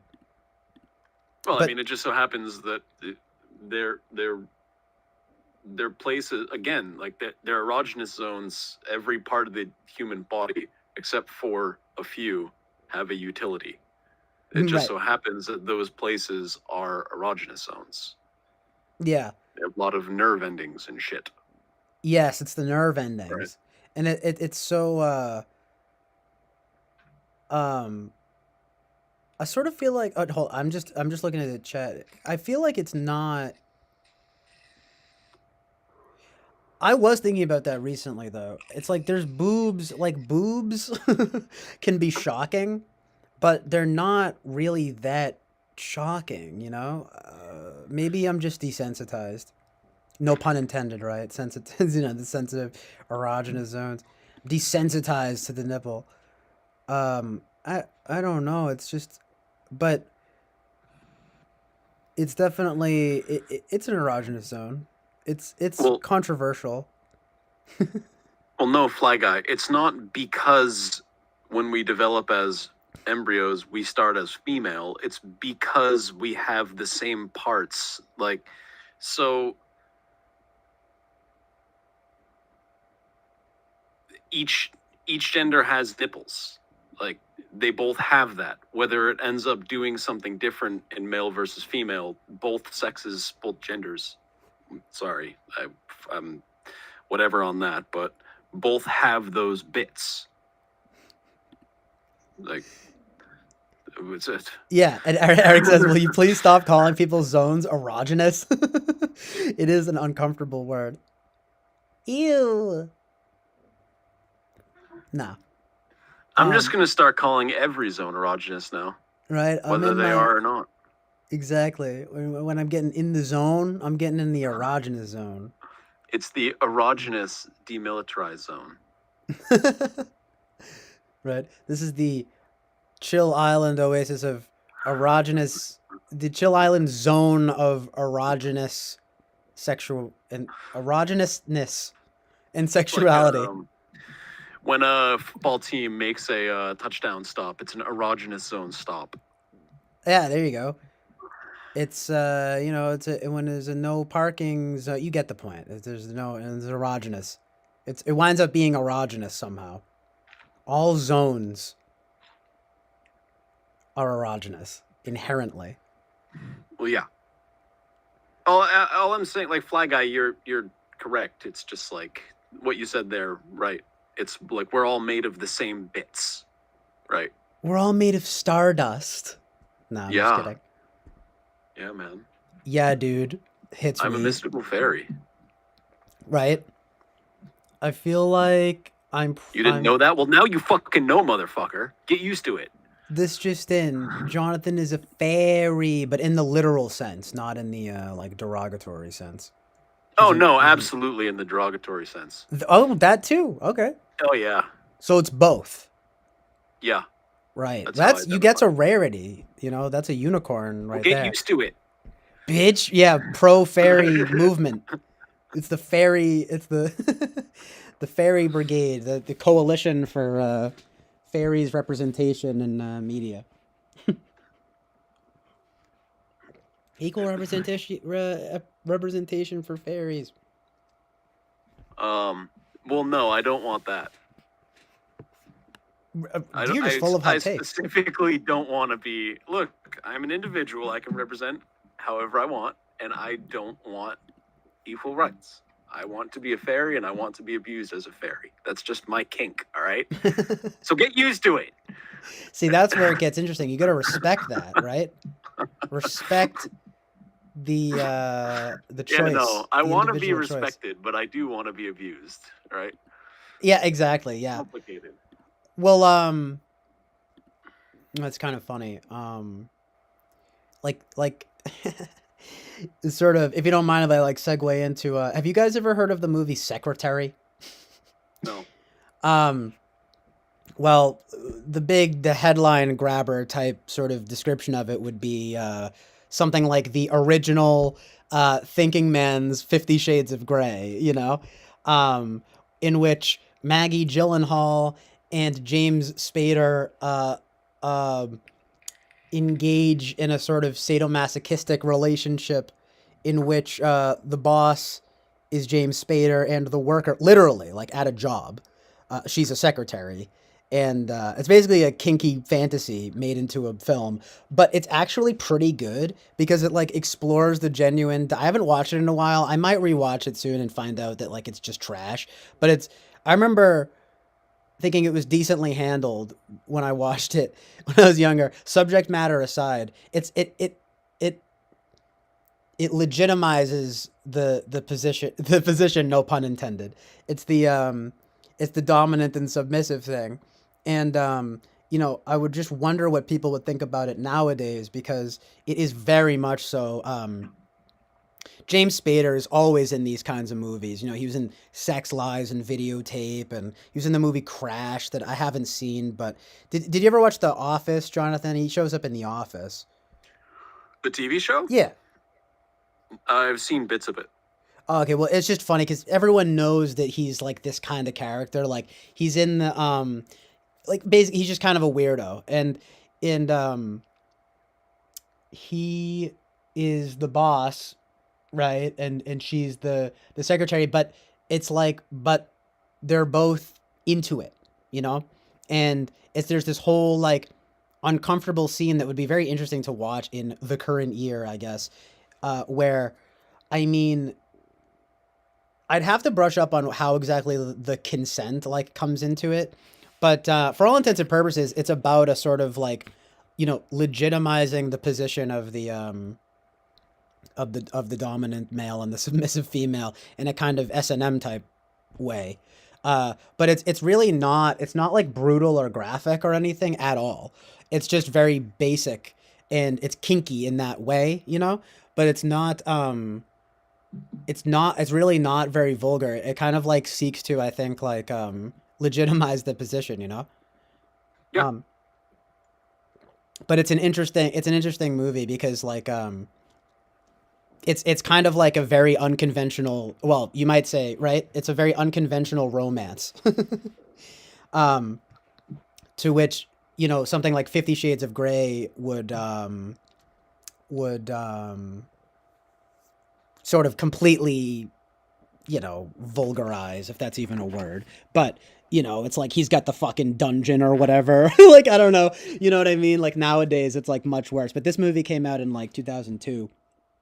And it's just kind of like a relatively benign sort of like workers sort of position on the matter, like the boss, the man, the male boss and the female secretary. And, you know, it's uncomfortable, but it's sort of like interesting because it's like, well, they're both into it. It's a consenting thing. Does 50 Shades of Grey make you uncomfortable? Me personally, I haven't like seen it in a while. I remember, it sounds weird, but I actually, just because it was kind of an event when the movie came out, well, the book and the movie, I like watched it with two of my friends, and I actually don't remember like anything from it. We were probably like drunk, but like, you know what I mean? Like just like drinking and smoking and stuff, but, and like talking over it and just like, Well, yeah, it's one of those ones where you know, you're distracted while you're watching it, so you don't end up, you know, seeping it all in. yeah, it's like, but I think most people agree for whatever reason, you know what I mean? It was not well received. It's an interesting. I don't know. I've never actually watched 50 Shades of Grey. Well, Never actually seen it. yeah, you know, it's just it's funny how a movie like Secretary can be basically well received, and then how many years later, like 10, like 50, 2002, 13 years later, you get a movie based on a novel or whatever, right? That's like incredibly popular. You know, no one really knows about Secretary, but everyone knows about 50 Shades of Grey. And Well, it became a thing. yeah, and it's like it had fully become a thing at this point. And yet 50 Shades of Grey was derided. You know what I mean? It was fucking panned. You know, I don't know the other words to say it, but you know what I mean? It was not liked. It was not received well. And I don't know, it would be interesting to revisit, I will say, because it's like, well, what exactly makes it so much worse than Secretary? I don't really know. I think it's just the execution, and I mean, it's like Secretary won a bunch of awards and everything, right? And then I'm looking at 50 Shades. I'd have to watch both of them and compare, because it's like it's a scenario of, there are the two movies. There's the content in the movies. There's the filmographical side of the two movies. There is, you know, the culture at that point and the culture at the other point, and how that ends up interplaying between how people see the two of them at their particular points in time. Yeah, it is definitely about that, because I think like at the time, yeah, something like secretary, which is, ooh, it's like actually kind of, that word, of course, it's a little bit subversive, right? Or whatever. It was not exactly mainstream to be talking about basically S&M. And, Right.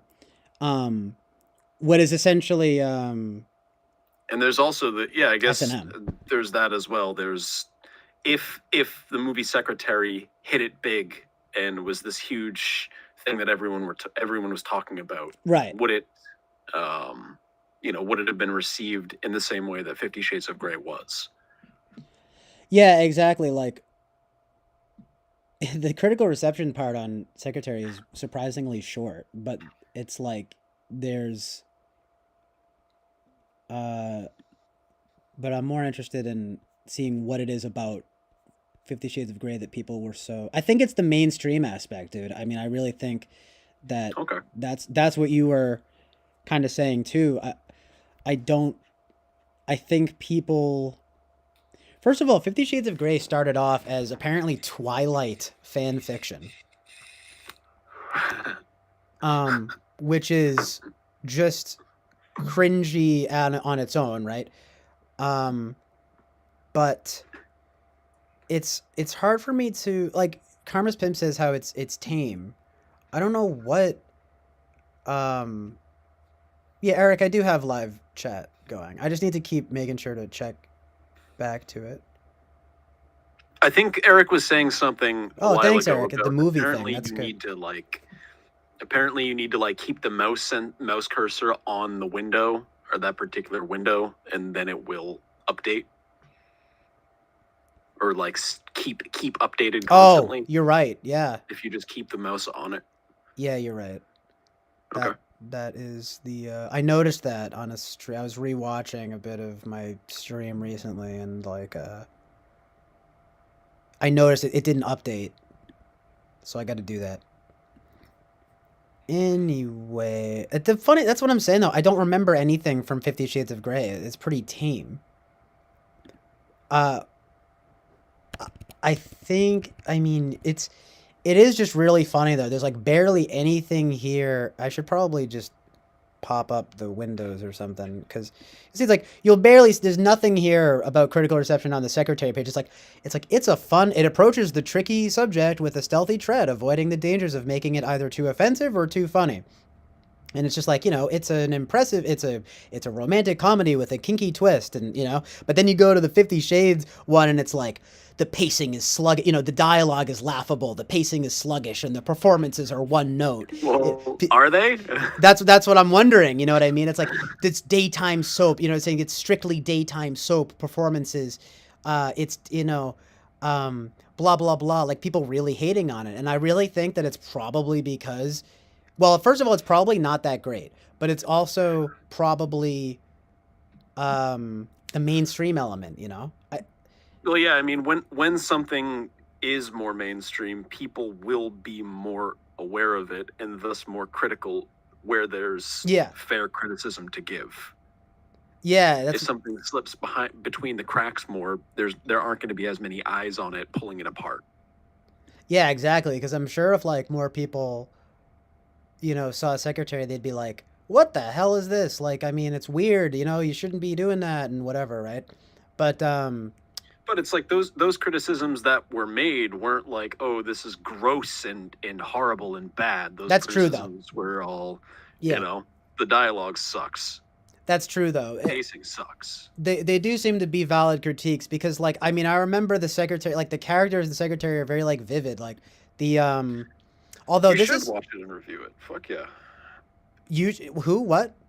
Rachel's saying that you should watch it and review it. Oh, with the 50 Shades of Grey?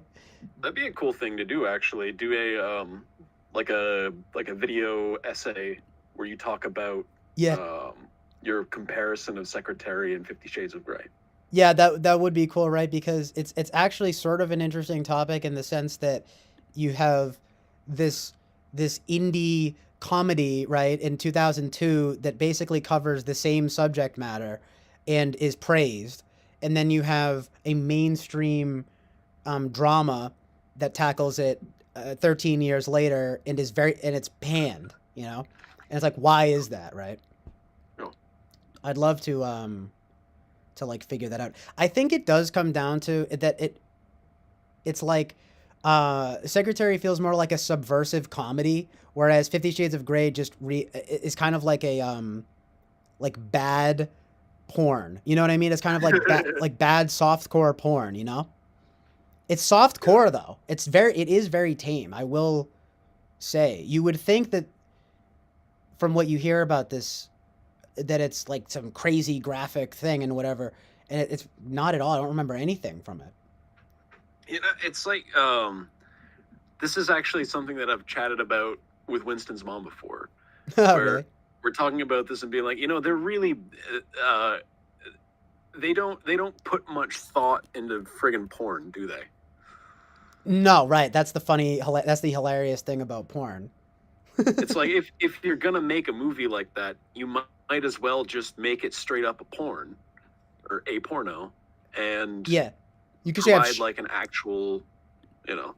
It's just, although I guess that's hard because you have people who are porn actors. That's just not what they do. Yeah, they should it's so funny because Boba Fett mentioned Sasha Grey, and I'm thinking 50 Shades of Grey. We should have Sasha Grey be here, do it, you know? No, but Actually, seriously, does she act?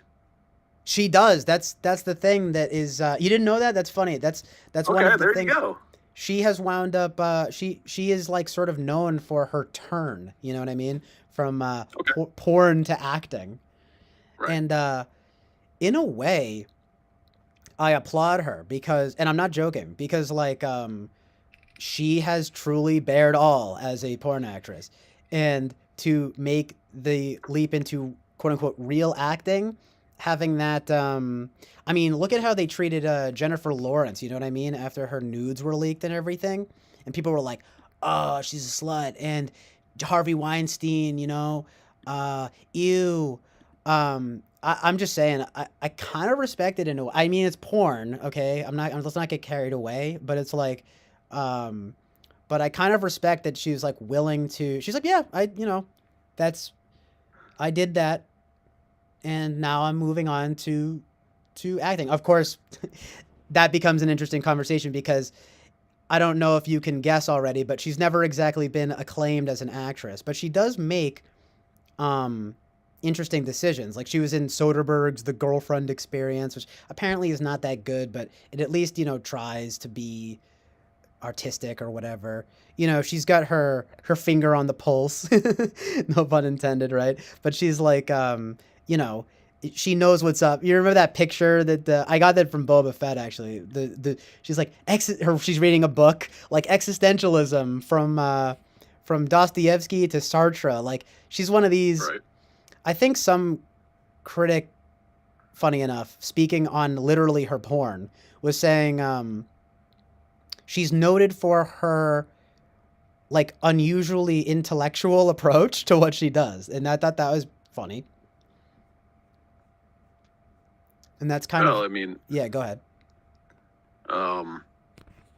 It's just in that realm of like, you know, is the fact that she's a crossover and she's owning it, quote unquote, or whatever, is that good enough that she should be acclaimed as an actor if she's not actually that very good an actor?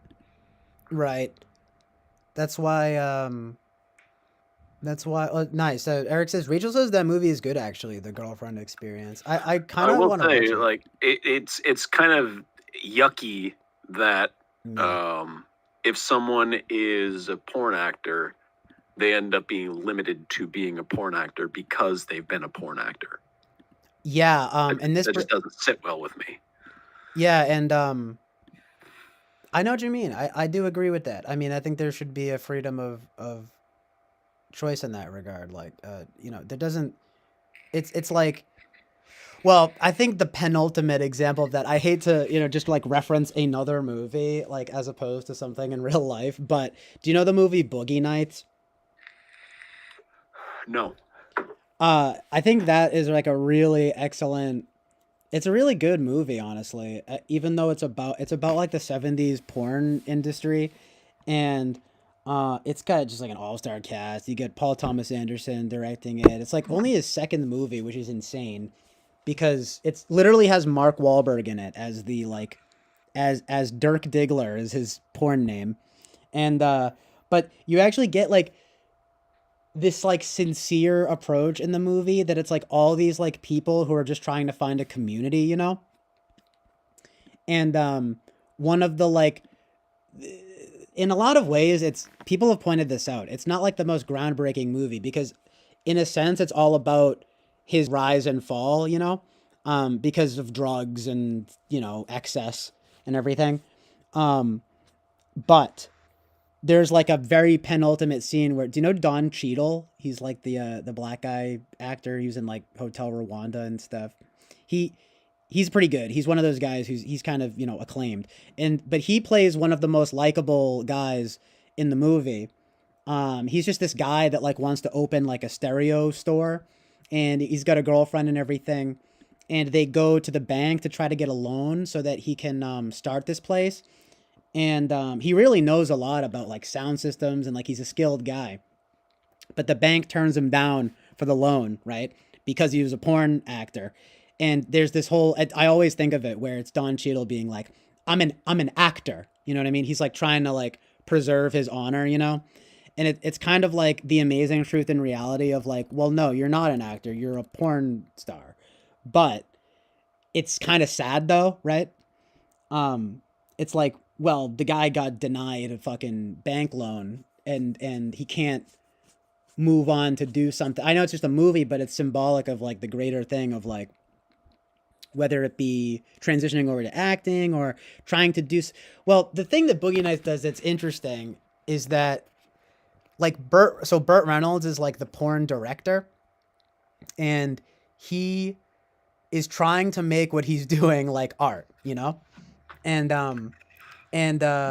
it's an interesting concept. It's kind of gross how he describes it, but it's like true. He literally says like, I want to make a porn that it's like the people, he says something gross. He's like, who after they spunk or whatever, right? Like they're just going to sit there and they want to know how it ends. And he's like, that's what I want to make. And so when Mark Wahlberg comes around, he has like found his guy and they make like action hero porn, you know? And it's very like 70s, you know, just like pow, kicking stuff down, but then he's like having some girl suck his dick and everything. And but meanwhile they're doing a bunch of coke and they're getting into crime, and like he gets egotistical, right? And so he gets big for his britches. But the thing is that Burt Reynolds from the beginning is trying to do something that that might be irreconcilable. You know what I mean? Apparently Tarantino made a critique about it.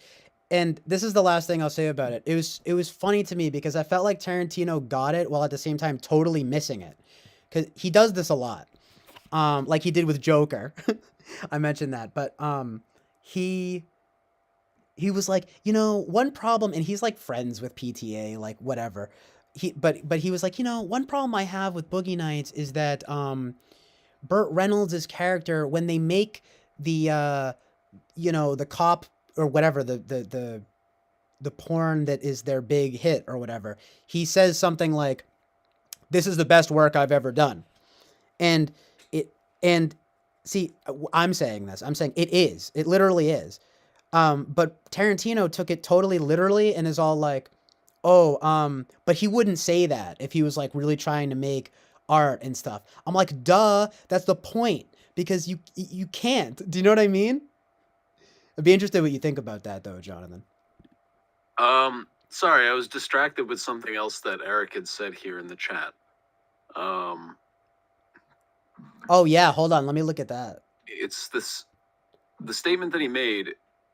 The question, I had asked a question that was, you know, should Sasha Grey be lauded as an actor for moving away from porn, even if she's not that great of an actor? He said that the question seemed irrelevant. I'm looking for it right now. Oh, I see, yeah. No, not the second to last scene. I just mean it's penultimate in the sense that I always think of Don Cheadle being like, I'm an actor. And you know what I mean? Because but he's not an actor. He's a porn star. It's not cool that he got denied a bank loan, but he's not a real actor. Just like Burt Reynolds in that movie is not a real filmmaker.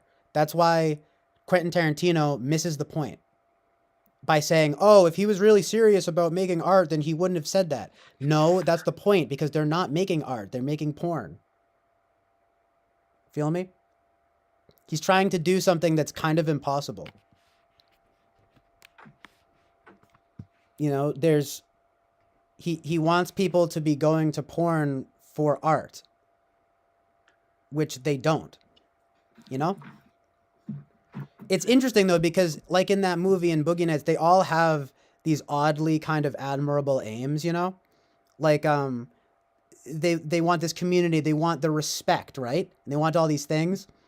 They get the community. That's the nice aspect of the movie, because they're all it's kind of like an island of misfit toys, you know? With this porn industry. And they all kind of have fucked up lives. Like, they all kind of come from, like, fucked up backgrounds. And, like, Julianne Moore's character, she can't even, like, see her kids. And that's like, well, we're all, of course, you're meant to, like, wonder about, well, what's the morality of this, right? But the fact of the matter is that they do all live in a house together where they make porn, and they do all have sex and do drugs. You know what I mean? Like, so it's like, well, maybe I don't know, maybe she's not exactly fit, because I don't know if you guys remember, if you guys have seen it, but you know, she's literally like revved up on coke with Heather Graham, and she's like, will you be my mom? It's a really good scene because it's very like manic, very Scorsese. I don't know if you've seen Goodfellas, Jonathan? Oh yeah. Love Goodfellas. Okay, I think what will give you an idea of what Boogie Nights is think Goodfellas about the porn industry. Okay. But that sounds fantastic. Yeah, it actually is fantastic. And it's basically the reason why it's good. It's just that, no, it's not exactly always the most original in that sense, but it really does handle it as well as you would think that sounds, you know? Sure. Because it is deep, and it's much more classically funny, but it isn't that funny. I remember watching it with my friends, and I remember we watched it in 2 parts, so maybe it wasn't the best, but yeah, the first half is a lot more happy, and then the second half is a lot more sad. But there is an arc. It doesn't end, I'm not going to spoil everything. It doesn't end entirely negatively. It's just you wind up, I think they handle the morality of it like pretty well, if you know what I mean. Ends up murky, as movies should. Yeah, exactly. John C. Reilly, you know him, he's in it and he's good. He wants to be like a magician. There's actually a really funny part where he's like talking to Don Cheadle, and they're at a bar and it's like loud, so like you can't really, he's like he does a magic trick, and then Don Cheadle's like, wow, like, how'd you do that? He's like, does it make you nervous dealing with all those evil forces? And then John C. Reilly's like, what? And he's like, evil forces? He's like, nah, it's just magic, man. And he's like, and then Don Cheadle's like, yeah, it's confusing. And then John C. Reilly's like, yeah. Like, they just kind of agree, even though they like don't. But it's endearing because it is part of that thing of like, they're all like kind of dumb, you know? It's a great movie though, to be honest. It's good because Mark Wahlberg is so good. Like, he's like perfect as the egoistic porn guy who has a big dick, and that's what he's good for. But he gets too literally big for. What was that? I blew my nose. Oh yes, yeah. I'm like playing the trumpet over there. No, I'm just kidding. But no, for real though. Literally, no pun intended. Right? He gets too big for his britches. And it's like, bro, like, you're a porn star. That's why, like, the movie is oddly good. And I know people want to, like, be like, oh, no, like, we want more redemption. And it's like, first of all, you get enough of it by the end. It's well done. But it's not like these people are going to be like, any good story, I think, would... I mean, you know me and my whole thing about the moral responsibility. I mean, I think he handles it well because it's like, yeah, they plunge into excess, you know? And it's their downfall. Yeah. And it's like Yeah. I watched Scarface recently, and it was fucking great. Have you Nice. ever watched Scarface? Yeah, I love Scarface. Tell me what you think about. Well, you should rant a little bit. You know, tell me what you think about Scarface. About Scarface? Oh yeah, you don't have to rant, but what did you think about Scarface? Yeah, It's fucking fantastic. because that's it's relevant. Yeah. Well, go it's like ahead. when I was watching it, I couldn't help but type him. I couldn't help but type Yeah. MBTI Tony Montana. But it's like it does not matter how and I ended up thinking he was an ENTJ, but it doesn't matter how big he gets, he wants to get bigger. Yeah. No matter what amount of success he comes to, he always wants more success. It's never enough. Yeah. He needs to be it's not enough that he's the biggest, most important guy or a hugely important guy, big important guy. He needs to always be getting bigger, always be getting more successful, more powerful, always. And it doesn't matter what he has to do to get there. Yeah, it's he winds up. Let me just address the chat really quick. Okay, penultimate actually means second to last. Okay, my bad. I just tend to think of it as being like crucial. Well, yeah, but people use the word penultimate to mean important. Right. That's how I mean it when Also, Don Cheadle like says big, impactful. Yeah, like that's what I mean. Maybe I'm using it a little liberally, but the idea of like well, it's penultimate to me because it points out the distinction between porn star and actor. You know what I mean, et cetera, et cetera. Although, according to Winston's mom, it's as though it's almost ultimate. Yeah, so that's what I mean. I might be using it a little liberally, but okay, but the thing about Scarface. So, what type do you think Scarface is then? ENTJ. Oh, you do? Okay, Sure. you still think he's ENTJ? Yeah, I think that's true too. I looked him up online. People were typing him as ESTP. I have no fucking clue how they type him as ESTP. He's not an ESTP. Yeah, I think I've seen He's an ENTJ. Yeah. And he is constantly building, expanding. Yeah, it's definitely part of that. Even in the moment, like there's a scene where he's sitting in the bathtub smoking a cigar, drinking alcohol. Yeah, did we talk about? I think you might have told me this. This is so true, but yeah, go ahead.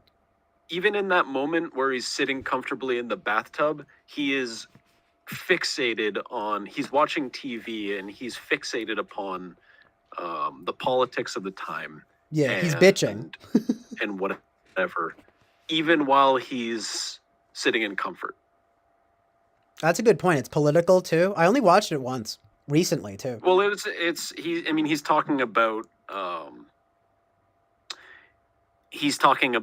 the politicians at that time. He's talking about taxation. He's talking about capitalism. He's talking about all of those things, right? I mean, in passing, but yeah. He I'm not surprised. Yeah. Like, yeah. But yeah, Fly Guy. He does do things. Yes. I don't know what. Do you guys think he's an ESTP? Why? Just so you guys know, I have the chat up now, so it'll be fine now. Good lord. Also, I guess Eric has never heard anyone use like that before. I mean, there's also the. Sorry, go. No, it's just the penultimate thing. Like, okay, I mean, I always think of it as being a fancier way of saying ultimate, right? Or like important. What is the? You're right. I mean, if I look up the definition though, it does literally say last but one in a series of things, second to last, the penultimate chapter of the book. Okay, I guess that must be one of those. Not Mandela effect, but Fly Guy, that's not what I'm saying. That's not what I'm saying. Anyway, I want to focus now on the type thing about Scarface. Okay, but anyway, I guess I stand corrected. I'm gonna have to not use penultimate anymore to mean that. I get really, it's not here, and it's funny because Jonathan, you said what I thought, but I guess not. It's second to Well, last. it's like if it's a proper or improper usage, people seem to say it that way. So I don't know. I think what's happening here is that they do, including myself until now, but now it doesn't seem to be thought of in that way. Anyway, who cares? No, I'm just kidding, but it actually is good to know, but I'm kind of interested here in talking about the type thing about Scarface. Why is this? It's like go ahead. It's Fly Guy. I'm not saying it's a matter of he's talking about politics. ESTPs talk about politics fucking ravenously. Like, come on. He does have a very go ahead. The point being that in the moment where, like, he could be enjoying himself and sitting in the bathtub and enjoying himself, smoking a cigar and drinking, but he can't. It's like he doesn't even notice that that's the situation. And it also doesn't help that he's super coked up. Yeah. I know, even his the friend and the girlfriend are just like what? Why can't you just his friend is an ESFP dude. Yeah, he is totally. For sure. Yeah, that's so true. Michelle Pfeiffer. Oh my god. I love that scene. I'm sorry, I just want to say real quick, I love that scene when they're dancing and she's just like, I'm not into you. And he's just like, nah, he's like, you will be, baby. You know what I mean? Like, and I noticed, I've said this before and I'll say it again. Look, he's kind of short. And I think he has a Napoleon complex. It's ENTJ, right? Napoleon complex, always going to be getting more. And it's totally part of the, Citizen Kane, there will be blood. It's the capitalist thing.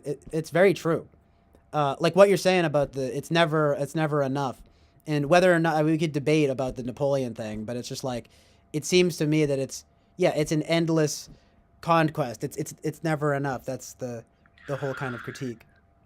Pfeiffer's, yeah, she could be ESTP. But yeah, I don't really know what she is. I'd have to watch it again. I definitely felt STP with her. I could see it because she's kind of she's no bullshit. She's not like she like I mean immediately right on the dance floor. I mean it's just like she makes no bones about that to whatever. She's pretty like headstrong, right? I could see that. There's also there's a scene that's really interesting. I don't know if I'm going too far thinking that this would be related to type, but there's a scene earlier on in the movie when his buddy, like they're talking about getting chicks. Oh yeah, I love that scene. Yeah. And that's another thing about him that's very, that displays TE, I think, in NI or TENI, is he has this shit all laid out. Like he has a, I want this, I'm going to get this by doing this, then doing this, then doing this, then doing this, and I'll have all the women and then all the money and all the influence and power and all the everything. That's like, it's, right? But there's a scene where they're at some kind of like restaurant or at some kind of party, and there are girls all around, and they're in Miami, and they're all in bikinis and whatnot, and they're looking at all these chicks and going, oh my god, look at all these chicks. And his ESFP buddy is like, yo, I can go pick up this chick right now. Right, like and wash, he's like, okay, well, how are you gonna pick up this chick? Why are you gonna pick up this chick? And that's a good point. He asked that too. Oh, yeah. I'm gonna go up to her and tell her that I do oral. Right. The chicks fucking love that shit. Yeah. And Tony's like, nah, that's not gonna work. He's like, nah, man, it's gonna work. So he just goes up and fucking does it. Yeah. And Tony Montana goes to a little kid that's nearby, and he's like, hey, that guy's about to get slapped in the face. Check this out, right? Mm-hmm. Yeah. But then he does, and he does yeah. it, and then he ends up getting smacked in the face. Yeah. Right. Yeah, it's really pretty funny too because you see him do it, and he's like, he does this like vulgar gesture, you know, he's like with his tongue or whatever, and then she just immediately slaps him, and him and the kid just laugh. Yeah, Eric, he ends up doing it, right? The thing is that he's an ESFP basically, and you know what I mean, and Tony is like an ENTJ, you know, so it's like he doesn't, you know, Mr. Off the Cuff ESFP friend over here is just like, watch, I'm gonna totally get this. I mean, look, it might be true that I think ESFPs do tend to get a lot of chicks and stuff, right? But he miscalculated, you know, like he thought that this off the cuff nonsense, this like vulgar nonsense was gonna like get the girl. It's like, no, because first of all, it's vulgar nonsense, but Tony, much less, you know, more that third slot SE, you know, more reserved in that way and more calculating, is able to see, nah, this guy's gonna make an ass out of himself, right? Yeah. And then that's why he says, he's like, oh yeah, okay, go ahead, go do that. And then and then that's when he taps the kid and he's like, want to see this guy get slapped? And they don't, and then you just see him stick his tongue out, and then she's like, oh, immediately slaps him. Then they're both like laughing. Cause it's like, right, like, no, that doesn't work. He says, I think he makes it in an American thing too, right? Because they're like from Cuba, and he's like, they love oral, right? And he's just like, okay, like try it. And then he just gets slapped. Well, he just had a grasp that was better, and I don't think his friend was ESTJ. What's ESTJ? Do you know what I don't remember what the guy's name was. It was like I don't either, to be honest. I can look up Scarface characters. Yeah, you should real quick, because I only know obviously Tony Montana and just Michelle Pfeiffer. Manny. Okay, yeah. His buddy's name is Manny. Yeah, that's a good. I know, it's like a perfect name for him too. He's like, that's the thing. Like, he's not a bad guy. Like, or well, you know, he's partner in crime, of course, but he obviously doesn't have the same. He winds up being, at least it seems, a bit more. What actually well, I don't want to spoil it for anyone, but I'm actually curious. I'm gonna have to check for myself because I don't remember what happens to him in the end, and I'll just read it on my own. To Manny? Well, yeah.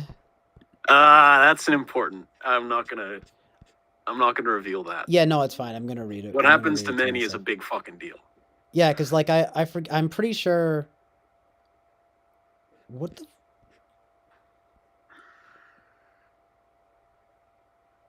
Oh yeah, no, I already remember. Yeah, but it's just like. Well, anyway, his arc though. I mean, like either way, the point still stands that the guy is like more innocent, and it's just like fucking Tony. Tony is evil. Well, it's like He basically is. I mean, what's his buddy deal anyway? is a dude. What's that? No, yeah, I was just like, what's his deal anyway? But no, go ahead. Tony Montana? Yeah. What's his deal? Well, the thing I was gonna say after that, he's got the weird thing with his sister too. Bizarre. I don't like. It's like I way think, too protective of her, you know. In Tony's own like twisted way, his sister is like the only pure thing in his world. That's true. In his eyes. That's true. It's a good point. And it's also like it's also, I don't know if this, like, if you view this as a TE Dom thing, but he sets up the rule with the rule is no one gets my sister ever, and that's like, right, he's made the rule, and well, why? It is. We're like talking about Scarface, Lady Lou. Yeah, I feel that though, the rule setting vibe. Scent of a Woman. I know. I actually watched Scent of a Woman in passing. I didn't watch the whole thing, but it was decent. I remember it was funny how Philip Seymour Hoffman is like the kid in that, or he's like is a law situation. But yeah, I don't know why.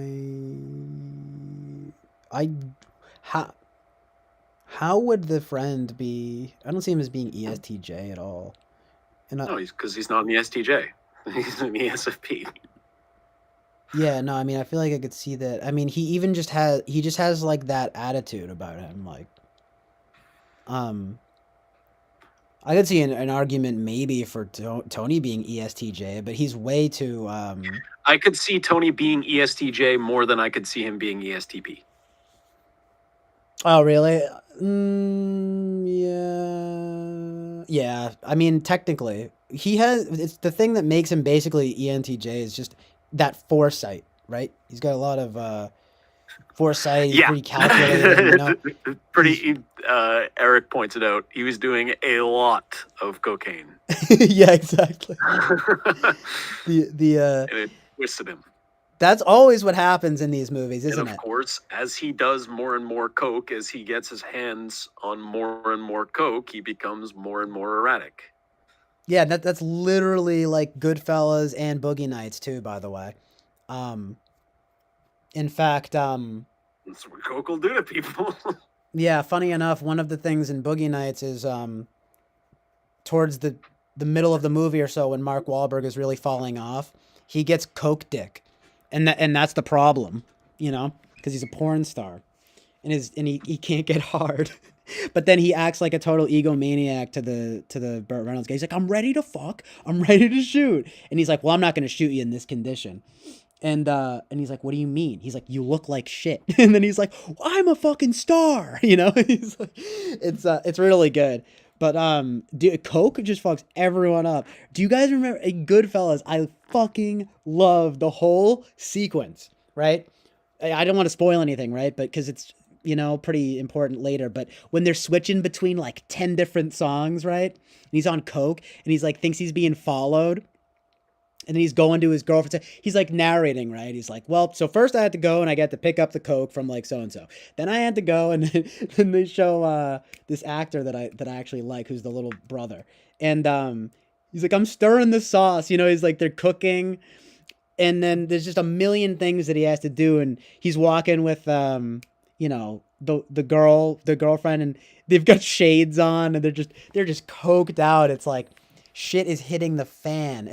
It's like that, you know, that movie is so fucking, every time I watch it, I'm like taken by it. It's just because I feel like a lot of it's in like the camera work. Cause it's like, well, it's everything, but it's kind of like that, the movement of it. It's very like in that scene, right? In the coke and this, obviously the symbolism of everything's really fast paced, everything's really paranoid. And you really get a sense of like that feeling from it, which is good cinema. You know what I mean?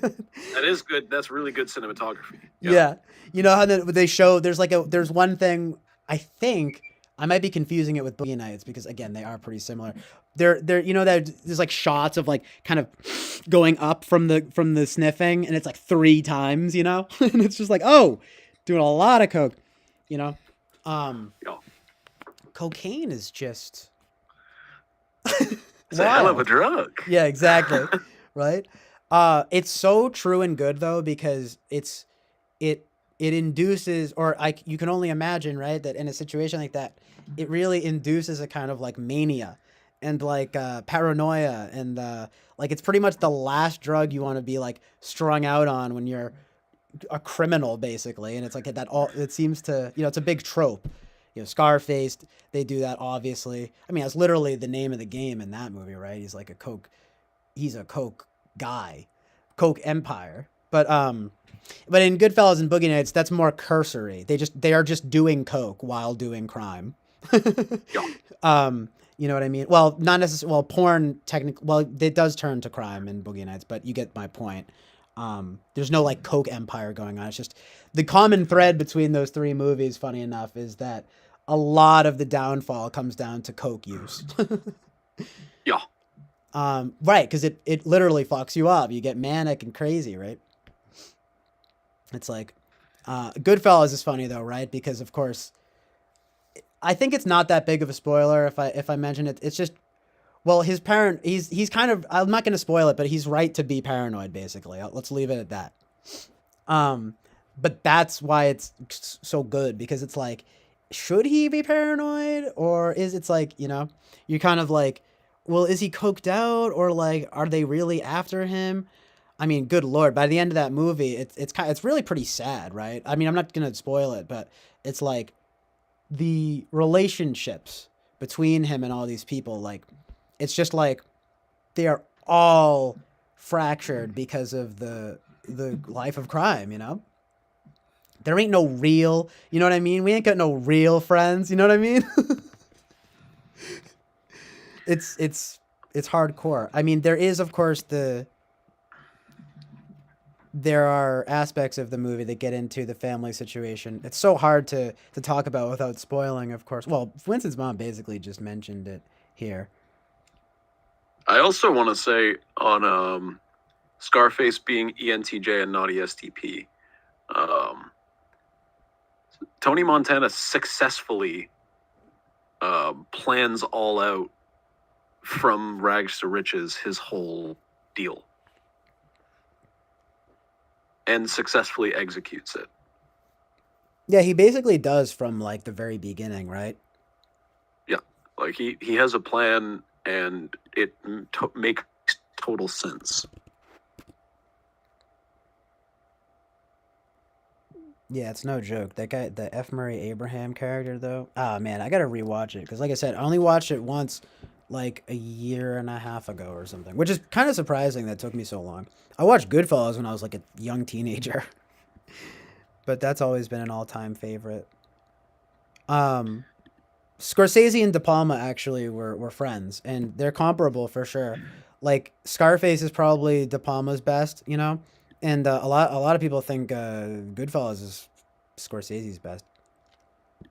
I like that though, how they were like friends, and they were there's some healthy competition. It's kind of like, because see, the thing about De Palma is, I'm sure like I don't know if you've seen any other De Palma movies, but he actually is like kind of schlocky. Like he did a lot of horror. He's actually most known for the Carrey, Stephen King. Funny, I was ragging on Stephen King earlier. He did Carrey, the movie, the original. So that's the same guy, right? So like a lot of people think like, okay, well, Scarface is like fucking amazing, right? And that's like peak De Palma. Whereas Scorsese never really, he always was doing crime films, you know, and stuff like that. Whereas De Palma kind of like went from, like he did there's like a horror called Sisters, like from back in the day. And he did Dress to Kill, which is actually kind of almost problematic these days because the killer is basically like a cross-dresser, very like post-Psycho, you know what I mean? I don't know if you've seen Psycho, but it's definitely a trope that, and even in Silence of the Lambs, like, there is that element of it that can registers to many as un-PC. I think they try to do what they can in Dress to Kill for the times, but the point being is that the guy is very stylish, but also kind of like unabashedly like schlocky in ways. So like when the dude comes out with Scarface, right, you like get this sense of like, this is like the best that he's like done, right? And then, but with Scorsese, he just had, like, let's be honest, basically Scorsese is better. But it's just like, but to be fair, he always was doing the crime film type of thing. And he also doesn't write his stuff. Does De Palma, did he write it? I don't know. Yeah, I don't Actually, know. if I'm remembering properly, Scarface yeah, is based off of another book by someone else. Yeah, it is at least based off of the original, loosely based on the original Scarface from Howard Hughes. But anyway, it's just fun to watch. If you want to talk about, it's ironic too because Scarface is a 1983 American crime drama film directed by Brian De Palma and written by Oliver Stone. based on the that's right. 1929 novel of the same name and serving as a remake of the 1932 film. Yeah, there you go. Dude, I totally forgot. It's Oliver Stone. Like, what the fuck? I remember seeing that in the credits and being totally surprised. Why would what? That's so good. Oliver Stone is like the definition of like a mixed bag filmmaker. Um, he was. Did you ever see Natural Born Killers? No. That would be one that I would recommend, even on the sense of just. It's one of those movies that's, I guess you could say, fun to have thoughts on. I need to like actually write down all the fucking films you tell me to watch and actually go watch them. Yeah, well, I appreciate that. I mean, you know, it's a lot of, I'm sure, at least most of the ones that I try to, like, focus on, I don't know if people in the chat would agree, like, people in the chat, let Jonathan know what the true, classics are alongside my recommendations, if you know what I mean. Because, but for example, well, Natural Born Killers is like an example of a polarizing movie, a movie that's interesting to have thoughts on because it's polarizing. Because it is, funny enough, in the vein of those movies I brought up, Man Bites Dog, etc., where, okay, it's basically about a couple who are a serial killer couple, okay? And they are, as it says here in the description, basically they are irresponsibly glorified by the mass media. So they become like the, the Romeo and Juliet of America or whatever. Meanwhile, they're actual serial killers. And it's kind of sophomoric, right? But you could only imagine that it actually is the kind of movie where critics didn't like it as much, but audiences love it. Weirdly enough, even my mom likes Natural Born Killers. And I think it's all because of two things. Woody Harrelson and Juliette, I love Juliette Lewis, by the way. Woody Harrelson and Juliette Lewis are really convincing as the kind of couple that you'd like to root for, even though they are bad. And the other thing is that it actually does basically point the finger at the media for being so, basically irresponsible about handling they become famous, right? That's the goal when you have your main character be an anti-hero or a bad guy or whatever. The director, the actors, whatever, the whole process, the film needs to make it so that you are rooting for the person, even though in real life you probably wouldn't be rooting for them. That's a necessary part of the puzzle. Right, and I think that's why it's so effective. And I just think it says a lot that it was an example of one of these movies where you had critics being the ones that were saying, this seems irresponsible. I don't like this so much. And then audiences being like, I fucking love Natural Born Killers, I fucking love Jimmy, what are their names? Mickey and Mallory. And it's so actually, funny enough, so Tarantino actually wrote it. Or it's at least based on a screenplay from Tarantino. And I'm not exactly sure, but I'm pretty sure Tarantino kind of disavowed it later, which is a little bit ironic because of his own like views on violence and such and so forth. But I don't think that, I think like the only problem with it is that it like wants to have its cake and eat it too, kind of like while at the same time critiquing the media for glorifying them, it is also glorifying them. And it works, and we get a sense of they have, I mean, basically, it says it right here. It puts it well too. It really funny, dude, because it's like the Joker thing and everything, right? It says the film tells the story of two victims of traumatic childhoods who become lovers and mass murderers and are irresponsibly glorified by the mass media, right? It's like, so you feel bad, or you like, that's what makes it so effective. But then at the same time, you see Robert Downey Jr. plays like a particularly eager news like journalist, right, like personality, media personality, and he's just dying to get the scoop, right? And but he really nefariously like plays buddy buddy with them.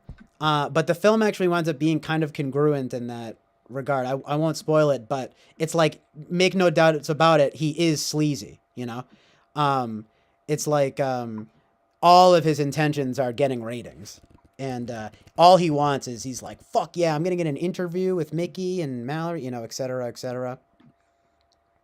Right. And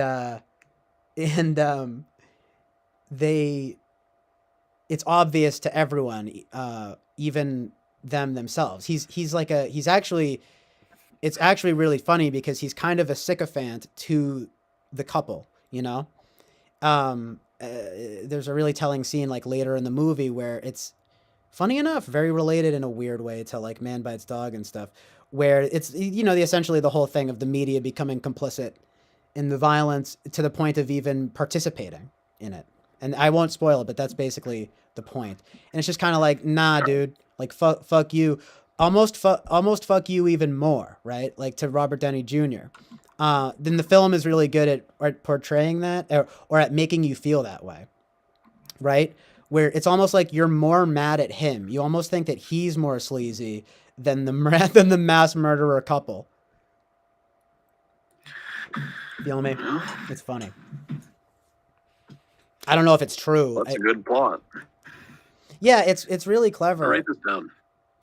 Yeah, it's clever, and you might like it. It is very like stylistically all over the place. There's like this very like music video-y way of filming that, in my opinion, I think it can be, to some people it might be a little off-putting because it's not very consistent. Like it switches from color to black and white to for no reason sometimes, and it like jumps around with sometimes there's like this stuttering camera. Anyway, I don't know. People you might think it's cool, but I'm just saying it's a very over the top movie.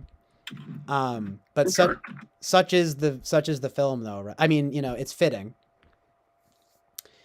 It's the kind of movie that is simultaneously, this is the last thing I'll say about it, is like literally, I think that's why people are mixed on it, because it's a movie that is critiquing sensationalism and while being incredibly sensational, Okay. like or sensationalistic or whatever. Cause it's like, you might say it's a very, I don't know that that's critiquing sensationalism so much as critiquing, well, the morality of a nation. We love Mickey and Mallory, woo! I mean, it is sensationalism, but there's also, in the equation there is ethics of journalism. Oh yeah, truth. In general. Oh, absolute truth.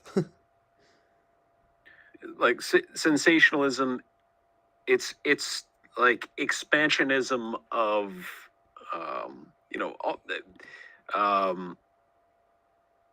ratings thirst is a separate thing from sensationalism. Although they are interplaying with each other, yeah, they're different things. Yeah, I mean, sensationalism being, we're going to, I mean, they work hand in hand, right? Mm-hmm. So is it critiquing sensationalism? Is it critiquing expansion of ratings, or both? Yeah, right. I guess you're right. There is a difference between what would you call it? Like sensationalism and simply Ratings whoring. yeah, basically. There's really no other way to put it. But I feel like people will generally say like, oh, like it's about the sensationalism or whatever. But that might not exactly be the correct word. I'd like to find why someone it's because you know me, I can't help myself. I like what people fucking think about the shit. You know, it's like the reviews and stuff. Just to know, it's just interesting. Like, because you go to the wiki here and it's like criticism. Well, first of all, whatever it says some other stuff about people.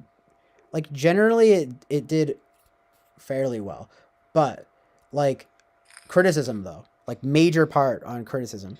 Other critics found the film unsuccessful in its aims.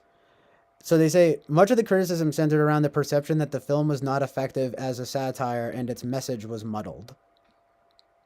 Okay. I want to find if there's anything like good here that's like simple and good. I'm gonna go get a cup of coffee. I'll be back in a moment. Yeah, no worries. It's good timing. Yeah.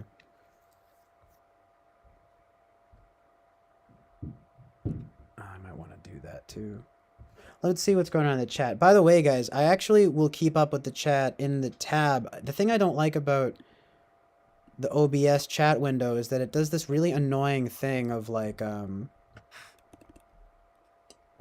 fucking integrate. Eric will know what I'm talking about. Well, actually, Jen Daniel might if he's still here too. But anyone who's used the OBS, and yes, by the way, the Jen Daniel. Speaking of the Jen Daniel, like Bonnie and Clyde, right?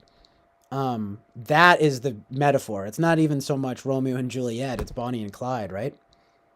Well, you know what I mean, basically. And yes, though, Joe Pesci is the really bad guy in that movie in Goodfellas. Joe Pesci is he's so good at being evil in that movie. It's unbelievable. He's the worst, but it's so good. You know what I mean? It's amazing acting.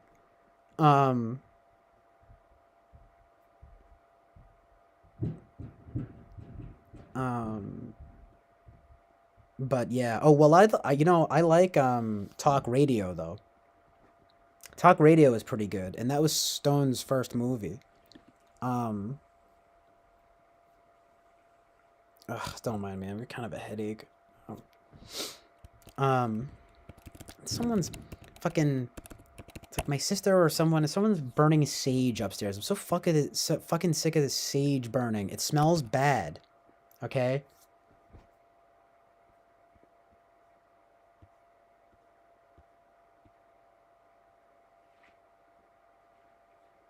Oh, and I think Eric said something about like, you know, crystallizing stuff into a script. I'd love to do that. I haven't really, you know, tried to sit down and write a script in like a long time. I used to do it more when I was younger. But I appreciate the encouragement because like I do want to I would love to make a film, you know what I mean? Good lord. I was just talking about it earlier. You need the thing about a film in particular is like I think it's as simple as that you basically need 4 things. You need the money, the people, the materials, and the vision. And I think to some extent, although I don't think I should, I don't know, I guess I have a lot more living to do, but I do feel like I have the vision, I just don't have the money, the people, and or the materials, you know what I mean? So it is what it is. But, Fly Guy says, Natural Born Killers is an MK Ultra psyop. Based. Amazingly based. Amazing. Absolutely amazing. So you're telling me they make the bad people look good? I've never heard of this concept before. Tell me more. Please do tell me more. That Willy Wonka meme. Please tell me more. What is this? Alien 60 says, why don't you watch movie analytic videos? They're really good kind of to pass your time while getting more ideas. But yeah, I like watching video essays sometimes. sometimes I even like to just look up a movie and see the titles of what people make for video essays. I'll be like, yes, just to their title. Be like, you know, I don't know, but yeah, no worries. It's just that the chat, it integrates with the damn fucking software. Does this thing like, oh, you want to put it in. It's hard to explain, but it's like, oh, you want to put it inside the thing, and then when it does that, you have to have the chat popped out. So yeah. Eric was saying that it needs to be on the top.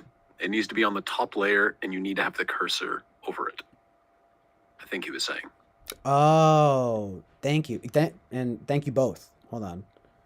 Okay, if I put the chat on, that's the thing, isn't it? Doy. I didn't even think of that. It has to be on the top. So now if it's on the top, it doesn't move around. It doesn't want to do that. It works now. Well, we figured it out together. So, I think it's funny that it's, yeah, Natural Born Killers is a psyop. It's trying to promote violence. Oh, the Gen Zennial made a good comparison to Bonnie and Clyde. They try to make them like Bonnie and Clyde. I haven't seen the Bonnie and Clyde, but you know, literally romantic partners in crime. You know, I think True Romance does that concept in a much more likable way because the main couple are more heroic. But in Natural Born Killers, both are written by Tarantino, by the way, and directed by someone else. They're like the first 2 scripts he made. Fucking pretty good for a fucking 20-something movie store. Well, he worked at like a video store, you know, video store worker. And, but of course, it's all there. You really get the sense that it's kind of like, literally, he just makes films for film lovers in the way that, like, he would love comic books or something, you know? And it's like, because there is that arc in the movie where Christian Slater's the main guy, he's into comic books. It's like, that's basically him, but with movies, which is fine. It works really well, but anyway, True Romance is pretty great, but it has a different vibe because it kind of moves from place to place. It's like a who's who of different actors and stuff. It's like, whoa, what the fuck? Like Dennis Hopper. Whoa, what the fuck? Early James Gandolfini. Yeah, I'm looking at this right now. Like Brad Pitt. Yeah. Dude, he literally is just smoking Samuel weed. Jackson. All Brad Pitt does in it Kilmer. is like hit a bong. It's so funny. He's just like the stoned Chris friend. Penn. Who? Chris Penn. Oh yeah, nice. Yeah, Chris Penn is good. Oh, I'm thinking of Sean Penn. Oh, that's Chris Penn. Oh yeah. I think they might be related though. Now that you mention it. I think they're brothers. Hold on. Yeah, because they almost kind of look similar. They might not be though. Let's see. Older brothers are Sean Penn and Michael Penn. There you go. Yeah, exactly. Who is a musician. Chris Okay. Penn is a musician? No, Michael Penn is a musician. Oh shit, you never hear about him. Chris Penn is the youngest brother. Oh, there you go. Yeah, he that movie, yeah, True Romance is like a who's who. He's not even like that important. It's mostly about Christian Slater and Patricia Arquette. But they handle it much better because it's like, what if you know, you're a comic book store guy and you fucking met a dope chick and then you get to take on crime. Well, that's dope. Heroism. But like Natural Born Killers is like kind of the opposite. It's like, well, the thing is that they're not really heroic. I'm trying to remember. True Romance is, they are involved in crime. Like, it's not good, but you get the sense that they're actually like good. Whereas you get my point. It's like, well, yeah, because they're trying to get away from like worse criminals. So they have to like, you know, shoot their way out from the worst people. You know what I mean? However, Natural Born Killers, it's exactly as we've discussed. It's like, nope, they're, you know, yeah, they had their traumatic childhoods or whatever, but like, nope, they're serial killers, you know? They just do it to get their kicks. And that's the thing that I think forever makes people talk about natural born killers, you know? Chris Penn is the he's the white cop in Grand Theft Auto Oh, San really? Andreas. Oh, Did nice. you ever play that game? I was actually just playing it at my friend's house. I never really played it, but I didn't know that. That's so awesome. Well, it's like that game has a fuck ton of like, it has like Samuel Jackson is the black cop. David Cross, I think, is the nerdy guy. No way. Zero. I did not know. Yeah, it has a like a star-studded. Yeah, I did not know that they had like that kind of level of actor in a Grand Theft Auto game. I've really only played the fifth one. I played It was a really fucking monumental game. Yeah, that's the big one, right? Other than because like I played the fifth one all the way through and I really liked it, but there's no really big names in that at all. They're doing I don't think. I don't even know who does the voices in the fifth one. But bruh, crazy. You've got Sam Jackson and oh, that's right. And the fifth one was impressive because of the radio soundtrack. They got a lot of like cool like musicians and stuff. But San Andreas has fucking Samuel L. Jackson and Peter Fonda, James Woods. What? James yeah. Woods is based. Ice-T. Good man, what the fuck? I knew it was like, one of the biggest ones. Do you think it Charlie might be Murphy? That's an impressive. I'm just gonna list off them all. Young Melee, Faison Love, Clifton Powell, MC8, Nice. Clifton Collins Jr., Yo-Yo, Peter Fonda, David Cross, James Yagashi, I don't know how to pronounce that, James Woods, William Fichtner. Yeah, I feel like Danny they're getting Dyer, Sean Ryder, Samuel Jackson, Chris Penn, Armando Riesco, Charlie Murphy, Kid Frost, Frank Vincent. Oh, Frank Vincent. He's a known like mobster movie guy. He plays Well, the thing is, like, if you play the game, all of the characters look like themselves. Like Nice, Samuel yeah. Jackson looks like Samuel Jackson. Frank Vincent looks like Frank Vincent. My God, I know. I'm almost a little embarrassed that I didn't know they had such a star-studded cast. I'm like, what the heck? No wonder everyone fucking, I feel like I hear about San Andreas a lot. Other than, is it the, It's it a might, really big game. yeah, right. And it also is very funny. One of the like main characters named CJ. I have to play it. Yeah. That's so funny. It's obviously meant for me, right? Game, old dated. Yeah, But right. like I said, it's big. There's a lot to do in that game. Oh yeah. Do you play many video games? Oh yeah. Yeah. Would you say you're more?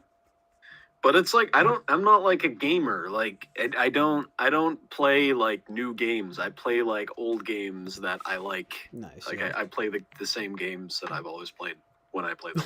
Yeah. You know, I don't go out seeking new video games ever. So you're not playing Elden Ring? All these No. new games, Have you heard of that game? I have heard of it, Yeah, it's just one of those big games. but it's like I said, I don't.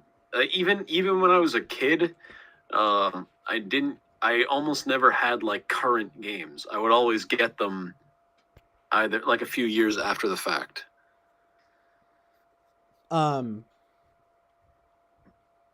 Really? That's funny. Yeah, because I grew up literally I played N64 like when I was a kid and like loved the N64 games. And then I guess they would have been a little after my time for some of them, but most of them were pretty much like with the times. And then onto the PlayStation, right? And then I loved the Tekken games and like the Tony Hawk games.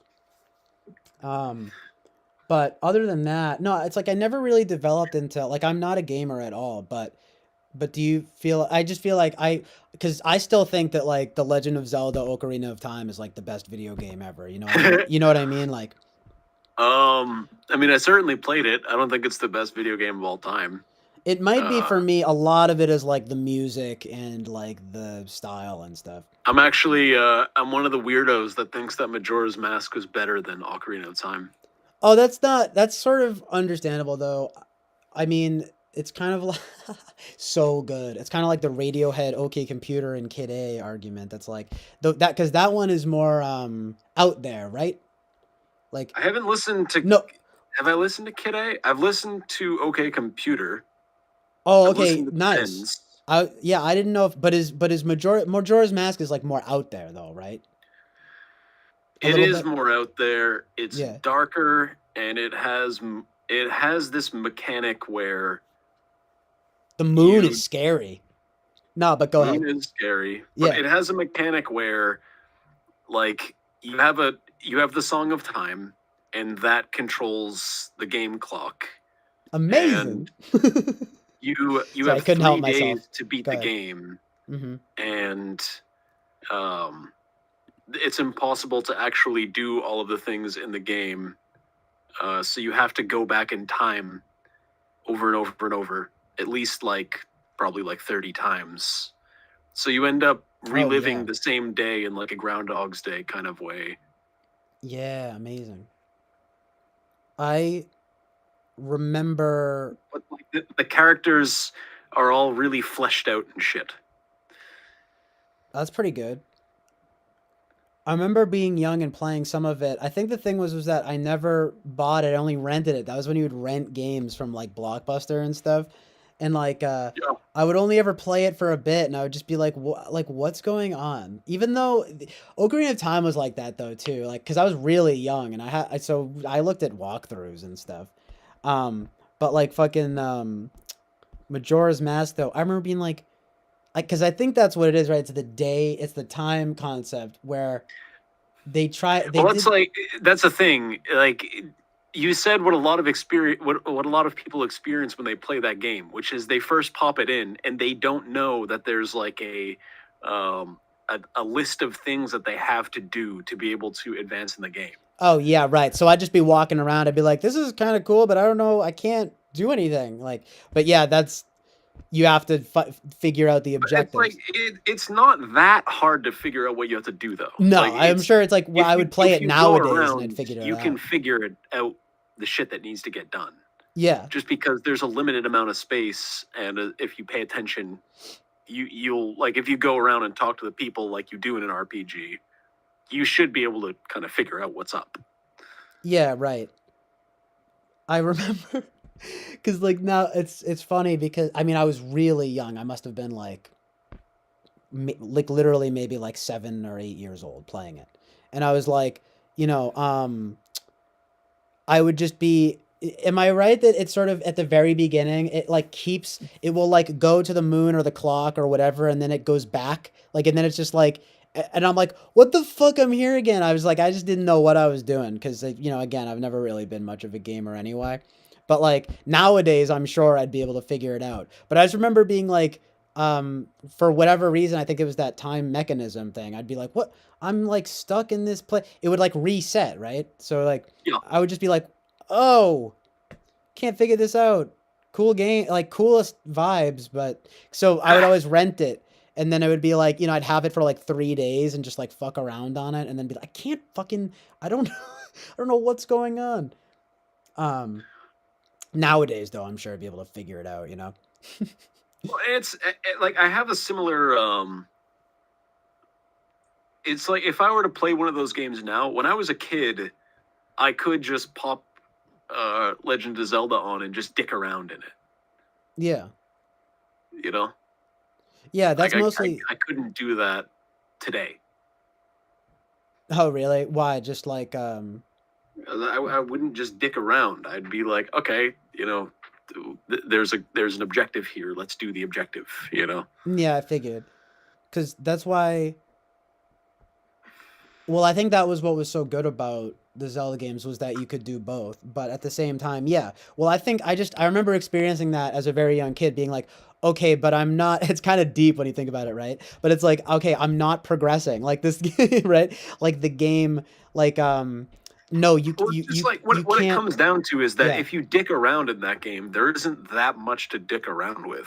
Yeah. Well, did you Whereas feel if like you in play something like Grand Theft Auto, there's a yeah. lot of shit to dick around with in Grand Theft Auto. Yeah, that's what I think of too. Is Grand Theft Auto you can really just fuck around in. Well, it's built to do. Yeah. You know? Yeah. I mean, I can just fuck around in Grand Theft Auto for hours. But is it true in Ocarina of Time? I mean, I do remember, but I needed the fucking walkthrough when I was a kid. But yeah, there might not have been that much. The thing about Ocarina of Time, I remember the world was pretty expansive, but I didn't feel that way in Majora's Mask, you know? Well, did you ever leave the town? That's what I mean, though. That's what I was gonna say. Is like it felt like not expansive. I probably didn't leave the town. Yeah. Or I left some places. I remember being able to go some places like cool, like forest vibes. Of course, right? Classic Zelda. But it's like, other than that, though. Well, I'm sure it winds up being expansive, though. You know. I don't think it's as big as Ocarina of Time, but it is more concentrated. Yeah, maybe that's the thing. I just feel like there was more. My point was just that there was more fuck around ability in Ocarina of Time. Whereas in Majora's Mask, yeah, you had to get those objectives done, or you weren't gonna like. I mean, there are some things that you can do in Majora's Mask. Like in Majora's Mask, there are masks that turn you into different races. Amazing. So you can become a Goron. Yeah, I do remember that shit's amazing. But yeah, go ahead. You know, I mean, there's all sorts of shit. There's all sorts of shit to dick around with. So that winds up being pretty fuck aroundable. That's pretty. That's pretty fun. That's pretty fun. I remember like I would just mess around like on the ocarina in Ocarina of Time. Like just you could play music on it. That was pretty amazing. Do you remember that? Yeah. I mean, you could like mess around with the joystick. Yeah, it's not. It wasn't very good, obviously, but it was like But well, that's another thing about Majora's Mask is that the different races had different instruments. Oh, seriously? And you get to play them? Yeah. So I never got that far. That's really good. The Deku has pipes, nice, like brass. Mm-hmm. The Goron has drums, and the Zora has a unplugged guitar. Although awesome. there is a spot in the game where you can quote unquote plug in the guitar. Oh, that's actually amazing. Yeah, watch it be better. Yeah, I see what you mean. I don't know. Try it. No, it's a good game. I gotta get a what do you call it when you get the I gotta get a version of it that what can I play it on though? I mean like an emulator. We have that's what it is. That's what I'm thinking. I'd have to get an emulator. Yeah, it's pretty easy to set up. Check it out. Peter says, yeah, maybe so. I could probably do that. The cool thing about that is that you can people have modded it to high hell and shit. Actually, have you ever heard of these randomizers? No, what like Okay, this is fun, actually. Nice. It basically it randomizes everything in the game. So or at least like the pickups and shit. So the place where you would normally like in the beginning of Ocarina of Time, there's a chest that you open and it has the sword in it, right? Well, you can turn the randomizer on and that chest could have any old shit in it. So it could have the slingshot in it. It could have a shield in it. It could have a rupee in it, you know? And that way you just have to play the game like haphazardly. Oh, yeah. And figure out where all the shit is to eventually beat the game. Wow, yeah, that is bizarre. It's like totally disordered basically, right? Because it's like it's not so and the thing is that it's a randomizer, so you can do the script again and again and get different things every time.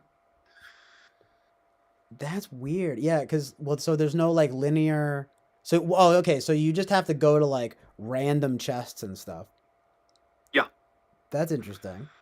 And furthermore, well, I mean, it makes it harder, obviously, but that you say, well, it can be very easy because you can just randomly find all of the shit that you need very quickly. It can happen. Oh, okay. Not likely, but it can happen. Yeah, it's random, so yeah, that's funny. But the thing is that they also do a quote unquote logic on and logic off.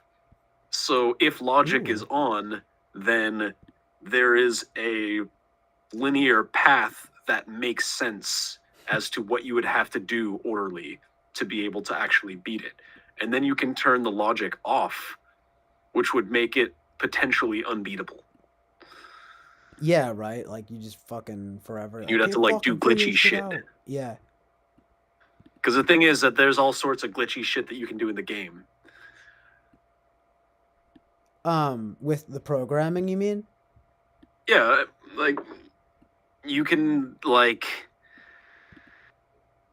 you can take bombs, and with bombs you can do fucky shit and like fly and levitate and shit. There's all sorts of wacky shit they do with that game. With Ocarina of Time? Yeah. Nice. Wow, yeah, I'll have to look into that. Because I don't know, do you see what Peter's saying here? He's talking about there's like a guy who like uses it to render the world areas with modern graphic quality. It seems so people He's really doing it on Unreal Engine. That's interesting. Unreal Engine, I've heard of that. Like, the video game world has always been like a cursory world to me where it's like I know like, oh, I've heard of like Unreal Engine, but it's like I don't know what any of this stuff does. And honestly, it comes off as it's a little advanced to me. There's a lot of technical stuff involved that I don't know so much about. I mean, it's like once I understand it, it's like, oh, I get it now. But it's like Unreal Engine is like, to my understanding, Unreal Engine is just like a program that allows you to build world environments. Oh yeah, so you can just. It's probably not that easy though, right? I mean, don't you have to like know code?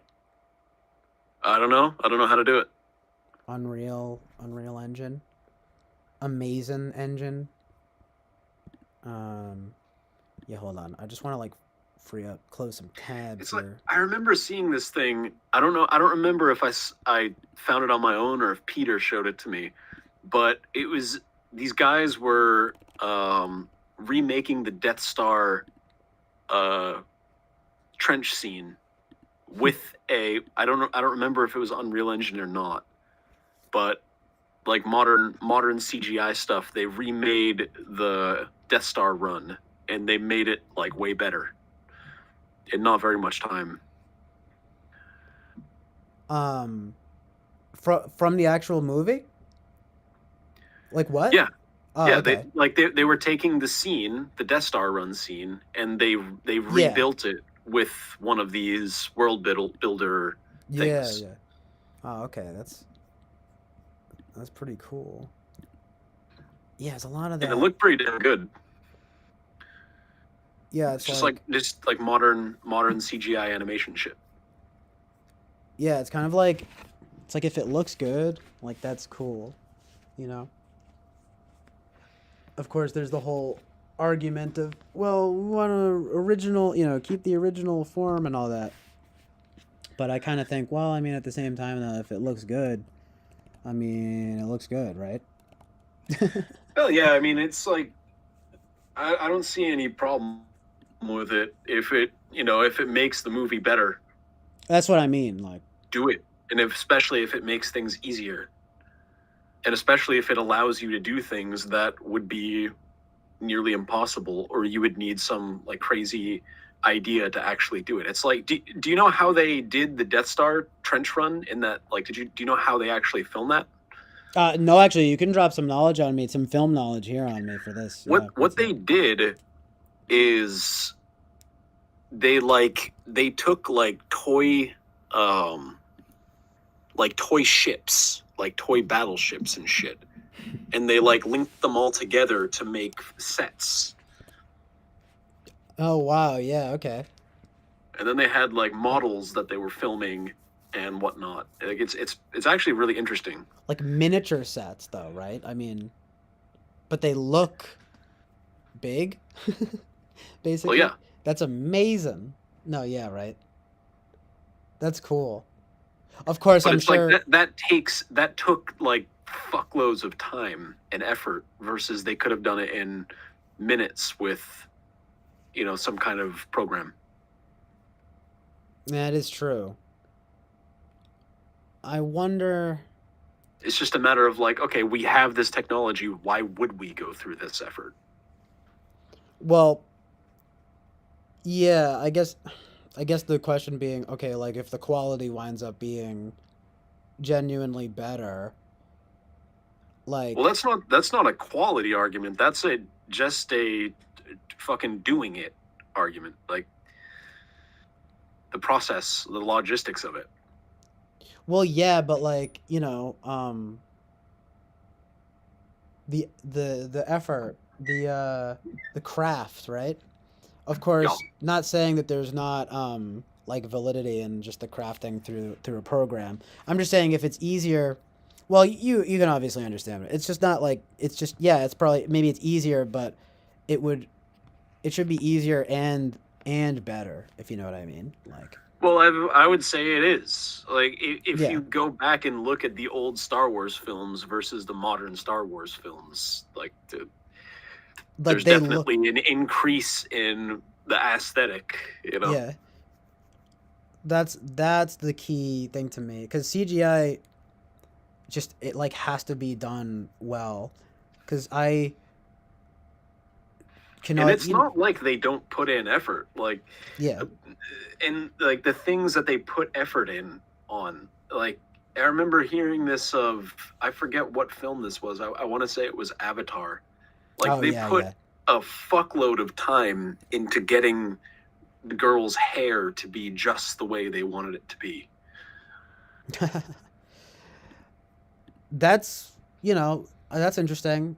Craft. It's like There's a in craft happening, yeah. in one of the Halo games, apparently the amount of time that they spent to get one of the female's character's butt to be just exactly how they wanted her butt to be.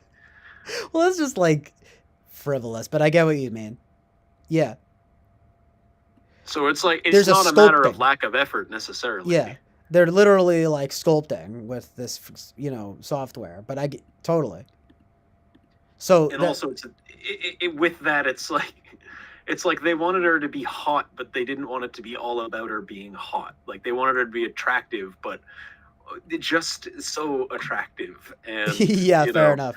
we want her to look like a hot girl, not like a fake representation of a hot. We wanted her to look realistic hot. Yeah, they didn't want to make her. They actually didn't want to make her too just unrealistically sexy or whatever. Like, yeah. That's cool. I guess those are decent aims, right? Of course, they are playing God, but no, who isn't when sculpting these things? It's just a much more matter-of-fact way of doing it. I mean, Playing God. well, with the the sculpting of the people and all that. Well, of course, it is Avatar blue people. It would be different if, well, animation in itself, you don't get more obvious. Hold on, I'm sorry. I got the windows rearranged here. Fuck me. Nah, but like you run into that inevitably with any sort of like creator mentality, but it's like, Yeah, it's like artists are just like that.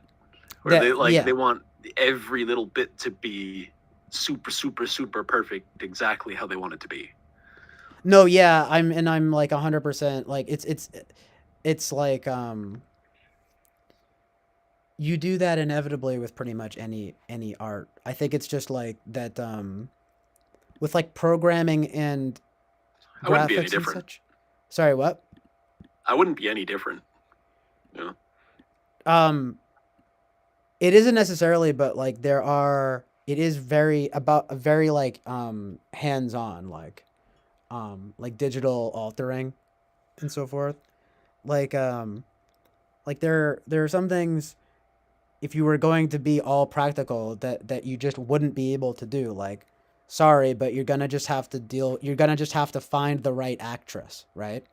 Which is, Yeah. in my opinion, that's kind of more natural. I'm not trying to hate on, you know what I mean, like CGI and whatever, but it's just kind of like, well, that would kind of be the more natural thing. It might be more difficult because you actually have to find the girl who's got the right proportions and everything, but you wouldn't be. I'm gonna stick to what I'm saying. You know, you wouldn't be as much. You'd still be playing God in a sense, but you're not literally going in and like altering a. I mean, I don't know. It's an interesting conversation, though, right? Well, it's like, I mean, okay. When people do this shit, like, people have to do some wild shit to get to be prepared for the roles. Like, people do end up doing steroids and shit. People That's end true. up cutting weight like crazy and shit. That's true. And even if they do that, like, they can't. It's like, I don't know. I don't necessarily care. I don't necessarily care that much about whether they want to get someone to look exactly the right way with their proportions and the way that they end up doing that. I mean, well, if I don't know if we're thinking the same thing here, but I would almost say, well, you could make the argument that it's a little bit more humane to go the computer graphics route because you don't have, for example, a poor young actress starving herself for a role. You know what I mean? Or the example of a dude who's Yeah. just going to be on steroids Yeah. all the fucking time. Exactly.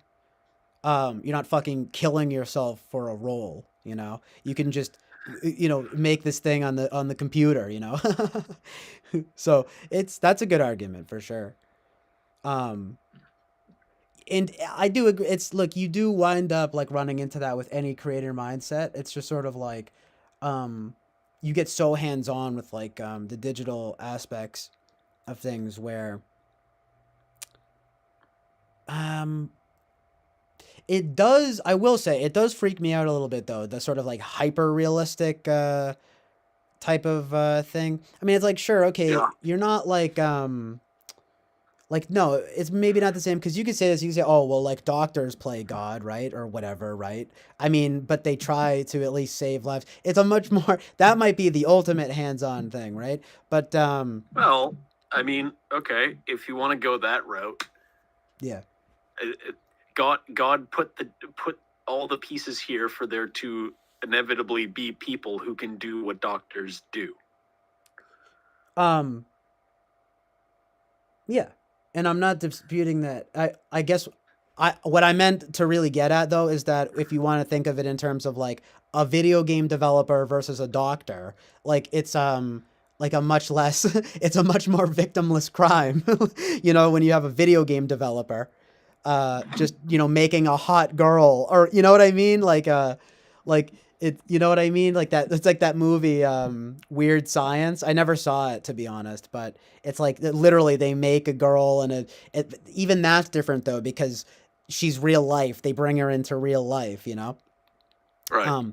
But if you're talking about, yeah, you're an Avatar, you're sculpting the girl's butt to get the right proportions. It's like, okay, Well, yeah. that wasn't Avatar. Oh, That sorry. was What Halo. was it?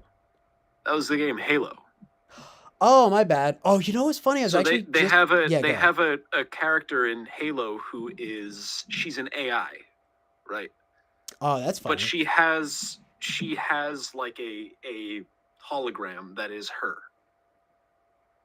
Right? Yeah. She's an AI, but she has a hologram. Oh, okay, I see. Yeah, because she can just be she transferred has like a into different hologram that's ideas. like a blue glowy representation of what she is. Yeah. She's a fucking And they just hot. they No, I'm just wanted kidding. her She's actually not that hot, like I right? said, they want her to be hot, but they wanted her to be like specifically the way that they wanted her to look. you know? Yeah. The Avatar thing was the hair, I think. Oh, okay.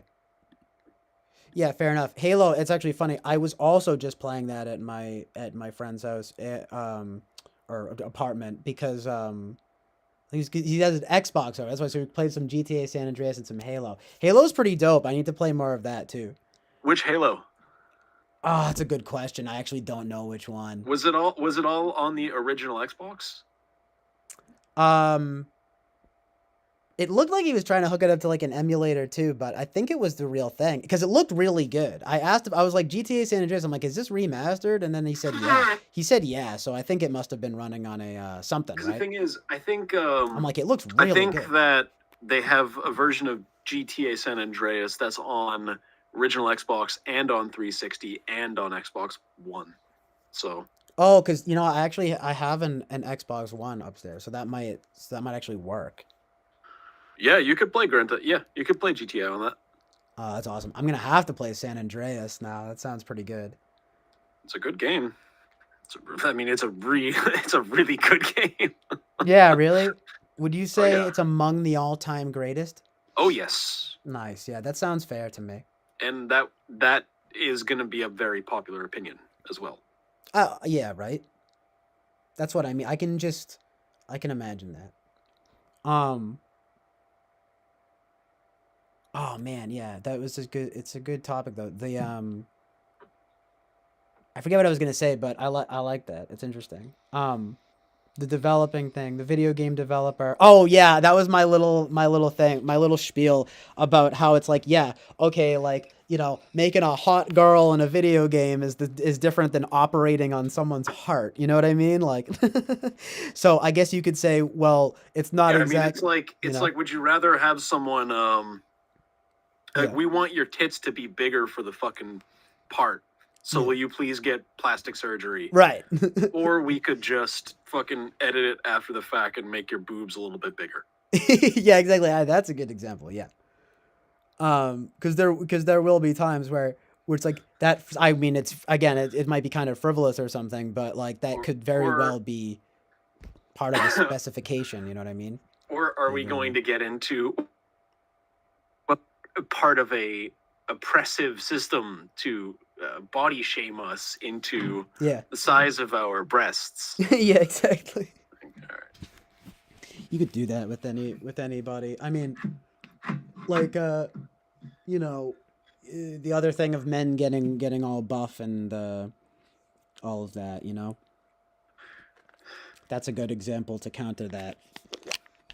Although you could say though that that's more like it at best. That would be more just encouraging to be physically fit, as opposed to literally saying. Well, okay, I can speak on this. Yeah, go ahead. To an extent. Yeah. So, an amount of musculature is simply unrealistic. Yeah, that is true though too. At a certain level, it gets unhealthy. But, furthermore, an amount of musculature is impossible to obtain without chemical usage. Your body, our bodies have a limit to the amount of testosterone that they can naturally produce. And to get to a certain amount of musculature, you need to have an amount of testosterone that we simply don't produce naturally. So if you want to get superhero level buff, it's like you're doing steroids. It's like Thor level buff. I actually remember having a conversation with someone about this. They were talking about the actor who did Thor. And the guy was like, you don't think that you could, you know, get that buff if you like really put your mind to it? And having to say to the guy, like, no, look, like, it's impossible to gain that much muscle in that amount of time. He had, I'm not speculating that he put on 30 pounds of muscle in this amount of time and speculating whether or not he could have done it naturally. He could not have it's just done it physically naturally. Impossible. It's impossible. That's funny. We don't produce enough fucking testosterone to do that. Yeah, I believe it. It's just, I don't, that's just interesting though. That guy, I think it's Chris Hemsworth. And so it's calling into question his, truthfulness on, you know, with that. Cause it's like, well, what happens when you're a fucking athlete? See, it's different and with with like actors and stuff, right? If you're an athlete, you get fucking disqualified. I mean, that's a totally different thing, right? Because you're literally playing on a fucking physical fitness level kind of thing. But in the arts, it's like I mean, you know what I'm gonna say probably. It's just kind of like it's anything goes, man. I mean, which is it's can be bad, right? Like, it's not good when anyone does it, but it's like in the arts, it's kind of like hush hush, right? Like Chris Hemsworth probably did steroids. Well, I mean, it's tricky. Like a big number band has access to resources that not everyone has. A big number band, like a big important band has access to resources that other people don't. Yeah. So financially, you were just talking about this earlier. Financially, it's impossible for me to do what other people can do with the amount of finances that they have. So if you have someone like Michael Jackson has all of the money in the world to be obtaining all the things in the world that he needed to do the shit that he could do with his music. That is just practically impossible for someone else. Yeah. It's just logistic impossibility. So that's not quote unquote fair either. Right. It's not fair. Right. Life is unfair. Malcolm in the Middle. But is it? Is it? No, is it? I don't know. You don't. I mean, it is. I think, but there is. But you have to like reconcile with that. You know. I mean, I don't. What do you think? Life is fair? Are you gonna give me the hot take that life is actually like super fair? No, I was being sarcastic. Yeah, I didn't think so. No, I'm just kidding. But yeah, literally. No, okay. So word. I figured. I was like, what? You're gonna be what? Really? Nah, but I figured. I'm like, what the heck? What the? No, but. Nah, but that's really interesting though. Just like, you know, you got Chris Hemsworth over here being like, I can do this naturally. Boba Fett, I think he's talking, I don't know if he was talking to you, but he says BS. I don't know if he's talking about this, but. I thought he was, I don't know. I don't know. I mean, I haven't looked into it. My knowledge around that is, someone showed me pictures and shit, and they were going, yeah, this is where he was 6 months prior, and this is where he was then. And I just looked at it and went, okay, that's a huge amount of musculature. No, he didn't do that naturally. Not in 6 months. No. Performance enhancing drugs.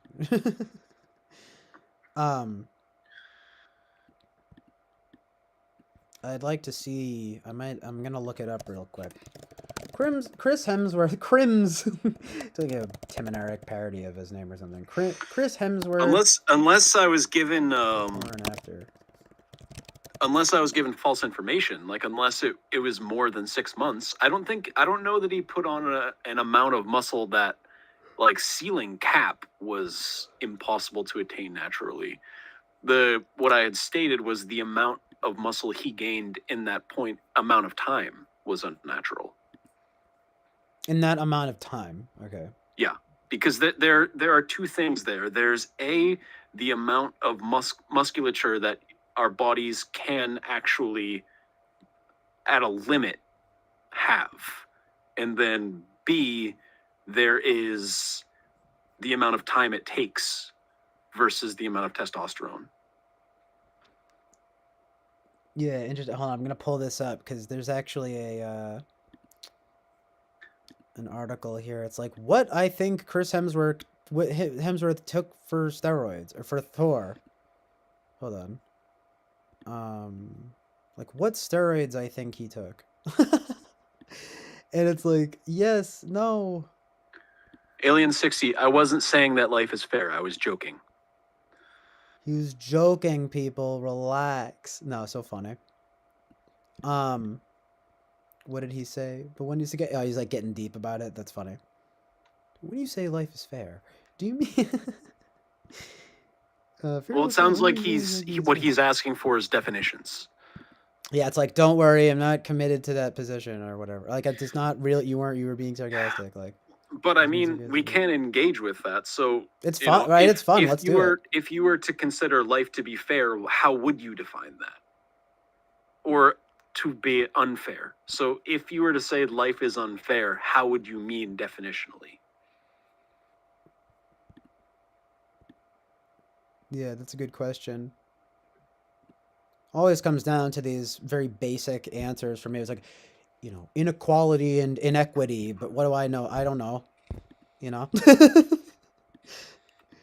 and it's, but it's sort of like, yeah, it winds up being a real question, like, well, what exactly would it be that would take for that? It would have to be like everyone gets equal health, right? It's always these things, right? Like everyone has equal health, like equal opportunity. I'm not gonna lie. I'm a smooth brain, and when I first heard Jordan Peterson say that thing about it's about equality of opportunity, not equality of outcome, that was like a switch moment. I was like, that's what it is. Because it's like, no, you don't get guaranteed it, or well, anyway, he's not even saying that because of course he's like he's pretty capitalist, right? But he was getting at this idea that yes, everyone should be provided the opportunity to like, improve their lot in life, but there should not be a guaranteed equal outcome. But of course, that is presupposing that, right, life is unfair and that maybe there is some natural order to that. However, if we were going to take a purely humanistic position, right? Well, life should be fair for everybody, right? Fuck you, right? And there's truth in that too, because why do some people are wildly successful, and completely don't. Those are the before and after? Yeah, hold on. I'm trying to get the proper. That doesn't look as unreasonable to me. Yeah, the one here didn't. I don't remember the picture looking like that. Yeah, the one here, the few here don't look unreasonable. Because that actually doesn't look crazy. Nah, not really. That's why I'm trying to. There is this article though of a guy being like, "What the steroids are that I think he took for Thor." Well, I mean, if he took anything, he probably took trenbolone. that steroid knowledge, facts. Well, the thing I don't know. I don't actually do steroids. I know. Just joking. But I got really interested in it at one point. Trenbolone is like this really wild one that makes people gain muscle and burn fat simultaneously. Just like the ideal, yeah. So everyone's fucking. But it's got some really nasty side effects. Like it makes people really paranoid. Yeah, of course, right? Apparently. I don't know. I mean, it seems to be a trope of the whole thing of the steroids guy. What did you say about me? It's like, I didn't say anything. You're just taking steroids. I can just imagine it, To my understanding, a lot of the steroid... It's ridiculous. I'm trying to get this. Yeah, I mean, yeah, that's another thing that I should point out. Like, steroid is not a good name for what people are doing. People are doing anabolics. Oh, yeah, I've heard those terms. But don't they just anabolic steroids, though? Well, yes. Yeah. So the chemicals themselves are steroids, but a lot of things. So, like, cholesterol is a steroid. Right? True. Okay, yeah. Interesting. What anabolic means is anabolic is the phase at which we are building muscle. And the only phase that occurs in naturally is when we sleep. So what anabolic steroids do is they make it so that you can technically always be in an anabolic stage. So... Okay. Look at this, though. I'm going to put these stickers right over Kate Bush's titties. No, I'm just kidding, but I'm listening now. I'm just trying to get it so that you can see what this says here. What'd you say? The point being, logistically, in terms of time, we only have enough hours in the day to sleep, to be in an anabolic phases for long enough to actually build a certain amount of muscle.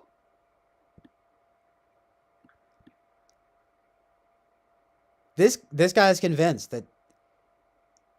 that difference right there is not possible. Which guy? This whoever wrote this article here. Chris Hemsworth's steroid article. I mean, cycle. What I think he took for Thor. We're saying anabolic steroids, so they are different from steroids then in the sense that they're what is it? The mechanism is different. Specifically, there are steroids that allow you to be in an anabolic phase when you're not naturally in an anabolic phase. Okay, right. So it's this idea of it's more. So natural. basically, it can be as though you're sleeping 24/7 when normally you can only get in 8 hours a day.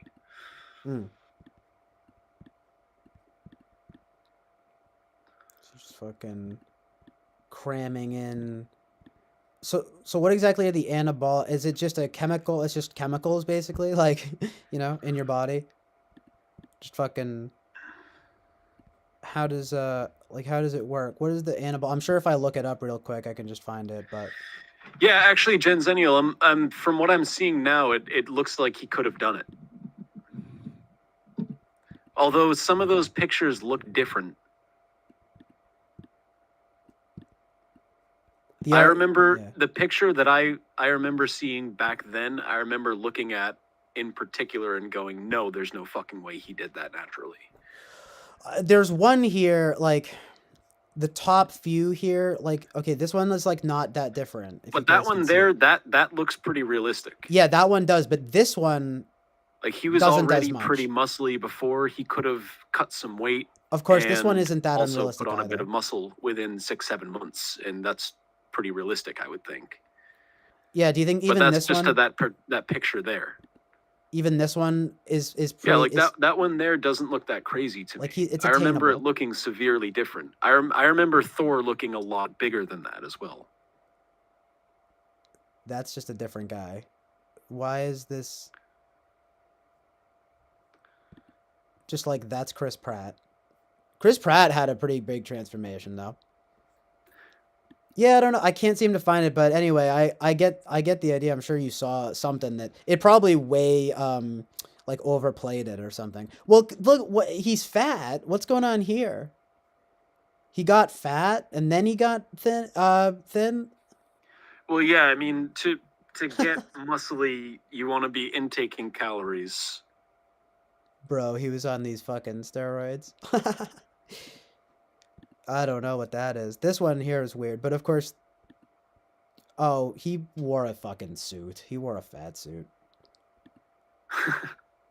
Oh, that picture. Okay, yeah. But you can see this. I mean, there are like, there's like a series of these pictures that are just like, well, obviously that's ridiculous. But he clearly, I think he's wearing a fat suit. Well, the point still stands. I'm sure there are plenty of actors that fucking do that shit. Oh, for sure. Like it's the topic still stands. Like, I'd be interested to know if that's something, because that's probably something that happens on the low, like more than you would think. Sorry, what? Again, two important things there are A, are they so muscular that there's no way they could have done it naturally? And B, the before and after, the amount of time, and if that could have been done naturally in that span of time. It's like anyone can, over the course of 20 years, go from being super fat to being completely ripped and lean, but can they do it in a 6-month time frame? Yeah. Dude, right. I'm like disturbed by this, how skinny Christian Bale is here. I forgot how awful that is in The Machinist. Do you see that shit? That's scary.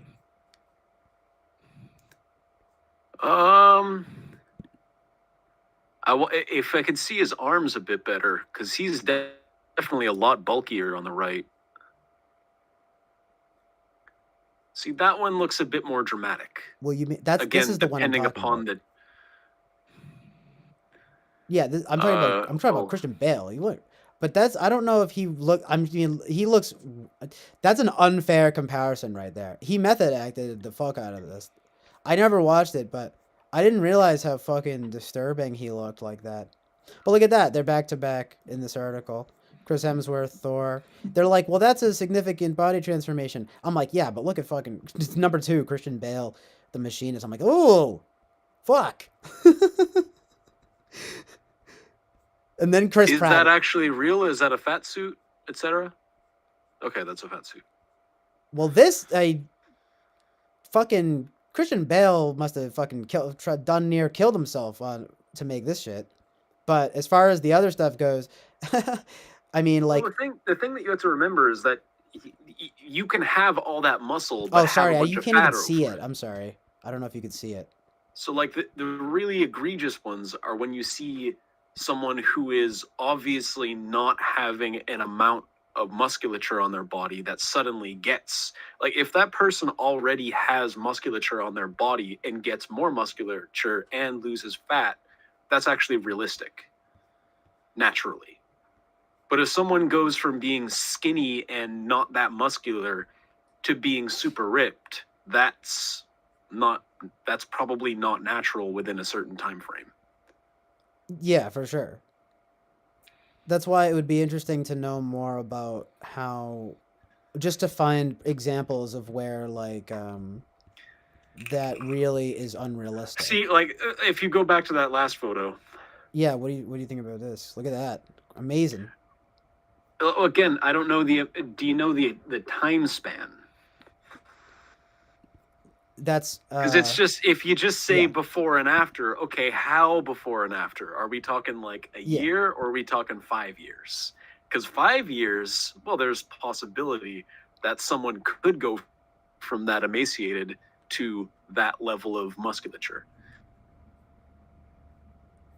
And also, did he go from muscular to emaciated? Because you could go from muscular to emaciated. You could just starve yourself. Which one are you talking about? Are you talking about Christian Bale? Sure. Like, which is the before and which is the after? Oh, well, they're left and right. So, like, So before is the musculature one. The muscular one. Well, yeah, so here in The Machinist, like, I mean, literally, he just basically, like, went on he followed a draconian diet, it says, you know? For almost 4 months, he ate only 1 can of tuna fish and 1 apple per day. And then he also had some black coffee and water. So he just, like, you know, fucking starved himself.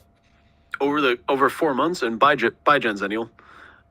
Oh, 4 months, you said? Genzennial. No, I don't think I said, but oh yeah, I did say that. Yeah, it's 4 months. Almost 4 months. Okay. 4 months is 120 days. Yeah. I mean, shit looks real. I'm not saying it's like, I'd be Someone of his size probably needs about 2,600 calories a day to maintain body weight. And over the course of 120 days, that's a potential of 120 times 2,600. And 1 pound of body weight is 3,500 calories, I think it is. So in that time, he could have lost 60, 70 pounds, 50, 60 pounds, sure. Including muscle. It's feasible. Yeah, 63 But we're pounds. talking about weight loss, not muscle gain. Yeah, it's The Machinist. This is an odd example because, like, no one does this, you know? I mean, I guess it happens, but it's like no one does this, you know? But, like, mad people build up for the fun, especially superhero movies, you know what I mean? Like, most of the time, it's not going to be guy goes from fucking muscular and fit to fucking disgustingly skinny playing a machinist with severe insomnia, you know? So he's like, you know, basically starving himself, exercise. But you're addressing it though from a kind of mathematical viewpoint. In this instance, it would be him losing 63 pounds over 4 months. So yeah, that's realistic. So yeah, that's probably right. That's probably realistic, right? He could have done that completely naturally. Yeah, and I would be inclined to believe that. I don't know why, but I feel like it's the opposite arc that has me more, you know, it taps into that's why it's an interesting topic. I'm like, oh yeah, it would be interesting to know, like, which one of these, you know, guys playing super buff guy actually, like, took some stuff to get buff, you know what I mean? I lost about 70 pounds within a 6 or 7 month period. How much? About 70. 70 over, that's 10 pounds a month, like, wow. Yeah. Yeah, I was going really hardcore into it. Just into losing weight? What do you like exercise, Oh, okay. Yeah. diet, whatever. Yeah. Yeah, I went from like 210, 215 to 140. Wow, over 7 months, less than a year. That's pretty It was awesome. it was about 7-8 months, yeah. Yeah, that's And like I was actually eating. normal, sort of like calorie intake. No, I mean I was below. I'm just saying I wasn't starving myself. Like I was still Yeah, eating. yeah. Like I wasn't eating lunch. I was eating breakfast and dinner. I don't actually do 3 meals a day. I do 1 meal a day. Yeah, it's funny how But, that's even a diet. I mean, now. I was still Almost. cutting calories, but my point is I wasn't starving. I wasn't eating nothing. Yeah. I was still eating, meals in the size that I would eat them, but I was cutting, like I wasn't eating any sugar, etc. Yeah. Yeah, it's I like was you. I trimmed off the things that were unnecessary, and also started exercising a lot. Yeah, but it's like you didn't have to go overboard in like changing your diet. Is that true? No, I didn't starve myself. Right. I mean, what do you determine overboard to be? Like I cleaned my diet way up in that time. Like I stopped drinking soda, I stopped I stopped eating candy, etc. Well, I guess planned out my meals, etc. Well, sort of, yeah, the interesting question, I guess, then, if you want to take it in that direction, is kind of like, well, was it hard for you, you know? Actually, it was really cool. Yeah, because I would think, I mean, what do you... I was very go ahead. motivated for a period of time. So did that kind of add to you were like, this is pretty good, like, you didn't feel like, oh, I really want some fucking soda and candy right now. You were like, I'm feeling good. No, like, actually, when I started eating sweets again, for the first, like, I eat like candy and stuff now, but yeah. When I started doing it, it was hugely overly sweet for me. I can only imagine, yeah. I get that, actually, because I don't really have... I'm not much of a... I used to be, but I just naturally gravitated away from having much soda and candy. I do still have candy a lot of times, but not so much soda. There's something to that, I think. You wind up... It's you're like, whoa, this stuff is I mean, sweet. soda's a particularly bad one. Well, yeah, 'Cause you soda's can- awful. you can just drink a lot of corn syrup very quickly. Yeah. And it's like one, I mean, granted, this is based on a 2,000 calorie diet, which who the fuck has a 2,000 calorie diet if you're male? But, No, right? Because isn't the average like 5,000? What's the average? It's like... no, God, no. yeah, that's way up. It's way lower than that. Or what is it? Well, I it's actually like don't know. for someone my size, it's about that's right. Well, it depends. 2,700. Although that might be different now. Yeah, because I feel like have 5,000. more That's like musculature an than I used to athlete's. have. Sorry, what? Sorry, what was that? For someone my size, it would be around 2,700, but it might be different now because I have more muscle mass than I did years ago. So. Oh yeah, like it just depends on your like BMI. Or Yeah, something. I mean it's like having muscle mass means that you need more calories to maintain. Having more fat means you less so, but also means you need more calories to maintain. Being taller means that you need more calories to maintain. Having just a bulkier bone structure in general. Yeah, I'm embarrassed. Oh, okay. It's only, yeah, it's not that much. I know, wildly overestimated. I don't know why I said that, but it is, yeah, it's wait, hold on, go up. You see this? It's like 2,000 for women and 2,500 for men. I guess, I mean, I'm technically taller than average, so yeah. Um, yeah, and what number did you throw out where you were like, oh, well, if you're a guy, you're not going to be eating 2,000? I think that isn't that what you said, but it is 2,500. Yeah, it's like if you're a dude and you're eating and you have, baseline homeostasis level calorie intake at 2,000 calories, then you're probably like 5'2" or something crazy. Like, Yeah, exactly. 3 Probably or a something. woman's height. No, I'm just kidding. But yeah, And very, literally. very short. Mm-hmm.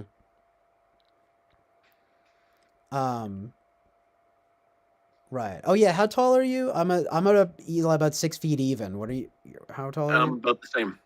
Oh, nice. Hashtag height buddies. Congratulations, you are the normal height. I know, right? Amazing. Thank God I'm not like 5'2" though. Sorry for anyone that's like 5'2". Yeah. I'd be sad. I mean, I would just. It's like. I don't mean any offense. It's just like I need to make do with what I have, and that's like one thing that I have. You know what I mean? I'm just like at least I'm I'm not outrageously tall, but I would say I would say it's like fairly tall, not Well, like I mean, it's like to an extent, an amount of short shaming exists. yeah. It would be just not realistic to claim otherwise. No, it's true. I mean, I was even just there was some chick doing a live stream that she's and she was saying like I won't date a guy that's shorter than me. I'm back. What's that? I'm back. I had to let my cat out. Oh yeah, no worries. Right. So I was just saying, there was this chick who I saw streaming, and she was like, "Yeah, like I'm not gonna lie, like I don't want to be with a guy who's shorter than me." And like, there's a lot of like girls that feel that way. Not that it's wrong. I don't think it is wrong. It's about preferences. It's like, would you want to be with a chick who's taller than you? But that's the thing, right? It goes both ways because no, not really. I mean, I actually think it's kind of hot. No, I was just gonna say though, I wouldn't mind it. It's like hey, I'll take anything at this point. No, I'm just kidding. But no, what I'm saying is I'm not gonna fucking draw the line. If she's a beautiful, like tall woman, you know what I'm saying? Like I'm not gonna. Oh, I love that, man. But yeah, like it can be very sexy, but it's sort of like, but there is some amazing truth in reality in the idea of like, well, okay, but if I'm 6 feet and she's like 6'5", I'm 6'5". Well, I mean, let's say something outrageous. Let's say she's 6'7" or 8, right? Like, then I'm like, okay, I can't. What? No, I can't do this. Well, that's also like an amount of. I don't know if this is a male female thing, but an amount of person being taller than me is off-putting. Well, yeah, in general it is, isn't it? Because it's like someone being significantly shorter than me and significantly taller than me is kind of off-putting. Yeah. No, not that's necessarily true. Romantically, but just being around someone, it's a little off-putting. Yeah, but if it was a negligible, let's say it was like a more negligible height difference. Like, let's say like, would you date a girl that was like you said you're like about 6 feet too, right? Like 6 foot even. Yeah. So like, yeah. What if a chick was like 6'4" or 5"? Would you date that girl? Yeah, I would. Yeah, I think I might too, but it'll just be a little off-putting. It would just be a little off-putting. Yeah. I feel the same way. It would take an adjustment, but of course, well, and then of course, if you want to get into the nitty gritty of like, oh, am I in love with her and whatever, right? But the point being, of course, wouldn't you in general like go for the girl? It's like, well, yeah, but it would take some adjusting, in my opinion, for me at least. But it's like, but I know I remember this girl was very upfront about it, saying it actually interestingly had to do with she said it has to do with my own personal experiences and like literally essentially wanting to feel protected by the man, and if I don't, I feel insecure because of like traumas and so forth that I've experienced. And I'm like, oh shit, hot take, right?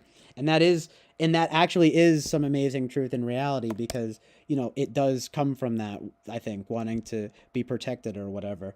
Not with everyone, it's just, but like that was something interesting that she pointed to.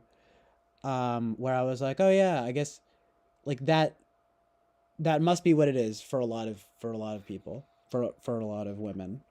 I don't know for sure, but maybe not a lot. But you do see it. I've seen it a lot. I'm not gonna lie. Where it's girls are like, yeah, like honestly, like if you're tall, like hit me up on like on Tinder or whatever, you know. And maybe that's Well, just it's actually it's also like there's also some amount of like it's just finding it like they're not man enough because they're not tall enough, so they're not man enough for me. Something like that. yeah, which can be not true, but of course, it's I think the idea of just the height itself gives this sense of I'm gonna protect you, baby, you know, because I'm fucking tall, right? You will, CJ. I'll do it for you, only you. I'll protect you, baby. That's It's right. like- I'm the mask. I'm the mask in this. You're the femme. No, I'm just kidding. No, Peter's 6'3", I think. Who? Peter's 6'3". Oh, Both Peter's kept asking 6'3". How Wow. tall he is. I'm angry. No, I'm just kidding. But no, go ahead. I have a fun story that with height. When I was in high school, you know how they do like the superlative days, where it's like, okay, this is the class color day, so everyone wear the class colors, etc. Sure, yeah. Well, when I was in high school, Jersey Shore was really big. Oh. So they had a Jersey Shore day. Amazing. And basically, you know, they were all wearing a bunch of Jersey Shore shit.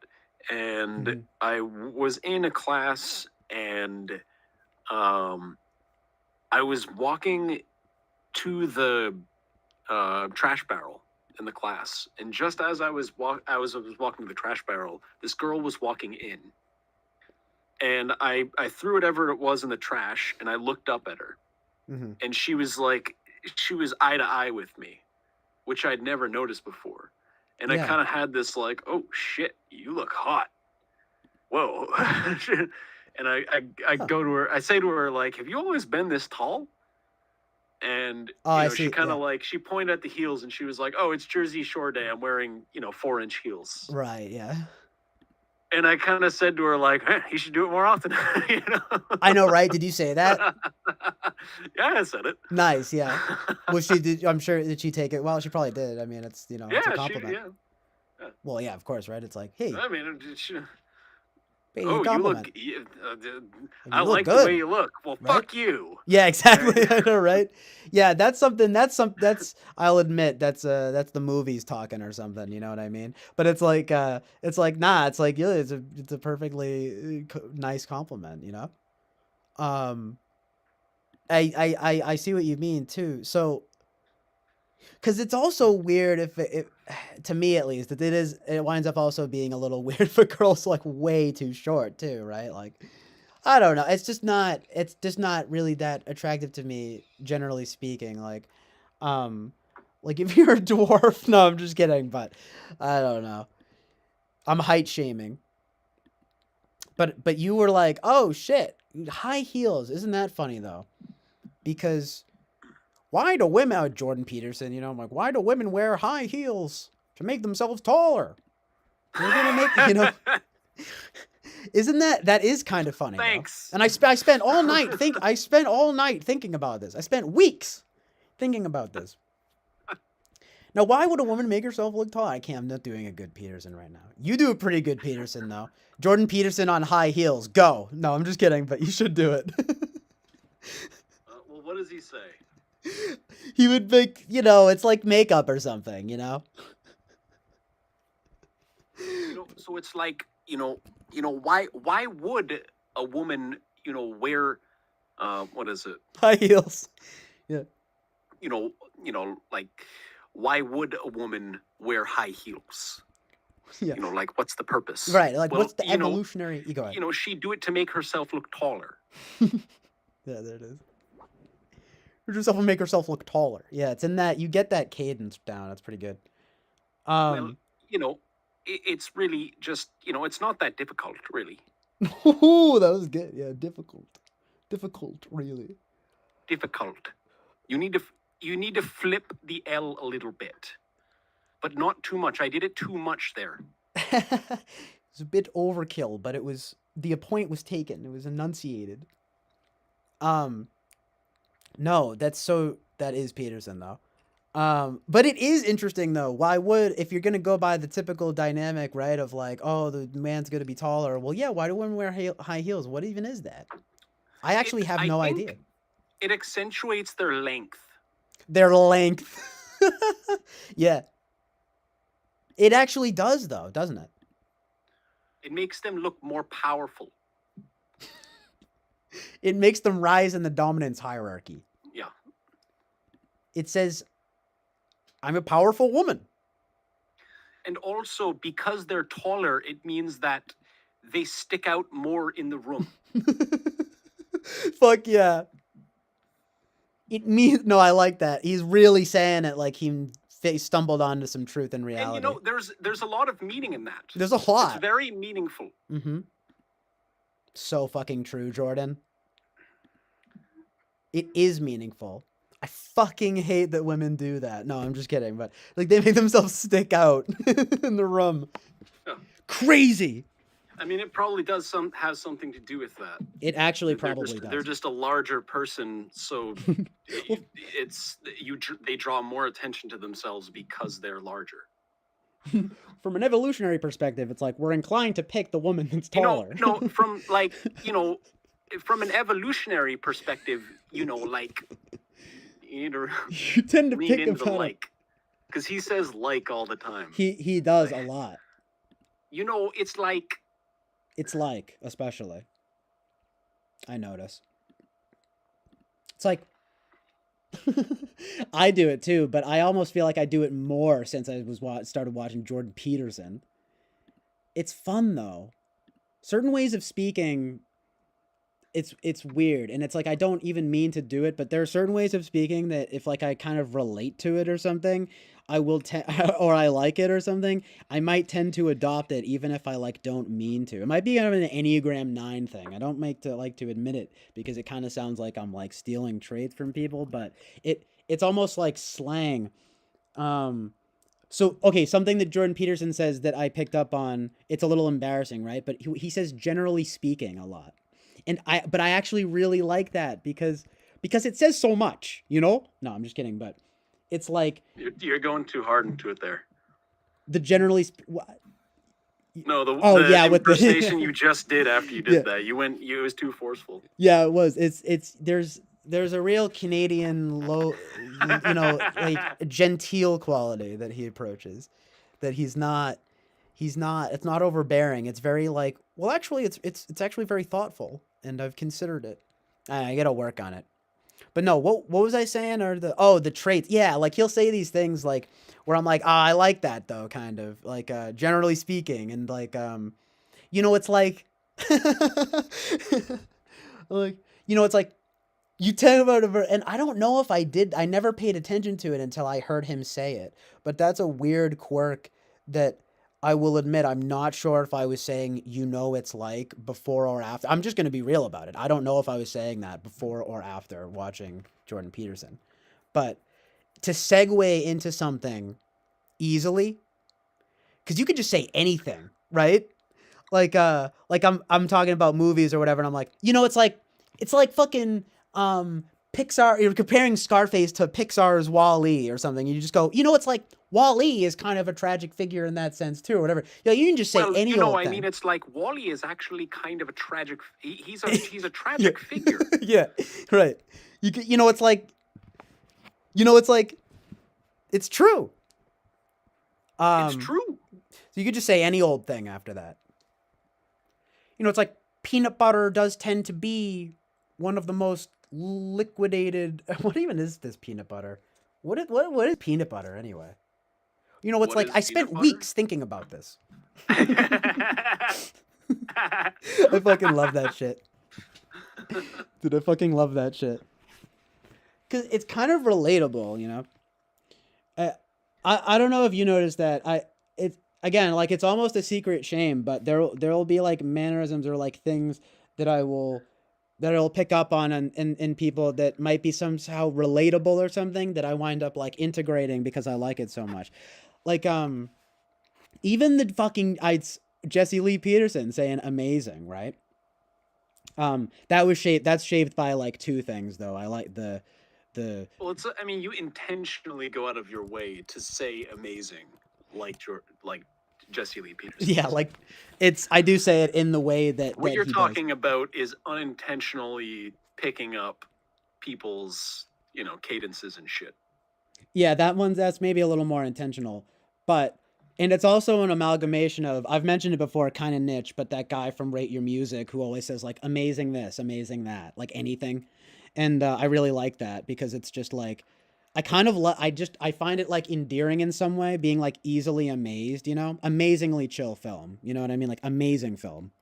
Like just like I'm amazed. That's there. Have you ever seen the Louis C.K. bit about that? Like the words we use, talking about hilarious, and he's like, hilarious is so funny that you almost died. He's like, that's not that funny. There's no way your friend on site is that funny, you know? And he's like, the words we use are just ridiculous. Like amazing, like you're amazed by it. He's so right though. That's a very Carlin. He's so like influenced by Carlin, but that's a very like fucking George Carlin. Like the words we use, it's so true. Hilarious, amazing. Someone pointed this out to me once. I called something awesome, and worthy of awe. Yeah. The person was like, "Really? It was awesome, dude. It was awe-inspiring. It produced awe in you, really, dude. I swear when I was... All right, calm the fuck down with your usage of words. All right, people use that shit. Right? I know, right? I'm not kidding though. What bothers me is when people say literally. I know. I'm guilty of that. I say literally all the time. Literally.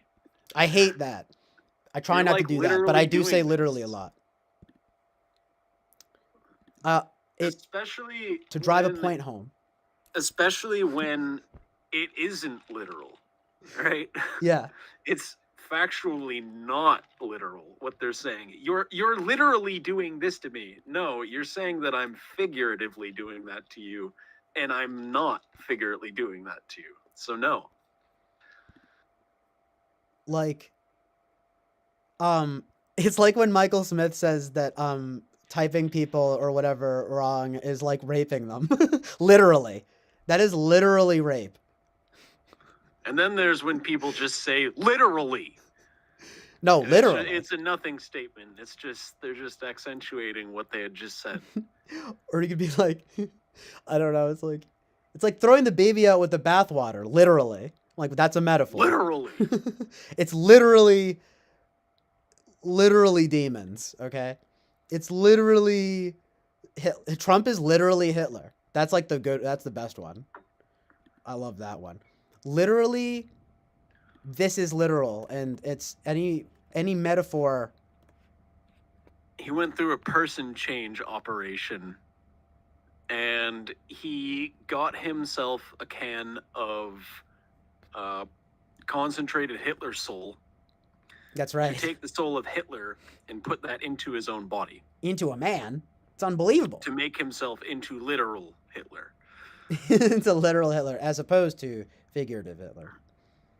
Oh my god. Oh yeah, but that reminds me, I know people fucking killjoys. I swear when I was younger, someone told me that about awesome, though, by the way. I said something was awesome, and then I think someone, it might have even been like an adult, like in my life, was like really like awesome. Or like, and then literally, as opposed to figuratively, fuck you. Yeah, it's like so the person who said it to me was like 60. Yeah, I bet, right? But there's so it truth. Might be a generational thing. It might have gotten popular for people to say awesome. Yeah. Especially around here. At some point. I don't know. Around here, wicked yeah, awesome. Wicked awesome. Yeah, kid?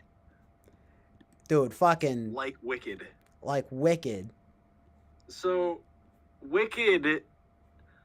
Evil. Wicked is an adverb, not an adjective.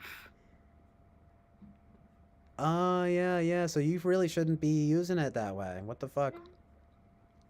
So if someone says, like, That is wicked. They're not using it properly. It has to be wicked something. Like, my boy's wicked smart. My Like, boy's Goodwill Hunting. even though it's right a there. really shitty, that's a really shitty accent. That's Or right. My unless it- boy's wicked unless it's, smart. like, He says that super verbatim in friggin' Goodwill salty, Hunting. Now. kid. Yeah. No. Sorry. What? Unless it's like super friggin' salty, so they can't say smart properly, like fucking at all, kid. Like Yeah. fucking at all. Wicked is supposed to be an adverb. You're supposed to say that something is wicked something. Wicked adjective. So like wicked big or wicked bad. Yeah. It's so. Oh. That's the. Are you saying that's the correct usage, or are you saying like we misuse To my it? interpretation, yeah, that's the correct usage versus saying that something is wicked. Oh, that's the reverse of what I thought. That's interesting. Wicked is its own word. So like if you're saying like this person is wicked as in they're evil, that's correct. But if you're doing it in like the Boston slang way, Oh, but you're saying it's supposed to be an adverb. Yeah, I'm saying in like the Boston slang. that the Boston it's supposed slang to be is an wrong. adverb. Yeah. Yeah, that's what I thought. What I'm saying is if someone just says that something's wicked, they're not, and they're doing like a Boston thing, they're not really doing it properly. It's supposed to be an adverb. So like Yeah. wicked Okay, bad, that makes sense. That is what I thought. Never wicked mind. big. Yeah. Yeah, like that. No, right. That's I'm just not using. I'm not using words properly. you need words have meaning. No. Yeah. Words mean things. No, but right, it is that way. Boston people are using it wrong, basically. It's like yeah, in the Boston people do it right. Oh, see, so now I'm back to thinking that okay, so I was wrong then. Okay, it is that they're. I mean, okay, no, I just did it again. Well, yes. Boston Well, it's an people adjective. use it wrong. Yeah. Boston people use it as an adverb, which is technically not the way that wicked works. Yes. So technically, you could use it as an adverb. So like, But you'd be wrong. Wicked, a wicked,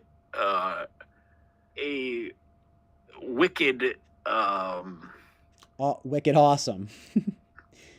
Movie. No, I don't really see it being used as an adverb properly.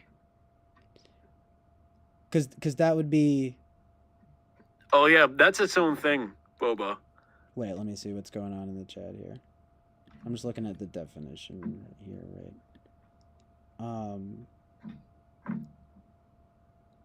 Right though, Winston's mom. I thought of the same thing. My boy's wicked smart. Oh, it's doing this bullshit of the. Oh no, it's fine. Actually, I get it.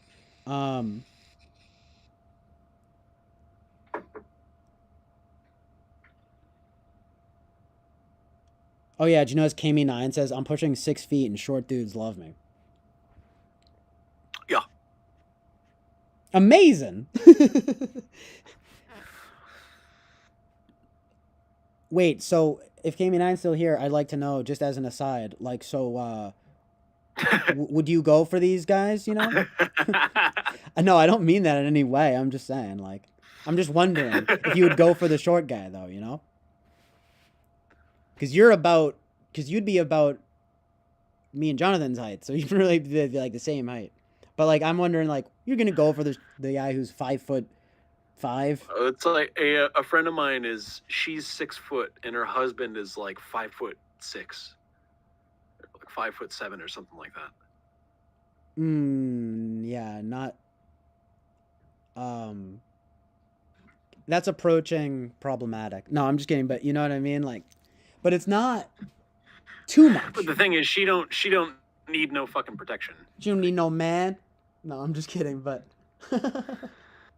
but like bro, it's so true though. Like, are you gonna say, I will say, just some love for the short guys, right? It's like you can get incredible, like, there's the height thing, if in some sense is probably a bit illusory, or you know what I mean? It's almost a bit of an illusion. You can be a lanky motherfucker and not be able to defend your girl. You know what I mean? Like, and if you're just like a shorter guy, but you're fucking buff and you're fucking quick, like, you know, it's like, what are you kidding me? That guy's gonna blow the other guy away. It doesn't matter how fucking tall he is, you know? It's an illusion. It's because, you know, the guy's hulking over you. Well, yeah, it might not be hulking. Maybe he's more skulking over you rather than hulking, right? He's skulking. I mean, depending, being taller isn't always beneficial to fighting. Yeah, that's a nice simple way of putting it. Yeah, exactly. What was the last thing you said? I just said it isn't always. I just repeated what I said. Oh, sorry, you said something else. But yeah, you just repeated yourself. Yeah, I feel that though. It's not. So to that end, right? You fucking get yourself like a black belt, kick-ass guy who's like, you know, 5'5". It's like badass. It can do and he can do more than the guy that's you know, 6'7" and It's like, can't even lift a twig. In fighting, they don't do it by height; they do it by weight class. Yeah, exactly. So, you know, the metric that they care about in creating fights is the weight, not the height. Yeah, height is like a non-issue. Well, it's BMI though, right? Well, height isn't a non-issue. It's because it's BMI. Well, it's not BMI. It's the impact that weight has upon two people fighting. So someone who weighs a lot more, especially in muscle than the other person, has an advantage over the other person. In that regard, at the very least. Yeah, but wouldn't you need the don't they kind of play off of each other, right? Like, I mean, I would think the weight's more important though. That makes sense. It's just I'm just thinking like, so they don't care about BMI and it's more just the sheer weight. Well, that's what I'm saying, is if you have two people of the same weight but different heights, they have a different BMI. Yeah. So if you have two people in the same weight class, say they're both heavyweights, and they're both 210 pounds, but one of them is like 5'7", like Mike Tyson, and one of them is 6'4", right? Yeah. So the guy who's shorter has a bigger BMI because he has more weight on his frame, and the guy who is taller has a smaller BMI because he has less weight on his frame. Per capita, if you will. Right. Well, so then it does wind up being relevant then. Well, no. Why not? Because it's about the weight itself, not about BMI. But wouldn't the guy be fat? If it were about BMI, what it would be is if you're this height, you have to be this weight. That's what I'm a little surprised to hear they don't do that, but okay. Because wouldn't it be wouldn't it they do it by weight. Well, I'm just thinking very simply, like obviously like a guy could be like fat and weigh a lot, but then there's another guy who's like, you know, he doesn't you know what I mean? Like he's more fit and in that sense more capable of fighting, you know what I mean?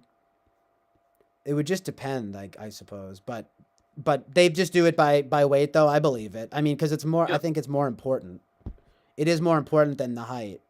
Well, it's just like when you take two, like boxers for example, and you have one guy who is yeah. I'm thinking boxing. Pounds. I'm thinking all about. And then boxing. You have another guy who's fucking 210. That's not fair. One of them is going to hit harder than the other. Oh wow, yeah, okay, you're right. I mean, I guess because they will provide more force with with their weight. more mass. More mass, yeah, exactly. And they do the same thing in like UFC. You know, they do the same thing. Yeah, I'm not surprised. I know, because I was thinking entirely in the situation of boxing. I was like, well, yeah, well, if you get a fat guy, I mean, you know, he's less fit. Capable of fighting well than the super fit guy, I'm sure. With the better BMI. Some people don't think. Am I wrong that some people don't even think BMI like matters? It's fake. BMI matters. Hashtag BMI matters. No, yeah, but like It's, literally. what it is Yeah. is that your internal organs, I mean, all your organ systems have ideals when it comes to the amount of mass that's in the body. So, for example, someone who's ridiculously muscular, who is a too high BMI, is actually unhealthy because their heart is working harder than it has to, their circulatory system is working harder than it has to, etc. Yes, yeah, it's like it's more energy you're not conserving there. And therefore, it's almost like needless energy expenditure or something.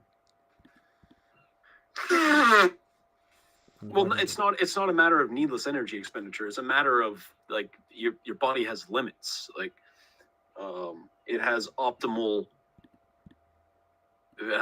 ratios. Yeah, true. The heart is only built. It's like making a car go faster than it's built to. With like if you do what? Like if you drop if you put the wrong transmission in a car, you can break shit.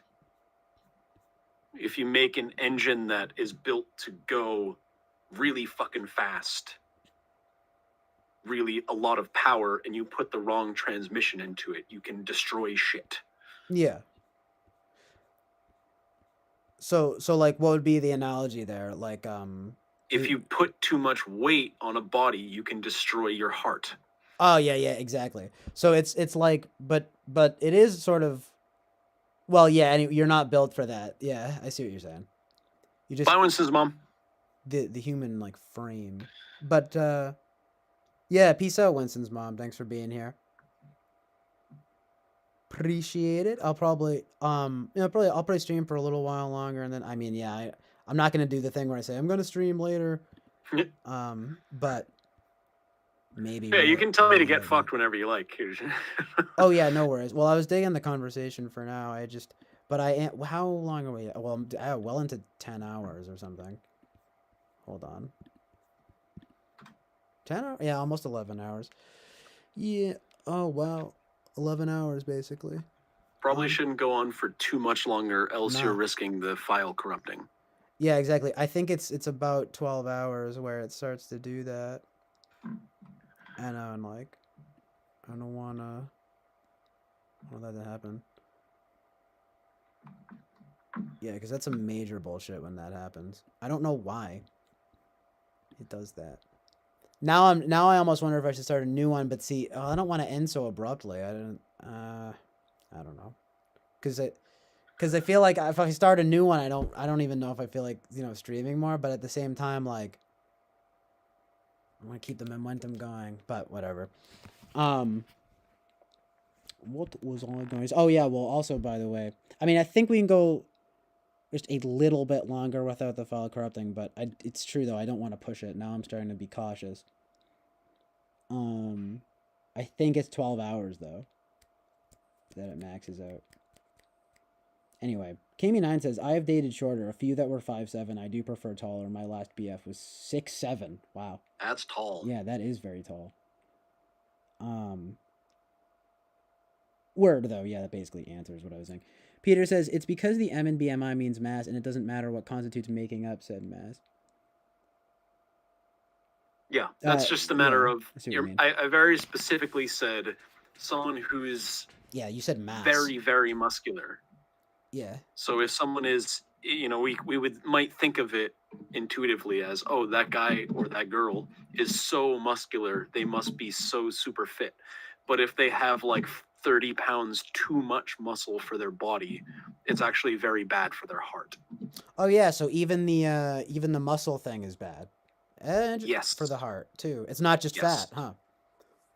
Now that I'm not sure if I really knew. I mean, I believe it, of course, because it makes sense, but at the same time, I mean, you don't. Peter, I'll send you an email. You don't hear as much about that. But it's so true, yeah. The musculature. There is such a thing as too muscular. Oh yeah. I feel like This is something that I was thinking about recently, in that I think that the Vitruvian physique is like the ideal it's like the ideal body fat percentage and the ideal BMI simultaneously. Really, the Vitruvian. There are some images here, and it seems like it's you got these like kind of bulky shoulders and then just like ripped abs. Yeah. Probably good. Interesting. It up right now. It is unique though. I feel like I feel like almost like Schwarzenegger had that kind of build. For at least a while. No. Well, this guy, like back in the day, well, he was extremely muscular back in the day. He might be bordering on the unhealthy thing, but it does have him here. Well, what kind of physique would you say Schwarzenegger had? I don't know I don't know about physique. Big. Just big. He was big. He was just big. Okay. Yes. Huge. Arnold Schwarzenegger big, back huge in the big. day, though, he was like fucking. He had kind of the bulky shoulders. Like when he was younger, before he got much bigger. Okay, that makes sense. Yeah. I mean, he, at a certain point, though, became in his. Although also, sorry. Oh no, it's fine. I think like in the early days, like in the early days, he probably had closer to that, but as he got older, not at all. Or at least he kind of deflated or whatever. And then there's just this picture of this chick. Like, who's this? When I'm looking at Arnold Schwarzenegger, and then it's just this random woman. McQueen. He, like, I mean, I guess, but he does flirt with the comically unreasonable at a point, too. Oh, you there? Oh. Gotta let him back in. Oops. I just clicked to let you in, but can you try again? Because it seems to have not taken. Okay, there you are. Aha. What up? I don't know what happened, but...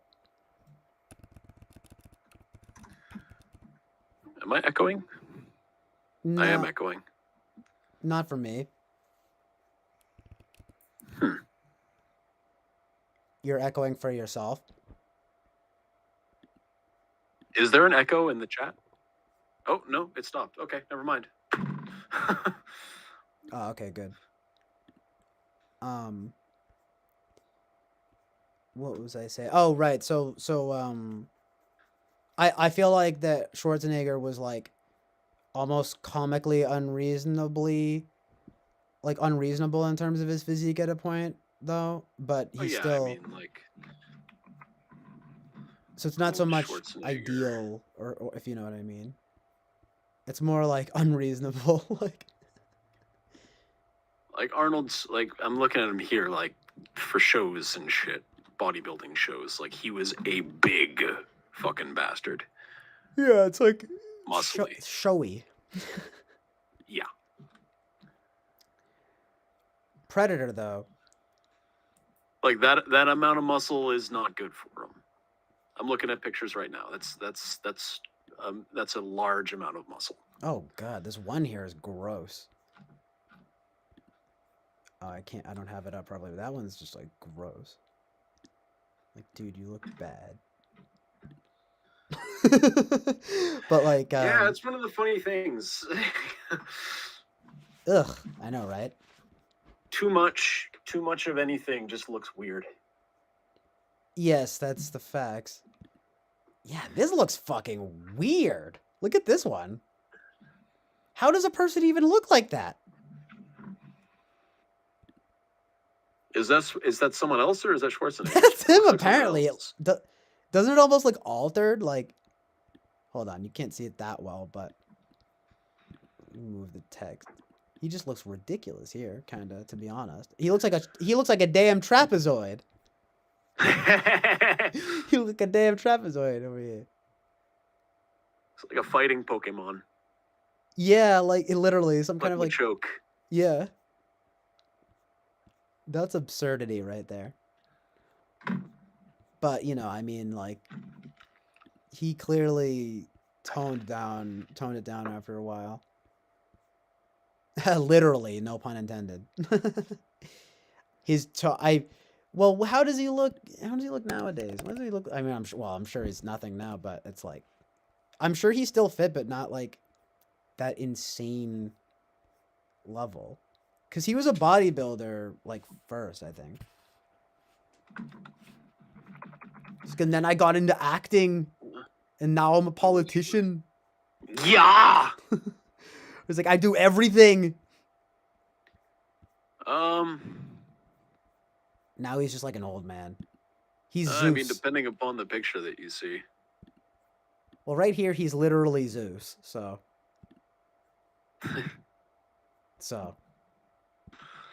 You know, but like here, and he literally like no. This guy is popping off though.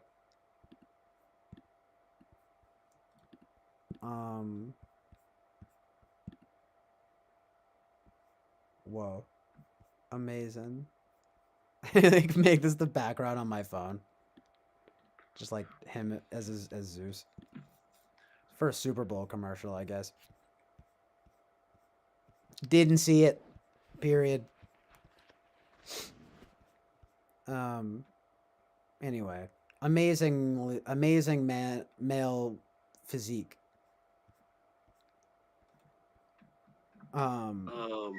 I just want to point out that part of the Vitruvian physique is also like proportions. So like arm length, leg length, torso.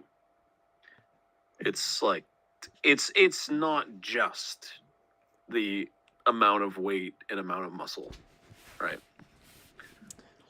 True. That's a good point. That's factoring in like a few other things there.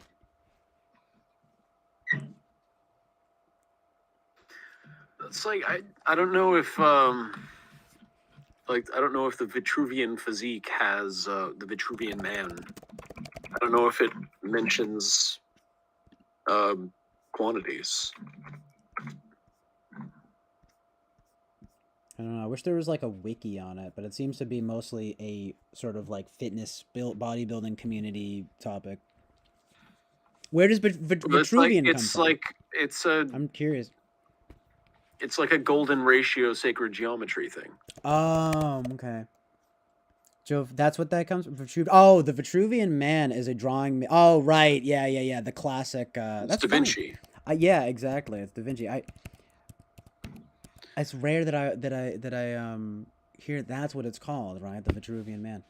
The proportions of the human body according to Vitruvius, Roman architect Vitruvius. Yeah, the classic. Amazing man. Wait. An arm span that's equal to his height. We're talking about peak male perfection right here, people. This is what it looks like. You know that meme where it's like, this is what perfection looks like? Like, sorry, people. This is what the ideal male looks like. It's funny, though, That's because... where you insert a picture of, like, a super fat dude drinking a beer. No, yeah, exactly. That format is, like, ripe for... That's why it's so funny, right? Yeah. But this, like, right here, actually would be the correct usage of that. Like, no, this actually is the ideal male. Like, you may not like it. I think it comes from something kind of cringy or whatever that, like, Steven Crowder tweeted or something. You know? He was like, you might not like it, but... Oh, now I want to look it up. But this is what peak performance looks like. This is the ideal male body. You may not like it, but this is what peak performance looks like. And it's, really? This just comes from some random, does anyone here know who Vladimirovich Emelianenko is? Maybe a fighter or something? Some Ukrainian dude. Oh, okay. Steven Crowder, is that true that he did it? Yes, he did. Steven Crowder was talking about Russian heavyweight MMA fighter Fedor Vladimirovich Emelianenko, and he said, and he mistyped it and said, "This is the ideal make body. You may not like it, but this is what peak performance looks like." And so it kind of became a meme format where people will just replace the picture with any old thing. Right. You may not show a picture of SpongeBob, right? You may not like it, but this is what. Or just a picture of a chick. Yeah, exactly. There are a bunch of examples right here. The peanut from the Planters peanut. That's pretty funny. The fancy peanut, man. This is the ideal male body. You may not like it, but this is what peak performance looks like. So true, though. That is the Vitruvian man right there. So you can just do anything with that. It's so funny. Amazing memes. Hold on, I gotta move that. Yeah. Amazing.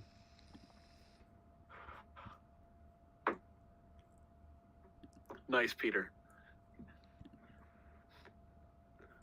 It's just Wario. That's funny.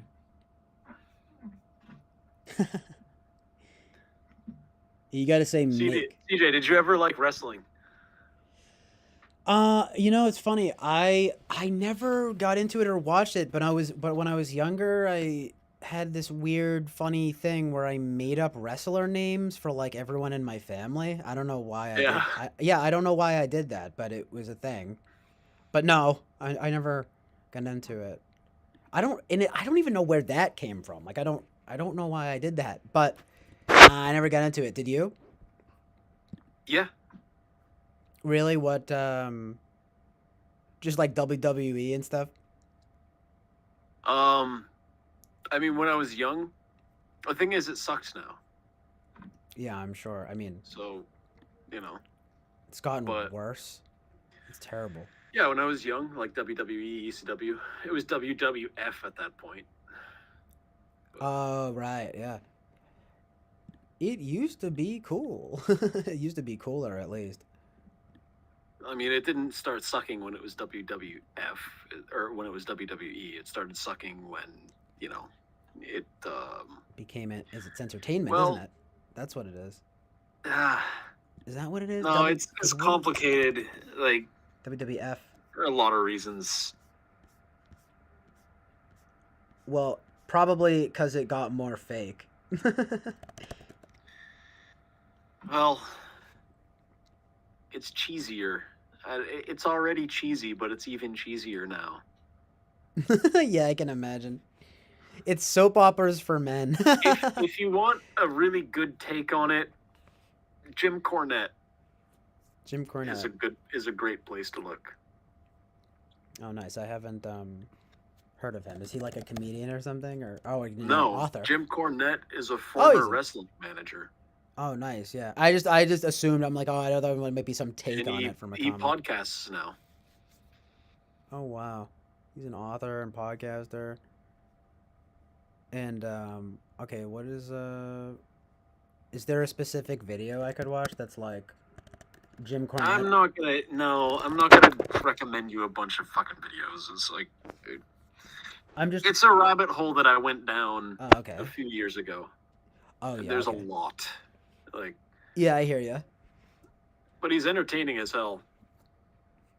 So, but basically, in general, he will tell you about how the industry has changed and all that. Yes. Yeah, that's cool. It's interesting. I mean, I can see on his wiki, like, I wonder if, like, he is totally controversial, right? Or whatever. He turned on wrestling. Yeah, he's controversial. Yeah. It's kind of interesting, though.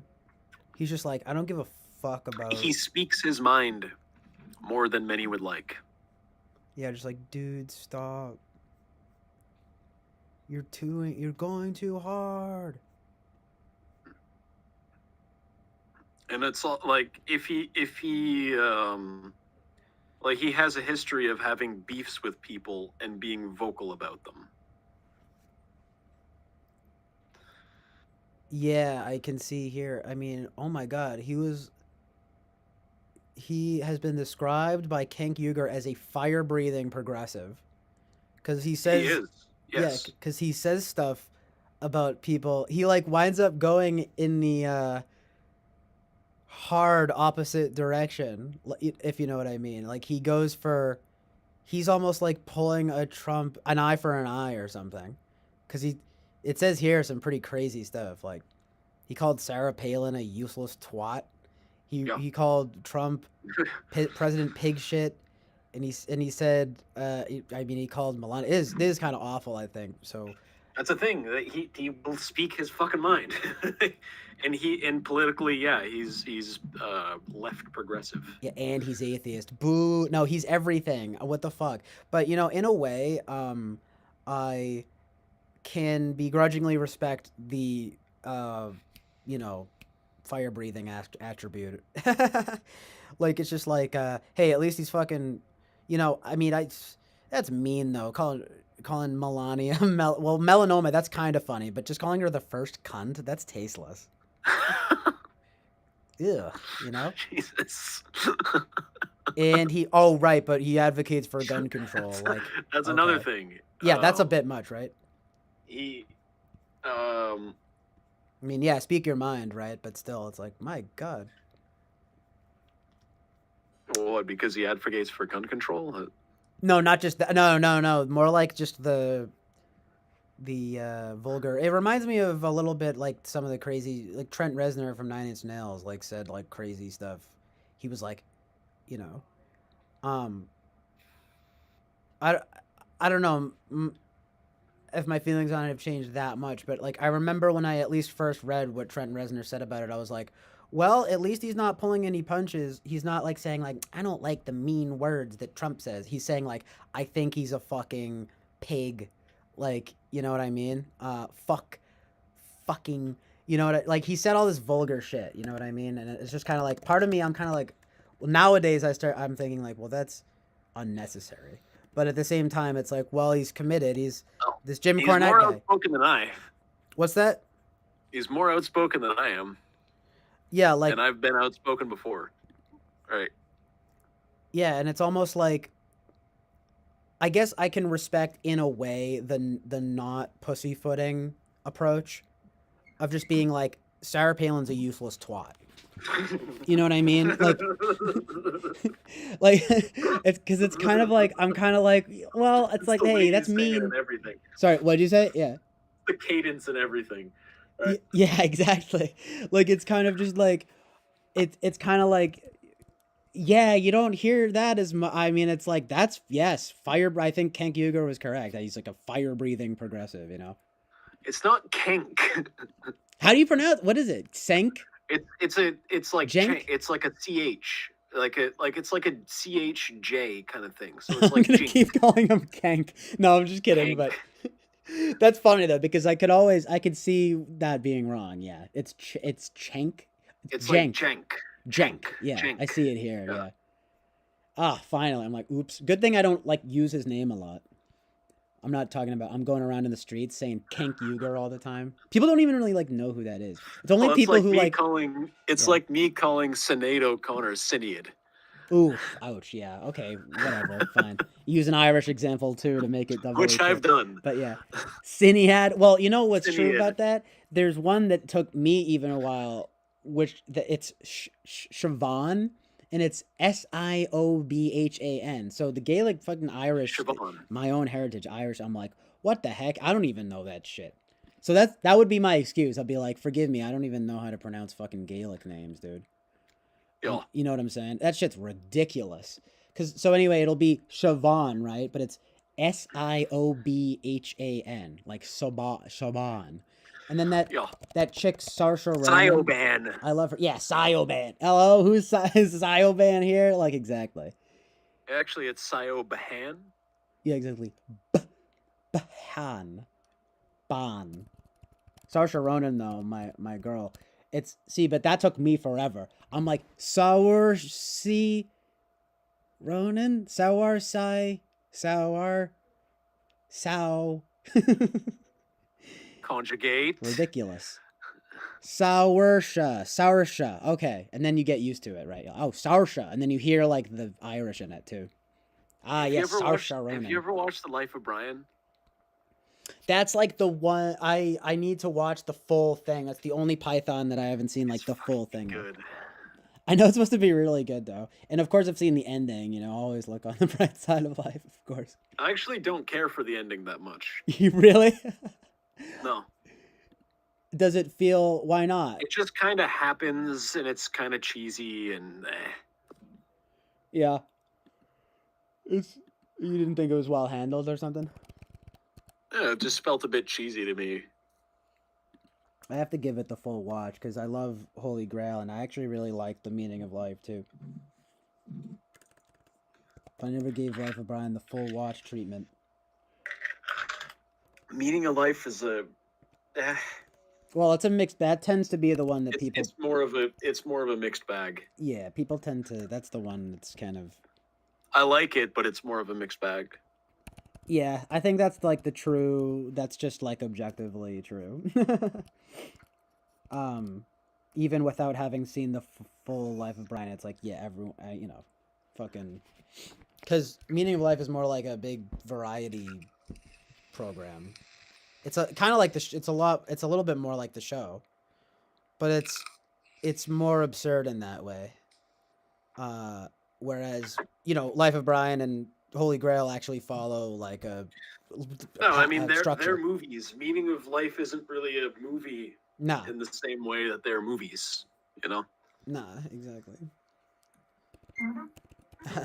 I'm just thinking of that part in Holy Grail where they're just like, get on with it. They cut to something else with the pussy jokes.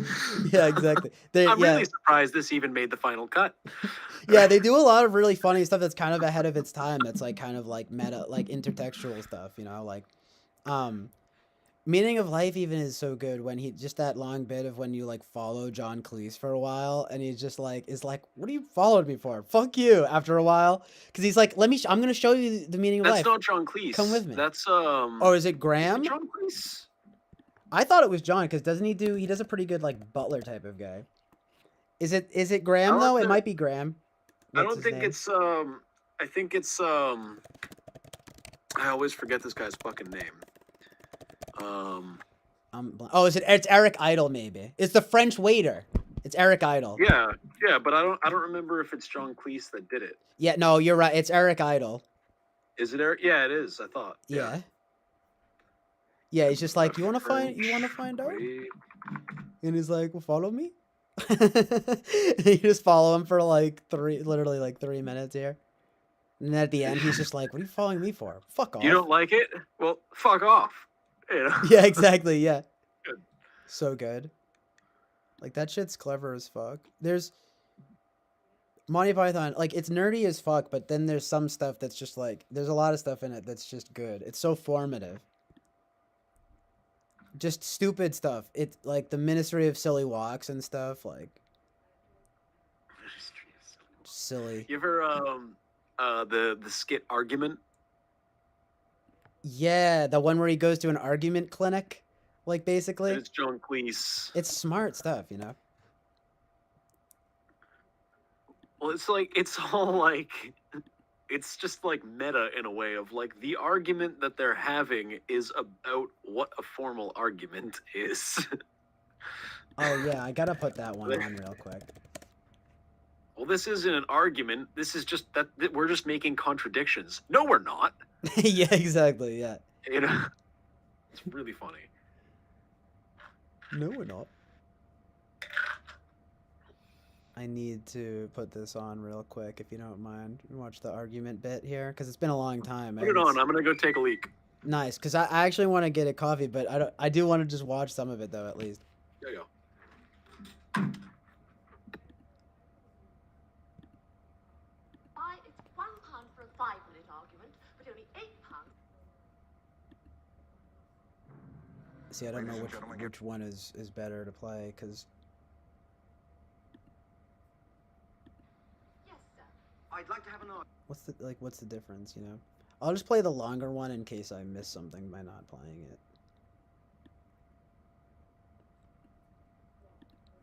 So it's true. There are a lot of really good Python sketches, like Yes, sir. I'd like to have an argument, please. like not everything they do always lands, you know, No, this is but my they really first are I see. pretty Do legendary. you want to have the full argument, or were you thinking of taking a course? And yeah, like it is Well, smart. what would be the cost? Well, yes, it's £1 for a 5-minute argument, but only £8 for a course of 10. Well, I think it's probably best if I start with the one and see how it goes from there. Okay? Michael Fine. Palin is I'll good see you too. 3 at the moment. Mr. Dubakin's Just formative which sketch is a little comedy. bit conciliatory. Yes, sir. Try Mr. Barnard, room 12. Thank you.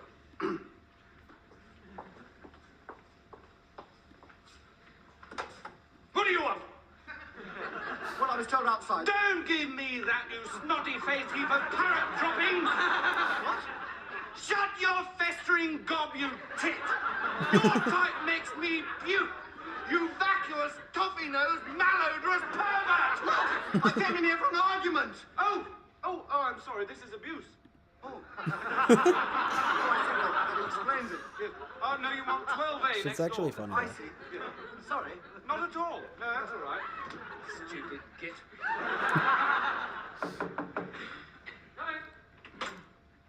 Is this the right one for an argument? I've told you once. No, you haven't. Yes, I have. When? Just now. No, you didn't. Yes, I did. Didn't. I did. Didn't. I'm telling you, I did. You did not. Oh, I'm sorry. Is this a 5-minute argument or the full half hour? Oh, just the 5-minute one. Fine. Thank you. It's like, oh, I get it now. Anyway, I did.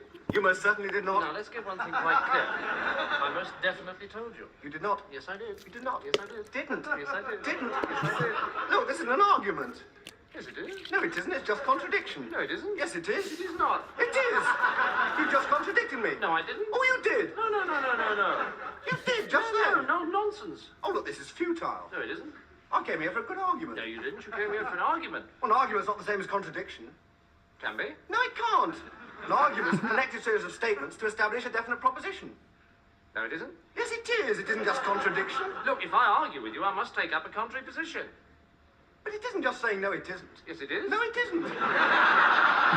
Argument's an intellectual process. Contradiction is just the automatic gainsaying of anything the other person says. No, it isn't. Yes, it is. Not at all. No, look. Thank you. Morning. What? It's kind of true. That's though. it. Morning. I was just getting interested. Sorry, the 5 minutes is up. That was never 5 minutes just now. I'm afraid it was. No, it wasn't. Sorry, I'm not allowed to argue anymore. What? If you want me to go on arguing, you'll have to pay for another 5 minutes. But that was never 5 minutes just now. Oh, come on. This is ridiculous. I'm very sorry, but I told you I'm not allowed to argue unless you pay. Oh, all right. There you are. Paying Well- someone to argue with you. Well, what? That was never 5 minutes just I now. told you I'm not allowed to argue unless you pay. I just paid. No, you didn't. I did.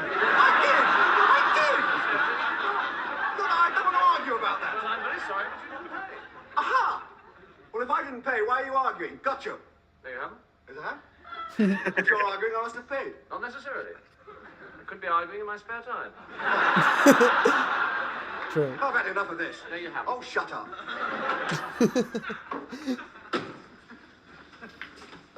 I want to complain. You want to complain? Look at these shoes. I've only had them 3 weeks and everything will go No, I want to complain about the man. Complain, nothing happens. You Nice. might as well not bother, and my back hurts. And whenever you had a fun day, look at I want to complain. No, wait, I totally forgot. I have to rewind it a little bit. Sorry. It's a really good I've had fucking enough of this. scene. It's probably one of their best. Yeah, it's really good. Hold on, yeah. I want to complain. You want to complain? Look at these shoes. I've only had them 3 weeks and everything will go No, I want to complain about the man. Complain, nothing happens. You might as well not bother, and my back hurts. And whenever you had a fun day, look at I want to complain. Hold your head like this and then go, wah! Try it again. Whoa! Better, but wow, wow. Hold your hands here. No. Now. Ah! That's it, good. Stop hitting me! What? Stop hitting me! Stop hitting you. Yes, Oh, what did you come in here for? I came here to complain. Oh, I'm sorry. That's next door. It's being hit on the head lessons in here. What a stupid concept. Literally. Check out this verbo. That's one of their. That's a good one. Shit's funny. I forgot. That shit's pretty funny. Hold on 1 second here. I am going to grab a coffee really quick. 1 second. What can I put on here? Oh, well, I do always have the beach. Can I sing the penis song in the time between? I guess. It's where I just sing penis. I just say the word penis over and over, but I sing it. You can if it's really good. I'm not actually going to do this. Yeah, okay, good. Wait, though. Do I have the ocean playing? Oh, yeah. We need bliss. We need some beach bliss. Also, we can have the soothing sounds of Jonathan Basanti. You can just, like, talk, obviously. I'll be right back. 1 sec.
Sorry, I was just confused for a second.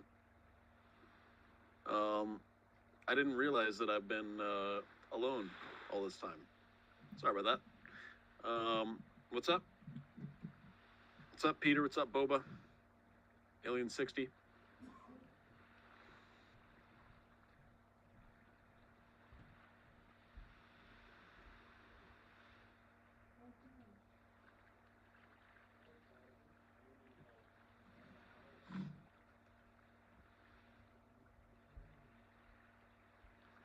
And no, I'm not going to cover Who Song.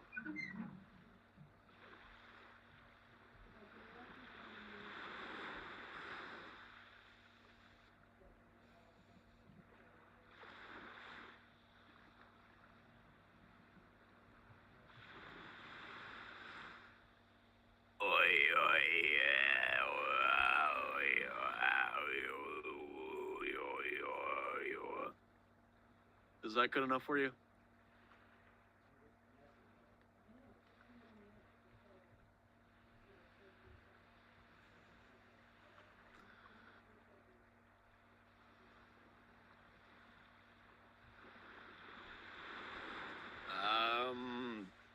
What's up is I'm chatting with CJ. What's up with you?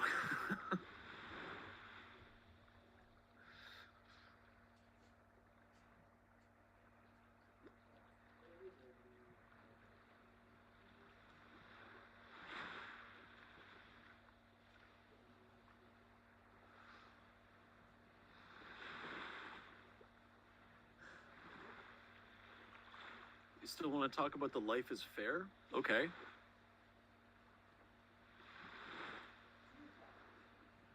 Yeah, you're right, Peter.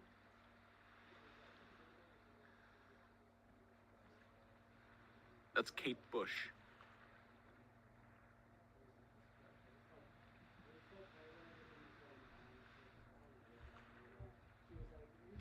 Yeah, Alien 60 short. Like, are you claiming that you think life is fair? Are you claiming that you think life isn't fair? What are you saying? What are you?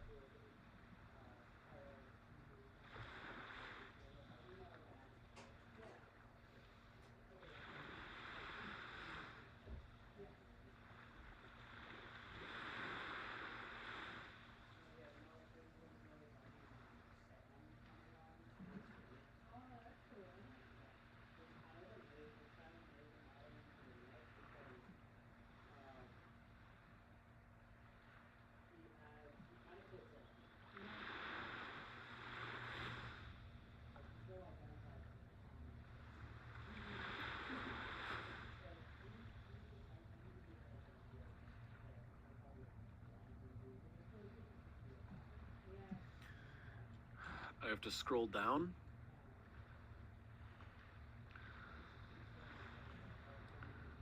If I have to scroll down for it, it might not even be in there. I think life can be fair on the universal level, but I don't think it can be ever on a particular level because of the particularity of each moral scale.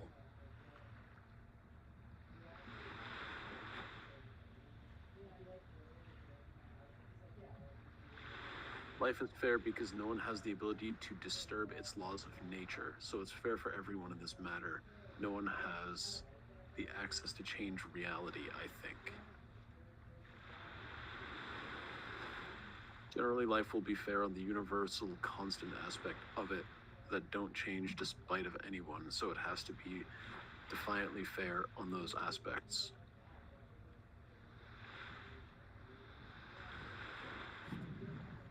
Well, yeah, if you had asked me about it before to state that life is fair, that's what I would have said.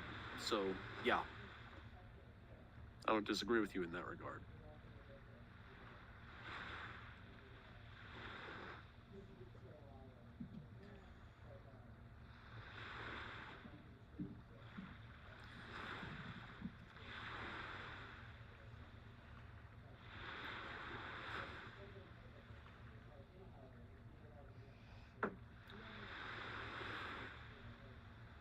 Got tiered or got tired?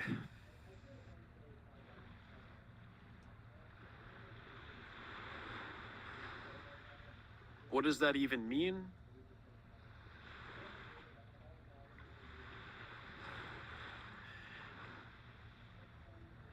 Sorry, hold on a second. The sound of this ocean is fucking bothering me. Turn my audio down.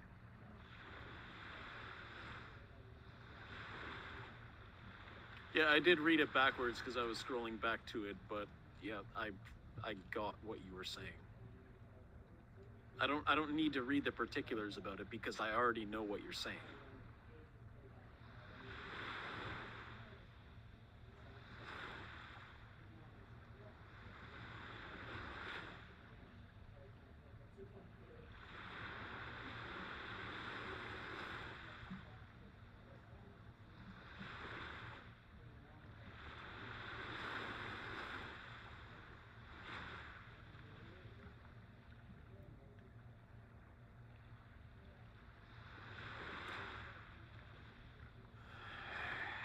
Yeah, man?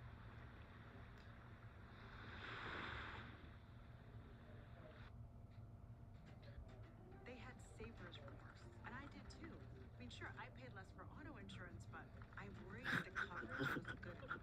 Then I found Amiga. Call Amiga. We're rated excellent on Trustpilot.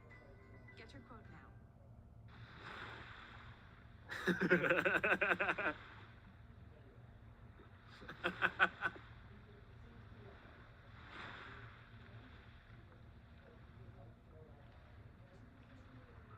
Environmental sounds, peaceful, relaxing music, advertisement.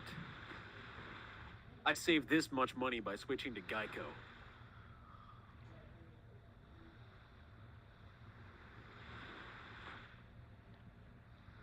All right, man. Well, take care.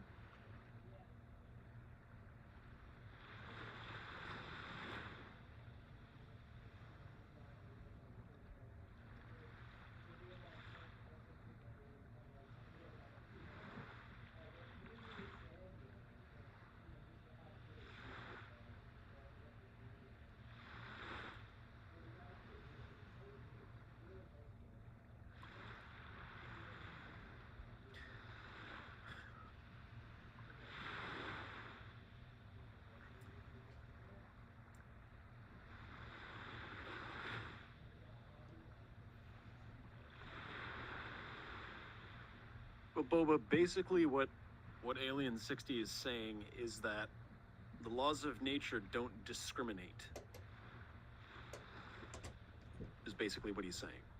In that sense, it is fair.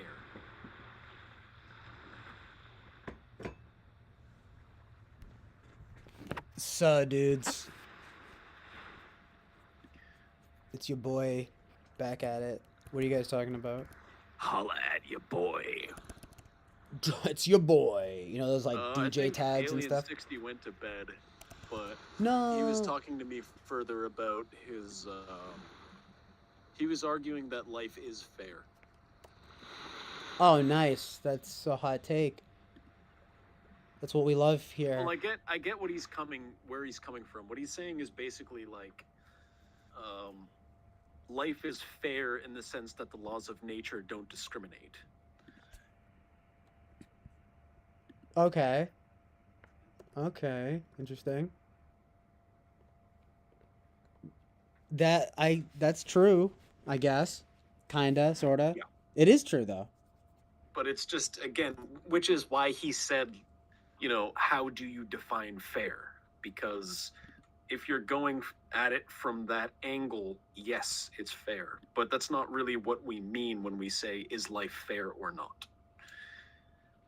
Yeah, it's kind of like, well, how about this? God makes no mistakes, right? You might say. That's something too that exists. Of course, I don't know, maybe isn't quite what he's saying, but it's something like about nature being nature is not Cheers, man. discriminating. Cheers. Oh, peace out, my dude. Thank you for being here. Alien 60, a welcome addition to the gang here. The life is fair take. Yeah, that's amazing though. It's nice to consider. Consider the idea that life actually is fair. Well, I mean, if that's, but then you're just getting down to like a semantic thing of what does fair mean? Yeah, that is what it kind of comes down to. Hi, Lou. What's up, Lady Lou? I'm glad. I don't know if you had this on in the background or not, but I kind of like that people will doze off to this, you know? It's like AM radio. Except the new style. The new style, Beastie Boys. It's the new style. That's basically them, yeah, exactly. You ever listen to Beastie Boys? Oh, hells yeah. Yeah, nice. Do you know that song? That's the first album, right? Yes, sir. Yeah, nice. I know. I like Beastie Boys. I will say I don't really reach for them these days or anything like that, but I have a soft spot for them. And I still like it. Yeah, I still do love them though. It's really funny actually. Yeah. When I was in school, one of the band members died. Yeah, have a fond, vivid memory, not fond. I have a vivid memory of that, you know? I only went to school for a few semesters, but when I was there, I worked as a janitor. And oh wow. Literally Goodwill Hunting. No, but what were you gonna say? I was cleaning one of the it's like an office building on the campus. Mm-hmm. And one of the employees there was talking on the phone to someone, and it was like the day after or 2 days after Mike D had died.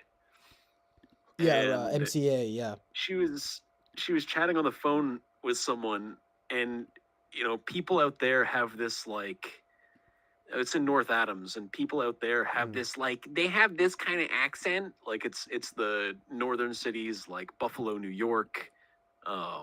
They have like that accent where they'll say like backs instead of box, and they'll say like car or dollar instead of dollar. Car, yeah. Car, dollar. That's weird, yeah. But there's this sweet woman, cute as a button, and she's talking with her mate on the phone, and she's saying, "Oh, I've just been listening to the Beastie Boys all day." Oh no, you're like, what?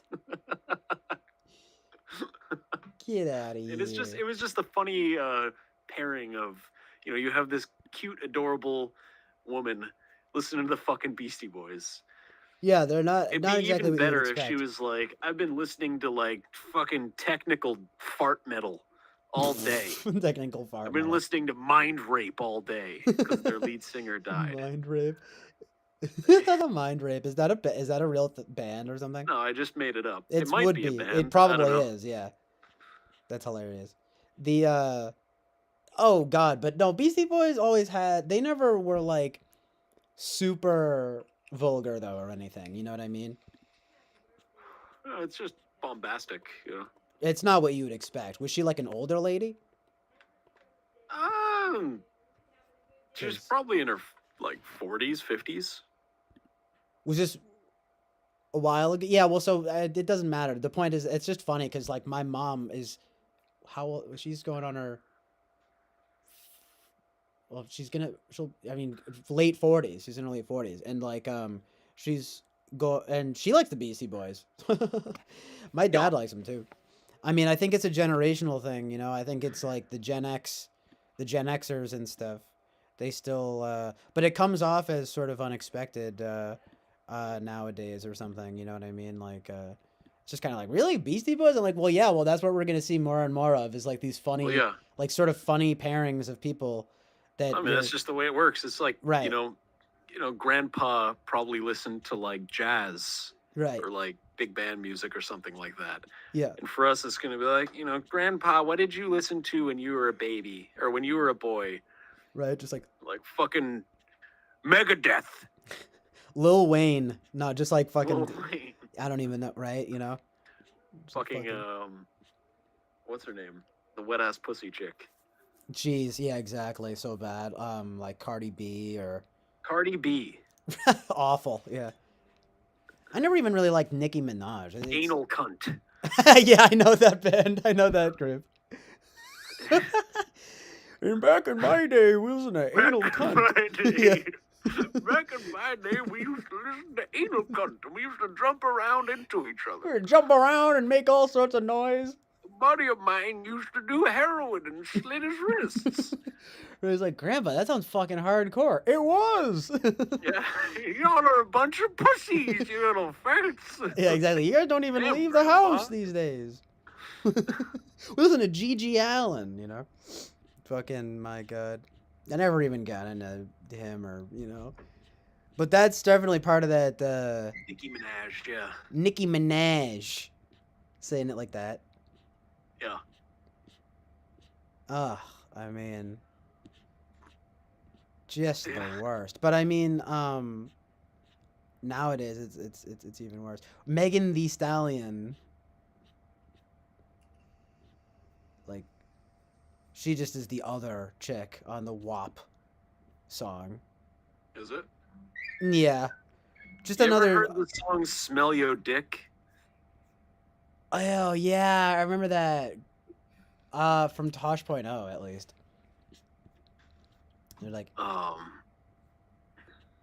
that shit was pretty funny because it seemed to be. It was about him. It was about him cheating. Gross. Yeah. He came home too late at night, so her response is, I gotta smell "Something's your up here. dick." Yeah. Let me smell your dick." Right. Let me smell your dick. Gross. But it's true. Yo, dick. Amazing. That's not even sure. I didn't sing it atonally enough. Yo, dick. It's like that. So good. And bad. Well, it's like, did you ever get into Richard Cheese? No, but I know him, the lounge parody guy. Lounge singer parodies. Pretty funny though, honestly. I will say, some of the Richard Cheese stuff is a little over the top, kind of stupid. But the song "Come Out and Play," the Offspring cover, is actually really fucking good. Oh yeah, nice.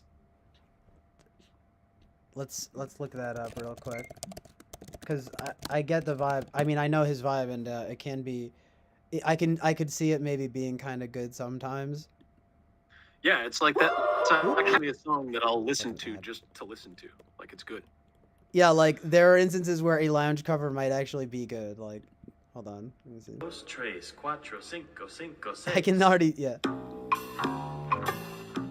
Dude, nice. It's like smooth as fuck. Yep. Lounge Against the Machine. That's funny. Yes, yes.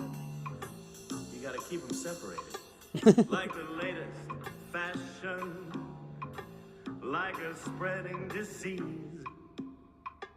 The kids are strapping on the way to their classroom. It was kind of badass. Getting weapons with the greatest of ease. The gangs stake out their own campus locale.